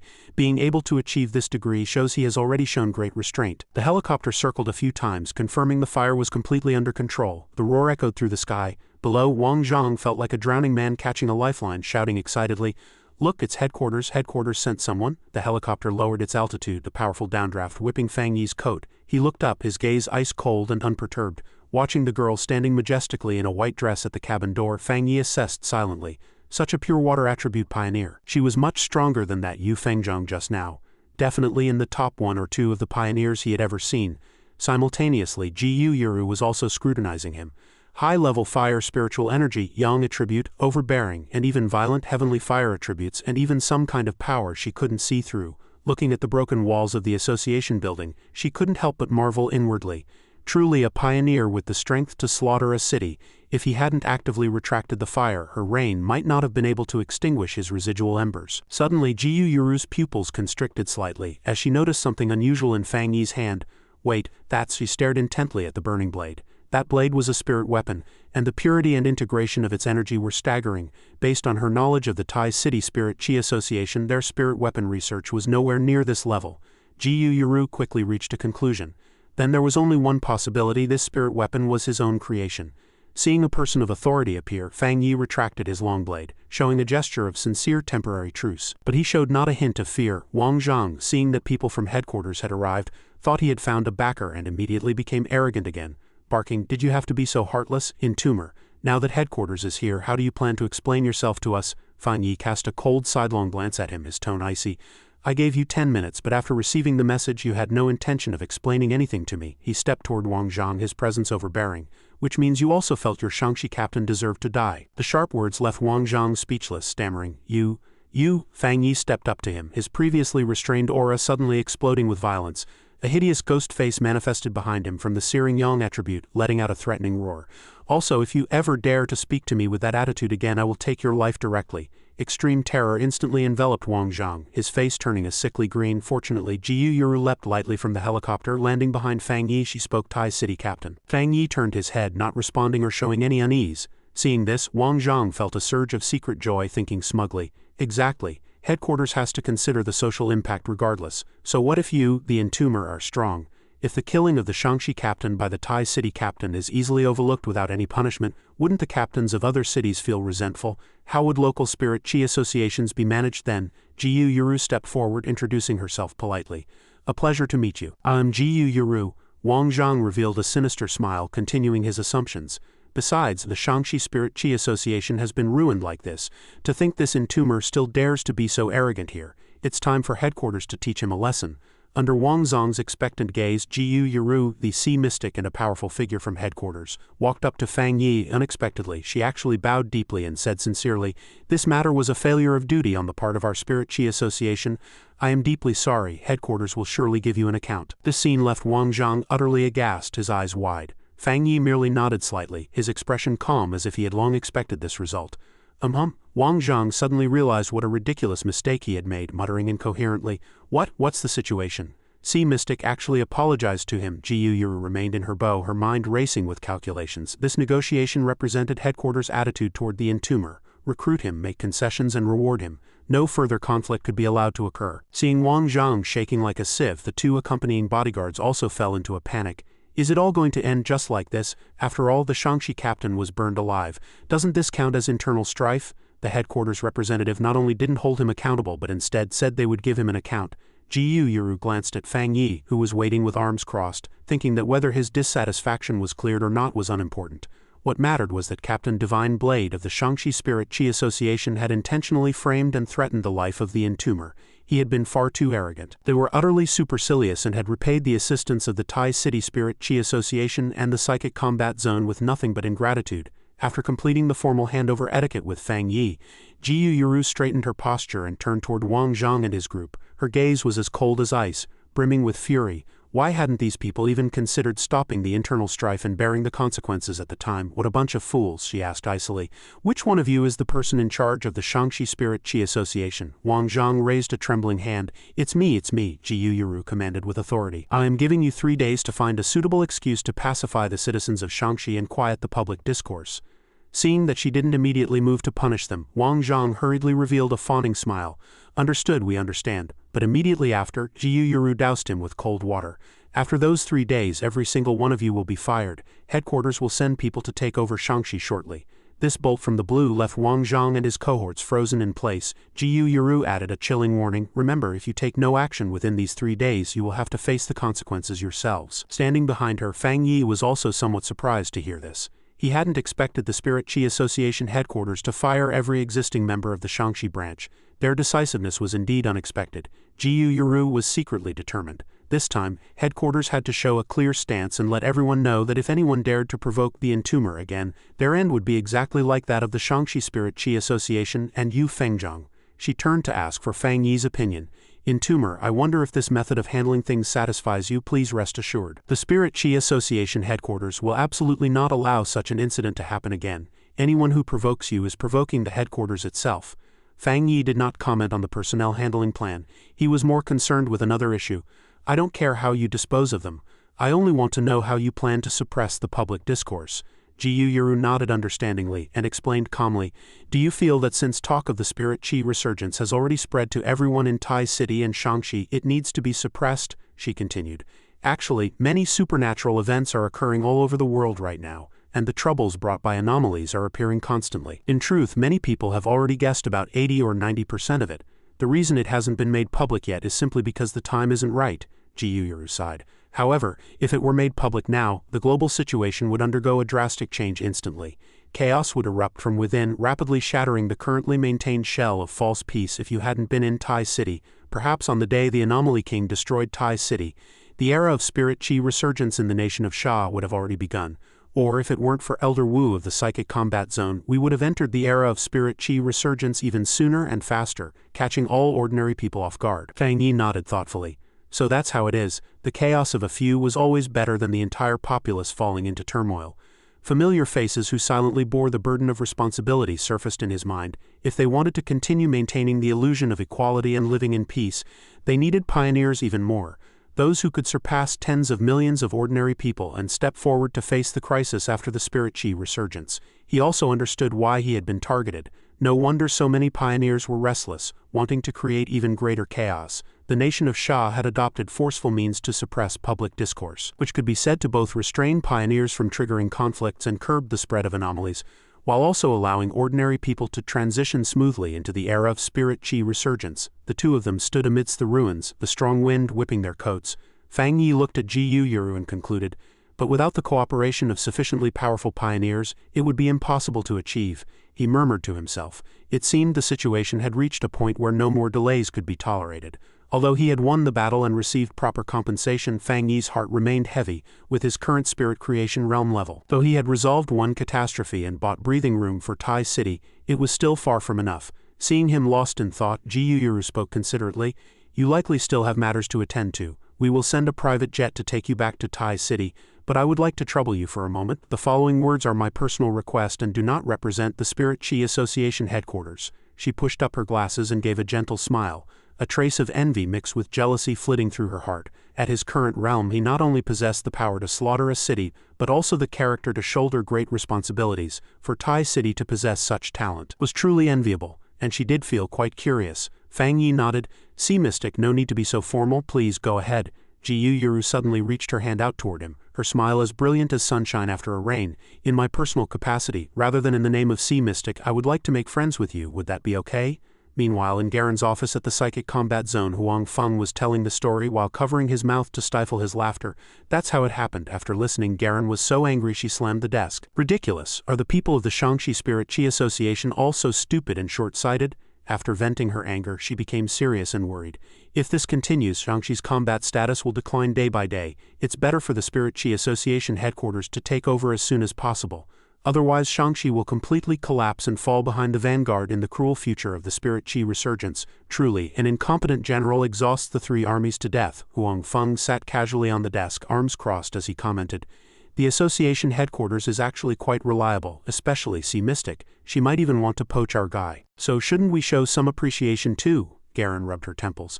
Naturally, the compensation for the Entomber must not be lacking. At the very least, it cannot lose to the association headquarters. Furthermore, regarding the original prize money from the Shangxi Spirit Chi Association this time, give him double compensation. Huang Feng nodded in agreement. I must say I admire the Entomber's strength and character, clear in rewards and punishments, knowing when to advance and when to retreat. Such a talent is fit to be the leader of a city. He revealed a meaningful smile and pushed a stack of files toward Garen. I feel this reward is the only thing worthy of him. The cover of the folder was stamped with 4 bright red characters. Forbidden Zone Top Secret. Garen was startled and pondered in silence for a moment, then joked with a smile, "If I weren't certain you were showing appreciation for him, I would have thought you were intentionally making things difficult for him." Huang Feng shrugged. "Crisis and opportunity have always coexisted, and only he is worthy of going there to cultivate. Moreover, our combat zone also has a genius currently in seclusion inside. In the future, things even more terrifying than the Priest King's land will appear one after another, and each one will destroy humanity's existing beliefs. Letting the Entomber level up quickly will help him grow in the dark future, and reach an end we cannot imagine." Garen nodded and opened the folder to check. "You're right, perhaps even our cultivation forbidden zone is too simple for him." Suddenly the door was burst open and a secretary rushed in to report, Sister Lan, Elder Wu is awake and has something to say to you."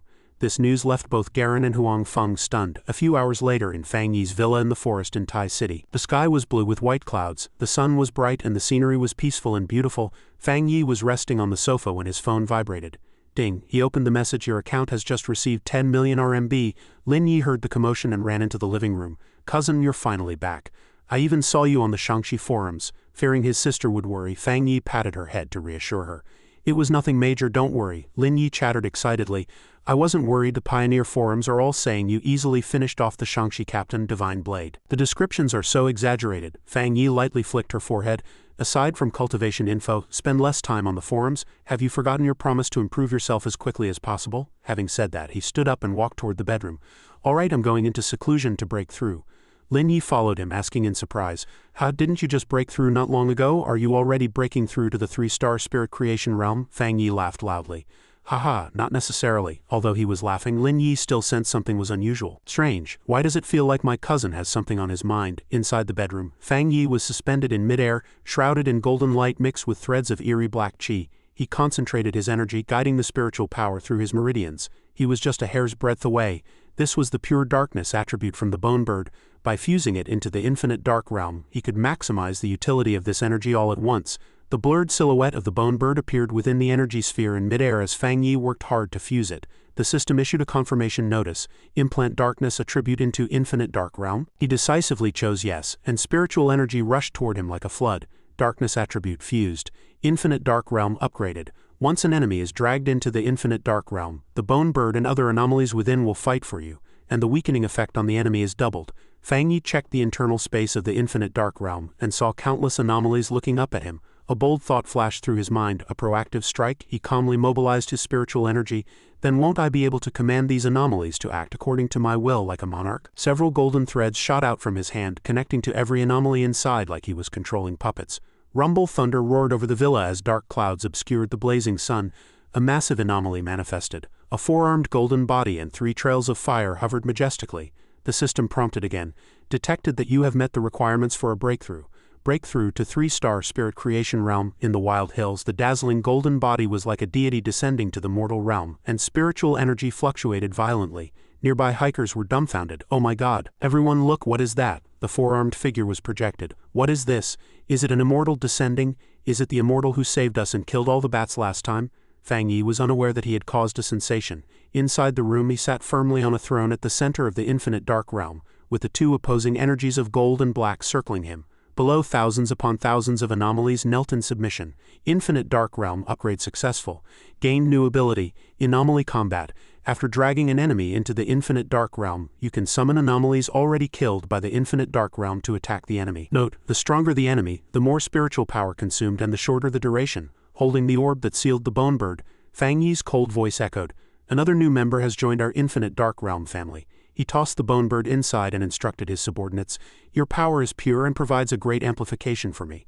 Work well here from now on and I won't treat you poorly." The anomalies bowed in obedience. Fang Yi pondered, "To maximize the use of the infinite dark realm's new ability, I must continue to increase my spiritual power reserves." Boom! A loud explosion rang out as a beam of golden light shot into the sky from the mountain behind. Fang Yi officially broke through to the 3-star spirit creation realm. He slowly opened his eyes, feeling the pure spiritual energy flowing through his veins. Due to the upgrade of the infinite dark realm, there was no longer the sense of sluggishness when using the darkness attribute as before. Fang Yi stepped off the bed, spiritual energy still swirling around him. He summoned a small flame to dance in his palm, revealing a confident smile. As for other aspects, he would need to continue exploring them in actual combat. Meanwhile, at the psychic combat zone, Garen stood by the window of Elder Wu's room, looking into the distance, unable to hide the admiration in her voice. "So fast, he's broken through again." Elder Wu had fully recovered, his face rosy and his spirit hearty, looking like a different person from his haggard state on the sickbed. He turned to ask his prized disciple, "How long has it been since he gathered the 7 decay flower to save my old life?" Garen replied respectfully. "Half a month has already passed." A sense of inexpressible admiration rose in her heart. Indeed, in just over 10 days, Fang Yi had achieved what others might not even dare dream of in a lifetime. Elder Wu nodded and sighed. To be able to suppress the dark tide and pluck the 7 decay flower just after entering the spirit creation realm not only saved me but also helped you and countless pioneers of the Sha nation. This ability to counter the darkness attribute is something even you and I cannot match. He looked at the blue sky, pride and expectation flickering in his eyes. He swept away the anomaly kings of 2 cities in succession, resolved urban catastrophes and troublemakers, and rose 2 stars in rank. He accomplished all of this in just over 10 days. I truly cannot wait to meet this genius. The atmosphere at the Tai City Spirit Chi Association headquarters became exceptionally heated. Su Qingying stared fixedly at the monitoring screen, unable to help but cheer out loud. "It's in the direction of Fang Yi's new home. Has he broken through again?" An employee nearby stared dumbfounded at the energy indicators jumping frantically on the control panel. The energy fluctuations triggered by the entomber are even greater than when the anomaly king descended before. The supervisor in charge immediately issued a decisive order: activate the processing plan immediately to ensure the entomber's advancement is not disturbed by the outside world. Level 1 Public Opinion Contingency Plan activate. Su Qingying scrolled through the news on her phone, a brilliant smile on her face. Since the Priest King's land incident, the fame of the entomber had resounded through the pioneer circles, and even unawakened ordinary people regarded him as a guardian deity. She read the hot comments on the forum with great interest. As for those short-sighted people in Shangxi, let me educate you on the entomber's strength. Some didn't believe that Tai City was resolved by the entomber alone, but the expert had immediately handled the disaster at Shangxi's Tianbao mansion. I heard that Thing's rank was almost on par with the anomaly in Tai City. As for the performance of the Shangxi captain, HMPH, he was handled by the entomber like a child being disciplined, beaten from the east side of the city all the way to the west. One truly wonders where he found the courage to provoke such a powerhouse. The powerhouse merely smiled and said a few words to him, and he was reduced to ash. Su Qingying nodded repeatedly in satisfaction. This served as a sufficient deterrent, providing enough intimidation and persuasive power so that no reckless pioneers would dare trouble him again in the future. Meanwhile, in a small office in Shangxi, the atmosphere was starkly different. Qing Li sat before her computer biting her nails with a face full of worry, letting out a long sigh. She hadn't expected cultivation to be this difficult. After awakening, she showed absolutely no signs of advancing to the 2-star abode realm. What exactly had gone wrong? The title, The Entomber, suddenly flashed through her mind. Looking at the news on her screen praising this mysterious hero, Qing Li felt waves of fury rising within her. This group of pioneers were truly a bunch of visionless fools unable to uncover even a shred of real information.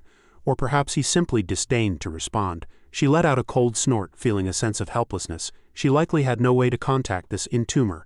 A mixture of jealousy and ambition made her increasingly unwilling to accept her lot. If only I could see him in person. This group of commoners ignores me just because I've only just entered the abode realm. I don't believe it. If we met face to face, they wouldn't be able to maintain that attitude. However, she also had to ask herself, since the spirit chi resurgence, were her current conditions and trump cards truly insufficient? Qing Li frowned as she weighed the pros and cons. According to the news online, Shangxi had completely offended the entomber. Staying here would be no different from cutting off her own future. She could no longer stay in Shangxi, let alone hope for any development here. She had to return to Tai City immediately. No sooner said than done. She shut down her computer and decisively packed her bags, her eyes shimmering with a determined light. Whether it's my current cards or the opportunities of the future spirit chi resurgence, I, Qing Li, must grasp them tightly in my hands. Back at Fang Yi's tranquil villa, the sky had returned to a clear blue following the world-shaking phenomenon of his breakthrough. Lin Yi thoughtfully set a nutritious meal on the table, asking with concern, "Brother, have you completed your breakthrough? Do you feel any changes in your body?" Fang Yi nodded while tasting the food. It's quite good. Aside from my spiritual power running more smoothly and its efficiency doubling, there haven't been any major changes for now." He shared his speculation. Deeper changes would likely only manifest after advancing to the Vajra realm. Lin Yi picked up her phone excitedly, showing him a message she had just received. Sister Garen asked if I want to go to Tianhai Forest. It seems a new celestial anomaly has appeared there. Fang Yi wiped his mouth with a napkin, smiling as he handed his own phone to his sister to see. He had also received an invitation. It seemed the psychic combat zone wanted to compensate him for the trouble he encountered in Shangxi. "Since she invited you as well, let's go together." Lin Yi cheered happily. Awesome. Tianhai Forest was a restricted forest under the jurisdiction of the Psychic Combat Zone, heavily guarded and enclosed by sturdy fencing. Within a single year it had transformed from an ordinary forest into a paradise for evolvers, with spirit chi concentrations exceeding 60. It was both a holy land for cultivation and a place where unknown dangers from various mutated creatures lurked. The two siblings set off immediately. At the entrance to Tianhai Forest, a familiar face waved warmly to greet them. "We meet again, Tai City Captain." This person was none other than Song Yu alias Xiao Ting, who had fought alongside Fang Yi during the Shangxi mission. She beamed. "I wonder if the big shot still remembers me?" Fang Yi nodded in response. Why are you here?" Song Yu puffed out her chest and said proudly that she was guarding the restricted zone, then immediately switched to a serious tone. "Of course, I was commissioned by Commander Garen to receive you and your cousin, and I also have some circumstances to explain to you." Song Yu began to introduce the latest anomalous developments. "Just before you arrived, Tianhai Forest underwent a rather troublesome change. Spontaneous combustion has occurred within the forest, producing a type of mutated flame different from the darkness attribute. However, its aura is exceptionally chilling, and it cannot be suppressed or extinguished." Fang Yi frowned in thought. "Another unknown mutated fire attribute." Song Yu nodded in confirmation. "Exactly. Since your cousin is here as well, I will accompany you inside." Fang Yi politely declined. "I think that won't be necessary." He turned to ask for Lin Yi's opinion. "Xiao Yi, what do you think?" Lin Yi smiled confidently. "I don't think it's necessary, thank you, sister." Song Yu didn't push, carefully instructing them. "All right then, you must be careful. I'll wait for you here." Watching the siblings retreating back, Song Yu's gaze lingered on Lin Yi with a hint of secret admiration. Her attention had been entirely on the entomber just now, so she hadn't noticed that although this girl looked young and delicate, her aura was prominent and determined. The spiritual power she radiated was exceptionally strong, and her talent might even be superior to her own. She wondered privately, what on earth did these two siblings grow up eating? How can both be so exceptionally gifted? Deep within the forest, Fang Yi and Lin Yi finally reached the site of the anomaly. Finding the location wasn't difficult, due to the scorching heat waves and violent flames emanating from a deep cavern. Fang Yi came to a halt, observing carefully. "Is it here?" He reached out to feel the heat flow, his brow furrowing slightly. The deathly aura was extremely violent. This chilling breath of death was no less potent than the darkness attribute. Lin Yi recalled the warning from earlier. "And that officer just said this flame cannot be extinguished, which means it's constantly spreading." To ensure their safety, Fang Yi activated the Golden Yang breathing technique and gestured to Lin Yi. "Step back for now." Lin Yi obediently retreated, and Fang Yi released his spiritual power to investigate. The strange flames lunged out to attack like a startled beast, he assessed calmly. The flames here were much stronger than ordinary fire attributes and even possessed a desire to chase and devour human spiritual power. However, no matter how special a fire attribute was, it was still fire in the end. Fang Yi surged his Golden Yang protection, easily repelling the attacks of the eerie flames. Before the Supreme Yang attribute, all malevolent fires had to bow. After completing his investigation, he created a protective shield for Lin Yi, instructing, "My intuition tells me the source of the black fire is just ahead. Xiao Yi, your spiritual attribute is wood, which is at a disadvantage against fire. Keep my protective shield on and be very careful." Lin Yi nodded firmly. "Understood." Fang Yi summoned his fireblade, his expression cold. Boom, a powerful slash descended, cleaving the black fire to the sides and revealing a safe passage leading deeper within. The siblings entered cautiously. The further they went, the thicker the deathly aura became. Fang Yi created a small fireball to light the way. Scorching liquid constantly dripped from above. Lin Yi squinted to look. "What is that dripping down?" Fang Yi replied briefly. "Magma." After walking a bit further, Fang Yi signaled for a stop. They had arrived. Before them was an abyss filled with boiling blackish-red magma. That torrent of death was washing over everything in its path. The system prompt rang in Fang Yi's mind. Detected a major celestial mutation anomaly, preliminarily identified as grave fire attribute fluctuations. The system automatically began collecting data and compiling it. Fang Yi sat down and reached out to touch the boiling magma. As he grasped a handful in his palm, the system continued to prompt, "You have obtained the grave fire attribute technique. Grave God domain." It could devour the energy of surrounding attributes and use that devoured energy to strengthen the Yang attribute. With a new toy in hand, Fang Yi immediately began experimenting. The Golden Yang protection enveloped him, absorbing the grave fire attribute like a whale swallowing water. In essence, it was similar to the desolation attribute, yet it was a fire attribute. It was highly specialized, specifically used to enhance the Yang attribute. Furthermore, the system brought a surprise. Obtained new ability, Mark of Death. Note, this ability possesses special attributes. Please transplant with caution. Fang Yi curiously checked the details. Possess the ability to die an infinite number of times. After being killed by another, a mark of death will be left on the opponent. The effect is to cause the opponent to lose the sense of pain. Experience the terror of death and undergo countless deaths. Mark of Death added effect, Underworld Fire. Underworld fire would sweep in from all directions, endlessly burning the marked individual and causing highly corrosive deathly decay. As the name implied, the opponent would face the erosion and curse of death, their physical structure continuously disintegrating. Vile abyss hell. The gates of hell open for the marked individual, with evil spirits queuing up to see them to their grave. A cold sneer curled on Fang Yi's lips. Countless deaths, is it? This ability was indeed extremely powerful, but it likely wasn't suitable for his current self. The price was too high, death, and this kind of side effect was not something he wanted. He made a wise decision. System, temporarily reserve the mark of death ability. Do not learn or transplant it. As Fang Yi finished absorbing the surrounding magma, a series of booms echoed from outside. Lin Yi stood by the edge of the rock looking down, utterly aghast. She hadn't expected her cousin to directly subdue these hellish flames. Didn't that mean he now possessed the power of another attribute? When the red protective layer dissipated and Fang Yi walked out, seeing his sister still in a daze, he reminded her, "Don't get distracted, there's something else here." Lin Yi's heart skipped a beat as she timely detected the danger behind them. A monster that looked like a winged four-legged dragon was clinging to the stone wall, a pair of blood-red eyes staring greedily at the two. She cried out in shock. "Is that a dragon?" Fang Yi landed beside her, explaining plainly. "No, it's a mutated lizard." Facing this evolved monster, he was not at all afraid. Treating it as nothing more than a large insect, he smiled, unfurling his new domain. "Just the thing to test my latest grave fire domain." The lizard opened its mouth and spat out a stream of pitch-black fire identical to the black fire magma Fang Yi had just absorbed. Fang Yi leaped into the air, swinging his blade to unleash a dazzling yang attribute crescent that blocked the monster's attack. The violent aftershocks of the battle shook the cavern roof, causing large chunks of the stone wall to shatter. Boom! With an earth-shattering roar, the cave roof collapsed and a brilliant light burst forth from within. The commotion was so massive that even Song Yu in the distance saw the mountain collapse. She gave a panicked order. "Something has happened inside. Request reinforcements immediately." The news was instantly transmitted back to the psychic combat zone. Monitoring warning: new life mutation detected in Tianhai Forest. Spirit Qi concentration increased by 1000. Danger level S-Rank. Anomaly level currently unmeasurable. Garen frowned in worry. "This is bad. How could it be such a coincidence? The Spirit Qi in Tianhai Forest had clearly been stable for a long time. Why did something happen just as the entomber went in to cultivate?" Elder Wu spoke calmly. "Though I believe in his strength, let's make the trip nonetheless," Garen replied briefly. "Yes." The mentor and disciple immediately took to the sky, rushing to the scene with lightning speed. In the forest, Song Yu was leading her team toward the explosion site. When she suddenly saw two streaks of light flash across the sky, she cried out, "What is that?" An accompanying youth laughed.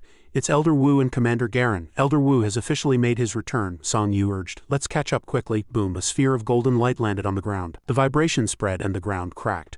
As the dust cleared, Elder Wu appeared, clad in specialized battle armor and looking majestic. Song Yu stared, dumbfounded. "That movement speed, is that a Vajra Realm Exalt?" She compared him silently. If the entomber was a powerhouse who could trigger anomalies by exerting his strength, then Elder Wu was a master with unfathomable depth. Without even mobilizing spiritual power, his every gesture was enough to intimidate all pioneers. Reaching the scene and locking onto the precise location in just a few seconds, this kind of teleportation-like ability was truly at a transcendent level where he could achieve it with his eyes closed. A few seconds later, Garen also landed. Song Yu and the soldiers arrived shortly after. Seeing everyone present, Elder Wu looked at the rubble blocking the cave entrance and lightly raised his arm with a casual wave. A surge of thick spiritual power swept across, blowing away the massive boulders like dust. The pitch-black cave entrance was revealed. Elder Wu signaled, "I'll lead, let's head in." Inside the cave, the aftershocks of the battle had yet to dissipate. Though Lin Yi hadn't participated, she was being buffeted by the airwaves, fortunately protected by the golden yang shield. She shouted anxiously, "Brother, are you all right?" As the smoke and dust cleared, Fang Yi walked out, the corpse of the slain mutated lizard beneath his feet. "I'm fine." He sensed spiritual power fluctuations behind him and glanced back. "But it seems someone has business with us." The sound of rapid footsteps echoed and a figure flashed past like a gale in an instant. Elder Wu stood before Fang Yi. Fang Yi looked at the newcomer calmly, showing no sign of panic. Seeing no hostility from the other party, he waited in silence. Elder Wu scrutinized the steady youth before him and asked, "You must be my savior, the entomber, right?" At this moment, Garen and Song Yu finally arrived. Garen called out, "Elder Wu." Suddenly his gaze stopped on something beside Fang Yi, a look of surprise crossing his face. Elder Wu stared at the massive corpse of the mutated lizard, his eyes filled with confusion and shock. "Entomber, have you truly grown to your current state all on your own?" He analyzed slowly, his tone exceptionally grave. This mutated lizard was on the verge of completing its evolution. Once it turned into a dragon, its power would have surpassed the spirit creation realm, making it equivalent to the Vajra realm. But judging by the wounds, the spiritual power was sharp and decisive. "To think you actually killed it with a single strike." As he spoke, Elder Wu's silver brows knit slightly. He detected a familiar spiritual energy fluctuation radiating from the youth.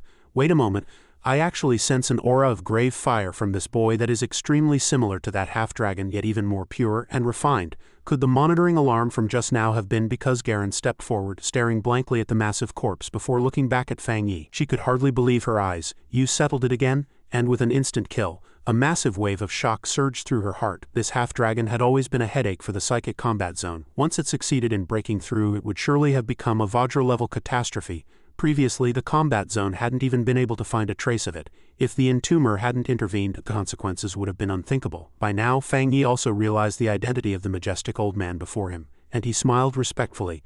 So it is you. There is no need for such formalities, Elder Wu, for a senior like you to have recovered. Your junior is also deeply relieved. Hearing this, Elder Wu threw his head back and laughed heartily.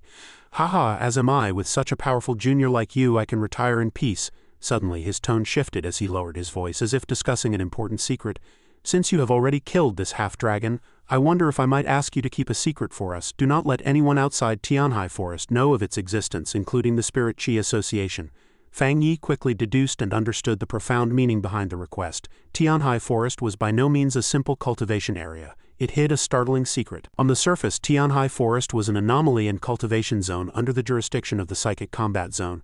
But as a place with the most frequent spiritual power fluctuations, it was actually not surprising for anything to occur. The things appearing here might even be more bizarre than the dark phenomena of the extreme darkness zones. The Psychic Combat Zone bore a heavy responsibility. Could it be they didn't want to add extra burdens to the Spirit Qi Association? Having reached a realization, he nodded decisively. No problem. A bold thought suddenly flashed through Fang Yi's mind. The grave fire attribute he had just absorbed possessed the trait of devouring all things, extremely similar to the legendary beast Teoti. That lizard had also mutated into a half-dragon because it absorbed the grave fire. Could the secret of Tianhai Forest be that a Teoti once existed here? The strange transformations brought by the Spirit Qi resurgence meant that even the mutations of ordinary creatures had already caused such horrific destruction. If it were a beast like a Teoti, it would be a monumental disaster. No wonder the Psychic Combat Zone placed such importance on this place. Seeing Fang Yi's expression turn from confusion to realization, Elder Wu revealed a gratified smile and reached out to shake his hand. It seems you understand, thank you. Fang Yi shook the calloused hand of the senior. He responded sincerely, it is only right. None of us wish for higher-tier phenomena to arise. Before any signs appear, there is no need to place too much pressure on more people, is there? This sudden incident was finally resolved successfully. The group left the gloomy cave together. Just as they stepped out of the entrance, a fresh and cool scent wafted over, lingering in the air. Fang Yi keenly caught this strange fragrance and blurted out curiously, this scent is... Lin Yi took a deep breath, spreading her arms and cheering excitedly. What a comfortable scent. This aura is truly refreshing. Garen also sensed the change. She froze for a moment, and then an irrepressible joy flashed in her eyes. This spiritual power, could that monster have broken through to the Vajra realm and ended his seclusion? As if to confirm her words, a figure appeared within the emerald bamboo forest. It was a handsome youth with flowing long hair, elegant and poised like an immortal descended to earth. He landed lightly, his toes tapping the falling bamboo leaves as he glided as if walking on clouds. This was the wood attribute pioneer Bai Su. He was the pride of the Psychic Combat Zone. The accompanying officers shouted excitedly, "Isn't this Bai Su's aura? Did he really successfully break through to the Vajra realm?" Song Yu also couldn't hide her joy. Excellent, the Psychic Combat Zone finally has another exalt who has stepped into the Vajra realm. Amidst the cheers, only Fang Yi remained calm. He squinted his eyes to observe, keenly detecting the truth beneath the magnificent facade. No, his spiritual power is actually Bai Su's landing was extremely light. He lifted his head, announcing proudly, "Elder Wu Garen, I have come out of seclusion." Suddenly his gaze landed on the unfamiliar face standing among the crowd. He asked curiously, "And who might this be?" Elder Wu walked out with a smile to introduce him. "Allow me to introduce you. This is our Psychic Combat Zone's wood attribute pioneer Bai Su." He then said to Bai Su, "This is our ace. He has been in seclusion sprinting for the Vajra realm." Bai Su bowed politely but corrected him honestly. "Hello everyone, I am Bai Su. But I would like to add one point. Currently I am only a half-step Vajra, and have not yet truly completed the breakthrough." Fang Yi also returned the gesture politely. "Hello, I am the Entomber Fang Yi, the Tai City captain." He silently evaluated this new opponent. Not bad. This person's spirit body is smooth and spiritual energy flows throughout his being. Unlike those overbearing pioneers or anomalies, he gives off a fresh and comfortable feeling. He indeed showed signs of breaking through to the Vajra realm, and his strength seemed comparable to Fang Yi's own current level. It seemed the Vajra realm was indeed extremely difficult to break into. Hearing Fang Yi's title, Bai Su was taken aback. "The Entomber, Tai City captain," Elder Wu explained unhurriedly. "This Tai City captain was invited by Garen. Not only did he save my life, but he also resolved the catastrophe in Tai City. From now on he will be an important strategic partner of our combat zone. You should be polite to him." Baisu nodded repeatedly, his face full of astonishment. Did so many major events happen while I was in seclusion? Elder Wu turned to Fang Yi, his tone tinged with pride. Baisu awakened very early. With his talent combined with the resources provided, he absolutely belongs to the top tier in Sha country. His speed in breaking through the spirit creation realm was almost on par with yours, and he has been in seclusion in Tianhai Forest ever since, so he isn't very familiar with external affairs. Elder Wu shared his thoughts on the arduous path of cultivation. With the spirit qi resurgence and human cultivation, to put it bluntly, we are going against heaven and nature. Therefore, the speed at which humans advance by absorbing spirit qi is the slowest among all creatures on Earth. Initially, based on the evolution and mutation of animals and plants, humans temporarily divided it into 5 grades until now. The peak of all humanity combined only consists of 5 3-star Vajra realm pioneers. His gaze rested on Fang Yi. Of course, we cannot rule out the existence of other potential independent pioneers we haven't discovered yet, like yourself. But they are truly as rare as phoenix feathers or unicorn horns, and most are unable to advance even half a step further, he continued his lecture. As time passes and spirit qi gradually thickens, the difficulty for pioneers to cultivate and break through will decrease, but the Vajra realm remains a threshold as difficult as ascending to heaven. Countless pioneers have followed one after another, yet they still find it difficult to break through, and some have even lost their lives in the attempt. Elder Wu raised his hand, circulating a trace of power to demonstrate.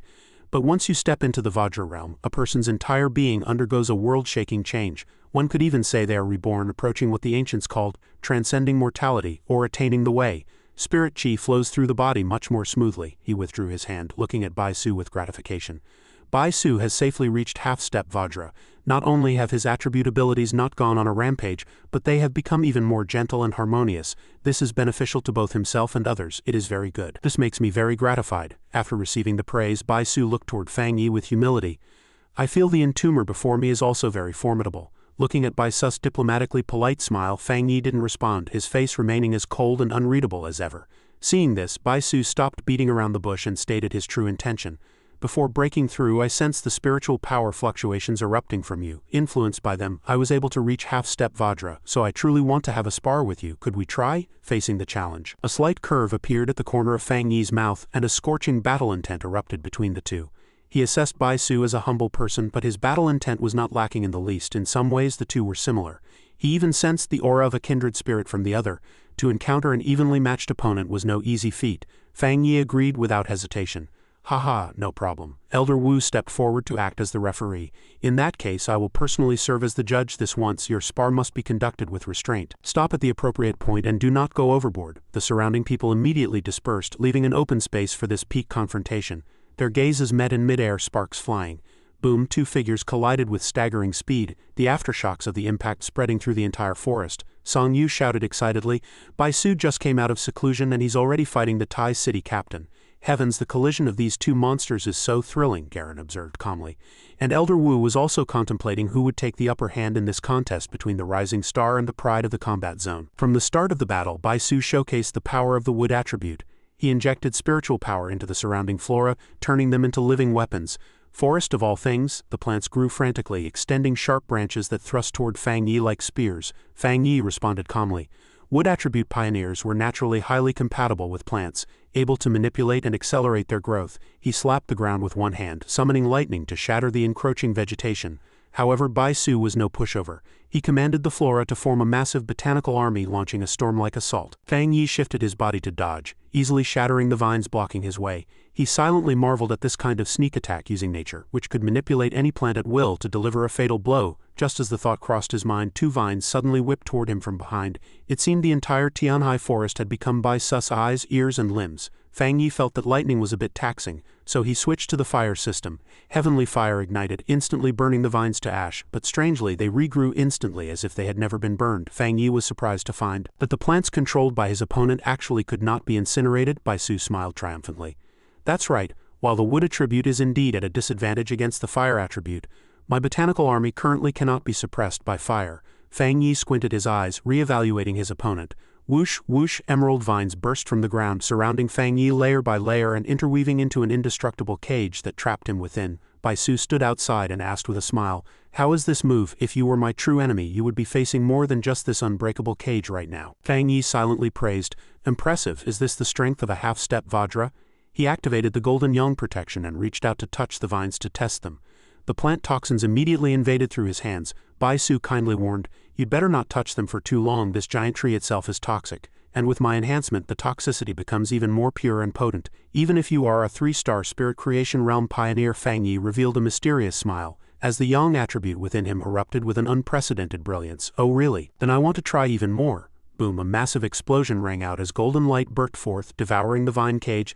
The dazzling flames completely incinerated the indestructible plants that Bai Su took such pride in. Bai Su stood dumbfounded, unable to believe his eyes. How is this possible? These plants were clearly reinforced with my spiritual power. They should never be burned by any fire attribute spiritual energy. What kind of terrifying flame is this? In his moment of daze, Fang Yi had already appeared behind him like a ghost. "You're distracted." Fang Yi swung his fire blade. Bai Su was startled and hurriedly leapt back to dodge. He was drenched in sweat, his heart in a state of panic. How can this be? He is clearly only at the 3-star spirit creation realm. Yet his ability is not weaker than mine at all. After landing, Bai Su re-established a safe distance, only to discover in horror that the surroundings had been reduced to ash, with only charred remains left. He looked around, his voice trembling. "You calculated that I would continue to inject spiritual power into the forest. You predicted my retreat route. Did you burn this forest on purpose?" Fang Yi smiled and admitted, "Exactly. You are indeed very strong, so I could only spend a bit more effort to cut off your path of retreat. Otherwise, if you were prepared to inject even more spiritual power, it would have been more troublesome for me to handle." Fang Yi's explanation left Bai Su with a strong sense of frustration. He grit his teeth, his self-esteem deeply wounded. "I cannot lose. I have already reached half-step Vajra. I absolutely cannot lose." He began to laugh frantically. "Hey, then take this move." He crouched down, pouring his entire body's spiritual energy into the ground, forcibly making plants grow on the charred, barren earth. This madness startled even Fang Yi. Garen and Elder Wu rushed forward to stop him. "Bai Su, do you want to die? Forcing the growth of the wood attribute Tianhai forest again will drain every drop of spiritual power from your body." Rumble! The ground shook violently as a green forest rose from the ashes with incredible speed. Bai Su was desperately overdrawing his spiritual power to reconstruct his domain, determined to fight Fang Yi to the death. From the sidelines, Elder Wu could only watch helplessly. He attempted to call out Bai Su's name, but he was met with only silence. Bai Su was completely immersed in his own world, frantically pouring spiritual energy into the earth to remold the landscape. Massive tree roots burst through the soil, causing Fang Yi to lose his footing and slide backward. He quickly stabilized himself, his body igniting with raging yang attribute flames as his sharp gaze analyzed the situation. The wood attribute spirit chi was exceptionally dense. Without a moment's hesitation, Fang Yi charged forward, shouting to the two worried observers outside, "Elder Wu, Garen, the match isn't over yet. I'll take it from here." Elder Wu froze, his gaze filled with concern as he watched the battle. As Fang Yi closed in on Bai Su, yang fire flickered in his eyes, and the yang attribute surged powerfully through his meridians. Using spiritual energy armor for protection, he launched a storm-like assault against the densely entangling vines. Whoosh! The katana in Fang Yi's hand swept out, severing the thick vines that shielded Bai Su. Bai Su dodged frantically, narrowly escaping danger several times, but the excessive consumption of spiritual power combined with the destruction of his vines caused him to suffer a violent backlash. Bai Su spat out a mouthful of blood, his eyes still burning with intense defiance. "Continue. I can still replicate and remold the entire Tianhai forest." Fang Yi responded coldly to his obsession. "Is this all you've got?" He lunged forward, delivering a heavy, powerful punch directly to Bai Su's chest. Despite having spiritual energy for protection, his shield shattered like thin glass before the absolute suppression of strength. Boom! Bai Su was sent flying, crashing heavily onto the ground. The spectating soldiers couldn't help but marvel as he seemed disappointed by the strength of the psychic combat zone. "Bai Su is the strongest among us. Could it be that even he doesn't meet his standards?" Song Yu froze in place, murmuring a defense. But he isn't wrong. Bai Su was indeed pushed to this point by him. Lin Yi watched her cousin land with heroic poise, her heart filled with pride. Her cousin hadn't used his full strength at all, and there were still many attribute abilities he hadn't even displayed. It was only logical that the genius of the psychic combat zone would suffer defeat. Elder Wu sighed and accepted the reality, having not expected Bai Su to be unable to hold his own, or that his state of mind would even be affected. He didn't finish his sentence, but everyone understood the implication. Compared to this entomber, the gap with the future successor of the psychic combat zone was simply too vast. Garen nodded in agreement. "You know it as well, teacher. Although Bai Su appears easygoing on the surface, his nature is actually as pure as a child's. He is a complete battle-obsessed eccentric." On the battlefield, the dust gradually settled to reveal a disheveled Bai Su with blood at the corner of his mouth. He murmured softly, "Thank you." Pulling himself together, Bai Su bounded up like a spring and continued to circulate his spiritual power. "But I can still continue to spar with you. My spiritual power has not yet run dry." Facing this battle-obsessed youth, Fang Yi felt somewhat helpless. "Actually, I think we can call it a day." Bai Su turned a deaf ear to the advice, pressing his palms together to manifest 3 clones. "All living things heed my command." Fang Yi analyzed the move calmly. creating clones using spiritual energy. His spiritual power and consciousness were indeed top tier among pioneers. One could even say he was the strongest opponent Fang Yi had encountered to date, having already consumed a significant portion of his spiritual energy. As Baisus' 3 clones rushed forward, Fang Yi summoned his katana, and the heavenly fire transformed into a roaring fire dragon, instantly incinerating the 3 fake clones to ash. In the blink of an eye, only the circling fire dragon remained before Baisus' eyes, while Fang Yi's silhouette had already vanished. Where is he? His aura is clearly right here. In the split second Baisu was distracted, heavenly fire coiled around his legs, and the fire dragon quickly bound his body, locking down all his movements. He struggled in panic but to no avail. The next second the flaming blade was already held at Baisus' throat. Fang Yi stood proudly atop the head of the fire dragon, asking in a cold, overbearing voice, "Can it end now?" Witnessing this, Elder Wu turned to Garen and remarked with a sigh, "Baisus' defeat is certain. This entomber truly amazes me time and time again." Garen looked at her teammate with pity. Though she had expected Baisu to lose, she hadn't expected him to lose so miserably. This was also the first time that monster had suffered such a crushing defeat. Lin Yi smiled confidently. "I knew it." The surrounding soldiers buzzed with discussion. One person actually resolved 2 catastrophe rank phenomena in a row. Baisus' defeat was expected. Song Yu nodded repeatedly. "Exactly. No matter how many plants Baisu creates, he has no chance of winning. The match is over. The victor has been decided." Fang Yi released Baisu back to the ground. Baisu looked at the young man before him, mocking himself bitterly. A half-step Vajra genius, just a joke. He fell into a state of deep self-deprecation, then suddenly cupped his fists in a salute to Fang Yi.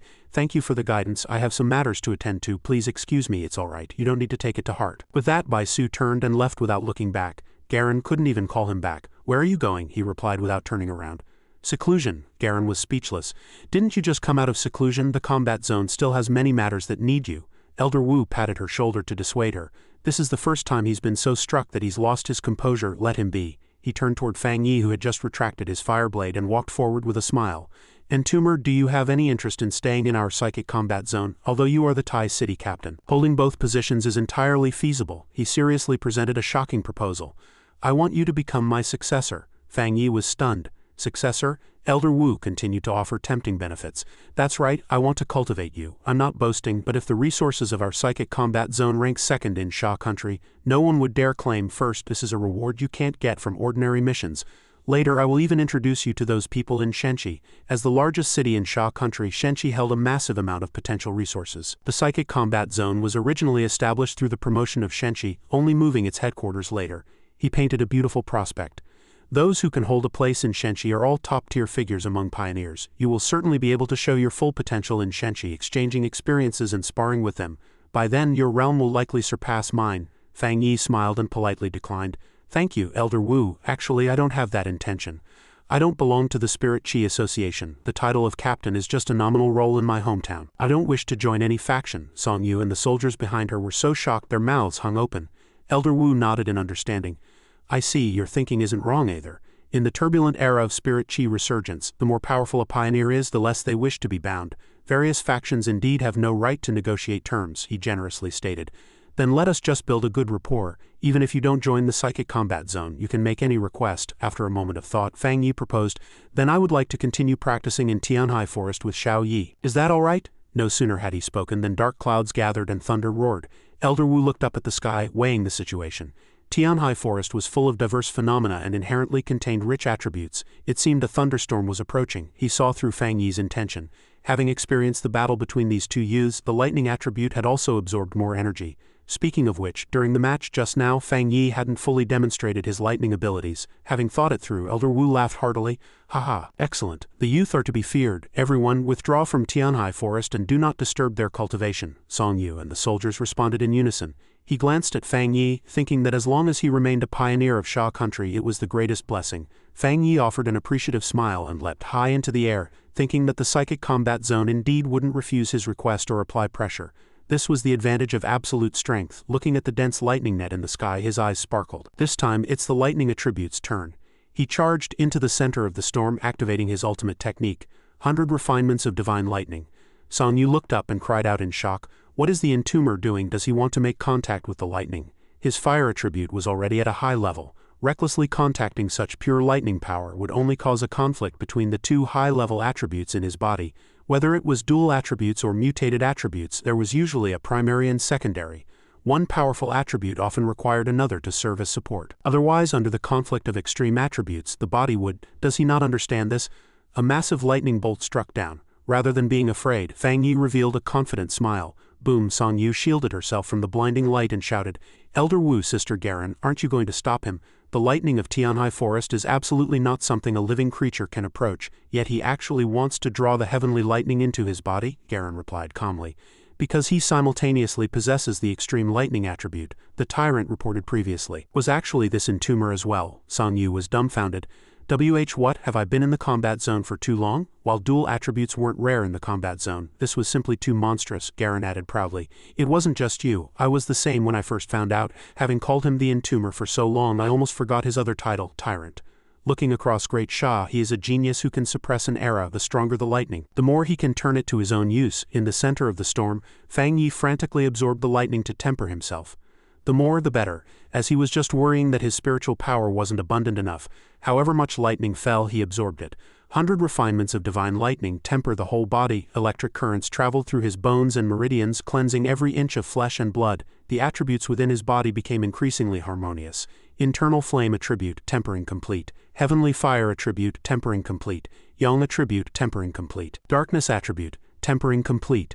100 refinements of divine lightning, full body tempering finished. His physical body and spiritual power appeared even more pure and fluid, and his spiritual power reserves were more abundant. Fang Yi clenched his fists, feeling the surging power as if he had been reborn. He casually shot out a bolt of lightning to test it. Boom! Distant rocks shattered, the vibration echoing through the wilderness. Fang Yi said proudly, "As expected of the heavenly lightning of Tianhai Forest, the experience after cultivation is truly extraordinary." In the distance, Bai Su witnessed this scene, and the jealousy and sense of powerlessness made him grit his teeth. The rocks of Tianhai Forest were nourished by spirit qi year-round, yet a casual strike had actually shattered a mountain peak. It was clear he hadn't even used 30% of his strength. Even among lightning attribute pioneers of the same rank who were naturally adept at body tempering, no one could strike such a powerful airwave from a distance. Bai Su looked up at the sky and whispered, "Is it over? In tumor, we will fight again next time." Elder Wu stroked his beard and smiled, his face full of gratification. "Such a top-tier talent. Has given me constant surprises in just one visit. The youth are to be feared. I really want to keep him in our combat zone.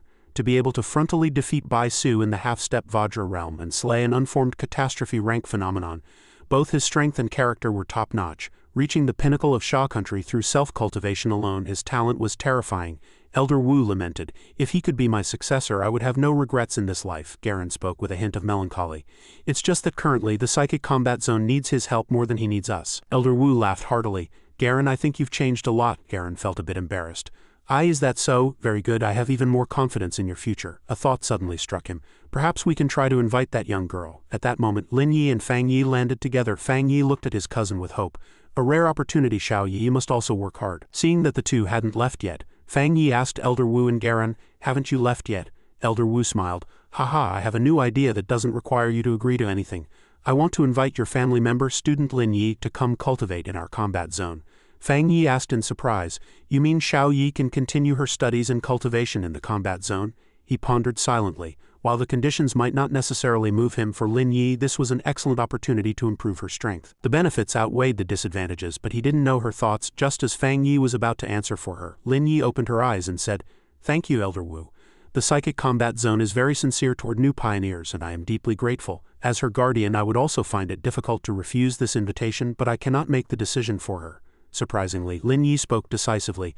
"I'm not going." Fang Yi turned and asked, "You're finished cultivating?" She nodded. "Yes, thank you for your kindness and the opportunity provided, Senior. But I don't want to go." Elder Wu was curious. "Why? Can you tell me your reason?" Lin Yi shared her thoughts candidly. "Perhaps it's because I'm still a bit immature, still thinking like a student. If I said I didn't want my cousin to be put in an awkward position, I'd definitely be underestimated the sincerity of the psychic combat zone, and using him as an excuse. But as a pioneer myself, I have my own pride.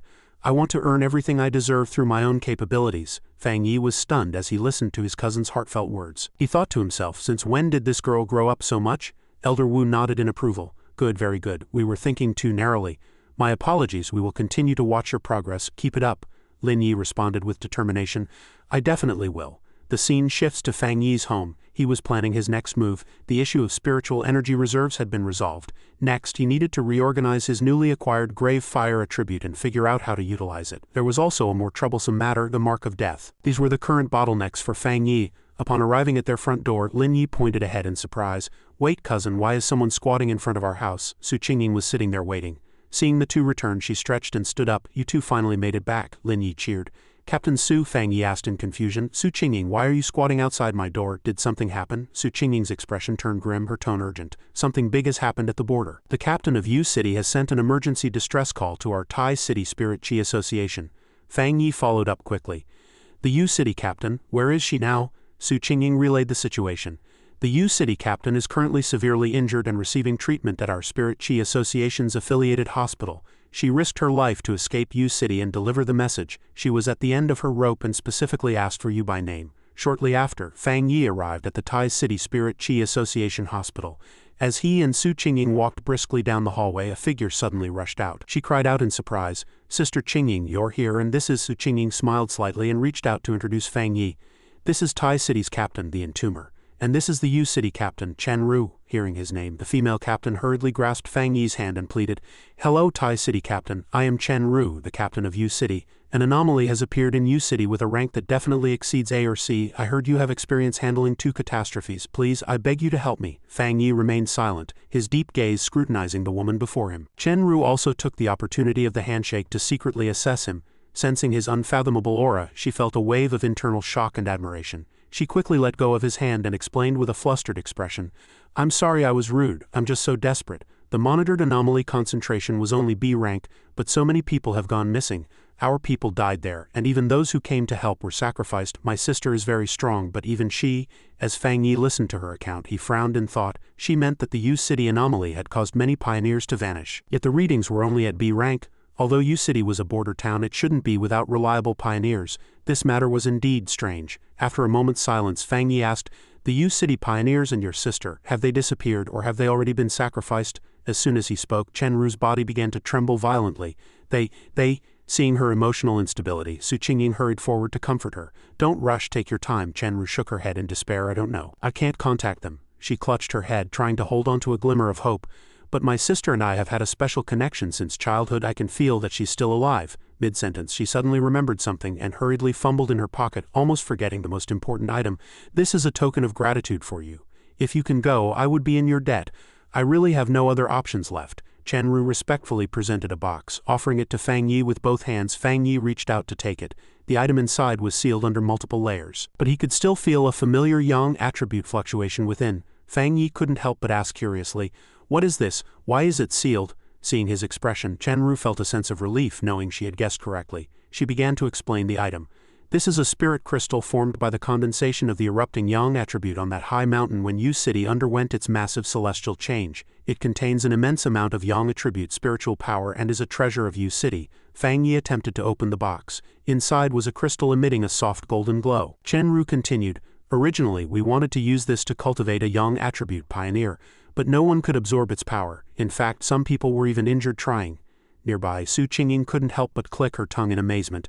"Tisk tisk, so it really is a spirit crystal. The conditions and technology required for the condensation of a spirit crystal are extremely demanding. Currently, the Spirit Chi Association and major military districts regard them as rare treasures. Furthermore, if a pioneer who has not yet awakened an attribute absorbs it, the probability of awakening an attribute is extremely high, which can significantly boost their talent and strength. Consequently, spirit crystals have become a target for various factions, currently in a state where they are highly valued but unavailable for purchase. Spirit crystals are not naturally occurring but are crystals extracted after a violent collision of spirit chi." After listening, Fang Yi offered a straightforward proposal. "It's a deal, I'll take this. Can we leave now?" "No problem." On the way to Yu City, in order to understand the situation, Fang Yi asked for specifics about the anomaly. While driving, Chen Ru recalled at first a tombstone suddenly appeared in the mountains. The villagers said they could hear movement inside, but the tombstone itself showed no other abnormalities. "The next day when we went to check, the spiritual power fluctuations were within normal range, so we cordoned off the area and evacuated the villagers." Here, Chen Ru's tone turned heavy.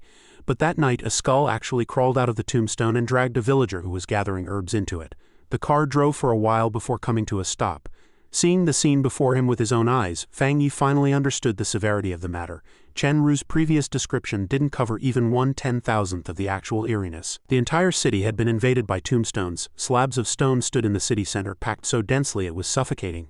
Chen Ru pointed ahead. "We're here, big shot. What do you think?" Fang Yi tried to sense the surroundings, but he frowned strangely. He couldn't feel a single trace of an anomalous aura. The three began to move deeper in, Chen Ru explaining as they walked, "This is Yu City. Since that day, tombstones have appeared everywhere without rhyme or reason. No one knows when a skull will crawl out and drag people in to be buried in less than a day. The tombstones became this numerous. Let's go. I'll take you to meet the people from our Spirit Chi Association and the military."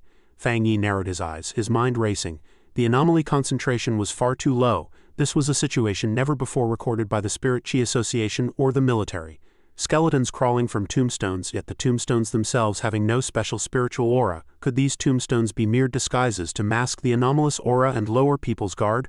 Or did they serve another purpose? Was dragging people in for burial actually a ritual? Thinking of this, Fang Yi reached out and touched a tombstone. He pondered privately. Anomalies, like humans, also perform sacrificial rituals, but they do it to revive even more powerful existences. This was different from the previous disaster in Tai City, but there were similarities in form. In Tai City, the overwhelming slaughter of residents by anomalous creatures was to welcome the descent of an anomaly king. Walking ahead, Chen Ru froze when she heard those words. She involuntarily turned back to look at Fang Yi, her face full of disbelief as she stammered, "A catastrophe is also a ritual?" Nearby, Su Qingying was also stunned. A ritual? She couldn't understand the connection between those two concepts at all. Fang Yi merely frowned in thought. Chen Ru's skin broke out in goosebumps as she hurriedly added, "In our region, especially the residents in the mountain villages, people don't like to change their old customs. We can't even convince them to leave. They're even planning to hold a ceremony tomorrow." As Chen Ru spoke, the ground suddenly shook violently. Sensing an ominous omen, she cried out, "It's starting again!" With a thunderous boom from underground, a withered skeletal hand burst through the soil, lunging straight for Fang Yi. He nimbly dodged it, observing with cold eyes. It seemed his previous assessment was correct. A B-rank rating for this level of threat was completely normal. Immediately after, he pressed his hand to his hilt and with a sharp shing severed the skeletal hand in an instant.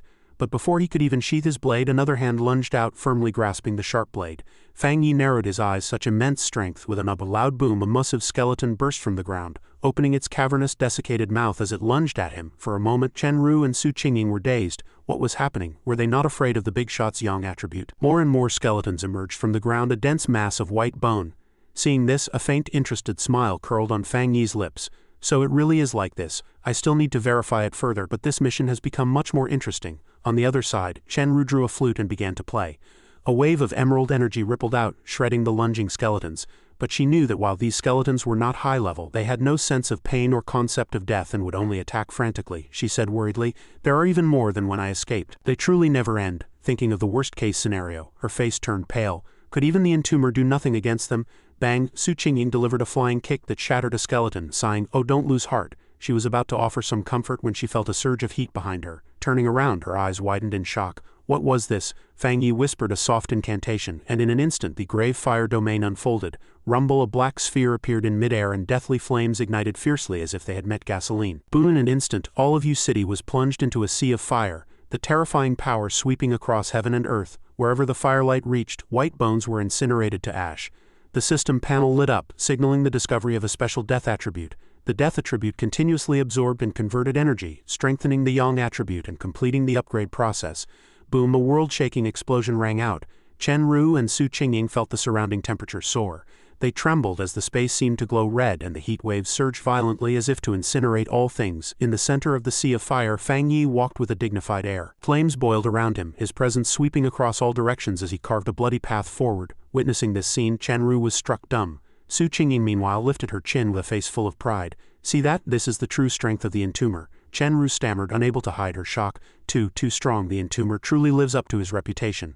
Those flames just now actually incinerated even the bones and tombstones. I was too shallow before. Yu City is finally saved. I'll take you to the Spirit Chi Association to meet up with the others right now. In the temporary hall of the Yu City Spirit Chi Association, which was actually just a newly erected field tent, the personnel had all arrived. Upon seeing the group enter, a female pioneer spoke up. Captain Chen Ru introduced them with a smile. "I've brought reinforcements.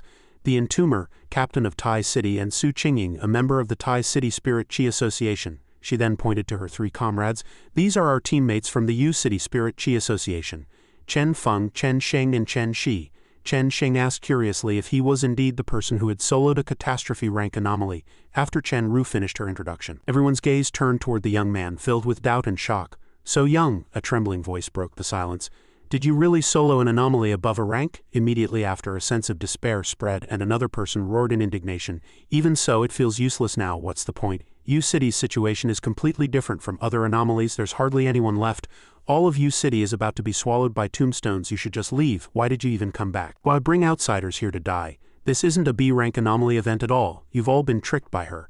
You're just here to be buried with us. Listening to these grievances, Chen-Ru let out a long sigh, her mind in a mess. She was about to explain the entomber's past, but Fang Yi reached out to stop her, replying flatly, "Since I've accepted another's commission, I will naturally see it through to the end. I will resolve the problem here." His expression remained cold and unperturbed. Chen-Ru added helplessly, "Our U-City is quite remote, and the villagers' lifestyle is relatively primitive. Whenever they encounter something they can't resolve, they pray and ask the gods for blessings everywhere. Graveyards everywhere, and they're still praying. We can't stop them. You'll understand when you see it." Fang Yi narrowed his eyes toward the distant mountains, mentally calculating, a large-scale sacrificial ritual. This archaic mindset of primitive villages seems to share a strange commonality with the anomalies that appeared before. At this moment, the entire city shook and piteous wails echoed through the sky, chilling to the bone. Amidst the ruins, a line of silhouettes was walking toward a stone platform as spirit money drifted down from the sky like rain. Chen-Ru was consumed by anxiety. The sacrificial ritual was about to begin. With so many residents gathered together, once the anomaly within the tombstones erupted, contrary to her worry, however, a look of profound interest appeared on Fang Yi's face. He looked relaxed as he remarked, "I think this activity is quite interesting. Does anyone want to come with me to check it out?" As soon as he finished speaking, he stepped forward. At the center of the stone platform, the sacrificial fire blazed fiercely, illuminating the square and dispelling some of the chilly aura in the air. Across Yuyuan Square, the sounds of wailing and weeping rose in waves, piercing the sky. "O gods, please open your eyes and look upon your people. Please show mercy and save my child. I am willing to offer my own life." The chanting was incessant. "Merciful God, merciful God," the crowd prayed while desperately kowtowing. Suddenly, a young man pointed ahead in terror, shouting at the top of his lungs, "The sacred fire! Why has the sacred fire gone out?" Rumble! The stone platform suddenly cracked open, and the horrifying scene sent a chill down everyone's spine. Immediately following, a withered skeletal hand reached out from beneath the ground. Screams erupted instantly. The tombstones, the skeletal monsters from the tombstones have appeared. Run! With a deafening crash, the stone platform collapsed and countless skeletons burst through the soil. The crowd fell into extreme panic. Some chose to flee for their lives while others knelt in hopeless worship. "Run, oh heavens, oh gods, this must be a trial sent to us." In a corner, a little girl hugged her mother tightly in fear, sobbing as she asked, "Mommy, the gods will save us, right?" Yuyuan Square descended into chaos as the crowd, unable to endure the torment of fear, turned and fled in all directions. Help! Help me!" Cries for help surged like a tide, drowning everything in despair. A skeleton charged straight toward the mother and daughter. The girl's sharp cry pierced the air. "Mommy?" At this critical juncture, boom! An explosion like a thunderclap rang out. The sky suddenly brightened as if a second sun had appeared. The intense heat instantly incinerated all the skeletons to ash, the light so blinding that people dared not look directly at it. Everyone looked up in astonishment, yet before they could understand what had happened, a scorching, fiery crimson blade light sliced through the night vertically. Terrifying flames spread out in all directions. Witnessing this miraculous blade light, someone cried out in adoration, "It's the fire god." Amidst the sea of fire, Fang Yi stepped out slowly. His posture was tall and straight, standing proudly upon the stone platform as he looked down at the masses below. His voice was powerful and resonant, brimming with authority. "There is no need to worship gods anymore." He paused before continuing, "There are no gods in this world, and they aren't coming." The kneeling crowd fell into extreme confusion upon hearing this, but a new frenzy erupted immediately. They shouted, "Heavens, a deity has descended. The deity has destroyed the calamity. God save us, there are still many bones." Seeing this, Fang Yi merely shook his head helplessly. He ignored the crowd, raising his right hand to activate the grave fire domain. Boom! With a massive roar, a gargantuan fireball manifested and swept across, dyeing the sky crimson and causing the clouds to shift. His silhouette was like an unsheathed sword, radiating a terrifying aura that suppressed heaven and earth. Under that overwhelming pressure, his cold voice rang out, "I am not a god. I am a pioneer captain from Tai City, codenamed the Entomber." The grave fire domain released endless waves of energy that spread outward, causing everyone to turn pale. What kind of power is this?" In that moment, everyone gasped in collective shock, their eyes filled with unbelievable astonishment. What was the background of this Entomber? What was he doing? What kind of bizarre ability was this? Chen-Ru was overcome with excitement. She had long decided he was no ordinary pioneer, but no one had believed her, not even after he had destroyed 2 catastrophe-rank anomalies in Tai City and Shang City. He had even single-handedly defeated the 3rd-ranked Spirit Chi Association in Shang City, making his name famous across the land. It was rumored that even the Spirit Chi Association headquarters in the Psychic Combat Zone regarded him as an honored guest. Suddenly, Fang Yi's aura soared into the sky like a scorching storm. A system panel popped up with a prompt. Grave Fire Domain has devoured a large amount of unknown attributes. Young attribute has been enhanced. A slight curve appeared at the corner of his mouth. Then let's try the enhanced version of the red fireblade technique. As soon as he finished speaking, Fang Yi gripped his long blade and charged down like a swift arrow, beginning the liberation of Yu City. His right arm swung out violently. Boom! The long blade let out a thunderous explosion as red fire surged from the blade, the energy turning savage. Rumble! The sea of white bones in midair shattered. The residual bones were devoured by fire serpents before they even hit the ground, reduced to nothingness. People wept with joy. Heaven has not forgotten Yu City. They're gone. The tombstones and bones have all vanished. Just then, the device in Su Qingying's hand issued an alarm. Safe zone. Anomaly values have returned to normal. She cheered excitedly. Baimu district. Anomaly values have also returned to normal. Chen Ru also looked ahead toward the Jinming district, where the anomaly concentration was highest. But Su Qingying's smile instantly froze. She spun around in terror and said, "No, hasn't everyone noticed? The light pillars are actually increasing." Chen Ru shouted loudly, "There are fluctuations in the Jinming district. The anomaly concentration is continuously gathering." Clouds churned in the sky. Another king of anomalies. System prompt. Unknown attribute discovered. Unlocking. Currently analyzing. This attribute is known as the death attribute. This anomaly king was even more gargantuan than the previous two. Fang Yi thought worriedly, "Why do I sense an extremely troublesome aura in the distance?" Chen Ru gasped in shock. "What is this?" Su Qingying said. "This abnormal concentration is even stronger than the last time in Tai City. It's coming. The thing that keeps increasing the light pillars." Fang Yi was affected. He clutched his head, thinking to himself, this feeling of forcibly distorting the spirit, causing cerebral pollution and making one feel nauseous. What on earth is going on so strong? Had the King of Anomalies already been born and completed its evolution? This death chi was stronger than any enemy he had ever seen. Suddenly 5 objects lunged toward Fang Yi. He easily slashed 2 down while the other 3 circled to his rear. The Yang attribute counters the darkness attribute. But this death attribute shares the same origin as the darkness attribute. It's a branch of it. Although I've undergone Yang attribute enhancement, I can't completely suppress it. Fang Yi continued his attack, but an accident occurred that made Su Qingying turn pale with fright. In tumor, Fang Yi was actually defeated by the Anomaly King, and even the long blade in his hand shattered across the ground. Simultaneously, back in Tai City, Lin Yi felt an ominous omen. "Cousin, why do I feel such dread? This was supposed to be just a normal mission like any other. Cousin is so powerful. He killed 2 Anomaly Kings without breaking a sweat. Could something have gone wrong this time? If she had known, she shouldn't have listened to him. They should have gone to Yu City together." Lin Yi immediately took out her phone and called Garen. "Sister Garen." Garen answered the phone and informed Lin Yi. "We've received news that Yu City is surrounded by a massive number of tombstones. A lockdown order has been issued. Your brother is in trouble." Everyone in the Tai City Spirit Chi Association was stunned. The Entomber, could he really have fallen in battle? Could it be that our human resistance is truly meaningless? Even the Entomber has died in battle. Inside the conference room at the Spirit Chi Association headquarters, the atmosphere was heavy. The Spirit Chi Association deeply regrets the error in judgment regarding Yu City. An Anomaly King was actually born within a B rank anomaly fluctuation. From this we have also confirmed that an Anomaly King must be destroyed before it completes its evolution. Ji Yuru stood up. "Is now the time to be saying this? I'm going to Yu City." Having said that, she turned to leave. Someone beside her blocked her way. "What are you going for? You are a core pioneer of Shen City. The army has already mobilized forces to assemble and break through at Yu City." Ji Yuru looked back with a furious glare. "Previously, we almost lost a Vajra realm exalt, and now we are about to sacrifice a pillar of Great Sha. What exactly do you want to do? Are you going to abandon another city? If you can't beat an anomaly, do you just stop fighting? When did the Spirit Chi Association become like this? I absolutely cannot agree with this position," the person shot back. "What do you mean by that?" Ji Yuru shouted in rage. "Fang Yi went to Yu City on his own. And now we are in the era of Spirit Chi resurgence. One wrong step leads to eternal damnation, even if an accident happened to him. So what?" Ji Yuru's spiritual power exploded in anger. "Fine, then everyone should just wait to die. Why bother resisting? Why bother cultivating?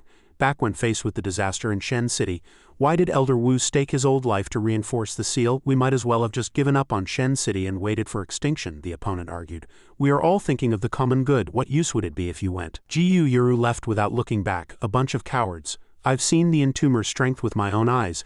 I don't believe he would die so easily."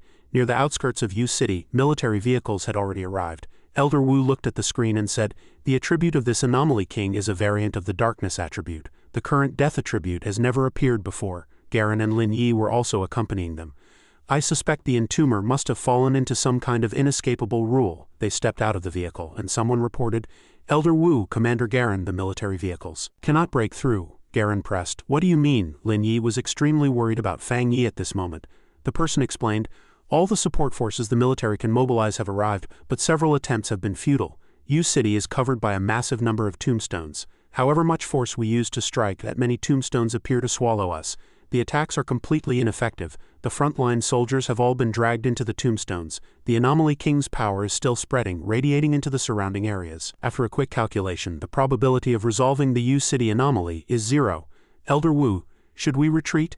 The Anomaly King is unfazed by any attribute and can even take the abilities of frontline pioneers, including the Entomber, Lin Yi shouted loudly. Impossible, with tears in her eyes, she said tremblingly.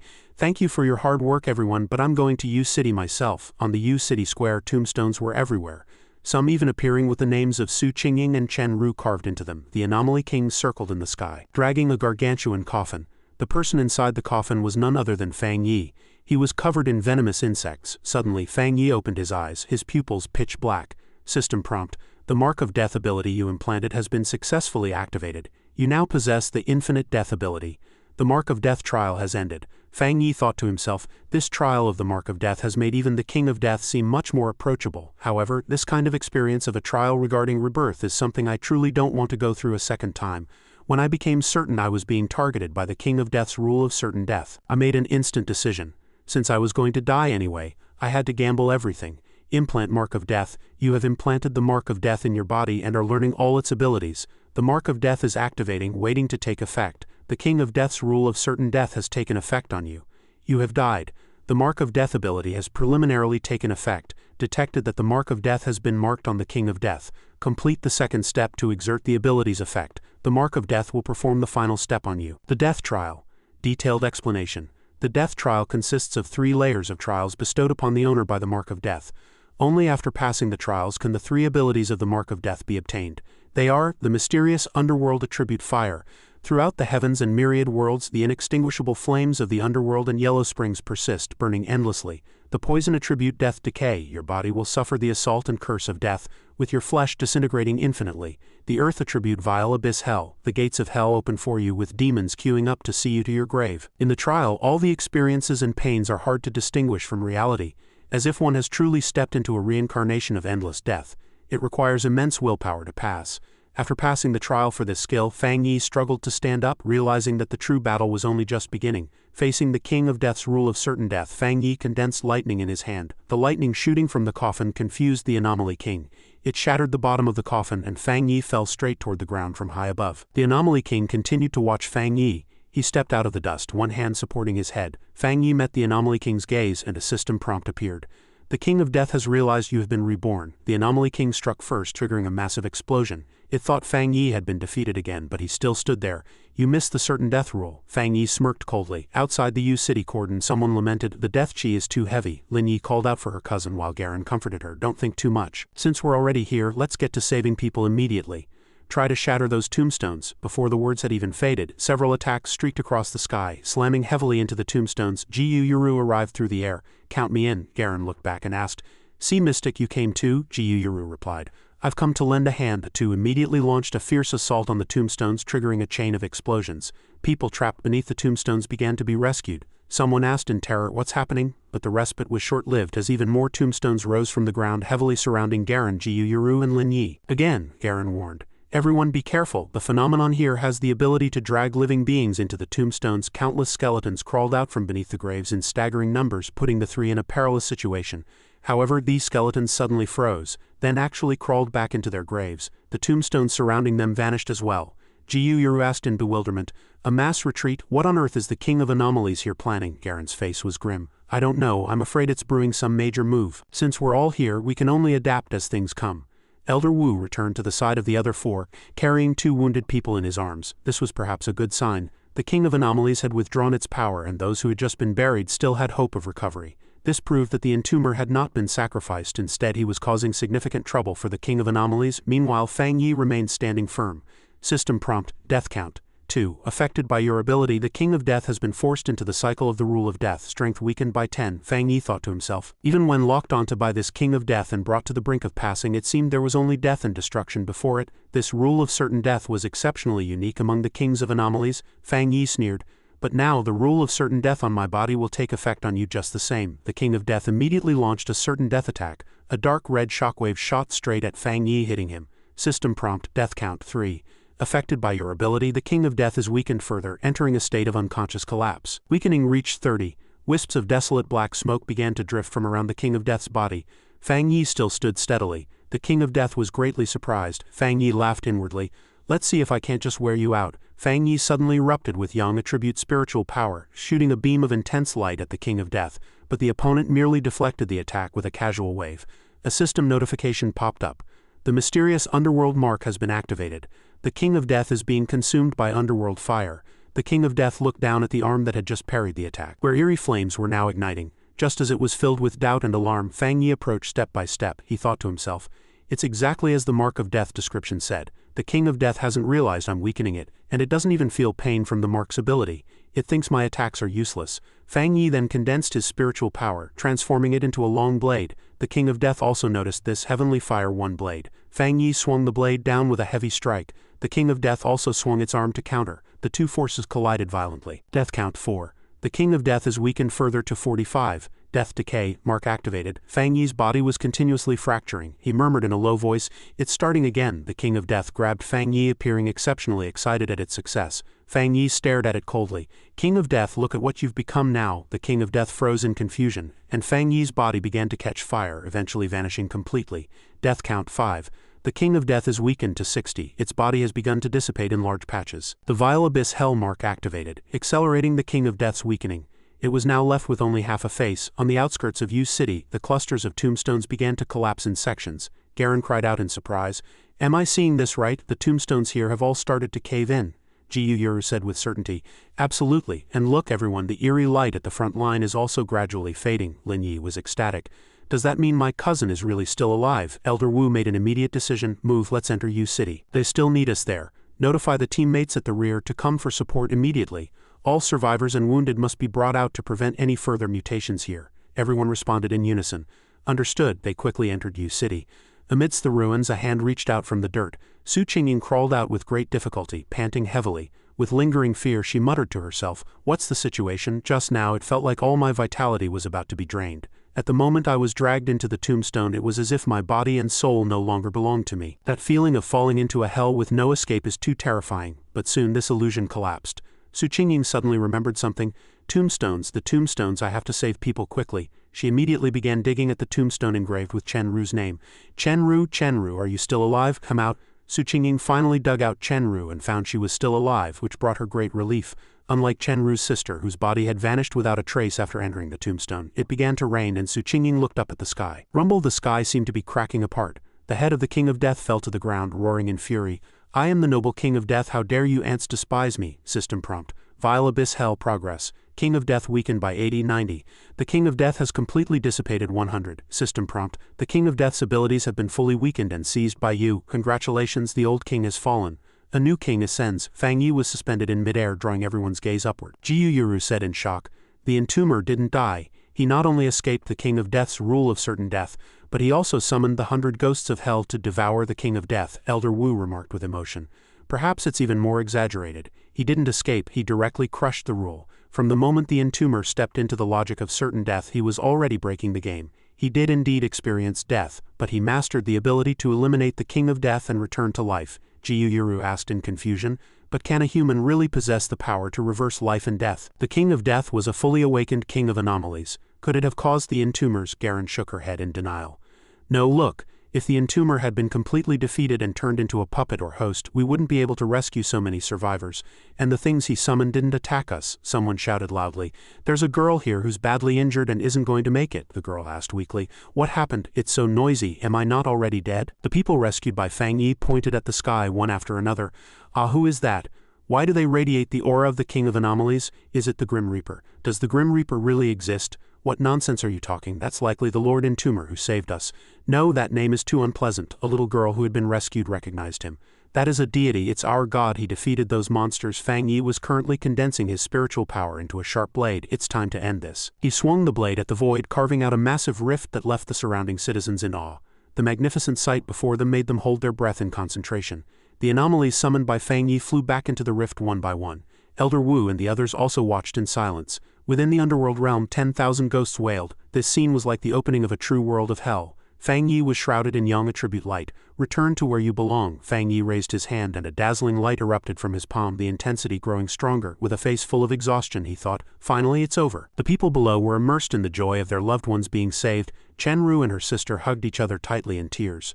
Great, we're both still alive. Fang Yi slowly descended to regroup with everyone.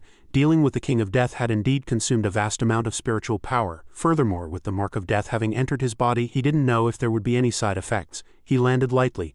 Lin Yi immediately threw herself into a hug. Brother, you didn't die, you scared me to death. Fang Yi gently patted her head. Aren't I perfectly fine? While talking to Lin Yi, Fang Yi noticed Su Qingying walking over while clutching an arm.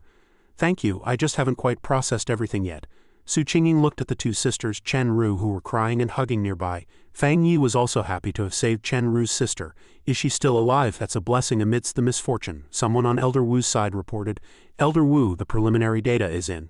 Casualties in Yu City due to the King of Death are estimated at about half the total population, mostly because they hadn't awakened abilities, or they were swallowed by tombstones for too long. A total of 1,500 pioneers came from various places to support. 50 are confirmed sacrificed, 30 missing, and over 1,000 injured. Elder Wu closed his eyes and sighed deeply. Post-disaster reconstruction and the compensation for the wounded and families must follow up immediately. Gu Yuru stated from the rear that Shen City would also provide aid and assist in establishing rescue channels. Garen asked Elder Wu, Teacher, is it now time to officially make the news of the Spirit Chi resurgence public? How much longer must the pioneers keep it from the citizens? I feel like my current self is too small, I simply can't save many people. Elder Wu denied her proposal. This isn't something the two of us can easily decide, and people aren't as small as you imagine. Judging by the various events that have occurred, people have long since noticed the clues. Even without awakening as pioneers, they will use their own ways to prepare for the end times. Elder Wu pressed Garen's shoulder to comfort her. Garen, you don't need to carry the fate of everyone. Pioneers have their own missions. Doing your best is enough. Garen remained silent. Jiu Yuru added, I originally intended to support the entomber and meet him, but it seems unnecessary now, and he does look quite busy. Fang Yi was currently being surrounded by the enthusiastic people of Yu City offering their thanks.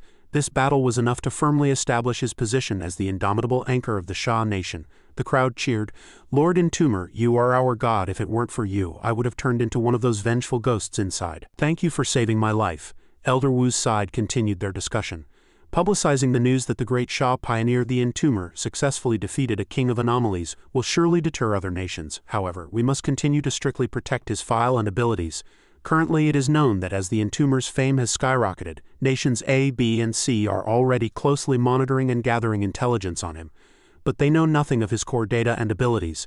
Once the Yu City incident is made public, they will believe Great Sha has figured out the patterns of the kings through the Entomber. This is something the rest of the world has yet to achieve. Whether or not they plan to join forces against Great Sha, they won't dare act recklessly. This way we can secure a greater future advantage for Great Sha. Elder Wu shifted the topic. Alright, next it's time to go back and study the on-site materials and all the video recordings. We must complete the information on the King of Anomalies as soon as possible. Great Sha has a long road ahead. We can't keep letting the Entomber resolve every King of Anomalies alone, can we? Garen agreed. Teacher is right. Retirement is out of the question now. Jiu Yuru also stated, let us in Shen City handle the next anomalies. The scene shifts to Fang Yi's villa in Tai City. After the long battle, Fang Yi was soaking in a bathtub to relieve his fatigue. While clearing the square, the government had discovered a dark attribute spirit stone left behind by the King of Death and sent it to him as a token of gratitude. This was in addition to the yang attribute spirit crystal Chen Ru had given him earlier. He now had a total of 2 top-tier attribute crystals in his hand. Fang Yi stood up and took out the crystals. Although these 2 attributes were opposing since he had killed the King of Death, absorbing it should be no problem.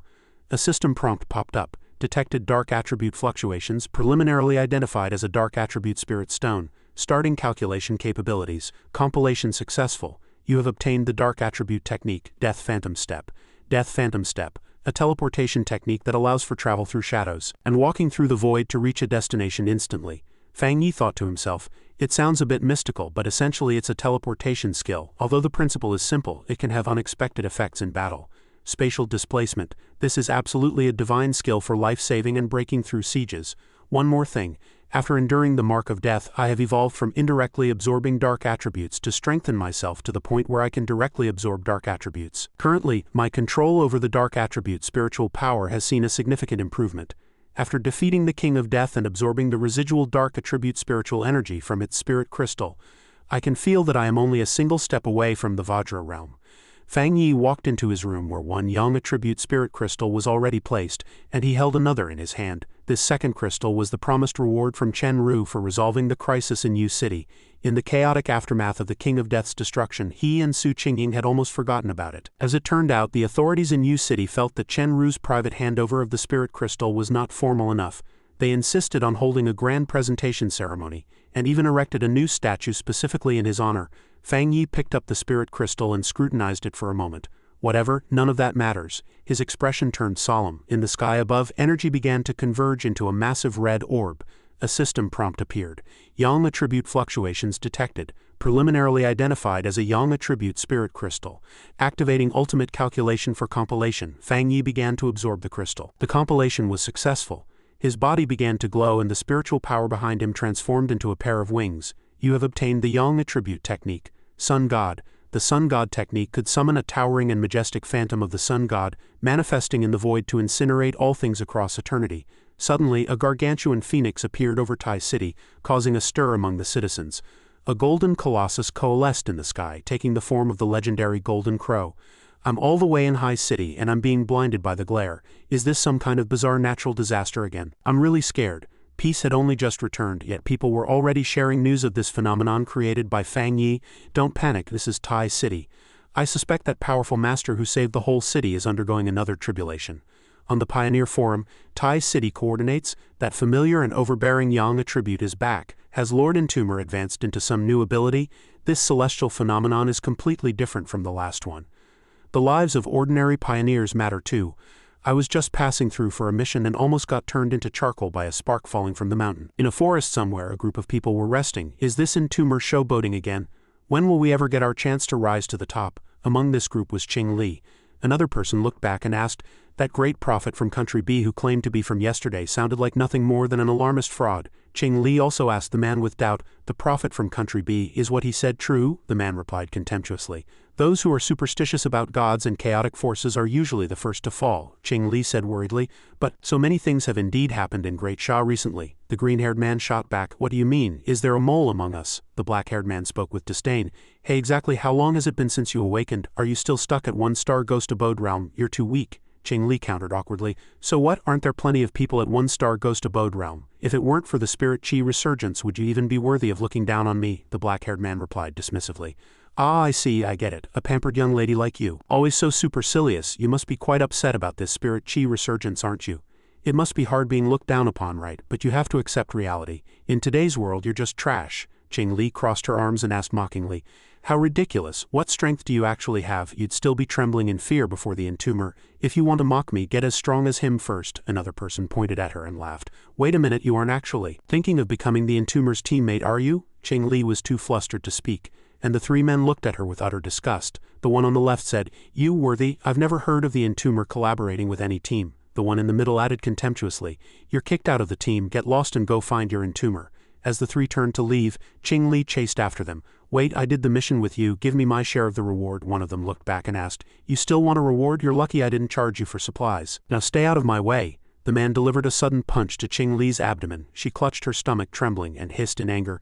You just wait. Meanwhile, Prophet from Country B gave a shocking prediction. Great Sha, the largest country on Earth, will not exist for more than a year. Is it true or false? What exactly is their purpose? Rational discussion. Should we temporarily ban all topics related to Country B? Inside the Tai City Spirit Chi Association, Fang Yi was watching the news with the chairman. Fang Yi asked, does this prophecy really have such a big impact on the pioneers here? The chairman explained. Yes, that's why we need you to use your officially verified account to reach out. To prevent ill-intentioned people from discovering your identity, we have to ask you to come here in person, Su Qingying added.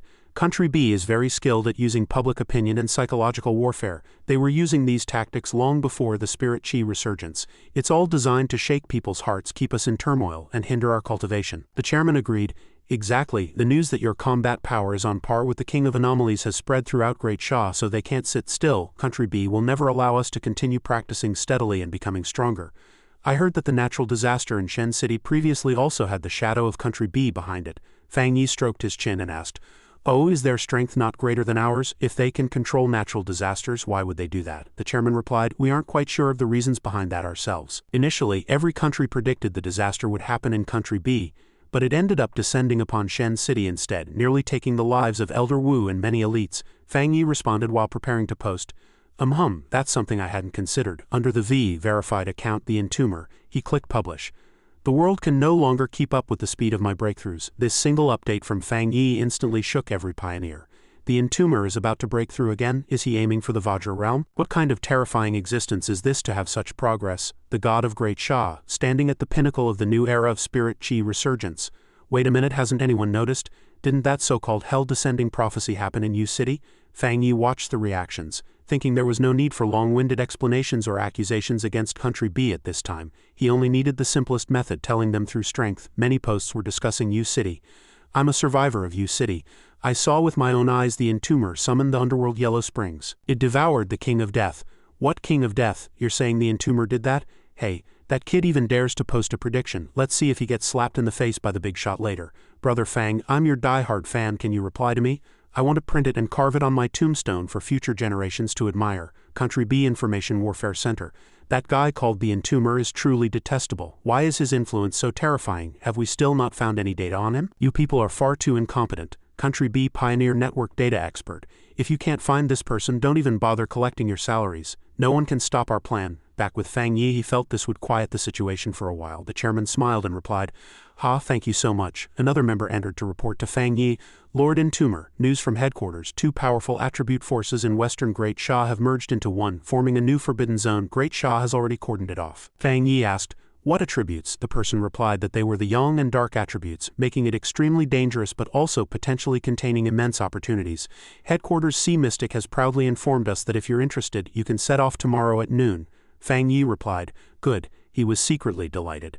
This is the perfect chance to test those two new abilities. Outside the Minjiang Forbidden Zone in Western Great Sha, in the Haiyangdan area, the military vehicle door opened, and two people stepped out. Fang Yi and Garen had entered the Forbidden Zone along with other accompanying personnel. Fang Yi said, no wonder you sent so many people to accompany me and even set up real-time monitoring. Correct? This pitch-black storm is a natural barrier of the Minjiang Forbidden Zone. You have to pass through it to enter the interior. Inside, the Yang and Dark attributes are in violent conflict. It's chaotic, unpredictable, and full of shifting phenomena. Fang Yi observed as someone asked, Entomber, are you ready? Outside the zone, Fang Yi asked about the identities of the companions. Garen introduced, they are pioneers selected from the Shen City headquarters and High City. Like you, they are top talents at the 3-star spirit creation realm with hopes of breaking into the Vajra realm. They have performed exceptionally well in forbidden zones or during mutations. The one in red on the left is Song Yiming, an elite pioneer from Shen City, 3-star spirit creation realm with dual wind and fire attributes. The other in green is Wang Lan, the new captain of High City, a water attribute pioneer, 3-star spirit creation realm. Wang Lan said with a hint of apology, sorry Commander Garen, we're late. This must be the Tai City captain, the Entomber. I'm the new captain of High City, Wang Lan. Beside me is Song Yiming, at the peak of dual wind and fire attributes. Well, hello everyone. Garen further explained, you all understand the situation regarding the Minjiang Forbidden Zone, so please use your own skills to pass through this black curtain storm barrier and proceed on your own. Fang Yi looked back, thinking to himself, why are these two staring at me? Song Yiming took a long breath and drew his weapon. In that case, I'll go first. He thought to himself that half the reason he accepted this mission from those old fogies at headquarters was because of this Entomber. He had heard that not only did he possess the rare Yang attribute, but he had even mastered Dark attribute abilities during the disaster in Yu City a few days ago. Song Yiming leaped up, merging his wind and fire attributes into his long blade and slashed at the barrier, carving a slit. I possess the purest fire attribute supplemented by wind, pushing the power of fire to its absolute limit. This way, compared to his Yang attribute, will there still be a gap? Song Yiming had already entered. Garen marveled. Song Yiming truly is headquarters dual attribute genius. He has developed both attributes to their extreme. The black curtain storm barrier is extremely difficult to break, mainly because no one knows how the dark attribute within it condenses and simulates harsh weather environments, but for Song Yiming it was incredibly easy. Song Yiming landed gracefully, and Wang Lan outside also wanted to show off his strength. Then it's my turn next. He transformed his spiritual power into a paper parasol. Garen explained Wang Lan's skill. This is Wang Lan's water shape cutting technique. Although it looks non-aggressive as his cultivation level increases, it has brought his defense to a state of perfection. The barrier was forcibly pushed aside by the surface of Wang Lan's parasol, allowing him to enter with ease. Once inside, Wang Lan folded his parasol and remarked, such a powerful dark attribute aura. If I had only just entered the 3-star spirit creation realm, I might have been unable to control this parasol and lost my life here. Wang Lan was stunned by the sight before him. Wow, spectacular. Can the yang and dark attributes really merge and coexist like this? High above, the two attributes were interweaving. Song Yiming touched the dark attribute and lamented, I don't feel much from the yang attribute yet, but this dark attribute is indeed eerie. It has a strong rejection of the human body. Never mind conquering it, it's a feat just to remain unaffected. Wang Lan clenched his fist and said, perhaps it's because you carry the fire attribute, so you have a higher acceptance of the yang attribute. I also felt more uncomfortable passing through the barrier just now, so those rumors about that entomber outside. Song Yiming was also curious about Fang Yi. I also want to see exactly how much skill he has. Suddenly an attack struck out. Danger? Fortunately, the two dodged the attack just in time. They looked in the direction of the strike and Wang Lan was shocked by the blow. This is the yang attribute. The attack had come from Fang Yi, who had sliced open a massive rift and was now walking in with Garen. Sorry to keep you waiting, Garen followed behind without a word. Song Yiming confirmed, you did this? Fang Yi replied calmly. Correct, Song Yiming pressed. How did you do it? The black curtain storm barrier is actually staying in its forced open state. Without immediately recovering, Fang Yi explained. I gathered the yang attribute to give a demonstration. It's quite simple. You just have to use a yang attribute of higher intensity and better quality than what's here to suppress the dark attribute within. Although it consumes a fair amount of spiritual power, the yang attribute counters the dark attribute. As long as your spiritual power reserves are sufficient, you can maintain it for a while. It's a bit of a pity though. I could have brought more pioneers in, but to be safe I brought Garen in first. Song Yiming was left speechless by this answer. Quite simple. Did he say it was that simple? Wang Lan also broke out in a cold sweat, wondering if this guy was truly in the same realm as them. It sounded easy, but achieving that likely required an all-encompassing powerhouse on the level of Elder Wu. Garen could only offer a helpless smile. You'll get used to it. Every genius pioneer goes through a complete restructuring of their worldview. Fang Yi smiled and a system prompt suddenly appeared. Pollution source discovered, dark phenomenon point fluctuating. A rank anomaly detected. The entire town shook violently, making it difficult for Wang Lan and the others to keep their balance. Is it only an A- rank anomaly? Since it's a dark attribute one, we might as well give it a try. They immediately moved toward the location of the A-rank anomaly, encountering 3 others on the way. Fang Yi pondered silently. These people are from Country B. Garen felt a surge of confusion. Wait a minute, are there other people here? Was that fluctuation just now because they destroyed an anomaly? No other pioneers were registered today. They are most likely border crossers. Wang Lan immediately moved to probe them. Who are you? How did you get in? The blonde man replied. As you can see, pioneers of the Sha Nation. We are from Country B, here for trials. Song Yiming retorted angrily. Trials? This is Sha Nation territory. You dared to trespass into another country's forbidden zone for trials without permission? Garen issued a warning. This is Sha Nation territory. You are crossing the border illegally. Please leave immediately. The blonde man replied nonchalantly. Sha people, times have changed. If your people won't come in to fight for resources and opportunities, we certainly won't let them go to waste. We are stronger than you. We are determined to claim the opportunities here. This is a legitimate course of action. Fang Yi patted Garen on the shoulder and stepped forward. Oh, so only the strong can obtain opportunities, right? He whispered. I can feel that these 3 are hiding their auras. Their realm is higher than Garen's and Song Yiming's, which is why they dare to be so arrogant. For Country B to send their most elite pioneers to infiltrate an important Sha Nation forbidden zone, do they intend to start an outright war? Fang Yi said contemptuously. In that case you can get lost. Garen immediately reported to the rear. We have discovered 3 illegal border crossers from Country B in the southwest. We are proceeding with immediate expulsion within the forbidden zone. Please increase monitoring. Wang Lan and Song Yiming prepared for combat. The blonde man suddenly released a burst of spiritual power as a threat. You're doing this the hard way. Song Yiming and Wang Lan grew alert. Dark attribute pioneers. The blonde man let out a triumphant loud laugh. A dark attribute area. This is my home field. Garen was startled. This is the Hades poison attribute, mutated from the dark attribute found in decaying corpses. Wang Lan asked in confusion, what are they trying to do? Suddenly Garen's communication device was destroyed. This is bad. They want to destroy the communication and monitoring equipment we brought in. Fang Yi said gravely. They're trying to silence us by killing us. Song Yiming took the lead and launched an attack, not forgetting to remind his dazed teammates, what are you waiting for? Are you going to wait for them to make the first move? Strike first. Since we can't absorb the dark attribute, let's just destroy it. Wang Lan warned. Wait a moment. Song Yiming condensed a fireball and hurled it at the blonde man, who easily blocked and crushed it. Song Yiming turned pale with shock. The blonde man then manipulated Hades' poison's spiritual power to launch a counterattack. Garen warned, here it comes, everyone, be careful. Wang Lan immediately used fire attribute spiritual power to create a protective barrier. Meanwhile, Fang Yi had yet to make a move. Wang Lan's defense was pierced instantly by the blonde man, which caught him by surprise. Fang Yi drew his weapon and joined the fray, reminding everyone to scatter. He swung his blade and severed the spiritual palm print released by the blonde man, leaving the opponent quite astonished. However, the blonde man remained unfazed, continuing his intimidation. A Sha Nation fire attribute pioneer, you won't be so lucky next time. Take a look at your teammates. They are even more incompetent than you. Fang Yi looked back and saw that the other three had already been easily suppressed by the blonde man. Those three were also shocked by the blonde man's true strength. The man had hidden his true cultivation, which had reached at least the 2nd star Vajra realm. Damn it, what an old fox, the blonde man and his cohorts laughed triumphantly. While outside the Forbidden Zone the wind and rain barrier had closed, the probability of us breaking through was very low. An alert was immediately sent to headquarters. Unidentified pioneers from Country B have crossed the border into our Forbidden Zone and are intentionally attacking our personnel. The blonde man asked the woman behind him, "Was the footage recorded before the equipment was destroyed?" She replied, "It has been fully preserved just in case and has already been backed up, but it is a fact that some in Country B have mastered the dark attribute, though it may not be complete mastery. Analyzing his abilities from the video, it should be a sub-attribute of the dark attribute, but its lethality is immense. Once hit, the wound will not heal. Furthermore, I've heard that Country B has been conducting cruel pioneer experiments for a long time. The person in the footage might very well be a result of their experiments." Back inside the Forbidden Zone, the man continued to shout arrogantly, "Your teammates have been eroded by my Hades poison attribute. Soon their entire bodies will rot to death.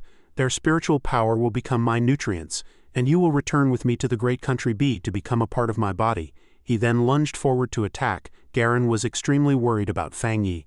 The pressure from this spiritual power was too overwhelming. The person sent by Country B was definitely a top-tier combatant on a national pillar level. "The Entomber," Song Yiming shouted. "What are you doing? Counterattack? Do you want us all to die here?" Fang Yi performed the Golden Yang breathing technique and let out a cold laugh. 2-star Vajra realm, I thought Country B's pioneers were so powerful, but it turns out you're just a guy with a dark sub-attribute. Haven't you realized that your Hades poison ability is completely ineffective against me?" The blonde man's attack was completely countered by Fang Yi's Yang attribute. The man still asked in disbelief, "What did you say?" A system prompt appeared. "You have activated the Grave Fire domain. Yang attribute abilities have been enhanced." The two cohorts following the blonde man were instantly incinerated, wailing in agony. The blonde man looked back and roared in fury, "You too useless trash to be defeated so easily." Fang Yi teleported in front of him, not forgetting to mock him. "Aren't you going to save them? They'll be dead very soon." The blonde man condensed his Hades poison attribute into a ball, still laughing defiantly. "You overreach yourself. As long as you are human, you cannot escape my powerful Hades poison power." Fang Yi continued to close in without any intention of stopping, causing the blonde man to start feeling fear. "This isn't right. Is this the Yang attribute? Someone in the Sha Nation has actually mastered the Yang attribute." Fang Yi had already closed in on the blonde man and swung his blade down. Heavenly fire slash. He split the man in two. The man's face was full of resentment. How could anyone master power so close to an anomaly king? This is impossible. The blonde man did not fall. He remained standing on the spot. This left Song Yiming and Wang Lan utterly shocked, unable to believe he was still alive. Fang Yi also noticed him.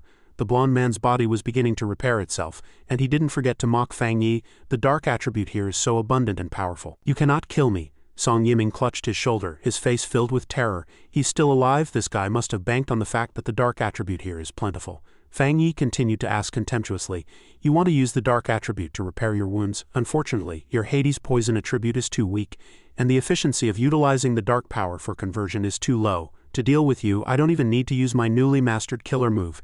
Is this the only level Country B's top experts have?" The blonde man fell into a state of extreme panic. "This isn't right. What's going on? How is my Hades poison attribute being suppressed by something? Why can't I repair myself? Why?" Fang Yi said no more and simply snapped his fingers. The blonde man exploded instantly. He calmly turned around and walked over the bodies of the two from Country B, saying, "It's over." Fang Yi reached out to Song Yiming and Wang Lan. Under their astonished gazes, he utilized the lightning attribute to treat them. Wang Lan asked in confusion, This is," Fang Yi explained, "this is clearing the dark attribute from your bodies." Fang Yi placed his hand on Garen's shoulder and used the lightning attribute to heal her. Garen was full of praise for his strength. "I never imagined you could kill a Vajra realm pioneer from Country B so easily.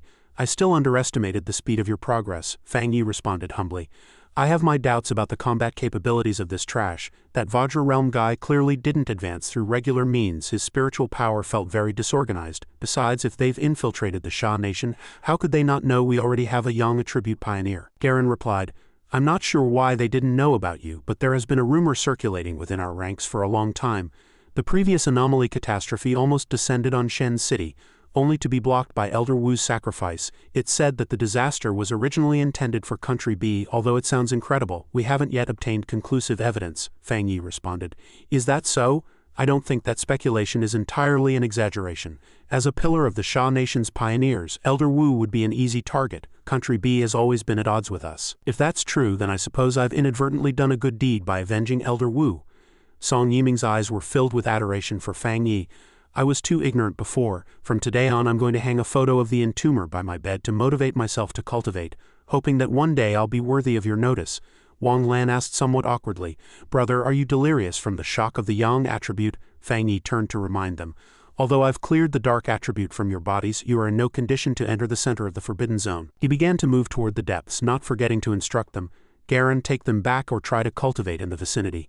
I'm going to see the true face of the Minjing Forbidden Zone center. He walked alone into the depths of the Forbidden Zone, leaving the others to watch from afar. Song Yiming was deeply concerned. He just went in like that. Wang Lan asked curiously, Sister Garen, what do you think our success rate would be if it were us? Thinking of Fang Yi's silhouette, Garen smiled and said, You too, do you really need me to comfort you? I was once seen as Elder Wu's only successor, but after the entomber appeared, I can only retreat to the second tier. Of course, we can still enter the center of the Forbidden Zone. It's just that dreaming of absorbing extreme attributes there is simply a pipe dream. Garen's words left the other two utterly shocked. Are we hallucinating? How did this big sister change so much?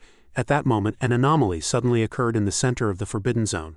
Song Yiming said in a panic, What's happening in there? Garen immediately issued a warning.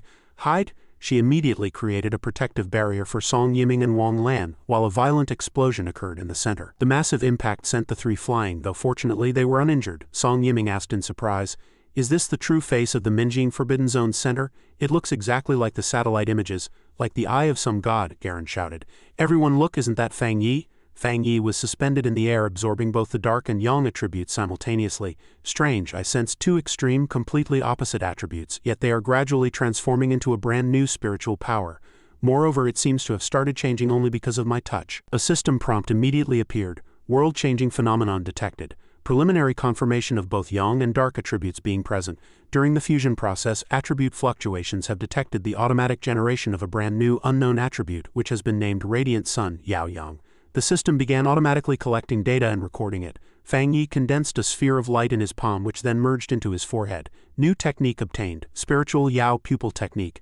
A vertical eye formed from spiritual power appeared between Fang Yi's brows, the spiritual Yao Pupil Technique ever-changing. All are illusions. Reality and void coexist. No hope of survival. Meanwhile, on the military's side, a dark attribute within the black hole had been completely absorbed. Song Yiming asked, The dark attribute merged with the yang attribute. He is very confused right now. What kind of monster is this? Garen touched that attribute. Oh, how does everyone feel? Wang Lan and Song Yiming immediately began to circulate their spiritual power. Wang Lan marveled, This is a brand new spiritual power. Its power indeed looks terrifying, but that physiological sense of eerie dread has vanished. That instinctive rejection of the source of the dark attribute is gone. Why don't we give it a try too? Garen immediately urged them. There's no time to lose, let's get to cultivating. Garen and Wang Lan had already entered a meditative state, while Song Yiming had only just planted his long blade in the ground.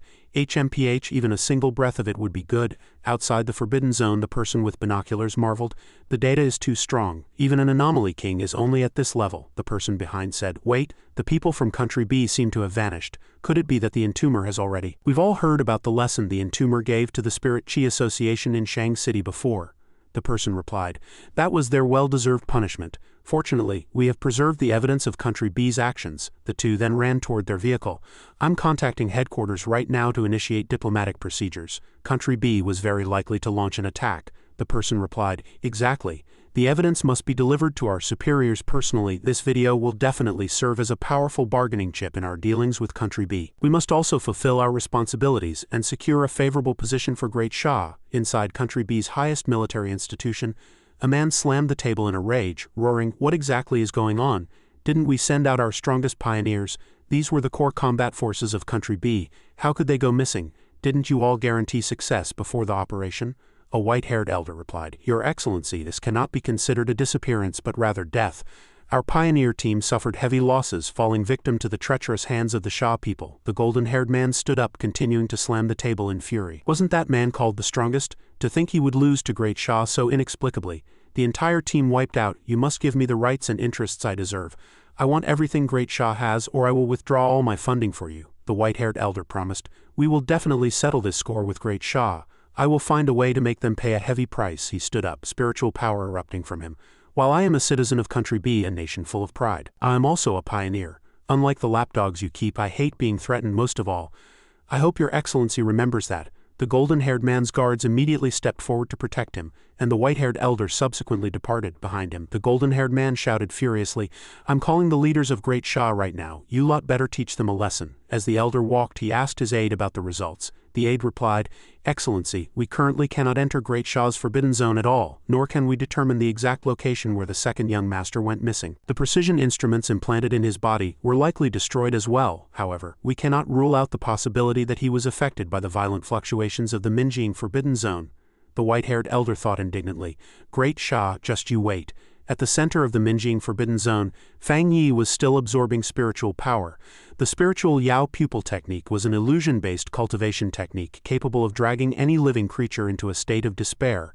Its most direct application was the ability to pull enemies into an illusion to deceive them until they perished without even needing to lift a finger. Wouldn't this be too convenient? Fang Yi landed after completing the absorption, but he was suddenly hit by a backlash that forced him to his knees, coughing up a mouthful of blood. The dark power was indeed overbearing. Even after forming a brand new attribute and being acquired by him, it still produced a backlash. Fang Yi smiled with interest. "Interesting. Come to think of it, it's been a long time since I've encountered such a challenge. Country B's Pioneer Alliance was currently in discussion. Was our experiment truly successful? A national powerhouse. The nation's ultimate weapon actually lost to Great Sha? I don't believe it. We possess the dark attribute that humanity cannot control. We should be able to completely crush the pioneers of the entire world." A purple-robed elder kicked the door open and entered. "Who was just discussing the Great Gamma Plan?" His subordinates flew around, threatening everyone present. "It seems someone has a mind of their own. This is the leader of Country B's Pioneer Alliance," he added. "Then contribute your body to serve as bait for the experiment." Someone was forcibly dragged away. The person pleaded, "Don't take me, I don't want to go to the experiment, I beg of you." The short-haired vice leader asked fearfully, "El leader, are you really certain?" The leader replied angrily, "That mediocre head of state can't do anything.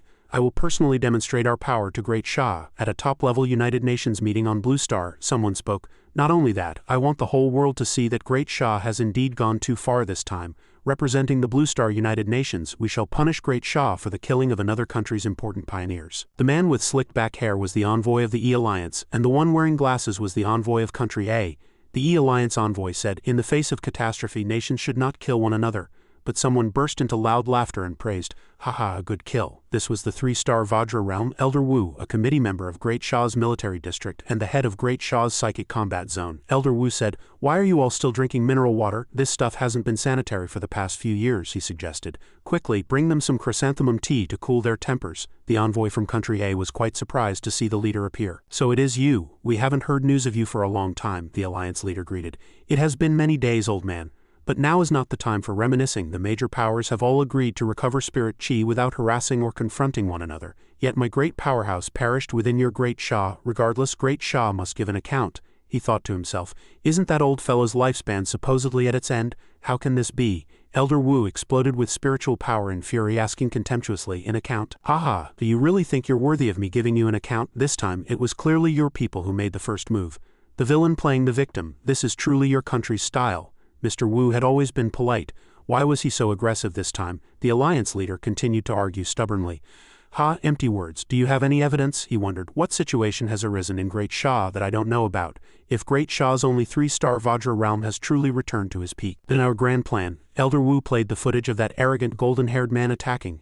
He stood before the crowd and said, "Let's be clear. Country B's pioneers secretly crossed Great Sha's border with the intent to seize opportunities. They even destroyed the cameras first and attempted to kill us. But unfortunately, they were directly counter-killed by our pioneer," someone shouted in praise. "I'll say it again, a good kill. These brutes deserve to be dealt with harshly." Some still didn't believe it. Elder Wu added, "I'll give your country an old saying from our Great Sha. Evil is rewarded with evil. Let everyone present bear witness. If any other country's pioneers attempt to steal Great Sha's resources again, this will be the consequence." Elder Wu then turned to leave. However, the Alliance leader intended to launch a sneak attack, gathering spiritual power in his palm to form a 1,000-fold offensive. A phantom followed his move as the strike flew toward Elder Wu, only to be directly reflected by Elder Wu's spiritual power, sending the Alliance leader flying backward.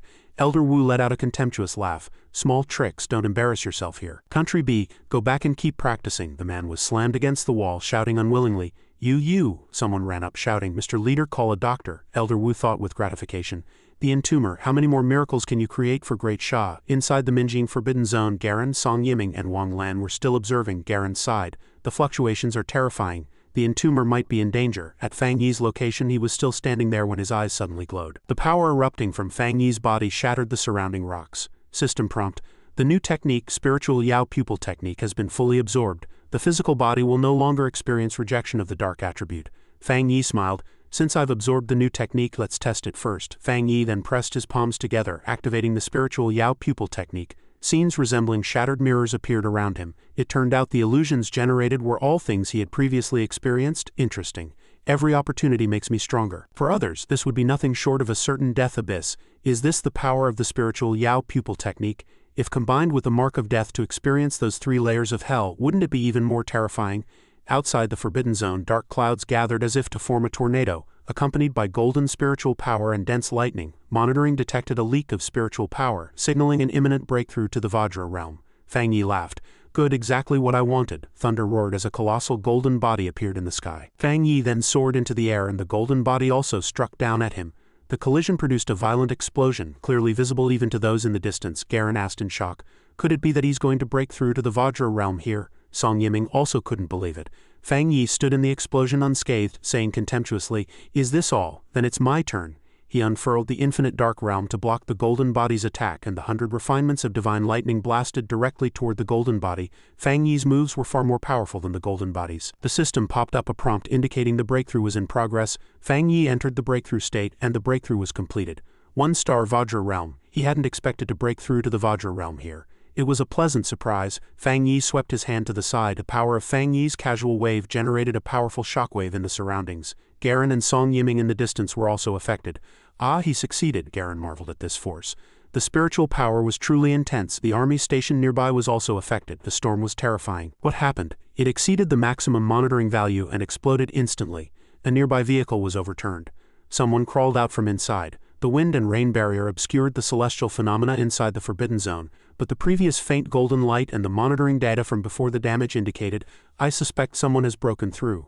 A person nearby said, wait, could it be that the entomber has broken through to the Vajra realm? A deep pit appeared at Fang Yi's location with intense light shooting up from below in a terrifying scene. With so much lightning striking down, can he still live? Wang Lan sighed. The spirit chi in the Forbidden Zone has been sucked dry. We only managed to absorb less than 10% combined. The rest was taken by the entomber. It's truly a gargantuan bottomless pit, Garen comforted.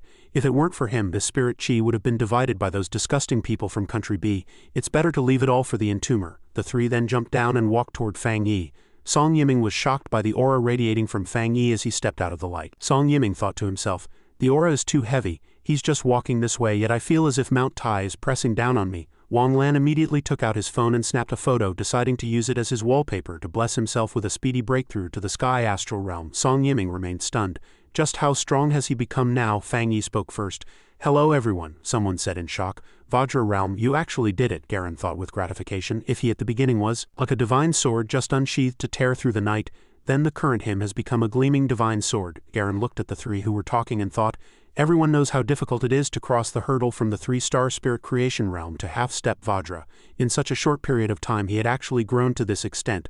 Fang Yi had given her a massive surprise. This was Great Sha's good fortune. His future was still bright, and perhaps soon he would be able to fight side by side with her teacher. No, he might even be stronger. After Fang Yi became a 1-star Vajra realm, news about him was everywhere. Coordinates, Western Great Sha. After severing countless bolts of lightning, the entomber has broken through again. The Minjing Forbidden Zone, classified as an S-rank key Forbidden Zone, has been sucked dry. Heavens, if it's the entomber, doesn't that prove our Great Sha has gained another Vajra realm exalt? The entomber is a big shot. We must latch onto him, worship the master. Someone was looking at a photo of the deep pit left behind by Fang Yi's breakthrough. HMPH, that entomber again. If he is allowed to continue growing, Great Sha's interior will unite, which will definitely hinder the progress of our plan. Others were also discussing Fang Yi, including the alliance leader. He joined the conversation. It's time to take action, another said. Last time was because the entomber ruined our plans, allowing Tai City to escape by a fluke. This time none of them will get away, a woman then added. In order to uncover the entomber's identity, my subordinates successfully breached the Pioneer's big database and found these 2 photos. The alliance leader laughed. It doesn't matter what means you use as long as we have a successful cooperation to expose the entomber's true face. At 3 a.m. inside a building in a certain city, someone was also breaking through their realm, their power shooting straight into the clouds. It wasn't in vain that I stayed up late and got up early to cultivate. Finally, 2-star spirit creation realm. This person was the fire attribute pioneer, Zhang Lu. He was fantasizing about the scene where he would be admired after breaking through to the 2-star spirit creation realm. The anomaly triggered by the breakthrough just now must have attracted widespread attention. Let me see how everyone is worshipping me. However, to his surprise, everyone was focused on the entomber, and I passed through the dark wind and rain barrier to explore the Minjing Forbidden Land. The entomber's visit to the Holy Land breakthrough guide, the most comprehensive check-in guide on the web. Trending. Who is the true identity of the entomber? Zhang Lu was filled with deep admiration. The entomber had advanced once again. He truly lived up to being the master Zhang Lu had chosen for himself. He immediately made a firm resolution. If a genius as powerful as the entomber was still working so hard, how could he be satisfied with such a minor breakthrough? Perhaps it was time for him to follow in those footsteps. If he returned to Tai City now, he wondered if the master would be willing to take him in. In the early morning of Tai City, Zhang Lu said joyfully, "Tai City, I've finally returned." At that moment, a woman walked toward him. The woman bumped into Zhang Lu, which caught him by surprise. "Hey beautiful, didn't your mother ever teach you to apologize when you run into someone?" The woman lowered her sunglasses. "Oh, my apologies." As she spoke, she unleashed her ability. Caught off guard, Zhang Lu fell right into her trap. "Brother, come with me, someone is looking for you." Under her control, Zhang Lu asked dazedly. "Where are we going?" she replied. "To the chosen sect, a sacred place like heaven itself." Following behind her were several individuals flying through the air, looking like the subordinates of the alliance leader. She instructed them to infiltrate Tai City. "Remember, we must not disappoint the Great Father. If we can turn the entomber's nest into our new territory, then by the Great Father above, our chosen sect will surely make the nation of Sha shine with brilliance." In the confession room of the chosen sect's headquarters in Chuan City, Zhang Lu was dragged to the center of the room. He roared in his heart, "Damn it, I'm really not that close with that big shot. Even if you kill me, I don't know anything." He wondered strangely to himself, "Where am I? Damn it. My head hurts like hell, and my mouth doesn't seem to be listening to me. What exactly did this group of strange people want?" He was being forcibly brainwashed. These animals in human clothing wanted to pry information about his master from him. Fortunately, he truly knew nothing. Someone outside the door asked, "What is he saying?" "The father is asking about the progress," the woman replied. "May the Great Father forgive my sins." The demon in the confession room has been forced to open his mouth, but he seems to know nothing at all. The person added, "In that case, is he even qualified to be bait?" "I'm worried the entomber won't come," the woman said. "I will intensify his confession to the Great Father. Regardless, he is already in our hands. I will surely complete the mission the father assigned me." Inside the Tai City Spirit Chi Association, Fang Yi and Su Qingying were talking to two unexpected guests. Su Qingying asked, "So you specifically came to Tai City to seek help in finding Zhang Lu?" The short-haired man replied, "Exactly. He came to Tai City to seek apprenticeship under the great entomber to improve himself, but he ended up losing contact entirely." The red-haired man added, "Young Master Zhang usually socializes with all sorts of people. It's a real mixed bag. We've asked around in both our hometown and Tai City, and someone told us he might have been taken by the chosen sect." Fang Yi asked doubtfully.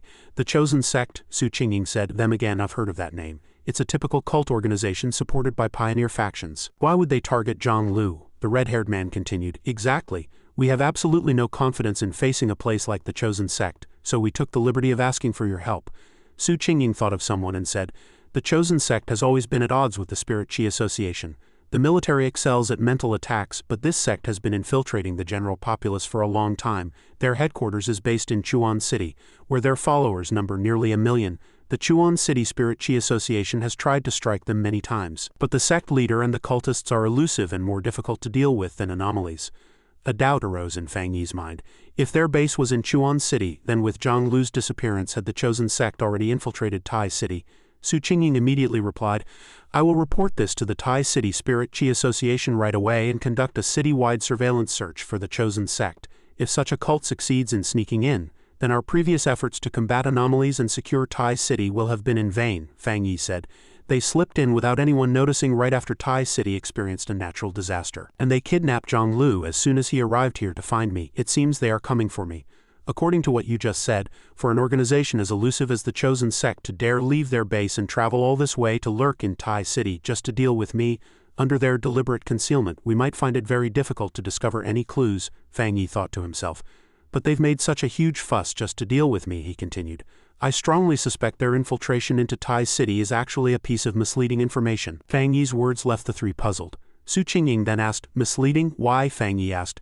"Chuan City should currently be the place in Sha with the mildest spirit chi resurgence anomalies, right?" Su Qingying replied, "True, although there are occasional mutations, the anomaly levels aren't high. The highest is only C rank. Moreover, many middle-aged and elderly people like to retire there. Many don't even realize anything unusual or changed in their lives," Fang Yi replied. "Exactly, but Tai City has just experienced a catastrophic anomaly. And with rumors of the entomber saving the world, it would be difficult for a cult organization to just drop in here. What they likely want is to set up a few points first, create vulnerabilities in Tai City, and then erode it step by step.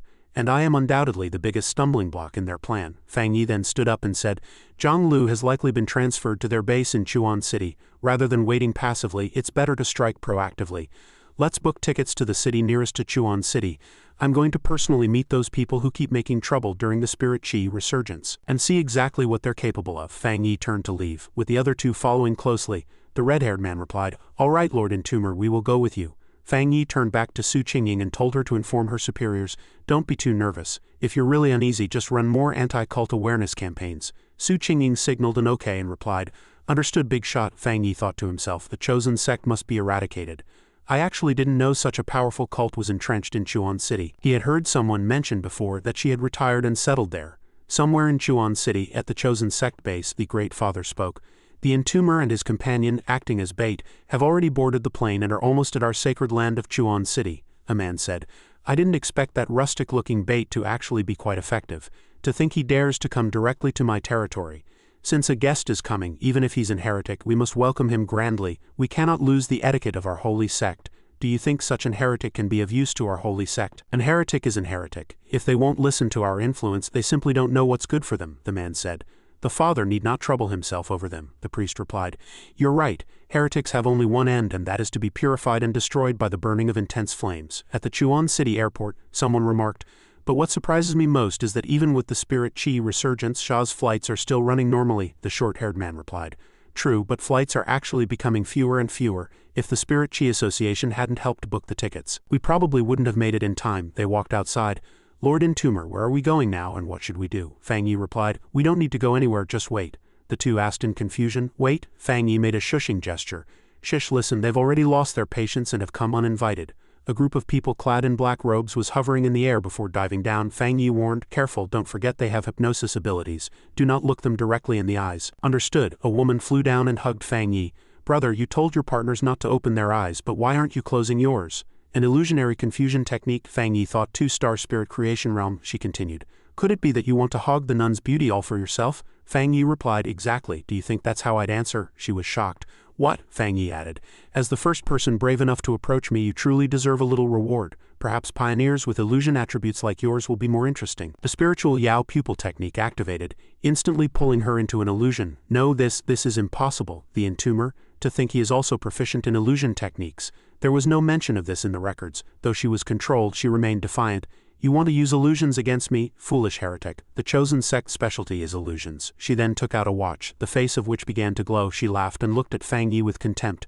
Pathetic. I have the father's blessing. Defeating a piece of trash like you is as easy as reaching into a bag for an object. She then lunged forward, intending to tear Fang Yi apart, only to find it was a mere afterimage. Fang Yi continued to provoke her with a smile. Enraged, she suddenly threw a sphere covered in ghost faces. Fang Yi said, A white rat that only knows how to jump around aimlessly. You truly are the best specimen for an experiment. She was struck by the attack and screamed in agony. Why could his illusion make her feel such realistic pain? How could her own strength and techniques fail? Why? She had clearly received the father's affirmation. So why had she still become a lamb led to the slaughter? It wasn't over yet. Several chains flew out, locking her to a cross-shaped wooden post. She was still unwilling to accept it. I am clearly different from them. I am the chosen one selected by the gods. Many red eyes appeared beneath her feet as black shadows began to attack her. Suddenly she seemed to realize something. Who am I? Where am I? She knelt at Fang Yi's feet. Great father. Fang Yi thought to himself, Can I only go this far? She's so weak. If I go any further, this cultist will definitely die. I'd better get some clues out of her before sending her to the afterlife. Fang Yi then interrogated her. All right, now tell me everything you know. What is the chosen sect's goal? She replied in terror. The father said, The entomber, the greatest obstacle, must be eliminated so that we can complete our grand plan. Fang Yi pressed further. What is your grand plan? Where exactly are the father and Zhang Lu? She stammered in reply. The grand plan is for the father and the others to saw save at the altar. Suddenly, her eyes became just like Zhang Lu's when he was controlled. She seemed to be struck by some external force, her body jerking backward. She spat out a mouthful of blood and collapsed, motionless. Fang Yi could only watch helplessly. He thought to himself, it seems some kind of restriction was triggered. It must have been a trick by the father to prevent cultists from saying what they shouldn't. She was completely dead. Fang Yi looked at the rest of them. They had been defeated by the black-robed men. Fang Yi asked, "Come out, what did you do to your subordinates?" The black-robed men replied angrily, "Insolent, how dare you disrespect the Great Father? Capturing the Tai City captain alive will make the chosen sect famous throughout Sha. How could a junior like you be worthy of meeting the Great Father? Surrender now or we will kill your teammates." The black-robed men then stepped forward to besiege Fang Yi. Fang Yi transformed his spiritual power into a long blade. "In your dreams," he thought seriously. Speaking of which, these cultists are clearly all 3-star spirit creation realm, and some even show signs of an imminent breakthrough. Judging by their illusion techniques, many could cause considerable trouble for me, or even deal with an entire city's spirit chi association. However, they are unsteady on their feet and hollow inside. Fang Yi then prepared to attack. Heavenly Fire one blade. He unleashed a horizontal sweep accompanied by the fire attribute, incinerating the black-robed men as he shouted contemptuously, "Your strength is not even worth mentioning." They were sent flying. Fang Yi then held his long blade to the neck of a nearby captive, threatening him, leaving the man trembling in fear. One person who hadn't been defeated was tremblingly holding up a mirror toward Fang Yi. Fang Yi noticed and turned to look at the mirror, which reflected a person. That person was also observing Fang Yi through the mirror. "In tumor, perhaps there is some misunderstanding between us. Our chosen sect is for the salvation of humanity. In fact, the 3 recent incidents in Chuan City that triggered turmoil were all resolved by our chosen sect. From this perspective, isn't the Spirit Chi Association those dead weights who do nothing, the true heretics?" Fang Yi sneered mockingly. "Hey, you've lied to others so much, don't go and deceive yourself too. Although Chuan City is surrounded by mountains, it is still a central city. Internally there are no evil spirits making trouble, and externally it's isolated by military forbidden zones. Where did 3 anomalies come from? Deluding the people, attracting followers, and plundering wealth just to continue your own cultivation breakthroughs. That's the true purpose behind your lies, isn't it? Your methods are truly shameless enough." The man laughed contemptuously at Fang Yi. "Hey, you there holding the crosses and pocket watches used by those black-clad men, it seems you know a fair amount about us as well. From our perspective, ability users like you who slave away for the Spirit Chi Association are the ones who are beyond hope, thoroughly brainwashed. What is the point of protecting those mortals? They are far too fragile, it would be better to let them perish. This world belongs to us, the pioneers. We stand upon an unprecedented path of evolution. What awaits us is a brilliant and magnificent future." Fang Yi did not wish to listen any longer. He leaned forward to launch a strike, catching the person holding the mirror and the woman completely off guard. The man in black stammered, What are you trying to do?" Fang Yi replied contemptuously. "If you believe the weak deserve to die, then all of you should go to hell as well." He slashed his blade toward the mirror, catching the woman by surprise. Fang Yi's attack passed through the mirror, closing in on her. How is this possible? That strike actually hit her directly. Was it just an illusion? I was quite worried. That was close, it was only an illusion. I was almost dragged into an illusory realm. Fortunately, her true body was not on the scene. Otherwise, she would have been slain in a dream by the entomber without even realizing it. Furthermore, that subtle power attribute, a black line, appeared on her forehead. She burst into laughter. "Ha, interesting. Current methods are truly fascinating. You are indeed strong. Can we talk?" Fang Yi sensed something was wrong. He thought to himself, strange, the top of her head looks like it's been contaminated by dark attribute blood. No, that doesn't look like blood at all, but unfortunately, the person isn't here. The test just now proved that his illusory realm still cannot cross through space to pull others in. Fang Yi then threatened, "I want you to withdraw from Chuan City within 3 days. He pondered silently. "I can only intimidate them for now. If she goes back on her word after 3 days, there will definitely be a major move." Fang Yi condensed lightning in his hand for intimidation and added, "Also, release all the people you've captured or else." Fang Yi thought to himself that according to the chosen sect's style of operation, there was no way they would retreat so easily. He would deal with whatever came his way, but to his surprise she actually agreed. "I agree, the chosen sect will withdraw from Chuan City. As for your companion, I will return him untouched in 3 days, as long as I can leave safely." Her subordinates then brought in the unconscious Zhang Lu. Fang Yi replied, "No problem." She began to manifest her power. "Then so be it. Farewell, the entomber." Those who had been defeated by Fang Yi had their power stripped away, letting out piteous wails of agony. "It's so hot, don't burn me hot. I'm burning to death, father, save me." Fang Yi remained safely within his protective shield. He watched coldly as those people clutched their heads and screamed in agony. It was then that Fang Yi noticed the red-haired man and the short-haired man. He walked over to wake them. "Hey, wake up." Fang Yi pressed his hand on the short-haired man's shoulder and said, "Their main target wasn't Zhang Lu, so he will definitely return safely in 3 days. Next, I need to go to the Chuan City Spirit Chi Association to observe the chosen sect's movements over these 3 days. You two come along as well." Fang Yi reached into his pocket and took out his phone. The 2 men sat up wearily. Fang Yi thought to himself, "Whatever, I'll just wait at the Chuan City Association for a few days. Once it's safe and everything is over, I'll contact her." The scene shifts to the Chuan City Spirit Chi Association. Fang Yi was sitting across from the 2 heads of the Chuan City Association. The man with long hair said, Lord Entomber, Captain Su Qingying from Tai City has already contacted me. We will fully cooperate with you, Fang Yi responded. No one needs to do anything. As long as that priest appears in Chuan City I can handle it alone. However, these two are Zhang Lu's companions. They don't belong to any city's spirit chi association, so please take care of them. The long-haired man replied, no problem. Suddenly a man wearing glasses rushed in, clutching his phone and shouting, Boss, look at the Pioneer Forum. He froze for a moment upon seeing Fang Yi. He respectfully handed the phone to Fang Yi, whispering, Lord Entomber, please don't take this to heart. It must be those villains stirring up trouble behind the scenes again. I really don't know what they're thinking, actually inciting the emotions of the pioneers. Fang Yi took the phone and replied, oh, let me see. Someone in the forum was discussing this news. The argument was fierce, spanning 3 whole pages. This previously ignored topic had suddenly become exceptionally viral. Strangely, the IP addresses of these posts all originated from our own Tai City. Specifically, the Tai City Spirit Chi Association office building. The chairman was on the phone. This is the Tai City Spirit Chi Association. Please assist us in our work and ban all IP addresses originating from Chuan City. If this chosen sect wasn't eradicated soon, it would eventually become a massive disaster for the nation of Sha.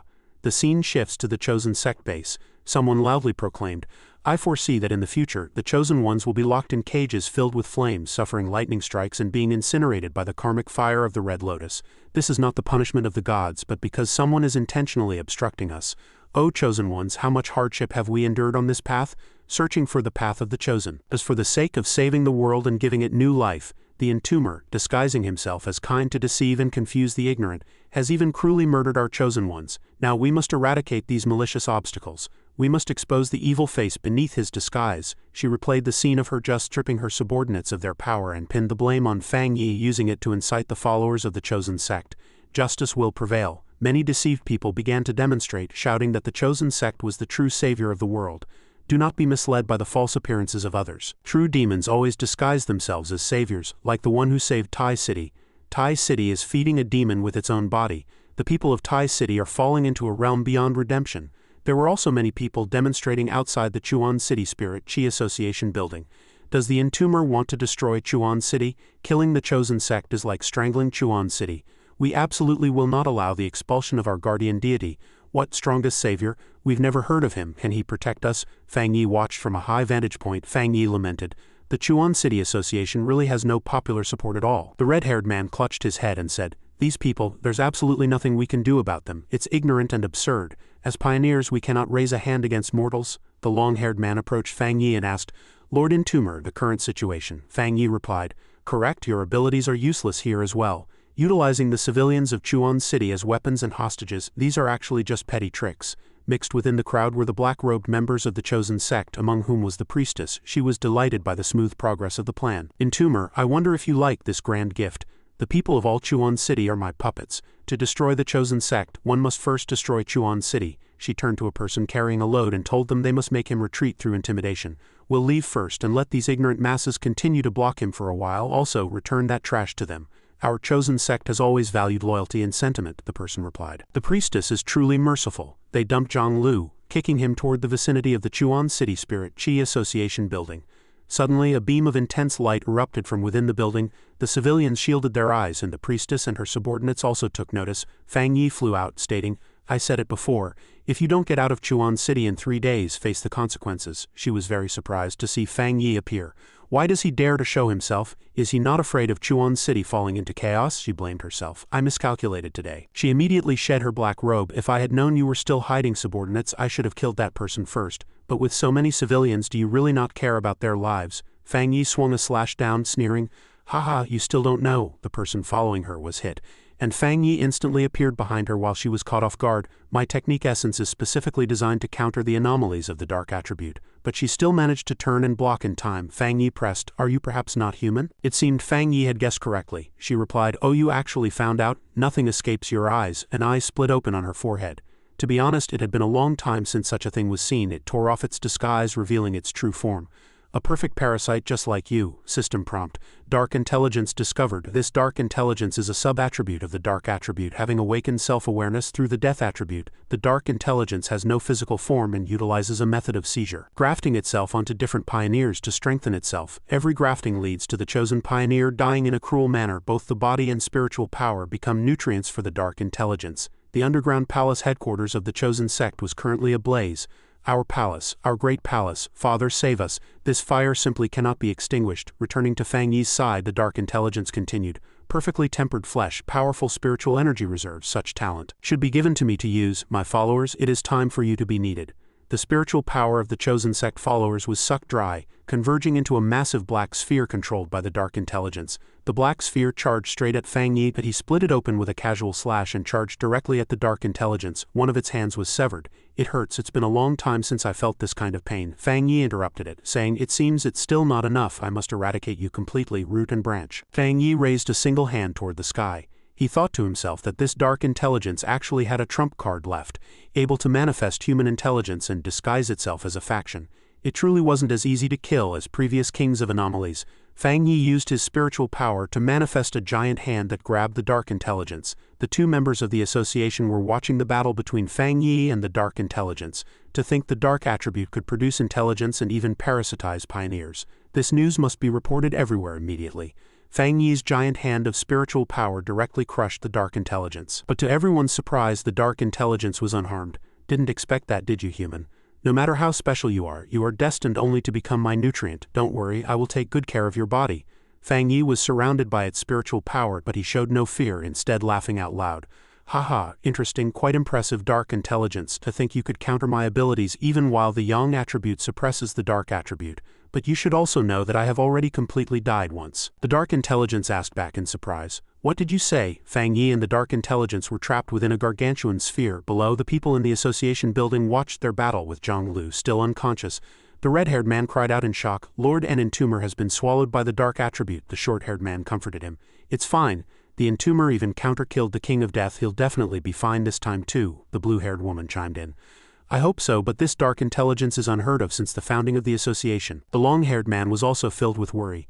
"Enough, stop talking. The only thing we can do now is believe in him." Zhang Lu also woke up and asked, "What happened, master? Did I lose?" Inside the sphere, Fang Yi continued to walk calmly. He looked around, thinking this must be the interior of the dark intelligence. System prompt: death count 1, mark of death activated. The dark intelligence is weakened by your ability. Weakening degree 20. Fang Yi looked at his palm and thought of souls. "But I didn't turn into a spirit body." Suddenly, several souls appeared before Fang Yi. He asked, "Are you?" A soul saw Fang Yi and asked, "Are you the last pioneer to be grafted to death?" Those souls suddenly knelt before Fang Yi. Seeing this, Fang Yi asked, "Does everyone want me to help set you free?" Fang Yi thought seriously. These pioneers have long been dead. What remains now is only the imprisoned aura of their souls. The symbiosis has long since withered to the extreme. If the dark intelligence was eradicated, they would disappear completely as well. Fang Yi transformed his spiritual power into a long blade, preparing to launch an attack. Dying under the purifying divine fire is the best liberation for them. Fang Yi split open the sphere before him. Yang attribute purification. A dazzling light radiated from Fang Yi's body as he began to liberate the souls of the pioneers who had been grafted by the dark intelligence. Outside, the dark intelligence was attempting to graft onto Fang Yi. "What did you do? It hurts so much it's useless. I will complete the grafting on you very soon. Since you refuse to do this the easy way, I'll just have to sever all your limbs." A system prompt flashed. Large amounts of dark attribute affected. Strengthening condition for Vile Abyss Hell mark triggered. Affected by your ability, the dark intelligence was weakened further, its progress reaching 50. Vile Abyss Hell mark activated. The dark intelligence's weakening progress reached 80. Signs of cracking appeared on the exterior of the black sphere. The weakening progress hit the critical point. Dark intelligence weakening progress 99. Fang Yi snapped his eyes open, pointing his fingers forward. "Break!" The sphere created by the dark intelligence exploded instantly, but it still let out an unwilling roar, triggering a massive blast. Below, the silhouettes grew tense. The long-haired man looked worried. "That commotion, has the dark intelligence been eradicated by the entomber?" Zhang Lu braced against the pressure of the shockwave, marveling such powerful spiritual energy. Zhang Lu thought in shock, can a human body really reach such an extreme? By elevating the yang attribute to its peak and merging it with himself, he seemed to have transformed into a descending sun, radiating majestic golden light that dispersed all evil. Fang Yi condensed the dark intelligence into a tiny flickering flame in his palm. Thinking that this operation had not been in vain, a system prompt followed, confirming the destruction of the dark intelligence, detected that the host constitution has no rejection reaction to the dark attribute. Spiritual Yao pupil technique is being enhanced. Infinite dark realm is being enhanced. Suddenly the spirit flower emerged, saying, "Me too, I want some too." Fang Yi was startled. The spirit flower has actually evolved a language function. Fang Yi fed the dark intelligence to the spirit flower. "Thank you for the treat, master." Hearing the spirit flower's voice, Fang Yi noted that it sounded like a female. Since he stepped into the Vajra realm, the spirit flower had also been secretly growing stronger. Absorbing energy was its instinct, but now it could speak and had awakened sentience. Perhaps after devouring the dark attribute and absorbing sufficient spiritual power within the infinite dark realm, its aura had strengthened significantly. After finishing its meal, the spirit flower retreated back into Fang Yi's infinite dark realm, which came as a surprise to him. It went back to sleep again. Strange, it seems even more sluggish than before. I'll have to find an opportunity to study it properly. The scene shifts to the present, where the rescued crowd was cheering. Thanks to Captain Entomber, if it weren't for him, our Chuan city would truly be finished. Zhang Lu also responded excitedly. The Entomber really resolved the sentient dark attribute.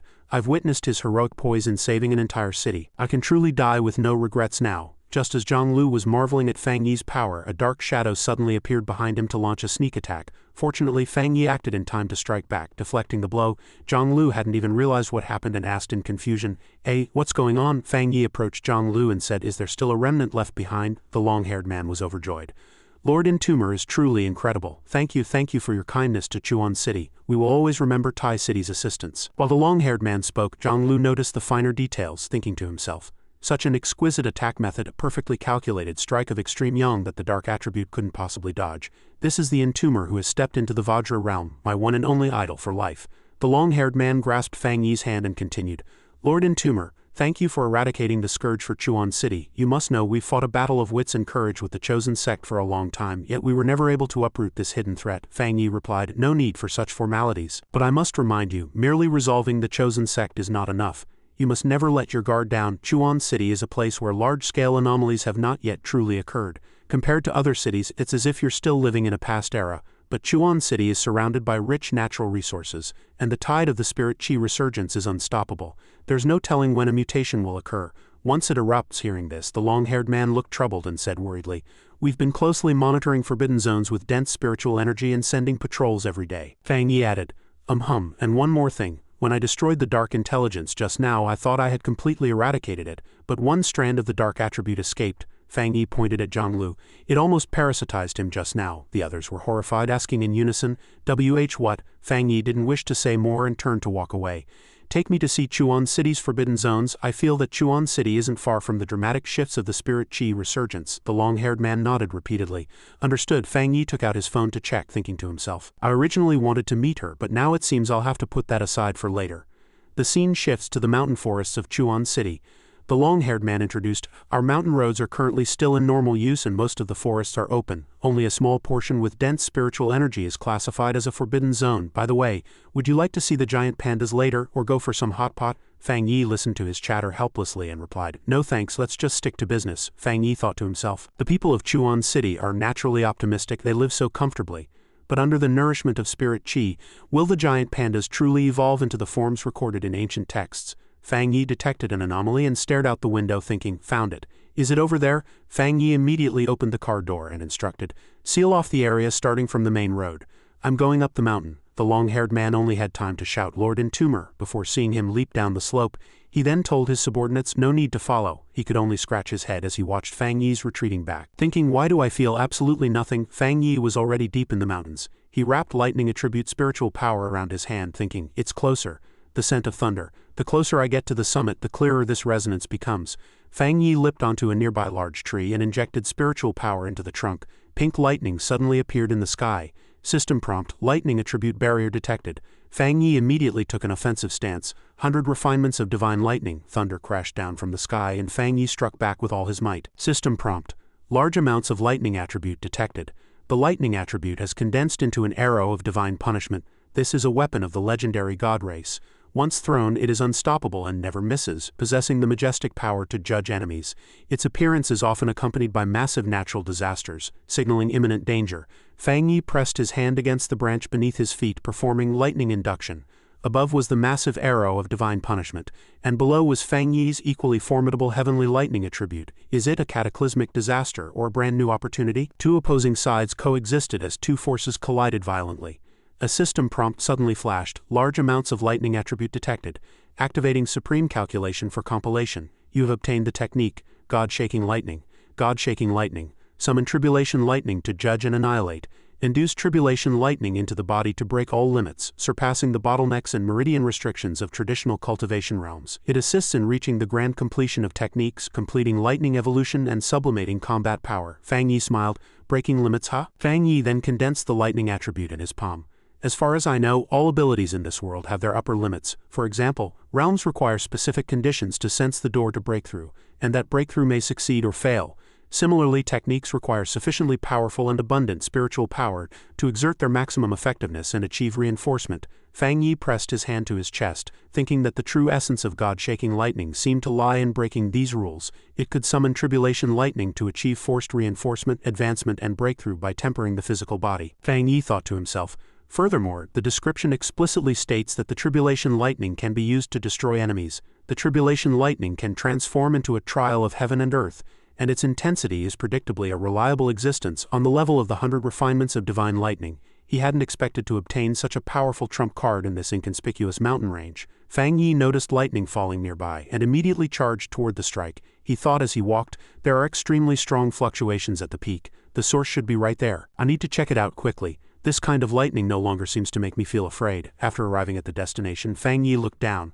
System prompt detected. Throne descending. Attribute is lightning.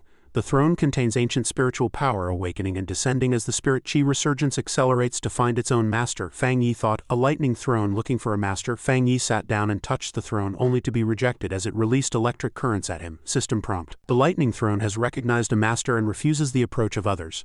A gourd vine appeared on the throne which greatly surprised Fang Yi. A gourd vine, he secretly speculated.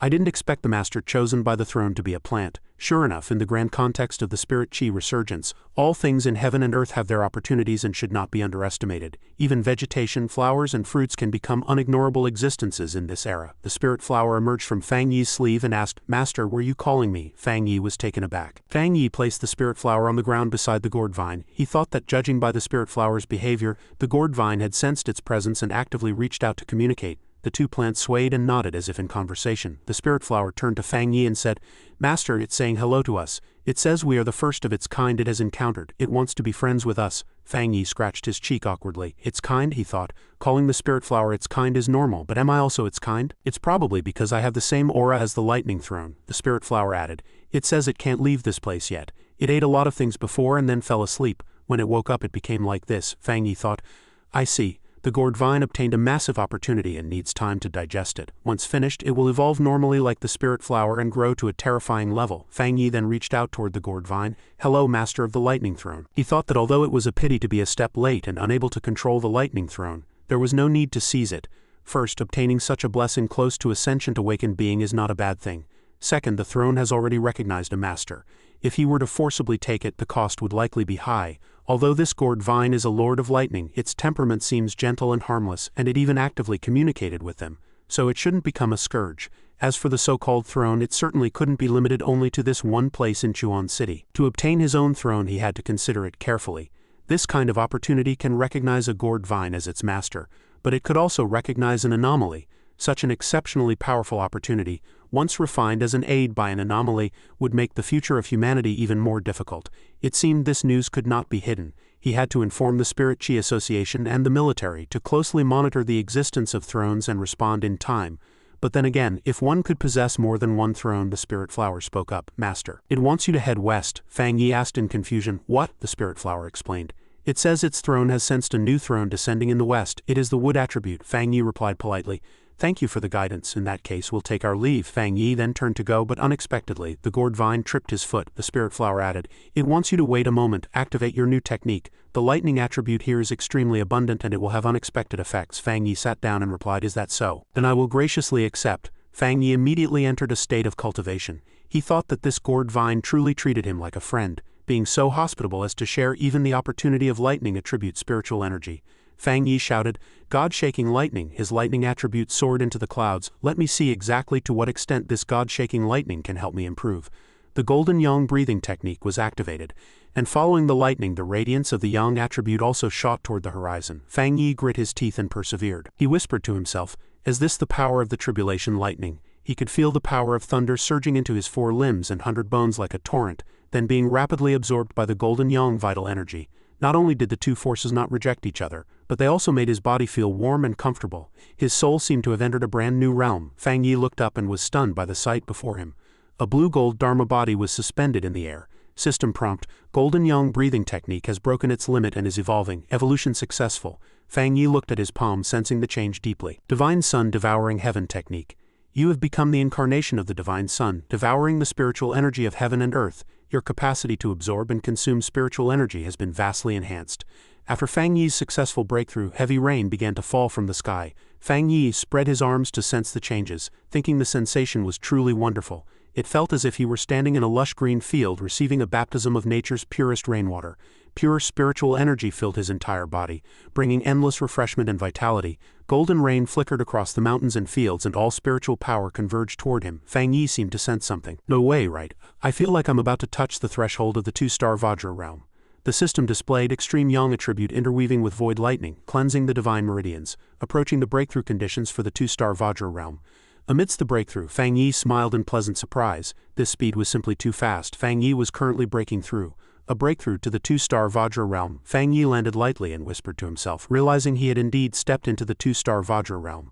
The essence of a pioneer's cultivation was to absorb the essence of the spiritual energy of heaven and earth. However, spiritual energy cannot be directly or fully utilized by a pioneer.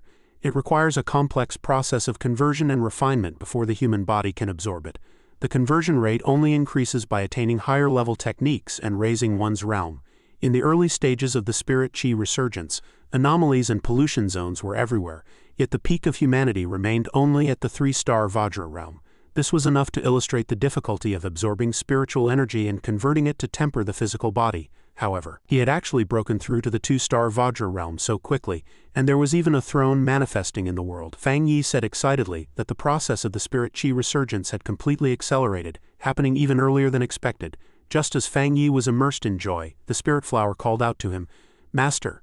He looked back. The spirit flower pointed at the gourd vine and said, "Congratulations on your advancement. Under the pressure of your advancement, the throne is also beginning its own cultivation. It's getting late. It hopes we can leave early, as it is very afraid of Master's kind." Fang Yi immediately replied, "Fair enough." The commotion caused this time was indeed not small. News of the throne must be reported to the Spirit Qi Association and the combat zones as soon as possible. But this gourd vine's temperament is harmless. It would be bad if it were targeted by people with ill intentions. Fang Yi thought to himself that the power held by a throne would surely trigger conflicts among pioneers. But why would pioneers assume that a throne must be owned by humans? Fang Yi looked at the gourd vine to reassure it. "Rest assured, I won't let my kind come to seize your throne." The spirit flower explained that it could not leave this place for now and could only bid them farewell. Before leaving, Fang Yi said, "We shall meet again if fate permits, Lord of Thunder."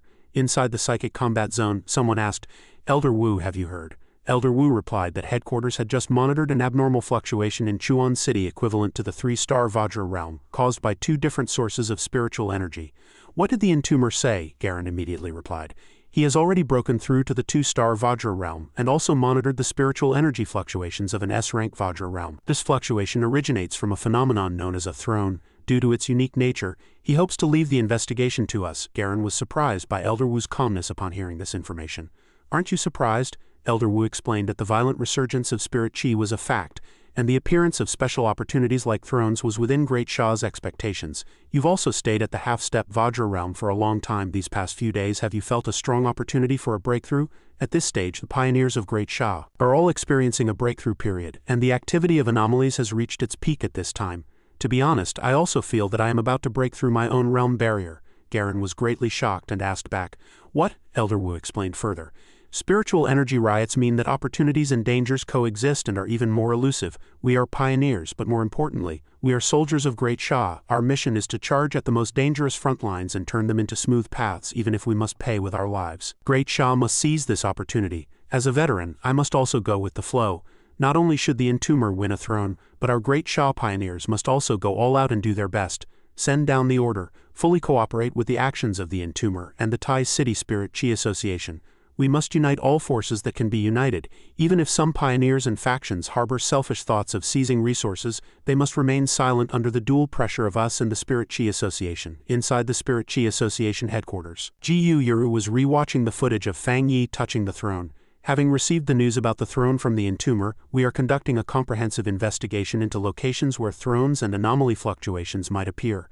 Summon the captains of every city immediately." She thought worriedly that things were moving too fast, The situation had developed to its most dangerous level. Could they really survive this ordeal? Inside the Thai City Spirit Chi Association, the chairman shouted in surprise, "What? The Entomber has broken through to the 2-star Vajra realm, so that's how it is. I understand.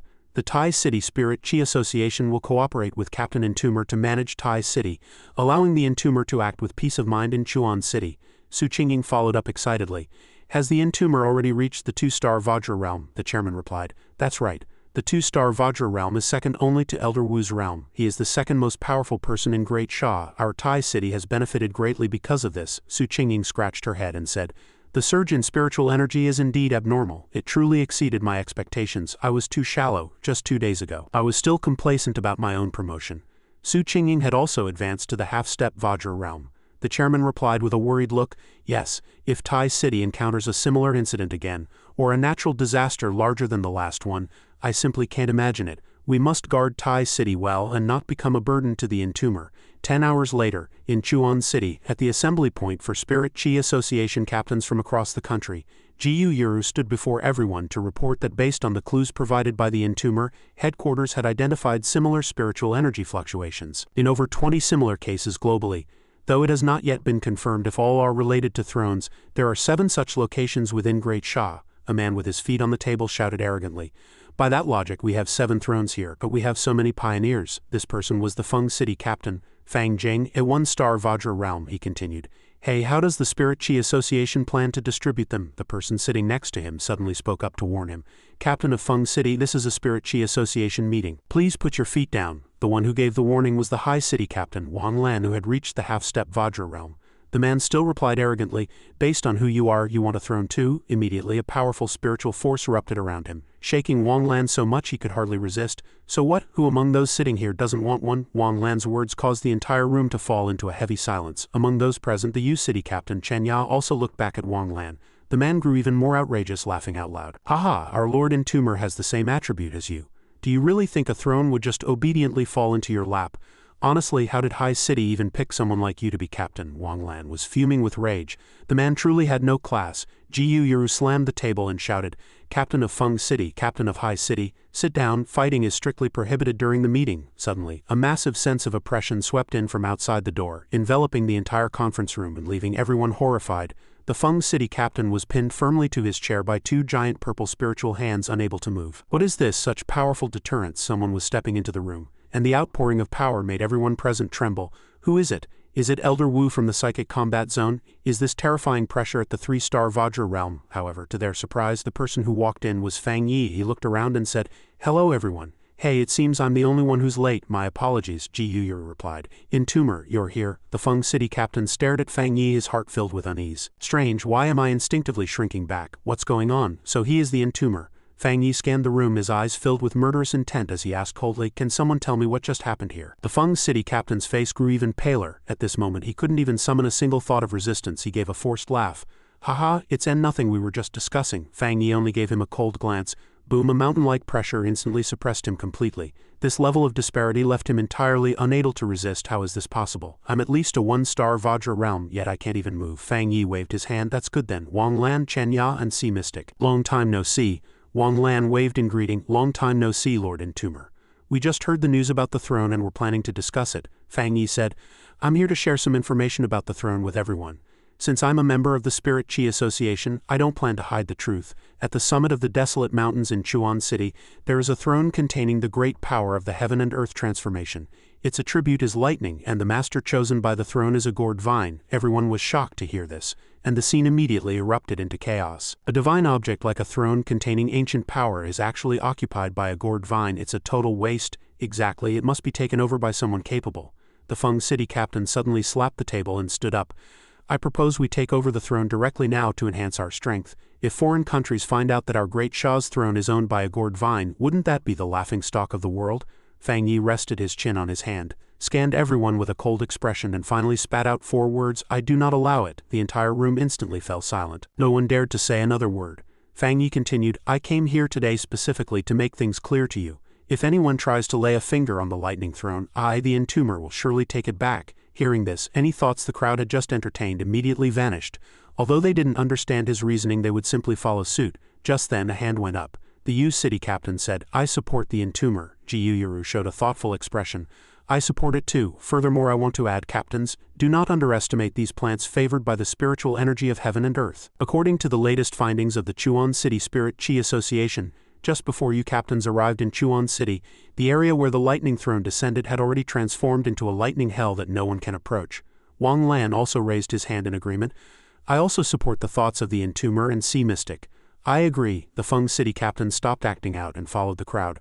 I have no objection. Then let us go find a new throne instead. Gyuyuru breathed a sigh of relief seeing this. With the entomber overseeing things, it was indeed a great help. It was indeed no easy task for the Spirit Chi Association to try and control these top pioneers. Gyuyuru then began to assign tasks. Since no one has any objections, we will divide the work to find the thrones. Based on the range of spiritual energy fluctuations, we will divide into 4 directions for the search. Each city captain should choose the nearest location. Regarding the competition for unknown thrones, the Spirit Chi Association will not actively intervene. But concealing information about the appearance of a throne is strictly forbidden. Suddenly, a member rushed into the conference room shouting, Report, latest news. The Lord of Thunder has successfully evolved. Our drones cannot get close at all. Monitoring values continue to soar, far exceeding expectations. The Lord of Thunder's spiritual energy intensity is already equivalent to the 3-star Vajra realm. Everyone was shocked to hear this. What? 3-star Vajra realm? Doesn't that mean it already possesses the strength to rule Great Shah? Fang Yi fell into deep thought. 3-star Vajra realm. Knowing that this throne contains ancient spiritual energy, it's not surprising. Perhaps after it successfully advances, I should take another trip into the mountains. The meeting ends here. Good luck to all pioneers in successfully obtaining a throne. After the meeting, Gyuyuru kept Fang Yi back alone. Entomber, headquarters hopes you can temporarily stay in Chuan City. Fang Yi gave an "oh." Gyuyuru said, We're worried that some pioneers might still make a move on the lightning throne. Furthermore, about the dark intelligence, Fang Yi asked, You all believe the dark intelligence might not have been completely eliminated yet, right? Gyuyuru nodded. Correct, both the dark intelligence and thrones are products of the intense spiritual energy resurgence.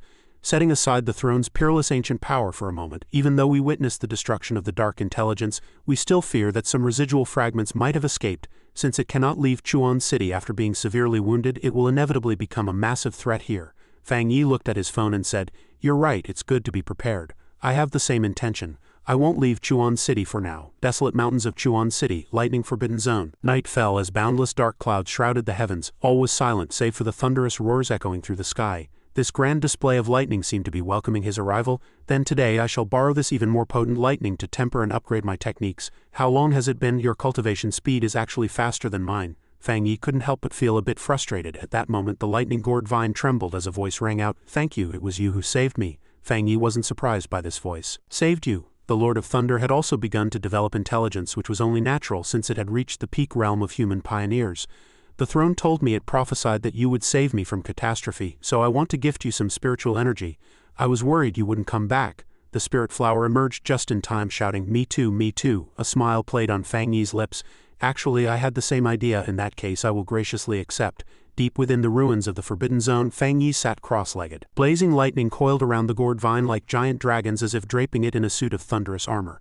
The spirit flower bloomed with a red light, frantically absorbing spiritual energy like a funnel to nourish itself. Which one should I upgrade today? Fang Yi was a bit conflicted, finding it hard to choose. Finally he decided, Then I'll cultivate the red fireblade technique. No sooner had he spoken than boom, a surging, grand and overbearing aura erupted from Fang Yi. In an instant a startling scene appeared. The blade vibrated, its fire-red patterns roared and a blinding light burst forth. Ding! The system panel appeared, immense lightning power detected.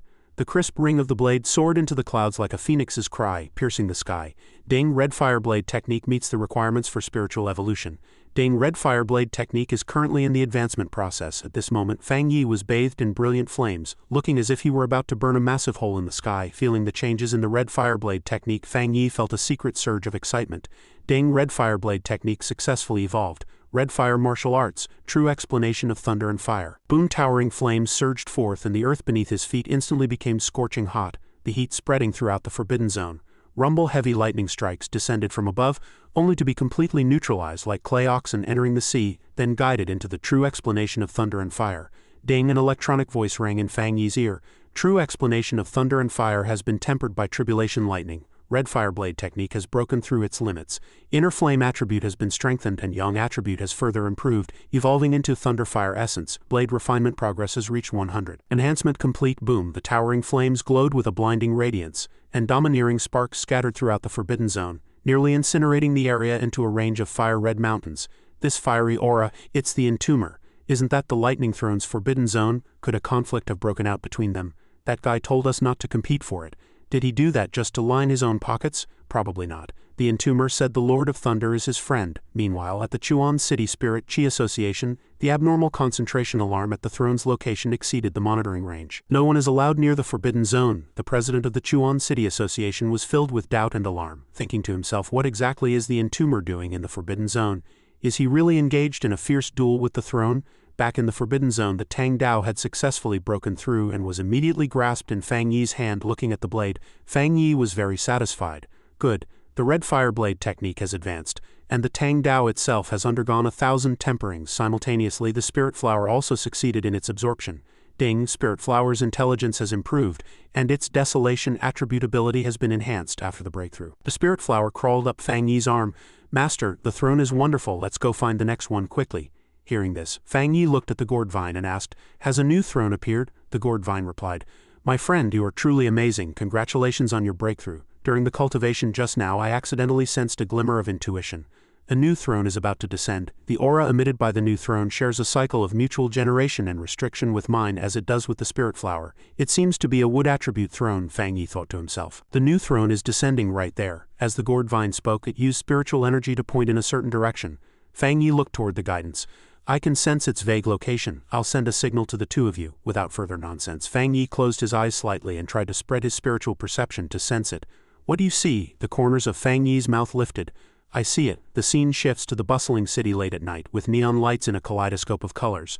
This is Yuan City. Yuan City is an autonomous region a 2-hour drive from Chuan City, famous for its luxurious and convenient facilities. However, in contrast, it is a melting pot of all sorts of people. While it has a deep cultural heritage, it is also a place of chaotic order, once having the highest crime rate in Great Sha. Within the Yuan City district, Fang Yi had arrived and was walking down the street alone. Now that they have returned to the era of spiritual energy resurgence, the Spirit Chi Association claims progress in establishing a branch in Yuan City has been slow, mainly due to the local underworld kingpins. Consequently, no pioneer is willing to join the association, so Yuan City naturally has no captain or association base. Suddenly, Fang Yi sensed something and immediately scanned to one side. Did you feel it? In the west, the Spirit Flower nodded. The scene shifts to a luxury villa brightly lit by the swimming pool. An urgent cry rang out, Young Master Zhang, Young Master Zhang. A subordinate approached and whispered in Zhang Gansheng's ear. Zhang Gansheng, the local snakehead of Yuan City. After listening, he said dismissively, Oh, a pioneer? So what? They can't cause any waves in Yuan City. Suddenly, with a boom, a ball of fire lit up the horizon, and in an instant the sky turned a shade of cyan. Zhang Gansheng followed the direction of the flames. Looking nearby in astonishment, Let's go, I want to see who has the guts to challenge me on my own turf. 2 minutes later, Zhang Gansheng and his subordinates found the location where the green light had erupted. By then, Fang Yi had also arrived at the birthplace of the throne just ahead. Upon seeing Fang Yi, the subordinate didn't say a word and immediately charged forward to launch an attack. Who dares trespass on young Master Yang's private property? Fang Yi sneered. Hey, private property? Bang! Fang Yi blocked the attack with a casual wave. The subordinate's expression changed drastically. What? Fang Yi glanced at him with cold eyes. This mountain range is Great Sha territory. Even if it belongs to someone, it belongs to the people of Yuan City as a whole, and will be managed by the Yuan City Association in the future.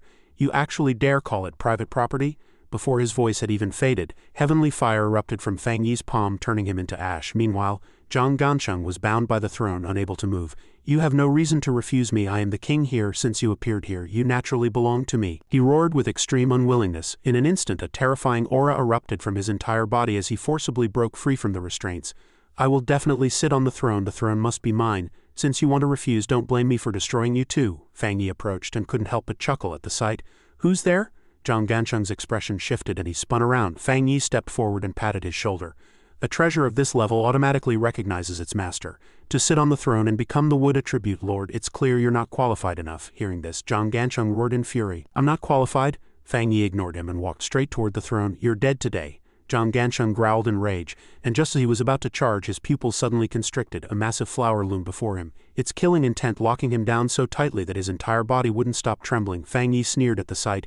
"You're not even as good as your bodyguard. Is the Yuan City snakehead really this weak?" Fang Yi shook his head. At this moment, the wood attribute throne was right before Fang Yi's eyes. The throne was surrounded by vibrant emerald spiritual energy. Ding, the wood attribute throne is currently matching with its master. A brilliant green light erupted from Fang Yi's chest as a small flower flew out, leaving Fang Yi's palm and automatically floating toward the emerald throne. Simultaneously, the throne radiated a magnificent light. Match successful. Recognition of the spirit flower complete. In the next second, rumble, the earth shook as an unnamed power boiled within the mountains, the green light blotting out the sky elsewhere in Chuan City. A beam of emerald light shot into the clouds, piercing the sky. Countless ordinary people on the streets witnessed this scene, and the pioneers were even more shocked. At this moment, their eyes were filled with horror. The wood attribute throne has already recognized a master. If a pioneer there has beaten them to it, things would get a bit troublesome. Jiu Yuru immediately took out her phone and called Fang Yi. Fang Yi didn't hide the truth, saying directly, "The pioneers in Chuan City should have already seen the fluctuations of the throne and the anomaly. I'm specifically notifying everyone. The wood attribute throne has successfully recognized its master," Jiu Yuru asked in disbelief. "Did you already take the throne?" Fang Yi first shook his head, then nodded. "The new woodlord is still a plant rather than a human, but it is my spirit flower. Go ahead and announce it. Actually, I also master the desolation attribute. The spirit flower was cultivated by me. How should I put it? It's the product of that ghost lamp spirit pet that appeared in the Junyang fire after I destroyed it." As soon as he finished speaking, it was like a thunderclap in Jiu Yuru's ear. Her eyes widened. Fang Yi continued, "Also, the Yuan City snakehead has been dealt with. The Spirit Chi Association can move into Yuan City as soon as possible. As for his forces, I'll leave it to you to clean them up slowly in the future.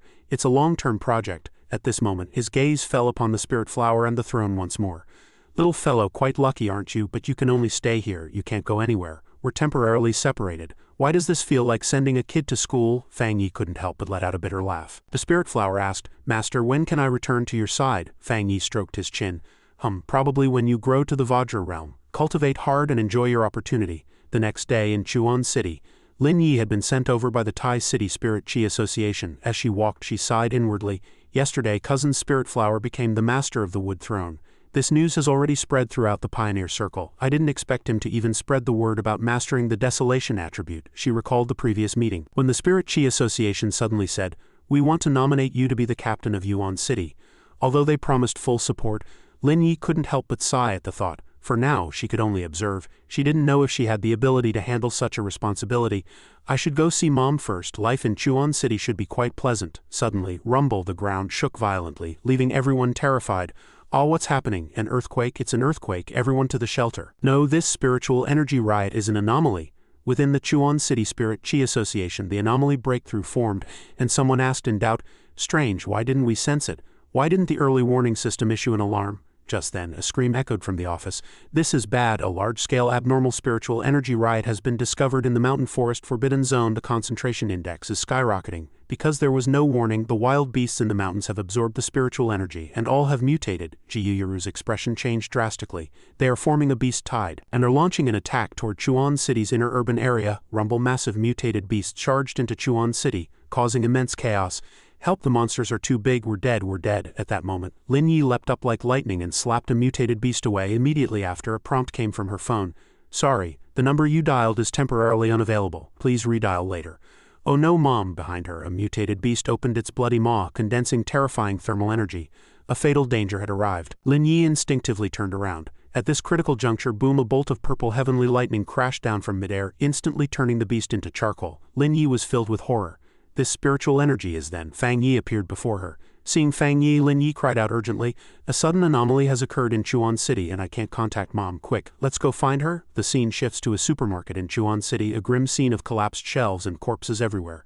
"Daddy, Mommy," a little boy looking somewhat like Fang Yi stood there alone, sobbing and trembling. "Where has everyone gone?" Sob. After waiting a long time without a response, the little boy's body began to tremble before he burst into loud wails. "Wah!" Just then, a woman appeared and covered his mouth. "Shish, little one, if you cry here, the beasts will find you and eat you." Seeing someone appear, the little boy's emotions steadied slightly.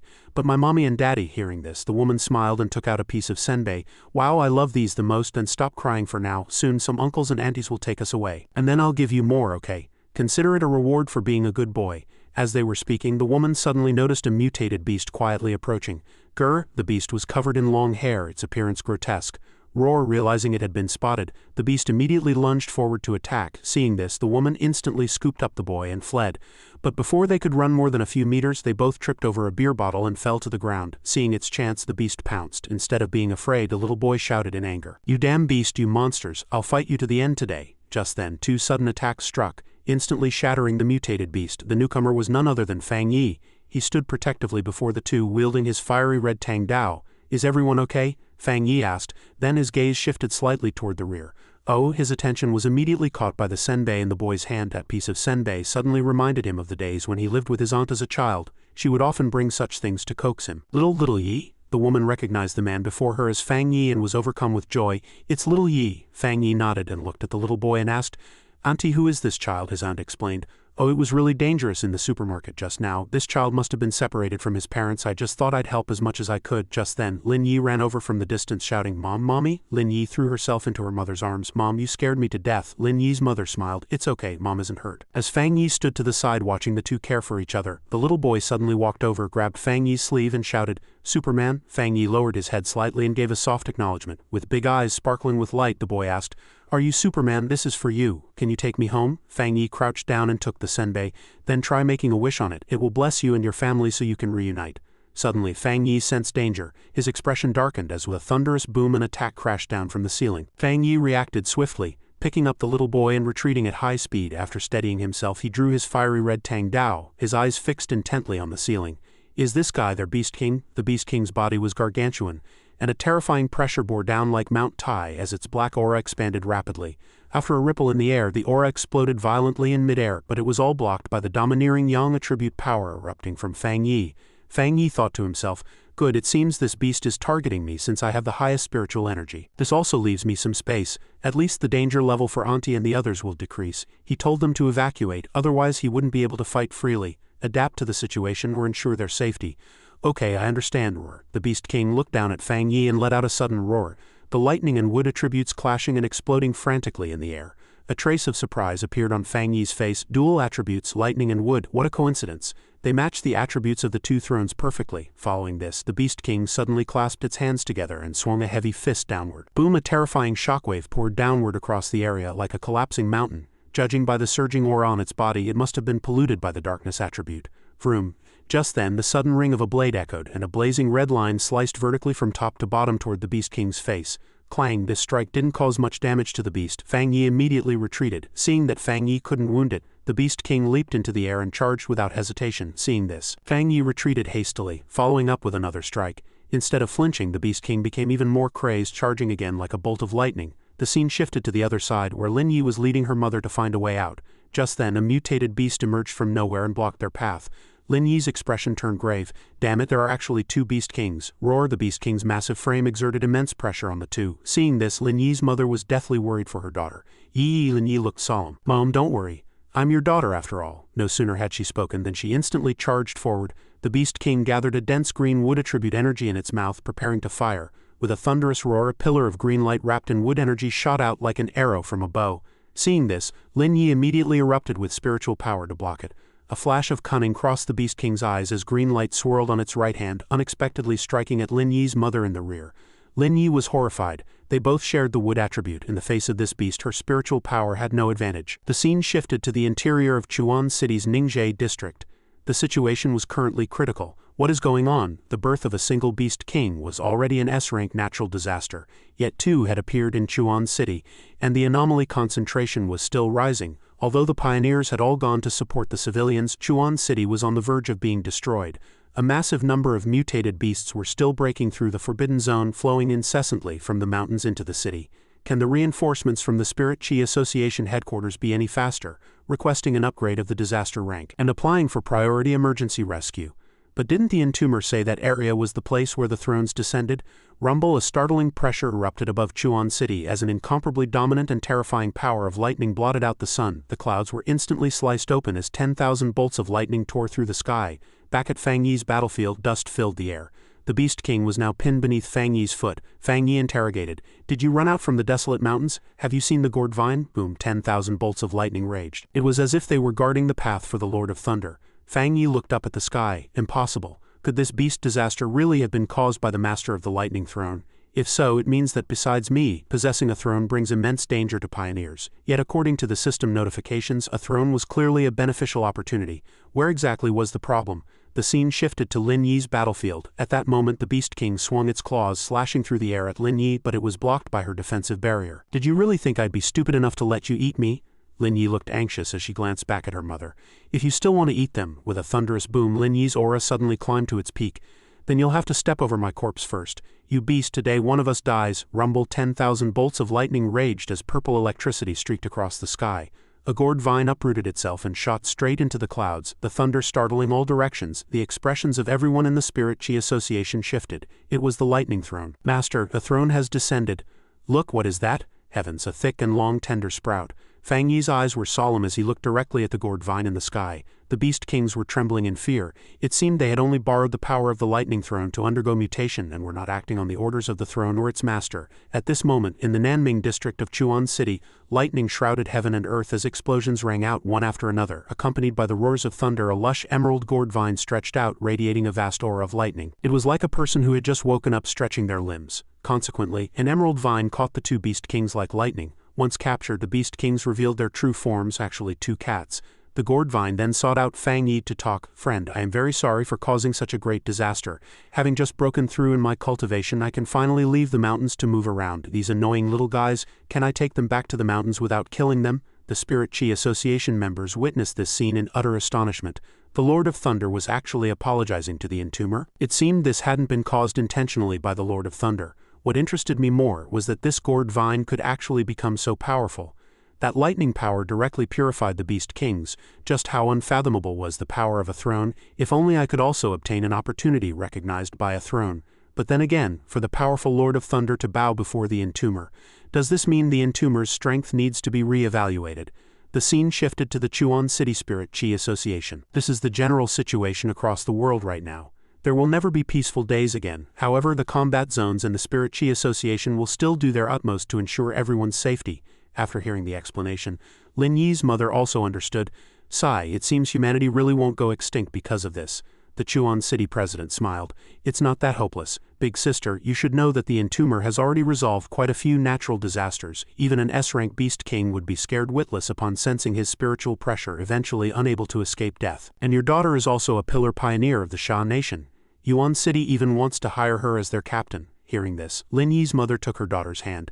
You children, you've worked hard. Saying these things at such a chaotic and critical time doesn't actually comfort me. I just worry if these two kids will get tired or if they'll get hurt. What if one day they truly have to sacrifice themselves? Just then, Fang Yi spoke up. Auntie, don't think too much. By the way, where are Zhang Lu and the others? I didn't see them come out to help when the mutation occurred. The Chuan City president replied. Oh, them? I sent them to the Spirit Chi Hospital for treatment. But the nurse said all three of them left overnight. They said things like, don't waste my time. I must become strong, even stronger, and this is so humiliating. I heard that Zhang Lu was very restless during his hospitalization and kept clamoring to be discharged to continue his cultivation. Suddenly, a man and a woman rushed into the room in a state of panic. Xiao Hao, Xiao Hao. Hearing the familiar voices, the little boy Xiao Hao cried out in joy. Daddy, Mommy. Xiao Hao's family reunited in an emotional and grateful scene. You all are Xiao Hao's lifesavers. Please accept our bow. Saving his life is the same as saving our entire family. Xiao Hao's family bowed in thanks. Even though we are just ordinary people without abilities, if you need anything we will be there immediately without question. Thank you. Seeing this, Lin Yi's mother quickly helped them up. There's no need for that, it was just our duty. After a bit of small talk, Xiao Hao's family left happily. Fang Yi said, by the way, Auntie, do you want to come back to Tai City with us? Following this, a plane in the scene sliced through the clouds heading toward the horizon. The scene shifted to Tai City. A group of people were holding banners warmly welcoming Fang Yi's return. Tai City welcomes the entomber's triumphant return. Su Qingying stood in the crowd clapping in welcome. They welcomed the three back to Fang Yi's villa on the back mountain. As soon as Lin Yi's mother saw the villa, she marveled. This villa is so big. Lin Yi reached out to cover her mother's eyes. Mom, close your eyes first. Fang Yi took something out of a desk drawer. Guess what we've prepared for you? This is the house Yi and I bought for you in Tai City.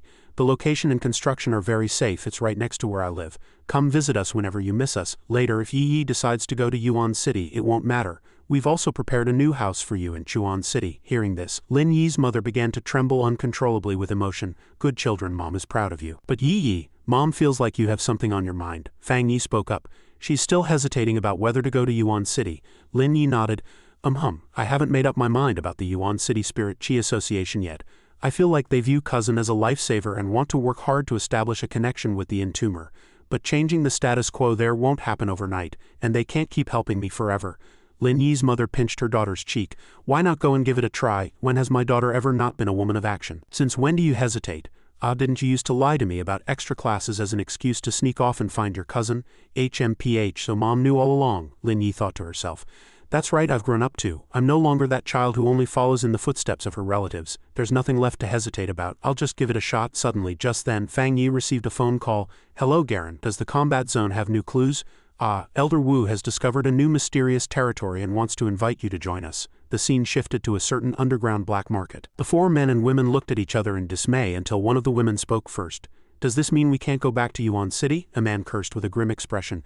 No kidding. As it turned out, these people were the remnants of the Zhang family's faction. Just then, a figure walked out from the alleyway, scanned the four of them and chuckled. Hey, no need to be nervous. Our Zhang family stands on the same ground. Do you want to make a deal with me? The scene shifts to the psychic combat zone where a car comes to a halt. The moment Fang Yi stepped out of the car, his brow furrowed as a powerful surge of energy swept toward him. His eyes flashed and he instantly clenched his fist, throwing a punch toward the direction of the incoming force. Boom, in a split second the two fists collided. Fang Yi frowned. Elder Wu, what is the meaning of this? Haha, don't misunderstand. My old comrades didn't believe that Great Sha had produced such a monster as you, so I brought you here to show them, to see if they'll believe it now. As the old man spoke, several pioneers began to reveal themselves one by one. Old Wu, where did you dig up such a talented sprout? I just saw you sneakily take half a step back yourself. Wu Changzhong, a veteran of the psychic combat zone and a 2-star Vajra realm, was teased by his old friend. The waves of the Yangtze River behind pushed those in front. You can retire now. Fang Yi looked on in shock. These old men were actually all 2-star Vajra realm exalts. Elder Wu explained. Young friend, remember the extreme dark zone from last time? Such mysterious domains have existed outside Earth for a long time, and they are even more dangerous. They are closely linked to the spirit chi resurgence on Earth. These decorated veterans of the combat zones didn't appear even during the Great Chaos in Great Sha, because they are the reason for the absence of top-tier combat power in the major zones. They have all been in these mysterious domains. One could say that is the true frontline of the challenges humanity faces with the spirit chi resurgence. Challenges that began long before you even noticed them. Garen told me that these mysterious domains are like space-time rifts, interwoven with various dangerous attributes.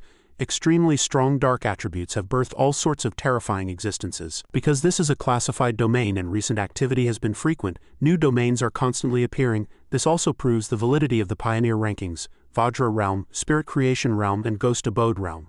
Fang Yi pondered for a moment. No wonder pollution zones and forbidden zones had already been marked before the spirit chi resurgence hit Great Sha. To maintain order, Great Sha had been exploring these brutal regions all along. And every single person capable of returning alive had reached the level of a Vajra realm exalt. The solidity of their foundation is not to be underestimated. The true strength of the psychic combat zone is likely much stronger than what is seen on the surface. At this point, Elder Wu's expression became exceptionally serious. We are going to explore the most difficult part of the mysterious domains, the graveyard cluster. HMPH. Just then, a cold snort rang out abruptly, drawing everyone's attention. An old man walked in through the entrance, deep furrows etched into his brow. He looked like a hot-tempered, difficult person to get along with. The moment old Zhang entered, his gaze swept over the crowd and settled on the youngest, Fang Yi, and his face immediately darkened. Zhang Tian, one of the veterans of the psychic combat zone, didn't even utter a greeting as he coldly brushed past Fang Yi. Seeing this, Elder Wu explained to Fang Yi in a low voice, "That's old Zhang Tian. He has a strange and stubborn personality. He's a total stubborn donkey." As if afraid Fang Yi would take offense, he added, "Even we have to walk on eggshells around him. Don't take it to heart. That's just his temperament. Despite his attitude, his strength ranks in the top 3 among us. We called him here this time to ensure safety. Though he has a bad temper, he is the most loyal." Fang Yi nodded slightly. "It's fine. I have always respected the veterans who dedicate themselves to Great Sha. A strange temper is just a personality trait." Elder Wu turned back to introduce Fang Yi to Zhang Tian. "Old Zhang, this is the captain of the Tai City Spirit Association, nicknamed the Entomber. He was the one who single-handedly resolved the S-Rank King of Death disaster that caused such a stir recently." "Oh, an S-Rank disaster." Zhang Tian's eyes flickered slightly, and he gave a slight nod. The atmosphere eased accordingly. Elder Wu suggested, "Since everyone is here, let's open the passage to the mysterious domain." The entrance to the mysterious domain, the Void Gate. The entrance was located within a lush forest of ancient trees. Between the giant trees that blotted out the sun, a void gate glowing with blue light appeared, covered in dense ceiling symbols that were clearly reinforced later. Fang Yi was somewhat startled as he approached, finding it hard to believe the Void Gate was so simple. Although there were spiritual seals on the gate, and it had clearly been repaired, one still couldn't afford to be careless. Fang Yi followed Elder Wu through the void gate, and looking at the abyss before him, he finally understood why this place was called the Graveyard Cluster. The attribute power was too immense. Were those phenomena all caused by attribute forces? The black abyss was surging with waves, an unnamed thick liquid boiling within, appearing like a pool of breathing stagnant water. Every wisp of aura within these phenomena felt as if it had come from outer space. Elder Wu warned in a heavy voice, his gaze scanning the surroundings alertly. Whatever you do, don't get close and don't stare at those phenomena or you'll be absorbed and devoured by that attribute power. The attribute power here is too chaotic. Lightning, water, fire, and void are all present. Once tainted, both your physical body and spirit will suffer heavy damage, or even result in instant death, Fang Yi thought to himself. These phenomena are pure attribute forces, not anomalies. His mark of death had no use here, and it was hard to imagine how many spaces this place connected to. If this rift isn't suppressed, it will certainly bring a cataclysmic disaster to the world. After traveling for a long time, Elder Wu suddenly stopped in front of a door and shouted, "We're here!" Beyond the black abyss the waves were as fierce as rage. At first glance they actually looked like white bones. Elder Wu reminded them, "Release your spiritual power to maintain a levitating state before entering." The group passed through the door into the graveyard cluster, and upon closer inspection they found it was ash as fine as sand, covering the water's surface like seaweed. The aura of death was incredibly thick. How much ash would it take to fill such a massive pool of black water? The black and white interwoven into a pool of quiet abyss, radiating an intense power of death where all things can only sink and be buried. Facing such a heavy aura of death, everyone broke into a cold sweat. Elder Wu ordered in a grim voice, "Begin, let's finish this quickly." Glub glub, bubbles began to rise more densely, and the pitch-black abyss became like a giant boiling pot, black gas shooting into the sky and shrouding the entire mid-air from within the black gas. A massive titan-like figure appeared. "What is that?" someone cried out in a trembling voice, their eyes filled with horror. The titan looked down at Zhang Tian and suddenly swung a thunderous heavy punch. Elder Wu and Zhang Tian's pupils constricted, and they instantly soared into the air to meet the attack together, colliding heavily with the titan's fist. Thump, the two figures were blown back dozens of meters. For two top powerhouses as strong as Zhang Tian and Elder Wu to be blown back in a single strike, everyone's expression changed. Just what level of power had this titan reached? Fang Yi immediately shouted in a deep voice, "This is bad, everyone together." Elder Wu and Zhang Tian were covered in dust and coughing violently. The aura of the black giant was interfering with and weakening the pioneer's spiritual power. At this critical moment a brilliant blade light like the midday sun swept across and tore through the night. Fang Yi thought to himself, just now Elder Wu and the other three-star Vajra Realm Exalt working together could only exert less than 10% of their strength. I'll give this move a try. Advanced red fire blade technique. True explanation of thunder and fire in an instant. Space seemed to freeze, and the expanding black gas came to a screeching halt as a thin crimson line spread from the top of the black gas to the bottom. Crumble, the black gas shrouding the abyss exploded along the blade mark, turning into 10,000 fragments and revealing red light and white bones. In the flickering light and shadow, Fang Yi's black clothes fluttered as he stood with his blade. Residual flames flickered on the long blade, and he was surrounded by golden light completely isolating the erosion of darkness. He swung his blade to stand before the group, a strike like the parting of heaven and earth, he thought secretly. As expected, my power has also been weakened. If it weren't for the suppression, that strike just now would have completely eliminated it. The air fell into an absolute dead silence. The turbid eyes of the veterans reflected the figure of this junior. The youth is to be feared. Just now he had almost resolved that black giant single-handedly. Old Zhang, did you see that? This level is even more exaggerated than a solo fight against a natural disaster. Seeing his old comrades dazed on the spot, Elder Wu introduced him proudly. His nickname is the Entomber. If you knew how he got that name, you would be even more surprised. Amidst the raging sea of fire, a strange light flashed in Fang Yi's eyes. Spiritual Yao pupil technique activated. Grave fire domain. Just then, the veterans witnessed a shocking scene. Countless sharp, withered claws stretched out from the void. They were as eerie as long human fingernails, hooked like talons, lunging straight for the titan. Go! The grave fire domain expanded. Swish, swish, swish. Dense movements came from the bottom of the abyss as a large number of terrifying creatures crawled up frantically. System prompt: large amount of dark attribute detected. Detected that your technique is active, ignoring dark attribute negative effects. In an instant they had heavily surrounded the titan. Ding, target titan marked. Weakening in progress. Its dark attribute is weakened by 50. Fang Yi's eyes sparkled with brilliant golden light, and the void behind him cracked open as a golden young colossus stepped out. Fang Yi gave a soft command, "Kill." He leapt into the air, pointing his blade directly at the center of the black light as flames and solar radiance erupted violently. The pitch-black titan was completely swallowed. The sea of fire swept through the entire cave like a crimson storm, and piteous screams echoed incessantly. In an instant the titan turned into ash and dissipated in the air after Fang Yi shattered the monster. His gaze swept toward the veterans. This group of old comrades was so surprised their jaws nearly hit the floor. How is this possible? Elder Wu chuckled and said, "This is the yang attribute. He is currently suppressing the dark attribute here." The scene shifts to Yuan City, the location of the wood attribute throne where green light radiated from the throne and illuminated the entire mountain. Suddenly the spirit flower sensed something. Its master needs my help. Boom, the spirit flower instantly transformed into a green light and shot through the air, heading straight for Fang Yi's location back at the graveyard cluster. The Titan utilized the absorption of the black water to rapidly regenerate.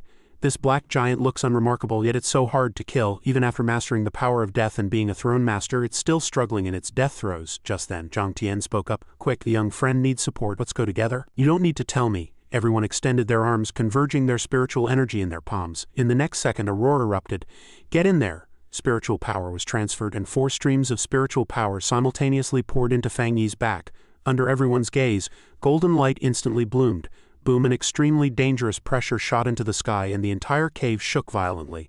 The water of the black pool evaporated in an instant, and after the golden light dissipated, the originally dim cave was shrouded in a bone-chilling silence. Could this be the true graveyard cluster? Beneath the black water pool was actually a black abyss filled with tombstones, and an aura as majestic as an ancient deity continued to rise. Fang Yi stepped forward.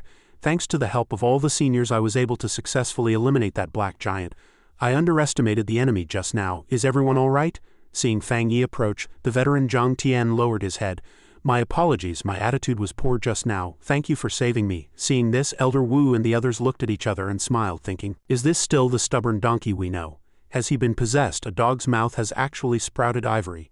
Just then, Fang Yi and the veterans collectively witnessed a terrifying scene. Within the bone pool, countless eerie skeletons crawled out, instantly surrounding everyone. Seniors, remember the mutation disaster in Yu City last time? Of course we remember. I didn't expect to encounter it here again. No sooner had the words been spoken than Elder Wu was the first to charge out. Disgusting undead creatures, let me go first. Boom, boom, boom. Everyone launched their attacks simultaneously. We're coming too. Leave this side to me. As the black gas was dispersed, the veterans were no longer suppressed and struck out with thunderous force, slaying the creatures in the darkness. A brutal slaughter erupted, and the sea of fire filled the cave like a crimson hurricane, instantly incinerating that group of creatures into ash. Fang Yi was about to step into the black abyss when his movement suddenly paused. Ding, strong dark attribute fluctuation detected. Please approach and touch to generate a new technique. After receiving the notification, Fang Yi immediately shouted to the group. Keep moving, I sense extremely strong dark attribute fluctuations. After walking for about 5 minutes, the group stopped before a towering stone monument. Look, what's that ahead? Is it an illusion? No, this monument is still emitting a dark attribute aura. But when did it appear? Perhaps it's a manifestation of dark attribute power. I'll go check. As soon as he finished speaking, Fang Yi's figure shot out like an arrow from a bow. Hey you kid! As Fang Yi approached, a pitch-black light erupted from the monument, sweeping over like a tidal wave. Fang Yi's mind stirred. He stepped forward and reached out to touch the cold, pitch-black stone surface. Ding, automatically generating dark attribute technique. Ding, you have obtained the technique, Great Hellblade technique. With a single strike, you can summon the undead legion from the graveyard clusters to fight for you for 3 minutes. The strength of the undead is determined by the caster's own power. This is also a dark attribute technique. The weakening effect of the infinite dark realm requires drawing the enemy inside to be effective, allowing bone birds and other anomalies to fight. As the degree of spirit chi resurgence intensifies, the success rate will continue to drop. Meanwhile, hellish visions requires the mark of death as a prerequisite. The gates of hell can only be opened to summon 100 ghosts by activating the host's own death. The illusionary effects of the spiritual Yao pupil technique are more effective the higher the enemy's intelligence. As for the graveyard cluster before him, there was no telling how long it had existed. Every sealed spirit here was more powerful than those in Yu City, possessing strength comparable to the demons of hell. This technique could not only drive them but also possessed limitless potential for growth. This monument was actually solid dark attribute, someone suggested. It came at just the right time. Let's break off a piece and take it back to the research institute for a thorough study. If we can fully research this thing, we might be able to change the future. This is a formidable treasure. Come on, everyone together. Fang Yi was slightly stunned. Seniors, wait. This is an unprecedented solid dark attribute. We want to bring it back to the Research Institute for development. If we can achieve a breakthrough, we will no longer be restricted by the dark attribute in the future. Boom, Zhang Tian didn't waste words and threw a punch. Buzz, a powerful aura exploded instantly. Under everyone's gaze, the monument that had been deeply rooted in the black abyss began to collapse. Elder Wu, further back, suddenly noticed something was wrong. Not good, I'm afraid this monument shouldn't be touched. Rumble, the frequency of the monument's collapse grew faster and faster, and the surrounding space vibrated violently as a result. Boom, an extremely dangerous pressure suddenly shot into the sky. This spiritual energy fluctuation is wrong. Fang Yi grit his teeth. I understand now where the original Black Sea came from. Swish, from the bottom of the black abyss, an earth-shaking aura rose abruptly, carrying a majestic pressure like that of an ancient deity. a decayed black sea gradually appeared, devouring the earth. It was the darkness tide. In an instant, pitch-black waves roared from the distance, carrying the frantic power of death. Exploration Rule 1: no matter the circumstances, if you encounter a darkness tide, you must retreat immediately. It's here. Within the tide, countless anomalies emerged incessantly to launch attacks on the group. These soul reapers want to trap us here until we die. Just then, Fang Yi stopped abruptly, his pupils constricting as he turned his head to stare intently at the rolling tide. Elder Wu cried out in shock. "Wait, Entomber, what are you doing? Get back here!" Amidst Elder Wu's frantic shouts, a calling seemed to echo in Fang Yi's ears, a voice full of urgency as if summoning him. "Something in the tide seems to be calling me. In that case, I'll give it a try." Following his intuition, Fang Yi slowly reached out his hand to touch the rolling black tide. Witnessing this, the veterans were filled with terror. "Fang Yi, run forward," Elder Wu shouted until his voice was hoarse. Rumble, the terrifying tide continued its frantic sweep. The unstoppable waves roared as they swallowed Fang Yi. The veterans watched helplessly as he was completely consumed by the darkness and then vanished without a trace. With a thunderous boom, Zhang Tian stomped the ground and prepared to rush over. Seeing this, Elder Wu immediately rushed forward to block him. "Why are you stopping me?" "Zhang Tian, calm down, you can't save him. If you go too, it's just throwing away another life for nothing. He was clearly the future of Great Sha. We old fogies have failed him. If there could only be one person chosen as the future of Great Sha, it had to be this kid." "Calm down, do you think we feel good about this? If I could, I would trade my life for his. He is in grave danger now. If we add more casualties, the future of Great Sha will truly be trampled upon. Everyone else, get out of here alive. I'm the one who invited him. My heart aches more than yours. I will take all the responsibility myself. None of you need to be held accountable, remember. If the Entomber is fine, then it doesn't matter if any of us die here. But right now there's no signal or sign of him." Boom! The interior of the darkness tide suddenly exploded. Golden light shot into the heavens, lightning filled the sky, and fierce winds rose. "Look, that's the Entomber's young attribute. Could it be? What should we do now? Can we go rescue him? You idiot, your life was saved by that kid, don't you forget it." At this moment, Fang Yi was circulating the divine sun devouring heaven technique with all his might, advancing step by step. "Strange, there's nothing unusual inside the darkness tide. My intuition tells me that if I just keep going forward, I'll find the source of that calling. It's just that the guiding voice seems to have suddenly vanished now. Under the protection of the golden yang and the foundation I laid before, no matter how strong the dark attribute is, it cannot harm me in the slightest. Could I be hallucinating? Is the dark attribute here waiting for my spiritual energy to be exhausted so it can drain me dry and let me die here?" Fang Yi paused abruptly and called out in his mind, "System, system." A few seconds later, the system panel emerged, its display flickering, clearly affected by a powerful and ancient force. System experiencing slight fluctuations. Attribute source discovered ahead. Position confirmed, 25-degree deflection ahead. Please proceed. A look of surprise appeared on Fang Yi's face. Ancient power, could it be something like a throne? Seems I was right, it's in this direction. The closer he got to that unknown object, the greater the influence he felt. He pushed against the heavy pressure, straining to look deep into the thick mist ahead. In an instant, Fang Yi's pupils shrank. Found it, the sense of oppression was extremely heavy, within that black mist that blotted out the sun. At the end of the void, countless dark runes were moving like burning chains, imprisoning something deep within the void. Behind layers of mist, a massive object occupying the space gradually emerged. It was armor. Judging by its aura, every single scale contained an unfathomable destruction attribute. Ding! Darkness tide source discovered. No wonder the attribute power here is even stronger than the previous throne descent. Since I have already made it this far, it shows I have the ability to subdue it. Since I've come all this way, I absolutely cannot leave empty-handed. Fang Yi immediately tried to approach, reaching out his hand to touch the suit of armor suspended in the black mist. As soon as Fang Yi approached, a thunderous roar erupted as a majestic wave of dark attributes as vast as a tsunami surged toward him. Fang Yi's expression shifted drastically. A golden mist instantly billowed forth, his young attribute transforming into a thin layer of holy raiment that enveloped his body. He threw himself into a desperate struggle. Today was a gamble between victory and death. The sea of mist shuddered as the black tide rolled in, crushing everything in its path. A star rank system materialized. Host request accepted, mobilizing all mastered techniques. Golden light flickered incessantly around him. This was repulsion, the absolute primal rejection between the dark and yang attributes. In the instant the light flickered out, his pupils turned entirely pitch black, infinite and boundless. The darkness totem manifested behind him, and Fang Yi's aura underwent a sudden violent transformation. As if he had descended into demonhood on the spot, a cold glint flashed within his deep dark eyes. Ding! Confirming host death, death sigil in effect. Host survives. Ding! Confirming host death, checking vital signs. Host survives. Ding! The ancient being has been defeated by the master of all techniques. Ding! The ancient being has acknowledged you as its master. Ding! Unlocking equipment name. Ancient God Devil Armor. New technique acquired. Secret art of the Dark Torrent. This secret art shares the same origin as the ancient God Devil Armor. The wielder of the armor will automatically master this technique without need for instruction. In this moment, the ancient god devil armor had completely submitted to Fang Yi. Across his skin, which had previously radiated golden light, black veins began to spread rapidly, interlacing like ancient meridians, both divine and sinister. Fang Yi clenched his fists, feeling power surge like a torrential tide. He looked into the distance, his gaze piercing like a torch, boom, with a single thought. The darkness between heaven and earth converged abruptly, transforming into a sky-blotting torrent. It crushed, devoured, and erased everything in its path, extinguishing all life in an instant. Wait, isn't this the dark tide?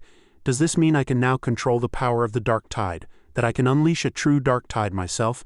Not only can I walk through the dark tide as if on flat ground, but I can also manipulate it or command it to recede. By comparison, his previous mastery over the dark attribute was utterly insignificant. Before, using the dark attribute had always been a drain on him.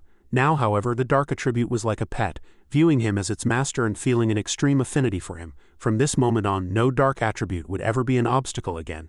Fang Yi stretched lazily. It was time to head back. He wondered exactly how long he had been in here. If he didn't return soon, things outside would likely fall into chaos. Meanwhile, at the headquarters of the Spirit Association in the president's office, the president slammed his hand on the desk and stood up. You took the burial seeker with you, so why couldn't you bring him back? Yi Xiao, the president of the Summer Country Spirit Association, had cultivated for many years and controlled the nation's most advanced cultivation methods and its most spirit-rich regions. Could he really not even protect a single junior now? Elder Wu was speechless. What are we even doing in the mental war zone? Do you still need the burial seeker's help just to escape the dark tide? What rights do you have left? What face do you have to keep claiming you are the guardians of Summer Country? Galan stood to the side, listening in silence. She suddenly clenched her fists and unexpectedly stepped forward to push the door open and charge into the office. Forgive the intrusion, but I have a different opinion. President Yi, first of all, there is one thing I believe beyond a shadow of a doubt. The burial seeker has more than enough strength to escape the dark tide. I believe it is far more likely that he stayed behind because he encountered something of vital importance, something worth risking his life for. Secondly, regarding the protection of Summer Country, Elder Wu, Elder Zhang, myself and our comrades have always put our lives on the line at the front, facing every mission with the resolve to die. We have seen countless comrades off to their deaths. The burial seeker is exceptionally gifted and has resolved multiple natural disasters for Summer Country. Elder Wu and the others would never intentionally push such a talent into danger. If they could, they would have gladly traded their own lives for his. The president's face was grim as he pointed at her. But the burial seeker is the core of our captain program. Can you guarantee he can make it out of the dark tide? Even your seniors couldn't do it. That is the dark tide we're talking about. The president swept his hand dismissively. His value is greater than all of yours. Why wasn't it one of you? Why did it have to be him? Galan replied with a calm expression. President Yi, if you believe the burial seeker's death is a certainty because he entered the dark tide, she tightened her grip, then why do you think he is more important than the entire mental war zone? If you so heavily doubt the burial seeker's strength and the importance of the mental war zone, then in this era of spirit recovery and world upheaval, the survival of Summer Country will rest entirely on your association if the war zone is lost. Can you handle that? Hearing Galan's words, Elder Wu turned and shouted. Galan, the president knit his brows. I was indeed a bit over-emotional just now. Galan is right. So how do we handle this now? Once the news of the burial seeker's disappearance is made public, not only will the cities of Summer Country fall into chaos, but those internal and external enemies who covet us will likely start to stir. Elder Wu and Galan said in unison, seal the news. Handle it with the highest level of confidentiality. The scene shifted to Fang Yi's villa in Tai City. Lin Yi looked distressed, sighing repeatedly. It's been a week and cousin still isn't back. Just then a knock sounded at the door. Knock, knock. Lin Yi looked back. Could it be her cousin? The door opened. It was her mother. What's wrong? Is Yi back? That boy, he's been on this business trip for so long without even calling home. It's worrying. Why don't you give him a call and ask? I can't, Mom. The place he went is very dangerous. Phones won't connect, but he's never been out of touch for this long before. Also about the Spirit Association wanting you to take a post in Yuan City. When are you leaving? Not yet. I was waiting for cousin to come back so he could accompany me to Yuan City to gain some experience, but he's busy right now and the association hasn't sent further notice. Lin Yi was full of worry, thinking that this had never happened before. Even if she couldn't reach him temporarily, he always returned quickly. She had contacted Captain Su earlier, but even she didn't know his whereabouts. The messages she sent to Sister Galan had also vanished into a void. Mom, I'm going out for a bit. With that, she pushed the door open and rushed out. Rain poured down on the streets of Tai City. As Lin Yi ran, she thought, if something happened to cousin, it won't just be Tai City. All of Summer Country will face an upheaval and the captain program will collapse. He'll be fine. His strength is proof enough. Everything seemed to be running smoothly for now. Suddenly, with a massive boom, the sky above the Tinlu district shattered. Black clouds converged instantly, blotting out the sun. Thunder tore through the heavens like an enraged dragon. Lin Yi's pupils contracted violently. She had seen this spectacle before. Run. A meteor is hitting Earth. Help! A silver-white meteor descended with terrifying power. It wasn't just anything. A throne had descended upon Tai City. The earth shook with a low rumble as an unknown force boiled over, instantly piercing the sky. Simultaneously, a vast surge of attribute power spread, sweeping across thousands of miles. Countless pathfinders sensed it. Their eyes held a mixture of horror and greed, their gazes seemingly trying to pierce through the entire map of Summer Country. Back with Fang Yi, he was still struggling to find a way out. Strange, I can't find the coordinates back to reality at all. It's like I'm walking in circles on an endless road. Can't even you find the exit? Fang Yi asked the ancient armor. The armor had no solution either. It was truly bizarre. Fang Yi was at his wit's end. Asking the armor was a last resort, as the system here felt somewhat unreliable. The blue screen flickered constantly. The system here seemed to have no signal, just like before, but even this ancient god-devil armor couldn't find the exit. Did I cause some kind of butterfly effect by taking it out of the mysterious region? Or is it because something else happened? Suddenly, the ancient armor glowed brilliantly, enveloping Fang Yi's entire body. HMPH, you're saying this isn't your fault? I just remembered. Couldn't you talk before? You even used human speech to tell me to enter the dark tide. Can't you speak now? The ancient armor began to sweat and tremble uncontrollably. Seeing this, Fang Yi could only sigh. Fine, the priority is finding the exit. Suddenly, Fang Yi sensed something and whipped his head toward a certain direction. Wait, I feel it. A throne from the mysterious region has descended upon Tai City. Meanwhile, in Tai City, the entire urban area had begun to fall into chaos. A throne descended on Tai City at a time like this. No, cousin isn't here. The appearance of a throne will cause massive unrest. I have to go see. As she ran, Lin Yi suddenly felt something was wrong. Two pathfinders appeared abruptly, blocking her path, two fierce auras pressing directly against her. You are Miss Lin, correct? Lin Yi narrowed her eyes, her tone darkening. Who are you? How dare you trespass in Tai City at a time like this? What are you planning? Instead of retreating, she took the initiative to strike. Boom, spirit energy exploded. Her long whip lashed out like lightning, entangling one of the pathfinders. Her movements were as agile as a leopard's as she instantly closed the distance. I asked you a question. Are you mute? Boom, the pathfinder was kicked flying, causing the expressions of the others to shift. One of them gave a low whistle, and suddenly people emerged from all corners of the street surrounding her. A brat who hasn't even lost her baby teeth. You're only acting like a master because you bask in the burial seeker's glory. You think you can act tough in front of me. Everyone together. Boom, multiple people attacked simultaneously, and the battlefield erupted instantly. Underestimating me, then try my multi-target combat training. Her vines branched out, creating a dense web of whip shadows as her figure moved like electricity, clashing repeatedly. Boom, boom, boom, damn it, this girl's vines can suppress spirit energy flow. Lin Yi gripped her fist and yanked, sending the crowd flying. Suddenly, a sneak attack flew toward her from behind at high speed. Lin Yi's expression turned grave as she snapped her head around. Not good. This fire is laced with the erosion of the dark attribute. If it were ordinary fire, it wouldn't be able to counter my vines. Lin Yi made a split-second judgment and twisted her body to dodge, but her left arm was still slashed, leaving a wound deep enough to see bone. Huff huff. Seeing her injured, the pathfinders seized the opportunity to close in. Lin Yi quickly propped up a barrier. 9 grown men against 1 student, is that all you've got? With a roar, Lin Yi's spirit energy erupted, transforming into countless celestial vines that lashed out at everyone. Finally, both sides were forced back. He still hasn't shown up even after this. It seems the burial seeker really isn't in Tai City. We've gauged her strength. Saying this, a manic grin appeared on the man's face. Withdraw. The group instantly scattered and fled. Lin Yi froze, watching them leave. What? Oh no, I fell for it. Her counterattack had confirmed that her cousin was indeed absent from Tai City. If they returned, they would be fully prepared. Lin Yi grit her teeth. Think, damn it, think of a way. Suddenly, in that moment, a pillar of golden light shot into the sky with a massive boom. Wait. Lin Yi's pupils shrank. I've got it. She immediately took out her phone and dialed Su Qingying. Hello, Captain Su, on the other end. Su Qingying picked up. I'm at the throne's lockdown zone. Was your area attacked by intruders? The Spirit Association's reinforcements are on their way. I've already driven them back, but it won't last. Their goal is the throne. They think that without the burial seeker, Tai City is defenseless. What I mean is, I'm going to make the throne acknowledge me as its master and take control of it. Su Qingying whipped her head around, shocked to find Lin Yi standing right before her. Captain Su, I have no choice. Su Qingying suddenly rushed forward and hugged her. Are you insane? Metal element thrones are notoriously dangerous. The things on that throne are 100 times sharper than any aberrant you've ever seen, and your wood element, you have 0 advantage against metal. Don't go looking for death, Su Qingying spoke with extreme anxiety. Suddenly 2 figures rushed over. This is bad. Underground forces, neutral factions, and even some registered foreigners who don't report to the association or the military are all rushing to Tai City. They think the burial seeker is dead, so the association and military mean nothing to them. It's a free-for-all. They're willing to risk their lives to seize the throne and become the new king of Summer Country. Scene shift. Inside the mysterious realm. We found it, but the location is different from where we entered. Elder Wu spoke first. But the place where the burial seeker disappeared was definitely this mysterious realm. When the dark tide ambushed us, we had no choice but to evacuate. The group stepped through the gate, and what met their eyes was a desolate desert of white sand.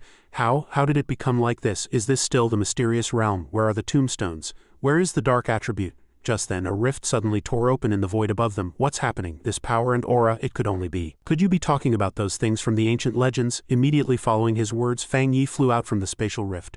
So I've returned here. With a heavy boom, Fang Yi landed firmly on the white sand. He had followed the aura of the throne. There was no mistake. The president gasped in surprise. Wait, isn't that the burial seeker? His power, Elder Wu nodded. It's him, it's definitely him. This kid's spirit energy has actually surpassed old man Wu's. Zhang Tian's eyes were filled with shock. This kind of overbearing, radiating spirit energy was likely beyond Diamond Rank 3. Only then did Zhang Tian wave and shout, Fang Yi, is that Fang Yi? Elder Zhang's form shifted and 3 afterimages appeared before Fang Yi like flashes of lightning. The president joyfully grasped Fang Yi's hand. Hello, burial seeker. On behalf of the Spirit Association headquarters, I am here to take you home. Fang Yi gave a non-committal "oh" and asked, and you are? The president smiled and introduced himself. I forgot to introduce myself. I am Yi Xiao, the president of the Summer Country Spirit Association. Fang Yi was secretly surprised. The president of the Spirit Association? I haven't heard of you before. Are you a new promotion? Hello, but now is not the time for pleasantries. I sensed a throne descending and I'm not sure if it's because of that, but I couldn't find the way back to Earth from here. I was just walking in circles. Please, everyone, return to Tai City as quickly as possible. The faster, the better. Elder Zhang laughed loudly. Haha, it seems our old bones are still of some use. We can lend you a hand. With a roar, the 3 of them injected spirit energy into a single point simultaneously. There was no time to lose. They departed immediately. Fang Yi nodded in agreement. For some reason, he had a nagging feeling that Yi was in grave danger. He hoped it was just an illusion. Shortly after, the 4 of them rushed into the portal. I forgot to ask him how he found an opportunity to break through his realm while inside the dark tide. This damn guy was truly a mystery. The scene shifted back to Tai City, which was now a landscape of ruins and broken walls. Black smoke blotted out the sun as countless pathfinders fought in a chaotic free-for-all. Damn it, how are there so many invaders? They've all gone mad, insisting on a fight to the death.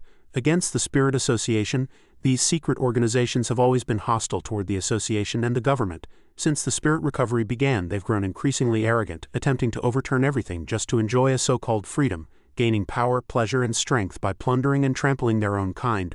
Therefore, we must eradicate these aggressors at all costs. Report. The defensive perimeter around the throne has been breached by invaders. You 2 teams go support the captain. Leave this area to me. But there are no buts. Follow my orders. I just received good news. As long as we hold off this wave, victory is ours. Just then, Captains Wang Lan and Song Yiming unexpectedly appeared. You're from headquarters, HMPH, Tai City Spirit Association. Did you really think all foreigners were only eyeing petty profits? We're here to repay a debt. Song Yiming clenched his right fist, fire surging. Boom, a terrifying heatwave rolled out, charging straight into the crowd. Arg, damn it, it's the elites from God City. Why? The burial seeker clearly isn't here, so why are you helping Tai City, idiots? You're nothing but a disorganized rabble. Even I wouldn't dare covet the throne of Tai City, yet you lot think you can lay a finger on it. You've overestimated yourselves. Regardless of who you are, you'll all be wiped out. This metal element throne belongs to me today. Haha, I'm not some forerunner from Tai City. Scram, turn into ice sculptures. The scene shifted to the front of Fang Yi's villa where a group of pathfinders had arrived. Is this the burial seeker's den? Haha, from today on everything here is mine. I heard he has 2 girls in his family. Hee hee. Suddenly, the faint, haunting sound of a flute echoed. Before the group of pathfinders could react, they were thrown into the air by an unseen force. Wait, what's happening? Curse it, I can't move my limbs. My head hurts. Arg, where did Tai City get so many reinforcements? There's even a control-type forerunner. My mother was right. Lacking ability but possessing excessive greed is the most terrifying thing of all. Chen Nuo, the captain of Moon City, spoke coldly. Today that certainly seemed to be the case. The scene shifted to the base of the back mountain. 3 middle-aged men at the front looked delighted. Among this army of pathfinders, their strength was top tier. Ha ha, the trash of the Tai City Spirit Association. This throne is mine. The 3 charged toward the throne without hesitation. However, in that moment, a sudden anomaly occurred. Boom, an incredibly sharp blast of energy swept across the area. With a scream, the 3 figures in midair were torn apart by golden light, their bodies exploding. The surrounding crowd turned pale with terror instantly. What was that just now? Is it the aura of the metal throne? All 3 of us are metal attribute foreigners at the half-step diamond rank. Why were we rejected by the throne? Could it be that someone is already in contact with it? In an instant, the crowd erupted in a murderous rage. Cunning Tai City, they're trying to swallow it for themselves by making contact first. Since we're here, Let's level Tai City to the ground and slaughter that crippled burial seeker and everyone in the Spirit Association." The Pathfinders' faces were twisted with malice. Suddenly a cold snort rang out. "Who is calling for me?" Fang Yi spoke only 5 words, but in that instant the surrounding temperature plummeted, and a chilling, killing intent spread. Everyone's heart skipped a beat as an intense sense of crisis exploded in their minds, leaving their bodies frozen stiff. The crowd slowly turned their heads, and when they saw the figure, their pupils contracted violently. The burial seeker. At some point a figure had appeared on the mountain path, dressed in black, slender, his right hand tightly gripping a hangdao blade. The edge reflected a cold, sharp glint under the firelight, and his pressure was overwhelming. The killing intent blotted out the heavens. "Blade of the Great Hell!" Boom! Fang Yi swung his blade. In an instant the blade light flashed and fire filled the sky as a condensed fire dragon roared forth, its extreme heat scorching the air. Bang! The bodies of the crowd exploded, torn into countless fragments by the fire dragon and reduced to ashes in midair. Sparks fell, white smoke rose, and the smell of charring permeated the air. A burial in a single strike. Having finished them, Fang Yi's gaze shifted to the summit of the back mountain. "It really is Yi." The scene cut back to the metal throne. Lin Yi had stepped inside and begun the process of claiming the throne. Su Qingying was nearby, assisting with all her might. "If you are ascending this throne with the resolve to die, then even if I exhaust every drop of my spirit energy, I will protect you. You can do it, Lin Yi, you will succeed." Fang Yi looked up and flew toward the throne, golden light surging and his black hair fluttering. Su Qingying was startled. "Who is it?" Just as she shouted, she coughed up blood and was knocked back. "The burial seeker." Wild joy flashed in Su Qingying's eyes. "Ah, you're back." Fang Yi smiled slightly. "Captain Su, long time no see." Fang Yi looked up at the throne. Boom! He took a step forward and golden light erupted. The throne immediately released a powerful repelling force, sending waves of golden energy sweeping out frantically. Again and again, with unprecedented power, the entire sky above Tai City was dyed gold, turning the night into day. After Fang Yi released his spiritual power to investigate, his gaze suddenly sharpened. Could it be that all these people invading Tai City have come solely to fight for the throne? Hearing this, Su Qingying, standing nearby, spoke up. "Not necessarily. After the throne descended, everyone kept a death grip on Tai City's every move. Previously, hindered by your formidable reputation, no one dared to cause trouble for Tai City. Later, rumors of your disappearance and even your death grew more intense. Someone must be instigating this from behind the scenes. Out of necessity, I decided to subdue the throne myself. However, I discovered that many intruders seem to have deliberately blended into Tai City to create chaos. Their target wasn't the throne but the city itself. The Spirit Association and your family members are all targets of their attacks." After hearing her words, the spiritual energy around Fang Yi erupted instantly, and he replied coldly, "Very well, I'll remember that. Not a single intruder here will be spared." As he spoke, he had already marked every intruder within Tai City's territory. At this moment, Su Qingying stared at Fang Yi, secretly alarmed. Such terrifying power. For a split second it felt as if he were no longer human. However, during the marking process, Fang Yi suddenly paused, thinking, "Are they here too? Are they here to help Tai City?" Sensing the familiar auras of old acquaintances, Fang Yi thought to himself that the situation might not be so bad after all. At that moment, Lin Yi behind him suddenly let out a groan of pain. Turning to look, Fang Yi knew this situation was far too dangerous. He couldn't blame the girl for being impulsive. The descent of the throne and his mysterious disappearance, these two pieces of news had triggered massive turmoil. Lin Yi was naturally competitive, and as his sister, she felt the weight of the responsibility to protect Tai City. If something were to happen to her, not only would Su Qingying never forgive herself, but Fang Yi would never be able to forgive himself either. He had to do something. With that thought, Fang Yi directly reached out his hand toward the throne. In the next second he was met with the throne's frantic resistance. Fang Yi barked sharply, "A mere single attribute actually dares to think it can block me." He didn't forget to tell Su Qingying beside him to protect herself. No sooner had his voice fallen than blood began to pour from his wounds. Looking at Fang Yi, Su Qingying was completely stunned, but just then the system issued a prompt, "Running endless vitality technique." Seeing this, Fang Yi thought to himself, "Absorb the surrounding vitality and life force. Use it to rapidly heal my own injuries. Since I obtained this technique, I haven't had a chance to activate it. It's perfect for dealing with you now." As Fang Yi continued to press his hand against the throne, a massive pillar of light shot straight into the clouds. People observing from a distance also witnessed this scene, and the crowd cried out in shock, "It's the metal attribute throne. The throne is changing again. It feels like the sky is about to explode." The president of the Tai City Spirit Association looked up at the sky and said, "It must be true. Based on the news from headquarters and the war zone, notify all departments immediately to proceed according to the original plan." Returning to Fang Yi's side, he had already walked up to the throne. Placing his hand on it, he smiled faintly. "Sorry, I'm going to have to trouble you for a moment." The moment he touched the throne, the system prompted dense metal attribute detected. Compiling cultivation method. Compilation successful. Technique name God's Court. It can instantaneously boost one's own attack power, unleashing a full-force strike that surpasses the current realm by 3 tiers. The host will suffer a certain degree of backlash. While God's Court is active, the host will fall into a weakened state after entering cooldown. It cannot defend against large-scale metal attribute damage. God's Court exclusive skill. Sharpness. Can be activated after implantation into an object or organism, granting a metal attribute physique, increasing spiritual power by 3 times, and attack power by 3 times, while reducing defense against metal attribute attacks by 20. But only a second later, Fang Yi said without hesitation, "Target for implantation, Lin Yi." As soon as he spoke, a golden light spread across Lin Yi's body, eventually exploding into a dazzling golden pillar of light that enveloped her. Meanwhile, at the Tai City Spirit Association base, the metal attribute intruder Li Mingxuan had already smashed through the base's outer wall. He laughed maniacally. "Is this all you've got? Doesn't the Tai City Spirit Association claim to be the #1 family in Summer Country? Tell your captain to crawl out and see me." Without the burial seeker, Tai City was indeed vulnerable. After entering the interior, he casually grabbed a member of the Spirit Association and asked, "Does your association not even have a single dog left? What, as soon as the burial seeker dies, you all just give up resisting? I see it's still quite lively outside though." Seeing this, the Spirit Association member pointed to the side and said, "You're here for the spirit crystals, right? They're all in safe number 3. This proactive confession clearly left Li Mingxuan a bit dazed. He then widened his eyes and said fiercely, "You told me so easily. Aren't you afraid the Spirit Association will punish you?" The man replied, "Hiding it is useless anyway. Would you stop hitting me? Even if I take a beating, it won't stop you. You'd find the spirit crystals sooner or later."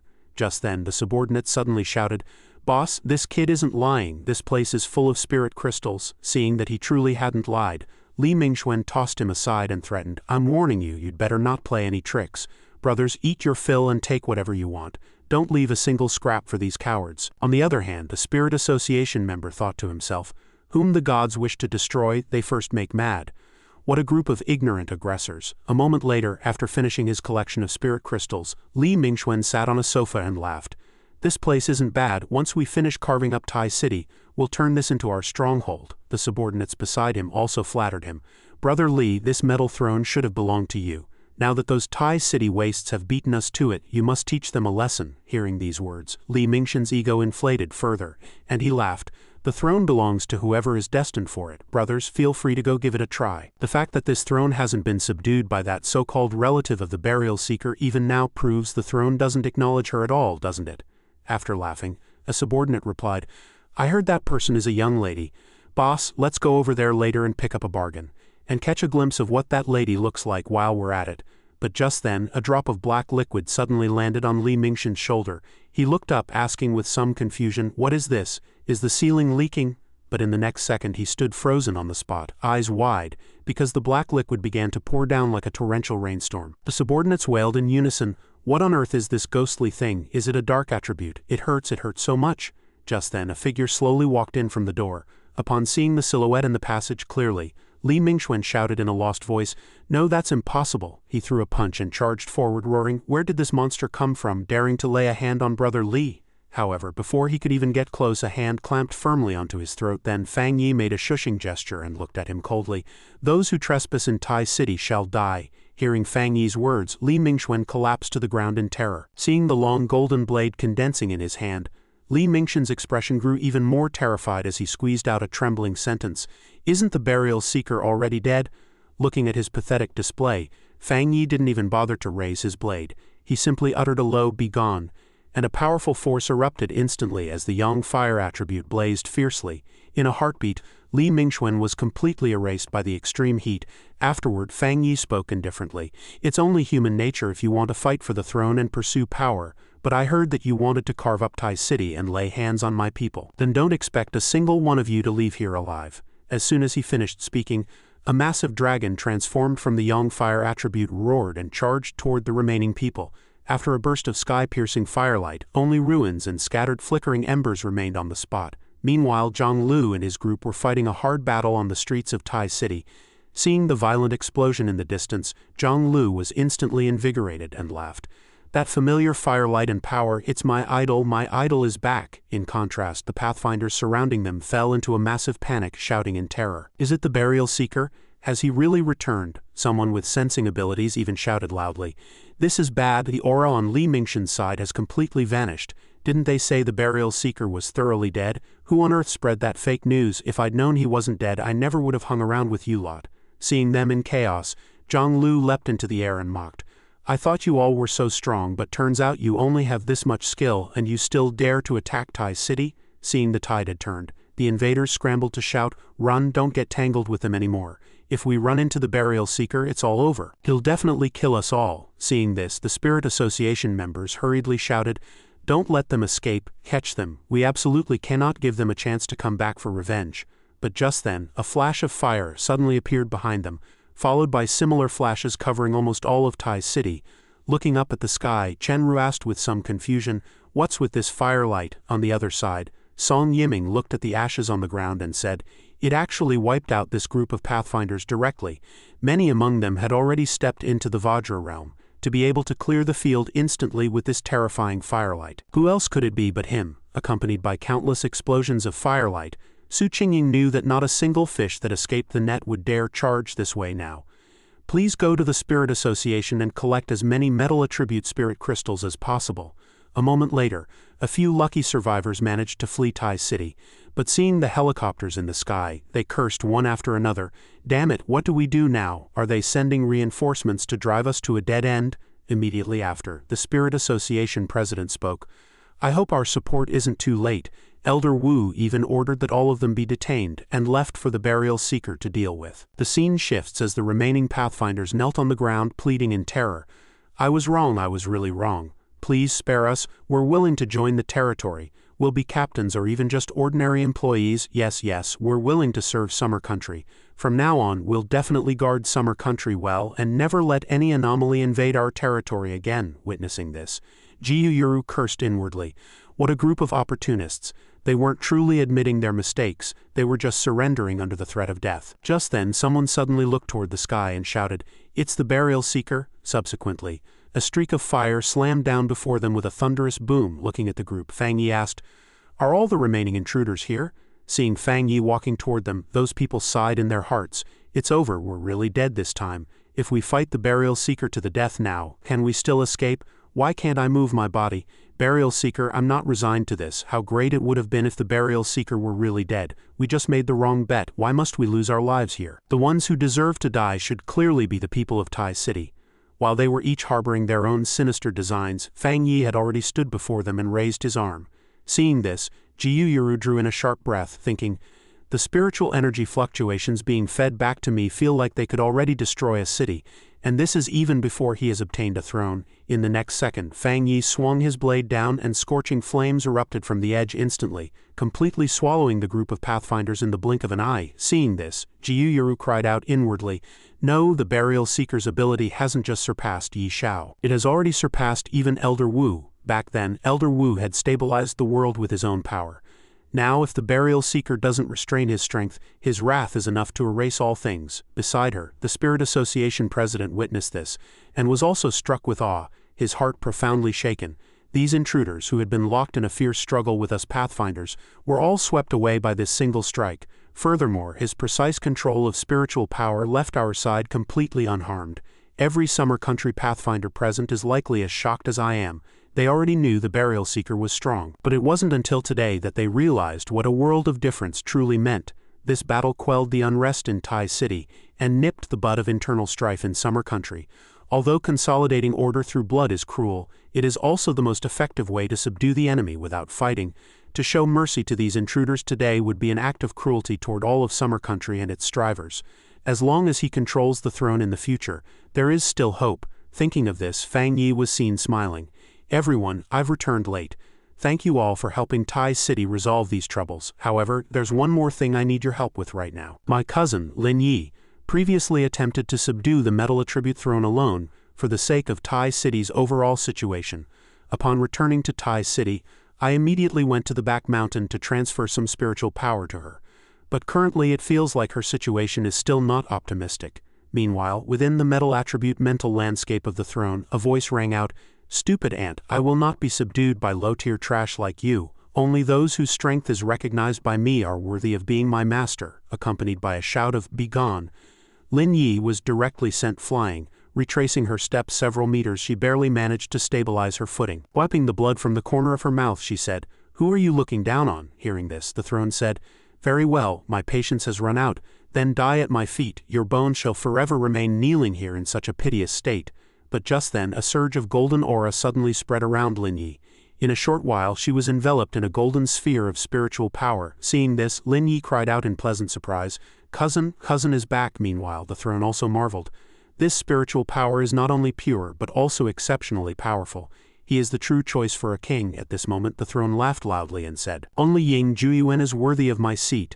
I've finally found him. Don't you want to try it for yourself?" As soon as his voice fell, the entire massive mountain where the throne was located let out a thunderous roar. Looking at the violently shaking mountainside, the crowd cried out in terror, "What's going on? The back mountain is moving. We're doomed. An earthquake is coming. Watch out for landslides." Moreover, in the instant the mountain was about to crash toward the city, a shield appeared. It was the people from the Spirit Association and the mental war zone protecting Tai City. At this moment Galan was seen releasing spiritual energy, shouting loudly, "Everyone, the power of the metal throne is extremely violent. To think it would descend in the back mountains so close to a residential area. If we don't use spiritual power to suppress it and prevent the energy from leaking, I'm afraid it really will trigger a massive earthquake. We can only do our best to minimize the impact. I'm counting on you all." Meanwhile, at the barrier of the metal attribute throne in the back mountains, the president of the Spirit Association looked ahead and asked, "The metal throne's attribute is exceptionally violent, and the sealing process isn't going smoothly at all. Burial Seeker, to be honest, if this continues, it will be extremely detrimental to both your sister and Tai City." Hearing this, Fang Yi spoke with a hint of doubt. "Strange, although whether she can subdue the throne depends on her. After implanting sharpness, there shouldn't be a negative reaction. Moreover, her condition doesn't look any worse than before." Just then, the demon armor inside Fang Yi suddenly spoke. "This fellow is called Sha Jian, and the master he's set his sights on is you. Haven't you noticed? Right now the throne only refuses to reject your spiritual power." Hearing this, Fang Yi thought to himself, "So that's how it is. That could be a problem. If the throne's intentions aren't what I expected, I'll just have to have a talk with him. You'll have to help me then." Hearing the demon armor agree, Fang Yi smiled slightly, thinking, this is the perfect chance to test exactly how staggering the defensive power of this ancient god-devil armor is. Seeing Fang Yi walk toward the barrier, Elder Wu hurried forward to ask, "Young friend, what do you plan to do?" Fang Yi replied, "I'm going to give it a try. Everyone please step back. If anything happens, do not risk rushing in to help." The moment he touched the barrier, the originally rioting throne suddenly calmed down. The Spirit Association president instantly cried out in shock. The metal throne's power has actually subsided. Could it be that the candidate the metal throne chose is the burial seeker? In an instant, Fang Yi had entered the interior. Looking around, he marveled. So this is the inner landscape of the metal throne. It turns out humans really can enter. But in the next second, Fang Yi looked ahead and froze. Lin Yi was currently desperately fending off the throne's attacks. Seeing this, Fang Yi stepped directly in front of Lin Yi to take the hit for her. He then looked forward and laughed. "Metal throne, I heard you wanted to have a chat with me." Seeing Fang Yi arrive, Lin Yi asked in surprise, "Cousin, how did you get in?" Just then, the throne suddenly spoke, its spiritual aura deep and bottomless. An aura from the ancient era, identical to my own nobility. As I thought, my instincts were correct. Come, let us join forces. Do you humans not precisely need a powerful aid like us? I can make you the hegemon of this world, the master of all things. Not just this world, but the entire universe or worlds you have never heard of. All orders will be rewritten by us. You shall become a unique existence." But to the throne's utter surprise, Fang Yi said with a smile, "I refuse. I have no interest in subduing you, and there's a flaw in what you just said. Several thrones have already appeared on Blue Star. How do you prove you are the strongest? I imagine there must be a ranking of abilities among you, right?" He then pointed at Lin Yi and said, "If you want to prove your ability, I think this girl is more suitable. If you want to cooperate with me, you can. On the condition that you acknowledge her as your master, just like your kin. The Wood Throne and the Lightning Throne seem a bit smarter than you. The master of the Wood Throne is my person, and the master of the Lightning Throne is my friend. Therefore both of those thrones have a mutual recognition with me. We can achieve a win-win situation. I suspect that as long as I don't agree, you can't force me, right? The vast world has its own opportunities. As a Grand Throne, you wouldn't want to get yourself stuck in your own set of standards and be unable to pull yourself out, would you? What do you think? Will you consider my words? Seeing that the throne did not answer, Fang Yi thought to himself, strange. His personality is clearly so violent. I thought he'd at least attack me first to prove his strength. What a pity. I'll have to find another way to test the ancient god devil armor's abilities. There was still one most important thing to ask. With that, Fang Yi turned to his cousin and asked, Yi, if I said Tai City no longer needs you to sacrifice your life to protect it, and I can take you out of here, would you still want to subdue him? Do you have the determination to make him yours? Hearing this, Lin Yi nodded and said, I can do it. Thank you for helping me so much, cousin. Even before you arrived, I had already made up my mind to subdue him. In times like these, only through great strength can one survive and protect the people I want to protect. Don't worry, once I become the Lord of Metal, I'll be fit for the position of Yuan City Captain. A moment later, Fang Yi stepped out of the barrier. Seeing him walk out so calmly, a look of obvious shock appeared on Elder Wu's face. Fang Yi then said to them, All right, the Metal Throne said he'll consider it. For the time being, he shouldn't cause too much destruction to Tai City. We just need to focus on sealing the mountain and establishing a cordon. Yi has decided to continue her attempt to subdue the throne. I hope you can all lend a hand. Hearing this, the Spirit Association president promised, No problem. Every metal attribute spirit crystal in the Spirit Association will be transferred to Tai City for Miss Lin Yi's use. Elder Wu also smiled and said, The same goes for the Psychic Combat Zone's reserves. We will also coordinate with other military districts. At this moment, everyone was filled with doubt. The Burial Seeker, what kind of existence is he now? To return alive and unscathed from the dark tide of a mysterious domain, seemingly having subdued some kind of ancient secret treasure, and effortlessly insta-killing so many intruders. He could even negotiate with that heaven-defying throne, yet had no desire to subdue it. What on earth was he thinking? Just then, Fang Yi suddenly turned back and said, By the way, there is one more thing I'd like to ask Elder Wu and Elder Zhang to help with. I'd like the two of you to help me test the item I obtained from the Dark Tide. Hearing these words, everyone present turned pale with shock simultaneously. What? However, there was actually a reason why Fang Yi said this. Although entering the Dark Tide was his own initiative, the two elders still felt guilty. Making such a request would likely help them feel better. Meanwhile, everyone else was thinking, the dark attribute can devour all life force, yet the Burial Seeker could bring back such a miraculous treasure from such a place. Rumor has it that items from mysterious domains come from outer space, possessing energy so powerful it's beyond human understanding. Elder Wu then laughed heartily and said, Good, very good. Actually, I've also been wondering when I'd get to have a satisfying spar with you, young friend. Thank you, everyone. Seeing them agree, Fang Yi glanced back at the throne once more, then spoke in a flat tone, From now on it will depend on the girl's own fortune. I believe she can do it, let's go. In a flash, the group arrived inside the Psychic Combat Zone's elite training center. Elder Wu said to Fang Yi, This training center is extremely stable and can withstand the energy of 2 nuclear explosions. It's very convenient for measurement tests. After hearing Elder Wu's introduction, Fang Yi was also quite surprised. You mean that if a nuclear blast occurred here, nothing would be sensed outside?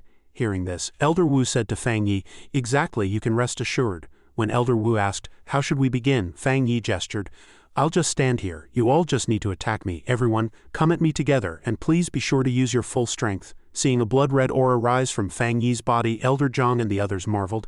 This ancient power is so strong. Is it some kind of defensive divine artifact? The others also erupted with spiritual energy, saying, Good, this level of courage is worth praising. Dropping a quick, Then we won't stand on ceremony. The group charged at Fang Yi simultaneously. But at the exact moment they unleashed their full power in a combined strike against him, a surge of spiritual energy automatically condensed behind Fang Yi, instantly colliding violently with the attack from Elder Wu and the others. That fierce impact even forced Elder Zhang and his companions back several steps. However, when the dust settled, they found that Fang Yi was still standing on the same spot, motionless. Seeing this, they cried out in terror, Is that the true form of that thing? Can all of us combined not even pierce through his defense? He looks completely unscathed, without a single injury. If he were our enemy, he would be even more terrifying than a natural disaster or a king of anomalies. In contrast, Fang Yi thought to himself, Not enough. This level of attack power is completely insufficient. The combined strike of the Summer Country military's top 3-star Vajra Realm experts feels like nothing more than an itch. This ancient god-devil armor came from the Dark Tide, and has existed in that mysterious domain for tens of thousands of years. It has continuously absorbed the purest spiritual and demonic energy from the ancient era honed through the accumulation of ages. Even more heaven-defying was the fact that it was immune to the dark attribute and could even absorb it to strengthen itself. Before Fang Yi could think further, Elder Wu said with gratification, "Good, very good.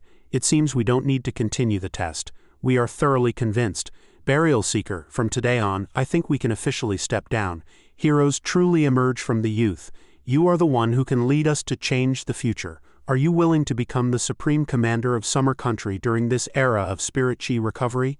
In a flash, Summer Country's Warzone headquarters issued its latest bulletin, appointing the Burial Seeker as the Supreme Commander of Summer Country's General Warzone. Both the Spirit Association and the Warzone passed the motion with a unanimous vote. As Summer Country's peak combat power, the Burial Seeker possessed the supreme authority to command all of Summer Country's forces. This bombshell news left everyone's jaws on the floor. The Burial Seeker really became the Supreme Commander of Summer Country's General Warzone? The Burial Seeker truly deserves the title. I'm actually someone who teamed up with him during the early days of Spirit Chi recovery. I have the new commander's contact info, and he actually hasn't deleted me yet. This is great. I never expected the tyrant who made everyone so wary back then to now become, wait a minute, isn't this his cousin, the big brother I grew up with? He's truly incredible. Now isn't the time for you to be happy. Go do an extra 24 hours of training as punishment. Su Qingying was currently marveling with the president. Ever since you ordered me to monitor him into joining the Spirit Association, until now, this big shot has become Summer Country's pillar of support. It's truly miraculous. The president nodded in acknowledgement. Who could argue with that? We really do have to thank him. At this moment, Fang Yi's deeds were being publicized across all of Summer Country. As the most outstanding representative among pioneers, the Burial Seeker has helped us many times and resolved countless difficult problems. Every student in Summer Country should be clear on the efforts and contributions the Burial Seeker has made. Seeing this scene, his aunt couldn't help but shed tears, saying, "Xiao Yi, you and Yi have both worked so hard." However, somewhere within Summer Country's God Pavilion, someone was slamming a table and roaring in fury. Does the Spirit Association and the military completely ignore us? They haven't notified our God Pavilion of any news. I think they've grown tired of living. Just then, a voice suddenly rang out. They have zero respect for your God Pavilion's power. They want to kick you aside completely, so you no longer have a say in this land. However, you can rest assured. With our help, you will get what you want. Hearing this, the man asked, "What kind of help can you provide?" But in the next second, a phone suddenly rang. After answering, the man immediately shouted in terror, "What? The Lord of Thunder is rioting?" Then the voice walked to the man's side and said with a loud laugh, "See, here it comes. Go on then, let me see what you'll do." Meanwhile, within the Chuan City Forbidden Zone, people from the Spirit Association were issuing a warning. The anomaly index has severely exceeded the safety range, threatening Chuan City's urban area. Please evacuate and seek shelter. At this moment, that gourd vine was continuously expanding, attacking everything around it. Seeing this, the pioneers responsible for the guard detail were asking, "What should we do? When will the high-level leadership arrive? If this continues, we really won't be able to control the Forbidden Zone. The Lord of Thunder is completely crushing us now. I heard Lord Burial Seeker can communicate with the Lord of Thunder. I hope there's still hope." In a flash, Fang Yi arrived here with Elder Wu and the others. Seeing Fang Yi, everyone said respectfully, "Lord Burial Seeker." Fang Yi then said to them, "Thank you for your hard work, everyone. Leave the rest to me." But just then, a surge of purple spiritual energy suddenly smashed toward them. Seeing this, Fang Yi barked a sharp "watch out," and then slowly raised his arm. In an instant, a golden and a purple surge of spiritual energy collided head-on. However, this thunderous wrath was the result of the gourd vine being corrupted, a devastating outcome. Fang Yi stated calmly, "I have been in contact with the Lord of Thunder before. The gourd vine being recognized as the Lord of Thunder didn't happen overnight. It has also undergone long-term cultivation. During the previous tide of catastrophes, the Lord of Thunder even helped me. I believe it is evolving once more due to the surge in Spirit Chi and has become like this because it cannot control its current power." While he was speaking, Elder Wu suddenly spat out a mouthful of blood and then said weakly, "With this strike, the Lord of Thunder's rioting power has already exceeded the 3-star Vajra realm." Nearby, the Spirit Association president also spoke up. "Correct. According to the official classifications given by the Spirit Association and the scientific research departments, its realm has already broken through to the Divine Moon Realm." Hearing the words, Divine Moon Realm, everyone present fell into silence. because they knew that the divine moon realm represented divine power that breaks the shackles of heaven and earth. Advancing to a new god through the elevation of belief was equivalent to being able to produce a mysterious domain or possessing power similar to a throne. This hypothesis had been previously proposed by the research departments, but the bottleneck for humans seemed to be stuck at the 3-star Vajra realm. As the spirit chi resurgence intensifies, not only will the divine moon realm appear, but even the rising sun realm, which can affect entire galaxies, will emerge, along with even higher realms that can stir the wider universe. After listening to the Spirit Association president, someone raised a doubt. Right now, there isn't a single divine moon realm pioneer in all of Summer Country, is there? Can we still restrict the Lord of Thunder here? No. Hearing this, lightning rose in Fang Yi's palm as he said, "Don't rush, I can sense a wisp of its aura. There should still be hope. I'll try to talk to it." After speaking, Fang Yi directly deployed his lightning divine sense. As a crackling current emitted from between Fang Yi's brows, the Lord of Thunder's fierce attacks instantly ground to a halt. Seeing this, everyone cried out in shock. The Lord of Thunder's lightning power has actually stopped midair. Has the Burial Seeker truly succeeded in connecting with the Lord of Thunder? We can only hope the Lord of Thunder hasn't lost its sanity. Otherwise, even if it costs us our lives, we must stop it. I have no idea what method Lord Burial Seeker will use. In the next second, with a thunderous boom, a pillar of light condensed from lightning shot directly toward Fang Yi. Seeing this, the Spirit Association president shouted anxiously, "Help him quickly!" But Elder Wu, standing beside him, held him back and said, "Wait everyone, look, the Burial Seeker has already established a connection with the Lord of Thunder." Subsequently, Fang Yi's entire body gradually interwove and merged with that pillar of lightning. The scene shifted, and he had entered the lightning attribute space within the throne's inner landscape. Looking at the gourd vine before him, Fang Yi asked the Lord of Thunder, "Have you lost control of your own power?" Hearing this, the gourd vine immediately tried to say something in its excitement but could not produce a sound. Seeing this, Fang Yi understood it couldn't even speak. It seemed his guess was correct. He then spoke slowly to the gourd vine. "Listen to my words and do as I say. Now try to feel the spiritual energy within your body and imagine it as a lake. Currently, the water inside is splashing everywhere, but as soon as his voice fell, a bolt of purple lightning shot straight at him. After dodging it, Fang Yi marveled inwardly. The situation is quite serious. If this continues, it will lose its sanity. He then directly manifested his yang attribute to dispel the darkness, saying, "Little gourd, you must try to pull those streams of water back and let the surface of the lake return to tranquility. First, feel the overflowing currents. Those are your own spiritual energies that you are losing. You must subdue them. You can control it." A moment later, countless wisps of spiritual energy flew back from all directions, eventually boring into the gourd vine's body to assist in its recovery. Witnessing this, Fang Yi walked to its side and said with a smile, "See, didn't you just do it?" By now, the gourd vine had recovered slightly and spoke slowly. "Thank you, I feel much better now. Did I cause trouble for everyone?" Hearing this, Fang Yi thought to himself, "Judging by its tone, it seems this gourd vine awakened its sentience even later than the spirit flower. It's still just a child at heart. I didn't expect it to have such empathy." Thinking of this, Fang Yi said to it, "You were simply unable to control your power for a moment due to the sudden surge in spiritual energy. The more you try to force control, the less control you have. In the end, you would have fallen to the brink of chi deviation." Hearing this, the gourd vine asked somewhat fearfully, "Will I become a demon?" Fang Yi stated, "A throne is a power from the ancient era, with strength that is deep and unfathomable. If it acknowledges you, it can provide positive assistance. But if your will is not firm, and you cannot manipulate the throne, it could very well make you pay a certain price.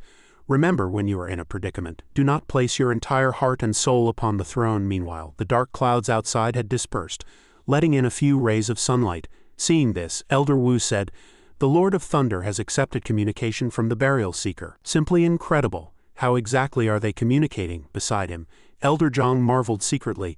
Is this boy truly human? To think he has the ability to stand on equal footing with an ancient mysterious power, and even have the master of a throne follow his lead. I have seen powers like the Lord of Thunder countless times while traversing the domains. Summer Country can give him little, but the protection he brings to Summer Country is far stronger than that of us old bones who scurry about. Such strength should already be far beyond the 3-star Vajra realm. Why hasn't he broken through yet? In contrast, Fang Yi finally let out a long sigh of relief, thinking, "Finally it's over. It turns out education is such a troublesome task. No easier than cultivation at all. I truly have a newfound respect for the teaching profession." After concluding, Fang Yi returned to the side of Elder Wu and the others, but just then a helicopter flew in from the distance. A man stepped out of the aircraft, looked at Fang Yi and asked, "You must be the burial seeker, right?" "I am Zheng Wai Ren of the God Pavilion." Hearing this, Fang Yi turned to Elder Zhang behind him and asked, "The God Pavilion, what do they do? I've never seen them before." Elder Zhang let out a cold snort and said, "They are nothing more than parasites hoping to rely on their connections to scramble for power and profit within Summer Country. Those vermin hoarded massive amounts of wealth long before the Spirit Chi resurgence. Within the God Pavilion, a large portion of them failed to become pioneers. But even though the Spirit Chi recovery has reshuffled the deck, their influence remains. Those people have some seniority and once made contributions to Summer Country. The forces behind them are intricate and they still control vast amounts of capital." Zheng Wai Ren then pointed at Fang Yi and said, "Burial Seeker, you've really caused a disaster this time. How could you do something so detrimental to Summer Country and Chuan City? You clearly had the ability to communicate with the Lord of Thunder, yet you didn't act sooner, leaving Summer Country in danger because of a mere gourd vine. Now, Chuan City was nearly destroyed due to your negligence. How do you plan to remedy your major mistake?" Hearing this, Fang Yi looked at him coldly and asked, "How do I plan to remedy it? The Lord of Thunder has already recovered." But Zheng Wai Ren questioned loudly, "Is merely letting the Lord of Thunder recover enough? What can you use to guarantee the Lord of Thunder won't do something harmful to Summer Country in the future? Since you are already the Supreme Commander of Summer Country's war zone, you must contribute your greatest strength to make the Lord of Thunder serve Summer Country and submit to us. If Summer Country could drive the Lord of Thunder, have you thought about what a massive capital that would be? Burial Seeker, you'd better realize your mistake. Otherwise, the God Pavilion will have no choice but to impose sanctions on the war zone. Don't let the entire war zone be buried along with you." But just then, a bolt of purple lightning suddenly flashed above his head.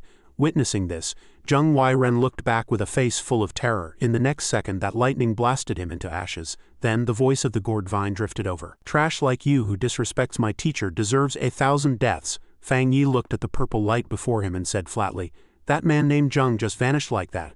Then the Spirit Association president walked up to Fang Yi and asked, "I heard what the Lord of Thunder just said. It's taken you as its teacher, right?" Hearing this, Fang Yi did not deny it. He nodded and even turned back to wave in the direction of the gourd vine, saying, "Thanks, consider that strike my teaching fee." After he finished, he looked at the crowd and said, "Everyone can rest easy. The Lord of Thunder is naturally well-behaved and kind. It harbors no malice toward most people, and its comprehension is excellent, as everyone has seen." Hearing Fang Yi say this, how would they dare to offer even a word of rebuttal? Spirit Association President Tian Xianfeng smiled and said, "Indeed, indeed." But in his heart, he thought, "The Lord of Thunder possesses destructive power, yet it willingly calls the Burial Seeker its teacher, doing its utmost to protect and respect him. This tenderness belongs to the Burial Seeker alone." On the other side, Elder Zhang and Elder Wu stated he got what he deserved. With that face of conspiracies and calculations, they had never seen such a fool. "Regarding this incident with the Lord of Thunder, we plan to announce the results of our handling, particularly the part where it took you as its teacher, and rained down wrath upon the God Pavilion's forces." Hearing Elder Wu's proposal, Fang Yi smiled slightly and said, "I have no problem with that. The development of the Spirit Chi resurgence is no longer a secret. Everyone knows something unusual happened with the Lord of Thunder. Otherwise, why would people from the God Pavilion have come?" He knew very well that since he was already in the spotlight, the more publicity, the better. The divine moon realm strength of the Lord of Thunder could serve as a powerful deterrent. But immediately after, Fang Yi's gaze sharpened, and he said seriously, "But Elder Wu, I feel Summer Country won't be peaceful for much longer. The Era of Thrones has officially begun. It's safe to say everyone knows that no matter how one cultivates, a throne is the true ticket to having a say in the future world." Hearing this, Elder Wu let out a helpless sigh and said, "Our fear of death and our wisdom might limit them for a while, but as for how long that can be maintained in the future, no one can guarantee." Fang Yi then asked, "Have pioneers from other places taken control of a throne yet?" Elder Wu told him that there was already one officially confirmed case, a master of a throne who had been publicly announced with great fanfare. But when Fang Yi asked where that person was, Elder Wu said with a heavy expression, "Country Pie." Meanwhile, a man was standing by the seaside in Country Pie. At this moment, countless people were cheering, "Congratulations to the Alliance Leader. We celebrate the Alliance Leader. The Alliance Leader has obtained the Earth Throne." Even the head of state of Country Pie shouted in the crowd, "This is the highest level medal of our Country Pie." In the next second, the Alliance Leader of Country Pie turned back and shouted, "Today, as the Lord of the Earth, I shall demonstrate the divine power of the Earth Throne for you all. I come by the decree of heaven to glorify the might of Country Pie." Having said that, he pressed his palms together, and a surge of spiritual energy erupted from his body. With his roar, countless giant stones rose from the seabed.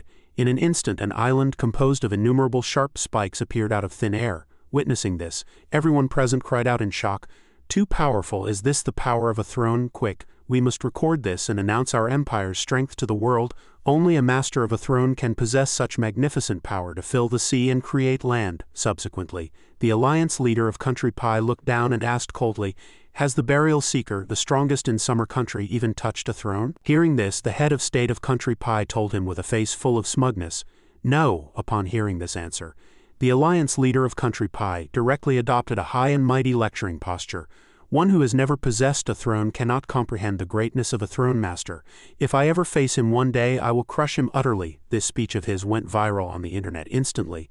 Summer Country claims to be a great power, yet they don't even have a single person who controls a throne. What genius Burial Seeker? I think it's all just hype from Summer Country.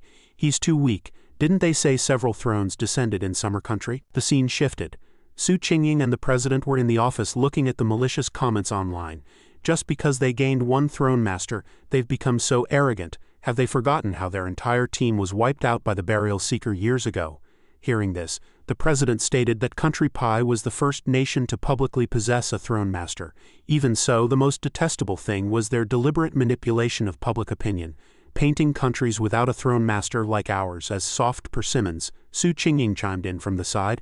"We all know very well that the Burial Seeker is no ordinary pioneer. Even without a throne, didn't he still quell our internal unrest?" But the president told her that the people of Country Pie are short-sighted. They naturally wouldn't believe that of the two throne masters within Summer Country's borders, one is his spirit pet, and the other is his student. Meanwhile, a dazzling golden light suddenly erupted within Fang Yi's home. At this moment, Fang Yi was circulating the divine sun devouring heaven technique. He thought to himself, that familiar feeling has appeared again. It's the vague omen of an imminent breakthrough. Furthermore, the Yang attribute right now seems to have felt a resonance similar to the ancient aura within the dark tide, drawing out my own attribute power. With that thought, the golden light shot straight into the clear sky. Back inside the Tai City Spirit Association Monitoring Center, the giant screen was flashing red as it issued an alarm. An abnormal spiritual energy concentration value at that location had severely exceeded the limit. Seeing this, the person in charge immediately cried out, "Wait a minute, that's the location of the Burial Seeker's residence. Even the sky outside has changed." Su Qingying, witnessing this from the side, was also shocked, saying unconsciously, "Is the Burial Seeker about to break through?" Hearing this, the person in charge instantly widened his eyes and exclaimed, "What, a breakthrough?" In contrast, Fang Yi was currently inhaling and exhaling the surrounding spiritual energy, followed by a notification sent by the system. Imminent breakthrough to the Divine Moon Realm detected. Hidden dangers exist during the breakthrough to the Divine Moon Realm. You will face the tribulation test of the Chaos Divine Moon. In the next second, several black rays swept toward Fang Yi. Seeing this, he directly activated a spiritual blade of the same attribute. After perceiving it clearly, Fang Yi was secretly alarmed. The dark attribute again. As those dark attribute energies slammed into his shield, Fang Yi thought, it makes sense. The moon symbolizes the inner subconscious and irrational chaos. This is different from how Summer Country people view it as beautiful. The moon is actually associated with madness and loss of sanity. It influences the tides of Blue Star and can influence human emotions even more. No wonder the Divine Moon Realm possesses the ability to gather belief. Isn't that just fanatical manipulation of the human heart? It seems breaking through the realm won't be easy at all. As the dark attribute attacks grew increasingly fierce, the system sent another notification. Warning, the Divine Moon is attempting to influence your consciousness. The Divine Moon is attempting to trigger an explosion of the host's spiritual power. In the next second, a bolt of black lightning condensed directly in front of Fang Yi. Judging by this posture, the Divine Moon intended to gather the divine thunder of the power of belief to destroy everything. Go ahead and try to destroy me. Seeing this, Fang Yi roared, "Ancient God-Devil armor." In an instant, a majestic power of the dark tide slowly emerged behind him.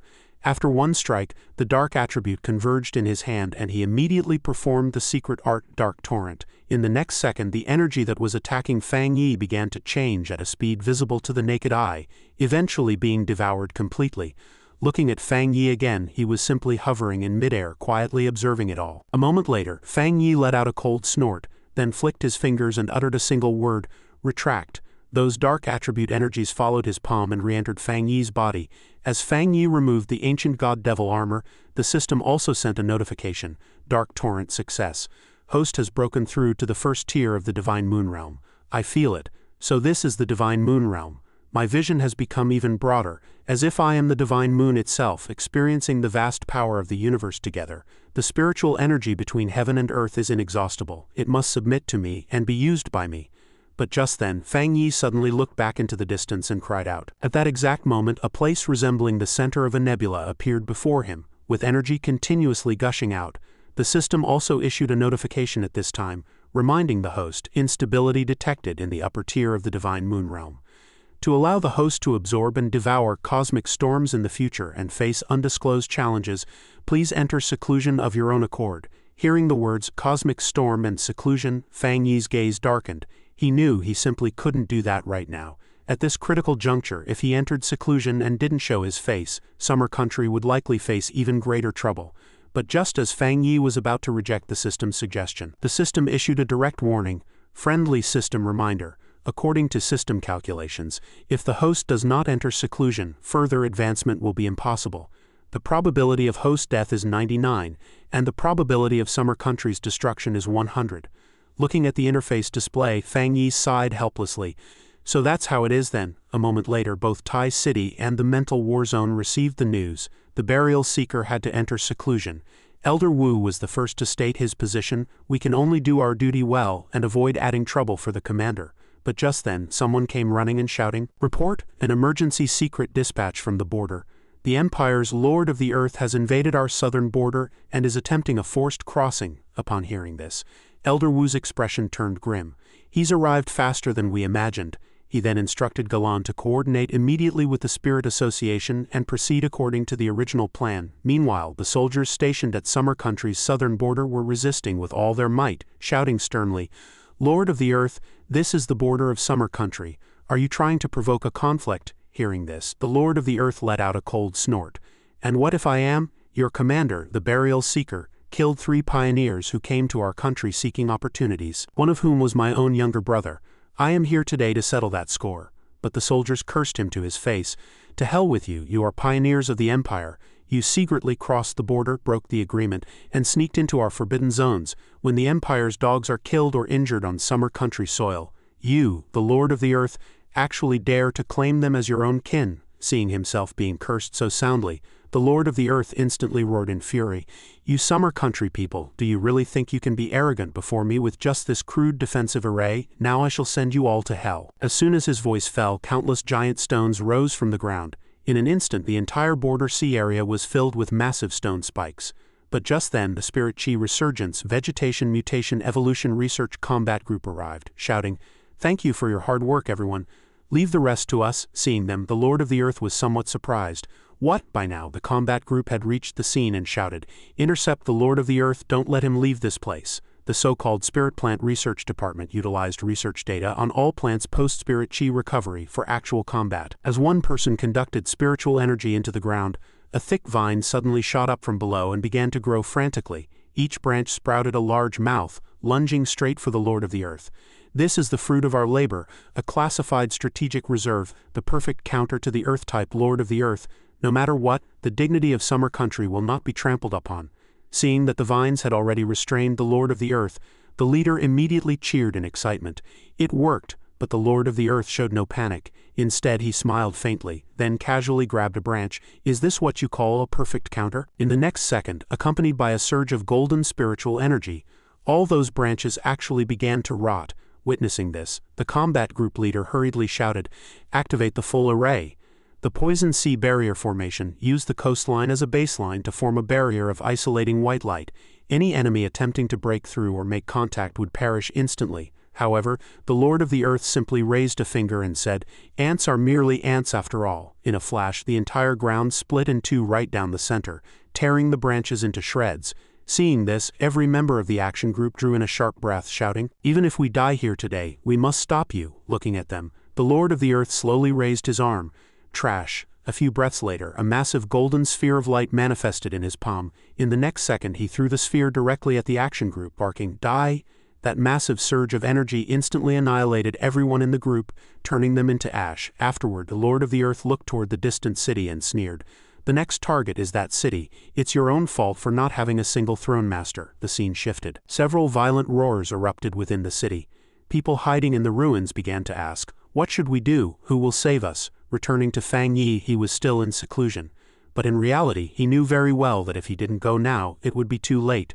By this point, Nanming City at the summer country border was nearly in ruins. In midair, the Lord of the Earth needed only a wave of his hand to uproot a skyscraper. The people inside fell with the building, letting out frantic cries for help. Just as they were about to hit the ground, Elder Zhang and Elder Wu arrived just in time, saving their lives. Looking toward the Lord of the Earth, Elder Wu ordered the others, "Protect the masses, leave the rest to us." Seeing this, the Lord of the Earth wore a look of utter disdain. "How is it, you old fogies again? Where is the burial seeker?" Looking at his insufferable arrogance, Elder Zhang directly made a gesture. "There's no need for the burial seeker to show his face. We old bones are enough to deal with you." With that, the two immediately acted, releasing spiritual energy to blast toward the Lord of the Earth, but he merely waved his hand, blocking the attack with giant stones. More ants who don't know their own limits. But just as the Lord of the Earth prepared to finish the two of them off, his figure suddenly froze. At that exact moment, Bai Su, who possessed the strength of a 2-star Vajra realm, spoke up. "I've come to test your skills." Looking toward the air, Elder Wu shouted in surprise, "Bai Su, you brat, you finally decided to come out of seclusion? I thought you intended to stay in there and become a living fossil." Everyone, what was that move just now? It actually froze the Lord of the Earth in place. Hearing this, Bai Su stated that it was a move Galan had devised called Cage on Cage against the Lord of the Earth. No one dared to be careless. Galan, standing nearby, also nodded. Bai Su's ossification ability, combined with my mutation ability, can double the degree of control over the Lord of the Earth. We can use his restrained body as evidence to threaten the Empire into negotiations. But just then, the Lord of the Earth, who had been as gargantuan as the Hulk moments ago, suddenly let out a low, cold laugh. "Vajra realm experts have already used all their tricks. Is this really the extent of it?" Seeing this, Elder Wu shouted anxiously, "What? Everyone get back!" In the next second, right before their eyes, the Lord of the Earth actually peeled off his own outer skin. This scene deeply shocked everyone. Galan reacted instantly, shouting, "This is body modification." Hearing her words, Elder Wu recalled that Cyan Wave had not yet cancelled that anti-human experimental project. The Lord of the Earth was highly likely to be one of its products. Hearing about the experiment, others began to curse, "Truly despicable and shameless." But the Lord of the Earth felt no shame. Instead, he laughed wildly. "Anti-human? Far from it. My country will become the hegemon of Blue Star because of this. Those people have already realized their value. They should be thanking me instead." In the next second, the bodies of everyone present began to rapidly turn into sand. Seeing their bodies gradually turning to earth and stone, the crowd began to panic, marveling, "Has the power of the throne really reached such a heaven-defying level?" Fortunately, Galan reacted with extreme speed, hurriedly reminding everyone, "Don't let this earth and stone set on your bodies." With that, she immediately used her ability to shatter the layers of sand and stone on them. At this moment, the Lord of the Earth stared at Galan, muttering, "A mutated attribute is well suited for devouring. In that case, I'll start with you." But just as the Lord of the Earth prepared to move against Galan, a cluster of heavenly fire descended from the sky, followed closely by several fire dragons filled with the ultimate Yang attribute, which surrounded the Lord of the Earth in an instant. Immediately after, Fang Yi emerged from the firelight, a mass of dark spiritual energy gripped in his hand. In the next second, he descended from the sky, wielding a great sword manifested from spiritual power. A massive boom echoed, shaking heaven and earth. Because everything happened so fast, it wasn't until now that the people around reacted, shouting, "Burial Seeker, how are you here?" Returning to Fang Yi, he continued to stare fixedly toward the Lord of the Earth, gesturing for the others to retreat. "You are no match for him." Meanwhile, the Lord of the Earth walked out from the explosion. "Ha! It seems the Burial Seeker is nothing special after all. Those flames look intimidating, but without the power of a throne you won't be able to pin me down. Furthermore, you didn't fail your breakthrough and suffer a backlash, did you?" As he spoke, an extremely dangerous aura suddenly rose around the Lord of the Earth. In the next second, several giant stone spikes erupted beneath Fang Yi's feet, seeing Fang Yi fall into a disadvantage. The others were all hesitating. Given the Burial Seeker's current state, should we step in? Should we follow his orders now, or should we avoid adding to his trouble? In contrast, Fang Yi thought to himself while fighting, "He's not entirely wrong. This divine moon realm truly is exceptionally bizarre." Before Fang Yi could think further, the system suddenly issued a warning. Host's realm detected as unstable. Host's realm detected as unstable. Seeing this, Fang Yi looked at the somewhat uncontrollable chaotic power in his hand and felt helpless. Having forcibly ended his seclusion, his body was actually unable to exert the original strength he should have had after breaking through. Moreover, some side effects had occurred as a result. At the same time, the Lord of the Earth also noticed something was off with Fang Yi. He let out a furious roar and manipulated two massive stone walls to appear on either side of Fang Yi. He sneered, "You dare show your face while suffering a backlash?" Barking, "Die." The Lord of the Earth slammed his palms together, intending to completely erase Fang Yi. A violent collision with a massive boulder caused Fang Yi to completely vanish from sight. Seeing this scene, everyone stared with wide, disbelieving eyes. How was this possible? How could the entomber die just like this? Beside a tearful Jialin, Elder Wu spoke with immense grief. "If only we could have held out a little longer. If only we were a bit stronger so that he didn't have to force his breakthrough." Just then, Elder Wu and Elder Zhang fired signals into the air simultaneously. Seeing this, the president of the Spiritual Association knew the worst-case scenario had occurred, and immediately declared the activation of the Spiritual Association's ultimate plan. The entomber had sacrificed himself for Great Sha. Great Sha has reached its hour of life and death. Every member of the Spiritual Association will guard the land beneath our feet with our very last drop of blood, fighting the Lord of the Throne to the bitter end.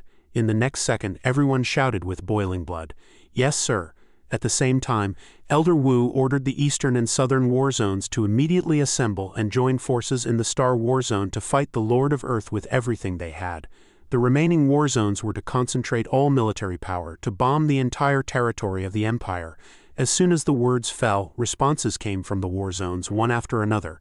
They had clearly resolved to fight even if it meant total annihilation. We must also give the entomber and his family an explanation and give Great Sha an answer. However, the Lord of Earth remained entirely unfazed by their actions. He rushed forward, roaring, "A pack of ants, stop struggling in vain. I will devour your cities one by one." But as they clashed, deep underground, Fang Yi was sitting cross-legged, regulating his breathing.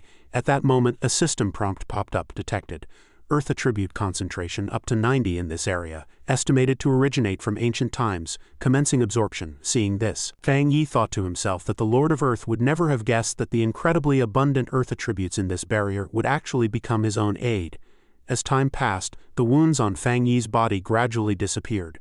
System, host's realm is stabilizing. Recovery progress 10. Feeling his body heal, Fang Yi realized that the Earth Throne and the Divine Moon Realm had highly similar abilities, both possessing duality. The Earth attribute could both construct and destroy, stabilize and riot. The destruction and chaos of the Divine Moon Realm actually attracted it. Its constructive and stabilizing aspects were repairing the side effects of the backlash from the Divine Moon Spirit. It is essentially purified. Recovery progress 70. However, if one has not reached the Divine Moon Realm, this Earth attribute is not a fortunate encounter at all, but an absolute death trap. Recovery progress 90. This is the mystery of the throne's power. Recovery progress 99.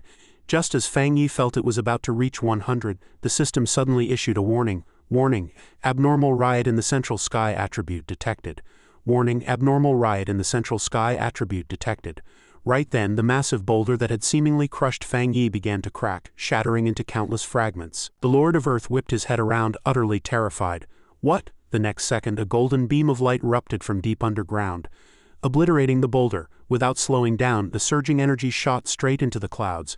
Amidst a ray of sunlight filtering down from the heavens, Fang Yi's figure gradually materialized. At this sight, everyone cried out in excitement, "It's the entomber! Are our eyes playing tricks on us?"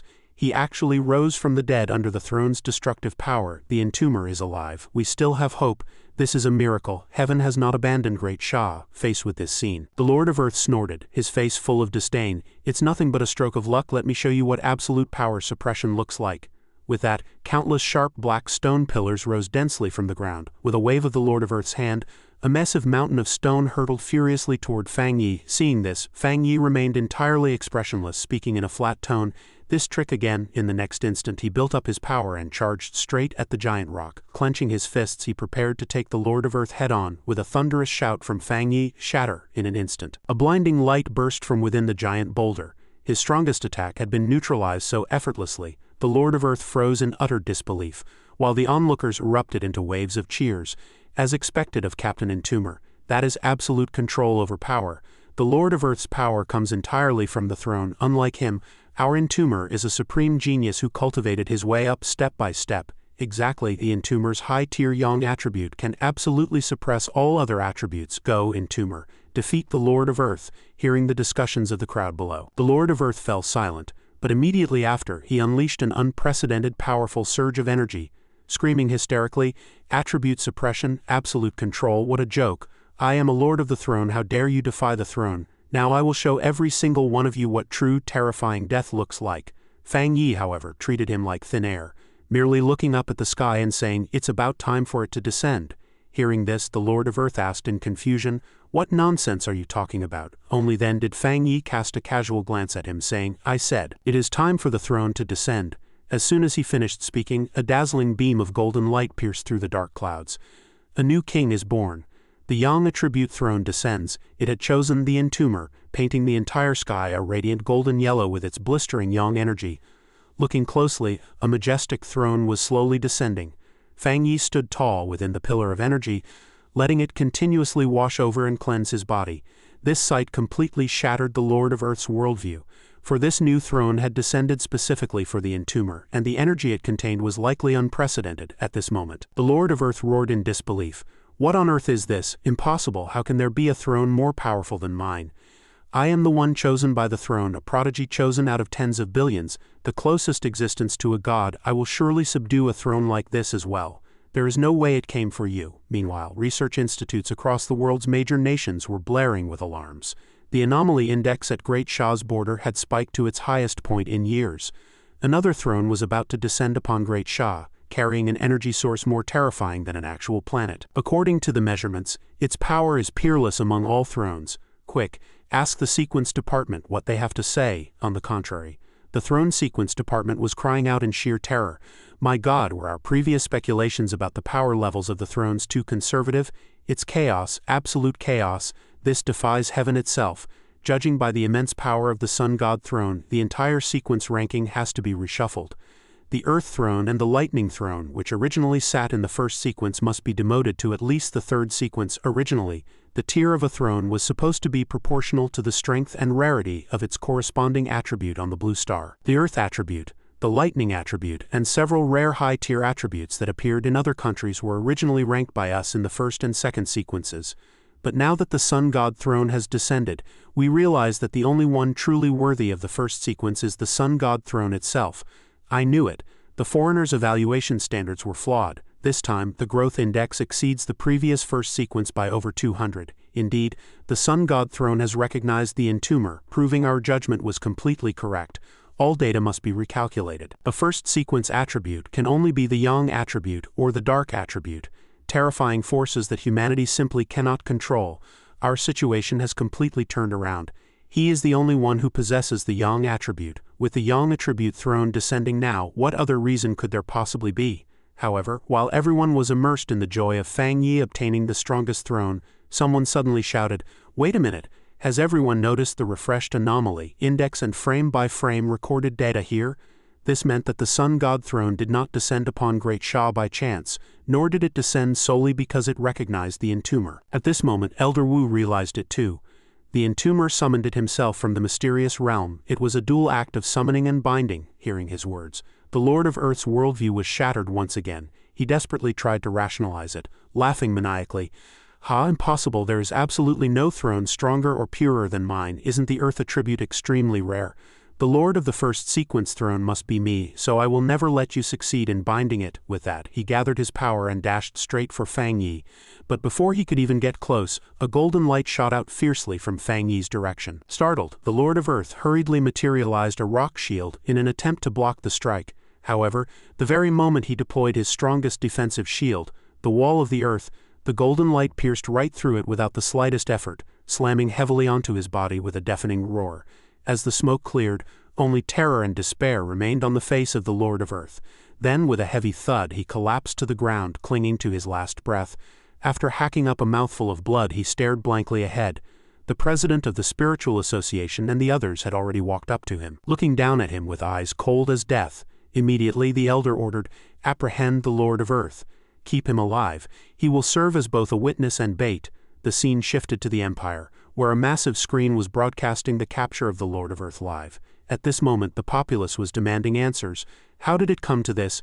Give the citizens of the great empire an explanation. Didn't you promise to seize Great Shah's territory and give it to us? Why is the empire being humiliated like this? After this, where can the citizens of the empire hide their faces? Why was there an error in the throne sequence ranking? Wasn't the Lord of Earth the strongest? Why was he suppressed so badly? He was practically insta-killed by now. The expression on the leader of the neighboring nation's face was one of absolute dread. Back then, we provoked Great Shah before we even had a throne, so we couldn't possibly fathom the terror of a throne lord. If Great Shah's entomber truly succeeds in binding that throne, won't we be the first ones lined up for retribution? The entomber, it's that damn entomber again. Didn't you all guarantee back then that he would definitely be left behind by the era of thrones? What do we do now? Tell me. However, the two men before him could only remain silent, unable to answer his question. Seeing this, the leader of the neighboring nation turned around and began packing his bags, muttering, "You were the ones who provoked Great Shah in the first place. This has nothing to do with me. I'm getting out of here. I'm resigning as leader." But just then, someone placed a hand on his shoulder and said, "Chief, please wait. You can't be a deserter. Don't we still have other trump cards?" In contrast, Great Shah was filled with a festive, jubilant atmosphere. "Haha, weren't those guys from the neighboring nation acting so arrogant just now? Why are they silent now? The #1 pioneer paired with the first sequence throne. What kind of power fantasy novel plot is this?" Before, outsiders kept clamoring that the future of Great Shah belonged to those throne lords, and that the older generation of Great Shah's pioneers, including the entomber, should step down. Exactly. Our Great Shah was ridiculed and looked down upon by the outside world. Even I thought this legend was about to be phased out. Your boss is always your boss. Stop boosting others' morale and crushing our own spirits. Right. Our Great Shah is about to have the strongest throne lord. However, while they were busy discussing, Su Qingying suddenly stared blankly into the distance and hurriedly called out to everyone, "Look, is the entomber about to enter the throne? This new throne is so ferocious, I wonder what kind of trial he will face." As soon as the words left her mouth, Fang Yi vanished with a swoosh, merging into the throne. A moment later, Fang Yi slowly opened his eyes and scanned his surroundings. The interior of the Sun God throne was indeed starkly different from its exterior, for where Fang Yi stood was completely pitch black. Furthermore, he could sense a concept here that was highly similar to the Dark Tide. The Sun God throne, carrying the purest and most pristine Yang attribute and the demonized Dark attribute of the ancient divine demon armor, were originally opposite poles. Yet there seemed to be a faint, distant, and mysterious sense of a shared origin between them. Thinking of this, Fang Yi smiled faintly and murmured, "Now this is getting interesting." Time slipped by quietly, and by evening a torrential downpour suddenly began to fall. Yet within that pouring rain, several familiar figures sat cross-legged around him. They had all chosen to stay behind to protect Fang Yi during his transition, refusing to leave. Looking at the sky, Su Qingying felt a wave of emotion rise within her. Although the strongest first sequence throne had emerged, far out of reach for ordinary people, guarding the entomber's path was something they simply had to do. They called it guarding his path, but in reality, they were merely preventing outside interference. At such a crucial moment, many shared her vague, ominous premonition. Not only were the powerhouses of Tai City mobilized, but those from other cities had been deployed as well. Countless pioneers had fought tooth and nail for a spot to come here, but the vast majority had been screened out and rejected. The reason was simple: a lack of trust. For this task, one's strength did not necessarily have to be at the absolute top, but absolute loyalty and trustworthiness were mandatory, lest the spies who had been dealt with previously try to make a comeback. The previous riot in Tai City was the best proof of this. Just then, the hurried beating of drums suddenly echoed from the distance. Along with the continuous rapid noise, everyone guarding Fang Yi opened their eyes, filled with vigilance. But they noticed that the spiritual energy brought by the drumbeats was spreading in all directions. Seeing this, Jielin hurriedly cried out, "It's a secret technique targeting the entomber. We might be fine hearing these drumbeats, but if someone is in the most critical phase of breaking through a bottleneck or cultivating, these sound waves will have a massive impact. At best, they will throw one's mind into chaos and cause bleeding from the 7 orifices. And at worst, they will suffer chi deviation and drop dead on the spot. Unlike spiritual power, these sound waves would not be blocked or absorbed by the protective array. They could penetrate straight into it." Staring in the direction of the city, Jielin told herself to stay calm. As long as she could pinpoint the exact location where they were casting the spell, she could solve the problem. However, just as she was burning with anxiety and at her wit's end, a golden light suddenly flared up behind her. Turning around, she saw that the throne was actually rumbling. Meanwhile, inside a cave deep in the mountains, Several people were beating a war drum in a distinct rhythm. I never expected that you, as citizens of Great Shah, would actually agree to cooperate with our empire. The power of this war drum seemed incredibly mystical. Hearing this, the man opposite him said, "Don't ask so much, just keep beating it. If you don't want to engage them in a head-on battle, use the sound waves released by this drum to bewilder them. That way, they won't be able to pinpoint our exact location. The Entomber and the Spiritual Association have ruined so many of my plans. Now I will settle all scores. This time you won't be so lucky." A moment later, the ferryman said to the remaining two people, "It's almost done. Those useless trash from Great Shah will definitely send reinforcements. Don't let them actually find us. I'll leave the rest to you." Hearing this, the other two remained silent but sneered inwardly. Those fools from Great Shah actually think we're going to help them wholeheartedly? They didn't even notice that I smuggled a nation-founding level powerhouse in.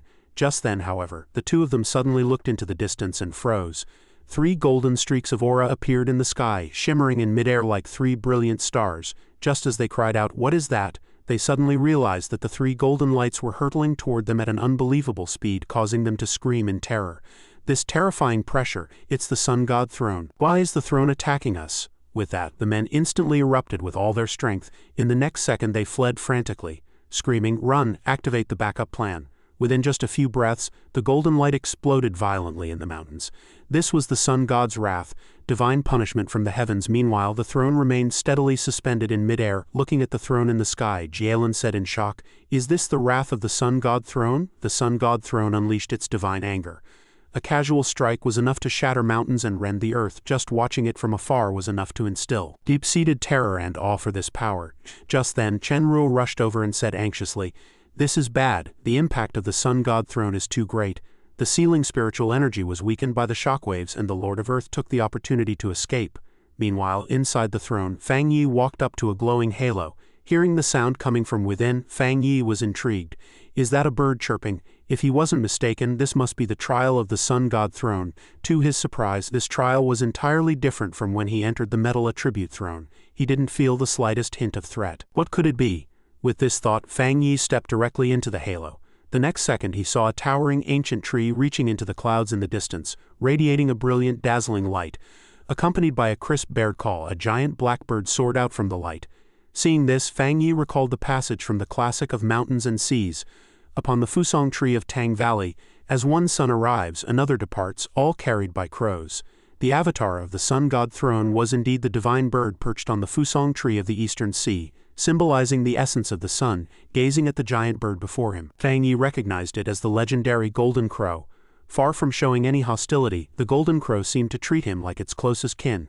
Fang Yi reached out and gently stroked the Golden Crow as it snuggled against him. The next second the system sent a prompt. System detected that the Sun God Throne has responded to the host's call and recognized the host as its master. System is confirming, you have successfully claimed the Sun God Throne. System is configuring data. Configuration successful. You have obtained the Yang Attribute Technique, Crown of the Eastern Heaven.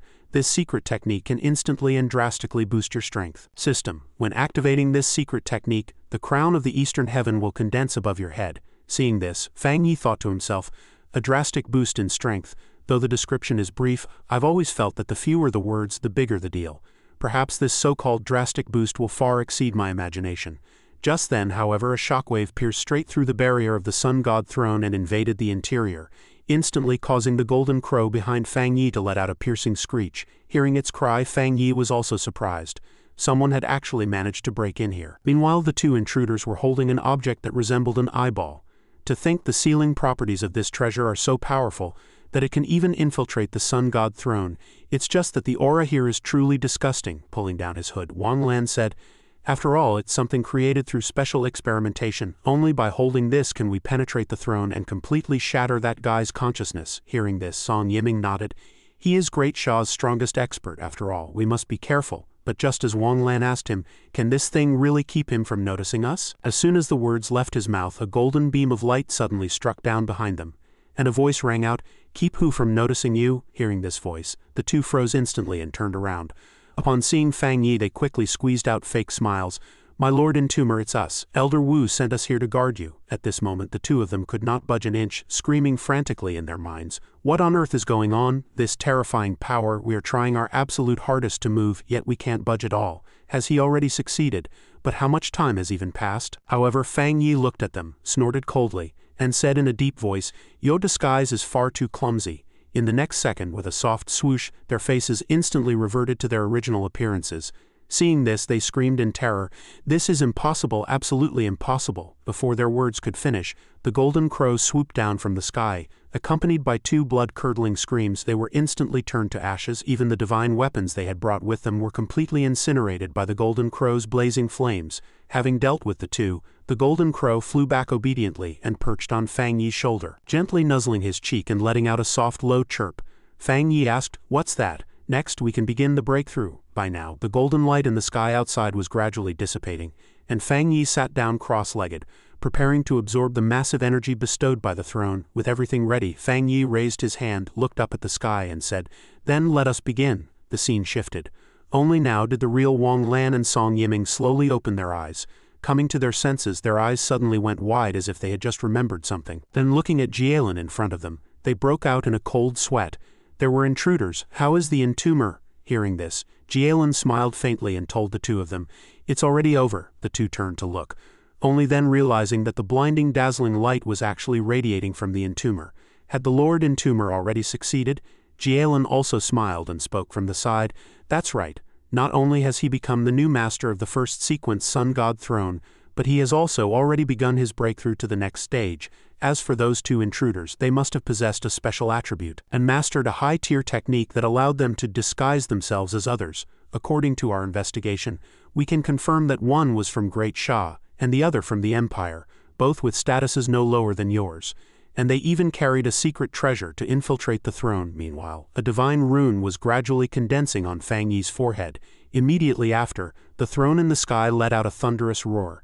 Seeing such a commotion, everyone was struck with astonishment. Someone cried out in disbelief.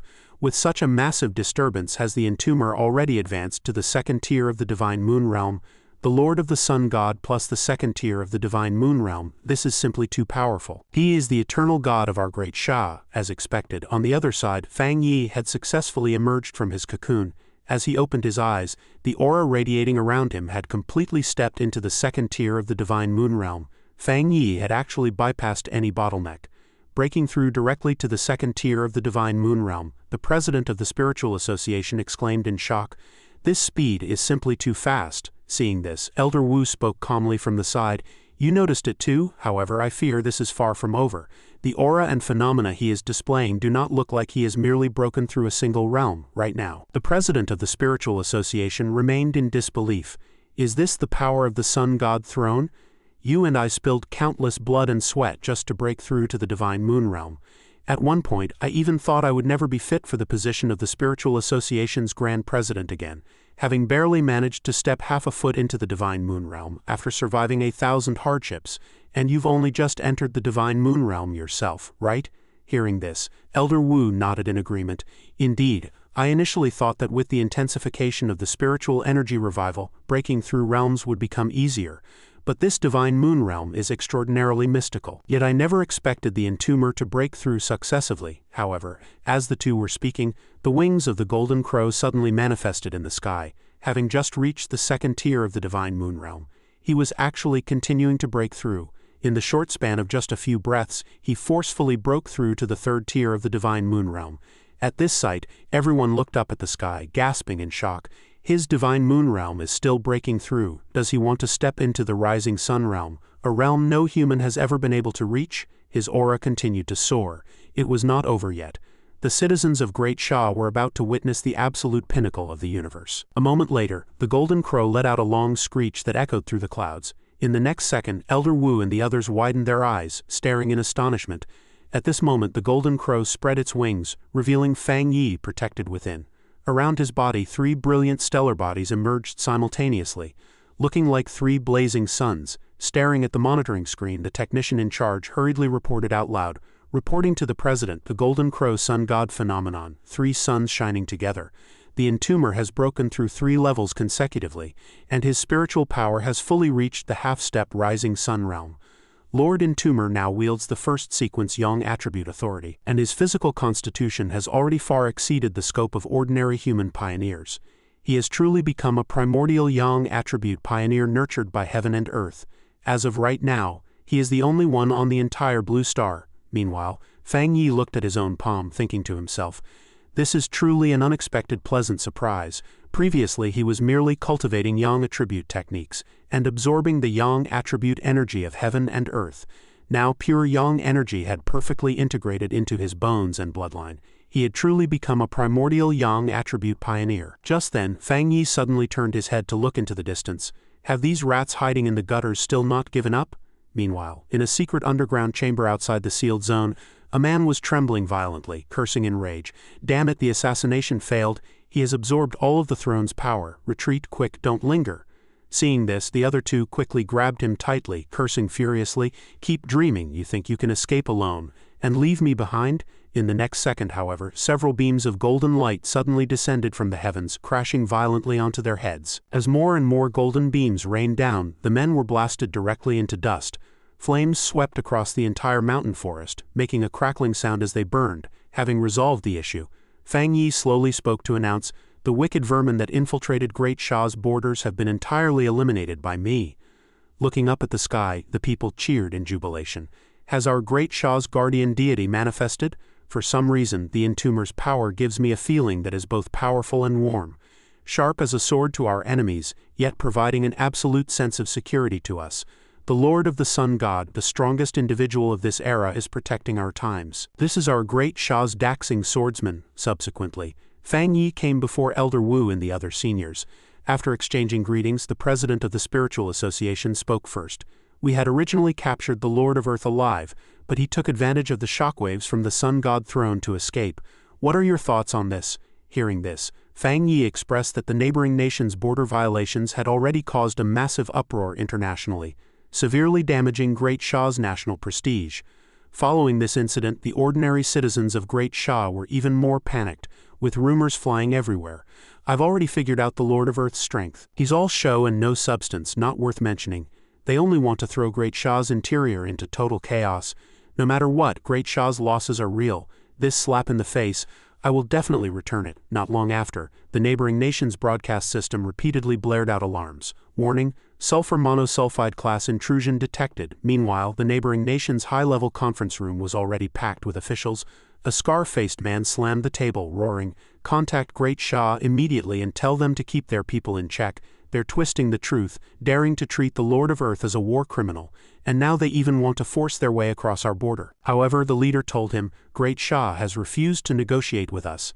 They haven't given any reply, not even a half-hearted explanation." Hearing this, those present anxiously asked, "Then what do we do now?" Seeing this scene, the Lord of Earth stood up abruptly and barked, "What are you panicking for? Calm down, all of you. Have you forgotten we still have our secret weapon? Activate level 1 readiness immediately." The scene shifted. Around the borders of the neighboring nation, seawater had completely surrounded the entire city. This was precisely their secret weapon. The deep sea barrier had been activated. The deep sea barrier was the culmination of the neighboring nation's entire national strength, hailed as the strongest shield of the ocean in the world. Its mechanism involved using spiritual energy to manipulate seawater, harnessing the immense energy generated by mutated ocean currents to form a hidden defensive weapon. Gazing at the towering, surging seawater, the leader of the neighboring nation cried out excitedly, "It worked, it worked!" Standing beside him, the Lord of Earth also said with a smile, "When we built the deep sea barrier, other powerful nations sent personnel to test it. In fact, I tested it myself back then. The test results showed that even if 1,000 pioneers joined forces, they would not be able to shatter it. Even I could not shake it in the slightest. The defense of the deep sea barrier is estimated to be able to withstand the combined attacks of 10 throne lords." This left those two usually arrogant nations with sour faces, and they even wanted to buy the manufacturing technology from us. "This is our true trump card. It is impossible for the Entomber to invade our nation. We must use every means to shape public opinion and force Great Sha to hand him over. When that time comes, his life and death will be completely in my hands, and his abilities will all be mine.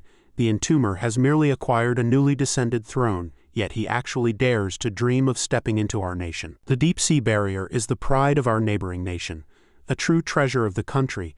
For the Entomber to dare utter such arrogant words is nothing but inviting humiliation upon himself. He will only get slapped in the face by us. The people of Great Sha have always been wild and unbridled, bullying our nation at will. Because the Lord of Earth resisted, they harbor resentment. Do they truly think we take them seriously? It is only a pity that the deep-sea barrier has already been activated. Otherwise I would go out there myself to slay him. After an unknown amount of time, a figure appeared in the sky above the neighboring nation. The newcomer was none other than the #1 expert of Great Sha, Fang Yi. At this moment a vast expanse of azure ocean stretched out before him, which was the very deep-sea barrier that the neighboring nation had previously activated. Meanwhile, at the press conference in the neighboring nation, the Lord of Earth was speaking with impassioned fervor. Please rest assured, everyone. The deep-sea barrier is our nation's secret weapon, which we originally intended to keep hidden for a while longer. As you all know, the people of Great Sha wounded me to such an extent, and even attempted to assassinate me. I had to exhaust every ounce of my strength to return safely. That pathetic Great Sha fool can't wait to deliver himself to his death, so let us warmly welcome him, and let him serve as the touchstone for our deep-sea barrier. However, before he could even finish his words, a blazing sun crashed down furiously from the heavens, slamming hard toward the neighboring nation. Witnessing this scene with their own eyes, the reporters and onlookers on site screamed in panic, "Run for your lives!" Even the Lord of Earth whipped his head around in utter disbelief, shrieking in terror, "This is impossible!" As the power of the blazing sun grew stronger and stronger, the entire broadcasting system of the neighboring nation once again blared an SSS-class alert. The disaster rating continued to soar, unpredictable. Meanwhile, Fang Yi was looking at the deep-sea barrier, which now had a massive hole blasted through it by his attack.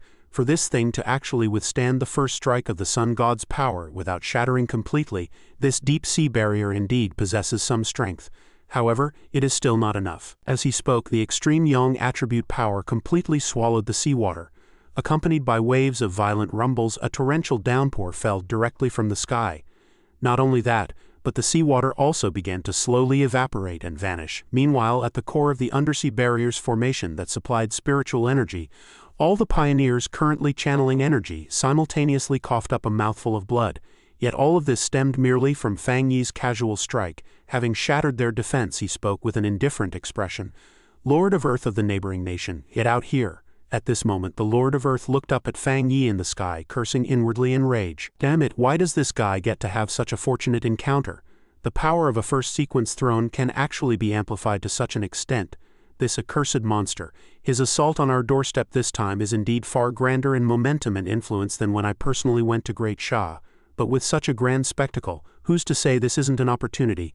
If I can kill him, then my status and prestige will surely shake the entire world. With this thought, he slapped his palm hard against the ground and roared, "Rise, Dzang giant!" The moment the words fell, the entire street began to collapse, and an incredibly massive rock giant rose abruptly from beneath the earth. At this moment, its hollow eyes locked dead onto Fang Yi, but facing this behemoth, Fang Yi's heart did not stir with the slightest ripple.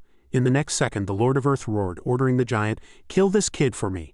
Before his voice even faded, the Dzang giant extended its colossal hand, clawing fiercely toward Fang Yi. By now, a sphere of power wrapped in a blazing sun had already condensed in Fang Yi's hand. With a single sweep of his blade, the Dzang giant was cleaved clean in half. Seeing this, the Lord of Earth could not believe his eyes, shrieking hysterically, "Dzang!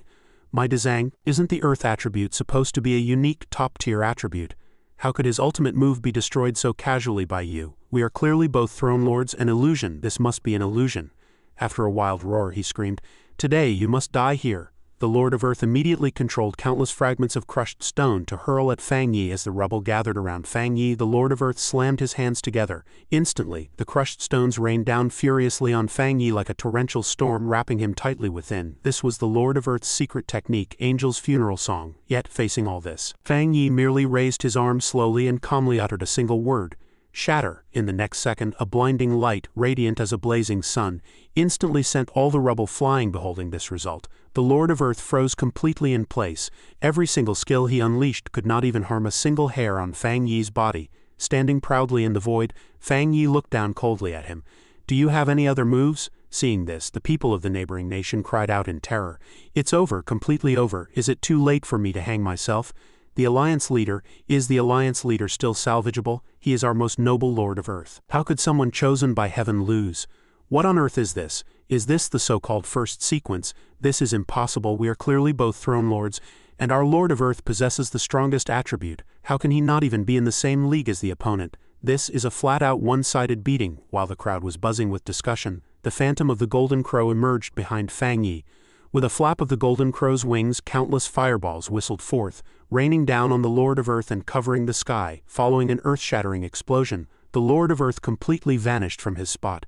Seeing him turn to ashes, the people of the neighboring nation instantly burst into tears, wailing in despair. Alliance leader. Meanwhile, Fang Yi looked down at the massive smoldering crater still burning fiercely on the ground, speaking coldly. It is true that we are both throne lords, but you are too weak. For the weak to dare provoke others is nothing but seeking their own doom. By now, the high-level officials of the neighboring nation could no longer sit still. Someone grabbed the leader's collar and roared, "Deploy the army immediately. If there is any resistance, issue a fight-to-the-death order to let all the citizens hunt down and kill this thug together." "He is simply lawless, however," the leader asked him with a face as pale as ash. "Even the Lord of Earth couldn't harm him in the slightest, so who else can kill him? If the entomber had no intention of wiping us out, then we still have a slim chance to breathe. Now, you want to send all the pioneers of the neighboring nation to their deaths. Are you planning to destroy this country with your own hands?" Just then, however, Fang Yi suddenly froze, staring at the remains of the Lord of Earth. A sphere of light thick with Earth attributes was rapidly floating toward him. Observing it closely, Fang Yi recognized it as the power of the Earth Throne. Could it be that it wants to submit to me of its own accord? At this moment, the system's prompt echoed in his mind. System detected that the Lord of Earth has been slain by the host. The host will automatically claim the Earth Throne. Hearing this, Fang Yi clenched his fist, realization dawning upon him. So that's how it is. As that power merged into Fang Yi's body, a colossal pillar of light carrying the force of the Earth Throne suddenly fell from the heavens in an instant. Watching Fang Yi suspended within the pillar of light, the people of the neighboring nation panicked. The Earth Throne didn't disappear. It was absorbed by that guy. On Great Sha's side, Elder Wu also recognized it at a glance. The entomber absorbed the loser's throne, becoming the master of dual thrones. This was the first dual throne wielder to ever appear on the Blue Star. Meanwhile, the people of the neighboring nation flew into a rage, roaring in protest. "We must submit an application to the international community to sanction this murderer who crossed the border to commit violence. If no one reins him in today, tomorrow any of us could suffer. This is a blatant provocation. How is our nation supposed to stand in the future? We must completely curb Great Sha's attempt to dominate the Blue Star." Witnessing this, Fang Yi cast a cold glance back at them and spoke calmly. "The Lord of Earth is dead. Next it is the neighboring nation's turn." With that, his tang blade slowly condensed in his hand once more. The moment those words were spoken, the people who had been protesting loudly just now trembled in fear, asking in terror, What did he just say?" By now, Fang Yi had raised his tang blade high, his voice booming like thunder. "The neighboring nation has acted far too arrogantly of late, repeatedly provoking my Great Sha. The death of the Lord of Earth is merely the interest. Remember, those who offend Great Sha will be slain. No matter how far they are, it has been so for thousands of years, and it shall remain so for 10,000 generations to come. This strike I shall swing down. Whether you live or die depends entirely on your own fortune." Seeing that he was about to make a move in earnest, those who had been protesting turned around and shrieked in terror. "Run! Activate all barriers to block him!" Laughably, these people actually hoped to withstand Fang Yi's attack. At this moment, Fang Yi had already swung his tang blade. As that strike fell, a brilliant blade light brimming with supreme attributes crashed directly into the neighboring nation's base. The terrifying energy of the blade splitting the entire neighboring nation in two. As the power gradually dissipated, the surging seawater rushed in instantly, completely submerging everything. With this, the history of the neighboring nation officially came to an end. Later generations would evaluate this world-ending battle of Fang Yi's, calling it the thunderous wrath from Great Sha. Crossing the vast ocean, he demonstrated to the world that Great Sha is sacred and inviolable, truly, with one slash slaying its lord and with another annihilating the nation. Fang Yi's journey, from a disregarded regressor to the supreme commander wielding dual thrones, has truly delivered a highly thrilling experience. The story masterfully weaves together system cultivation, warm family bonds, and epic battles to protect the nation amidst the apocalyptic crisis. And with that, this journey officially comes to an end at Chapter 95 of the original story. We hope this recap was able to convey the excitement of the work to you. If you enjoyed this video, please leave a like, subscribe, and turn on the notification bell to support BALA Manhua Recaps. Your support is the greatest motivation for us to keep creating more quality recaps of other fantastic stories. Feel free to check out our channel's playlists to discover more exciting new adventures. Thank you for watching and see you next time.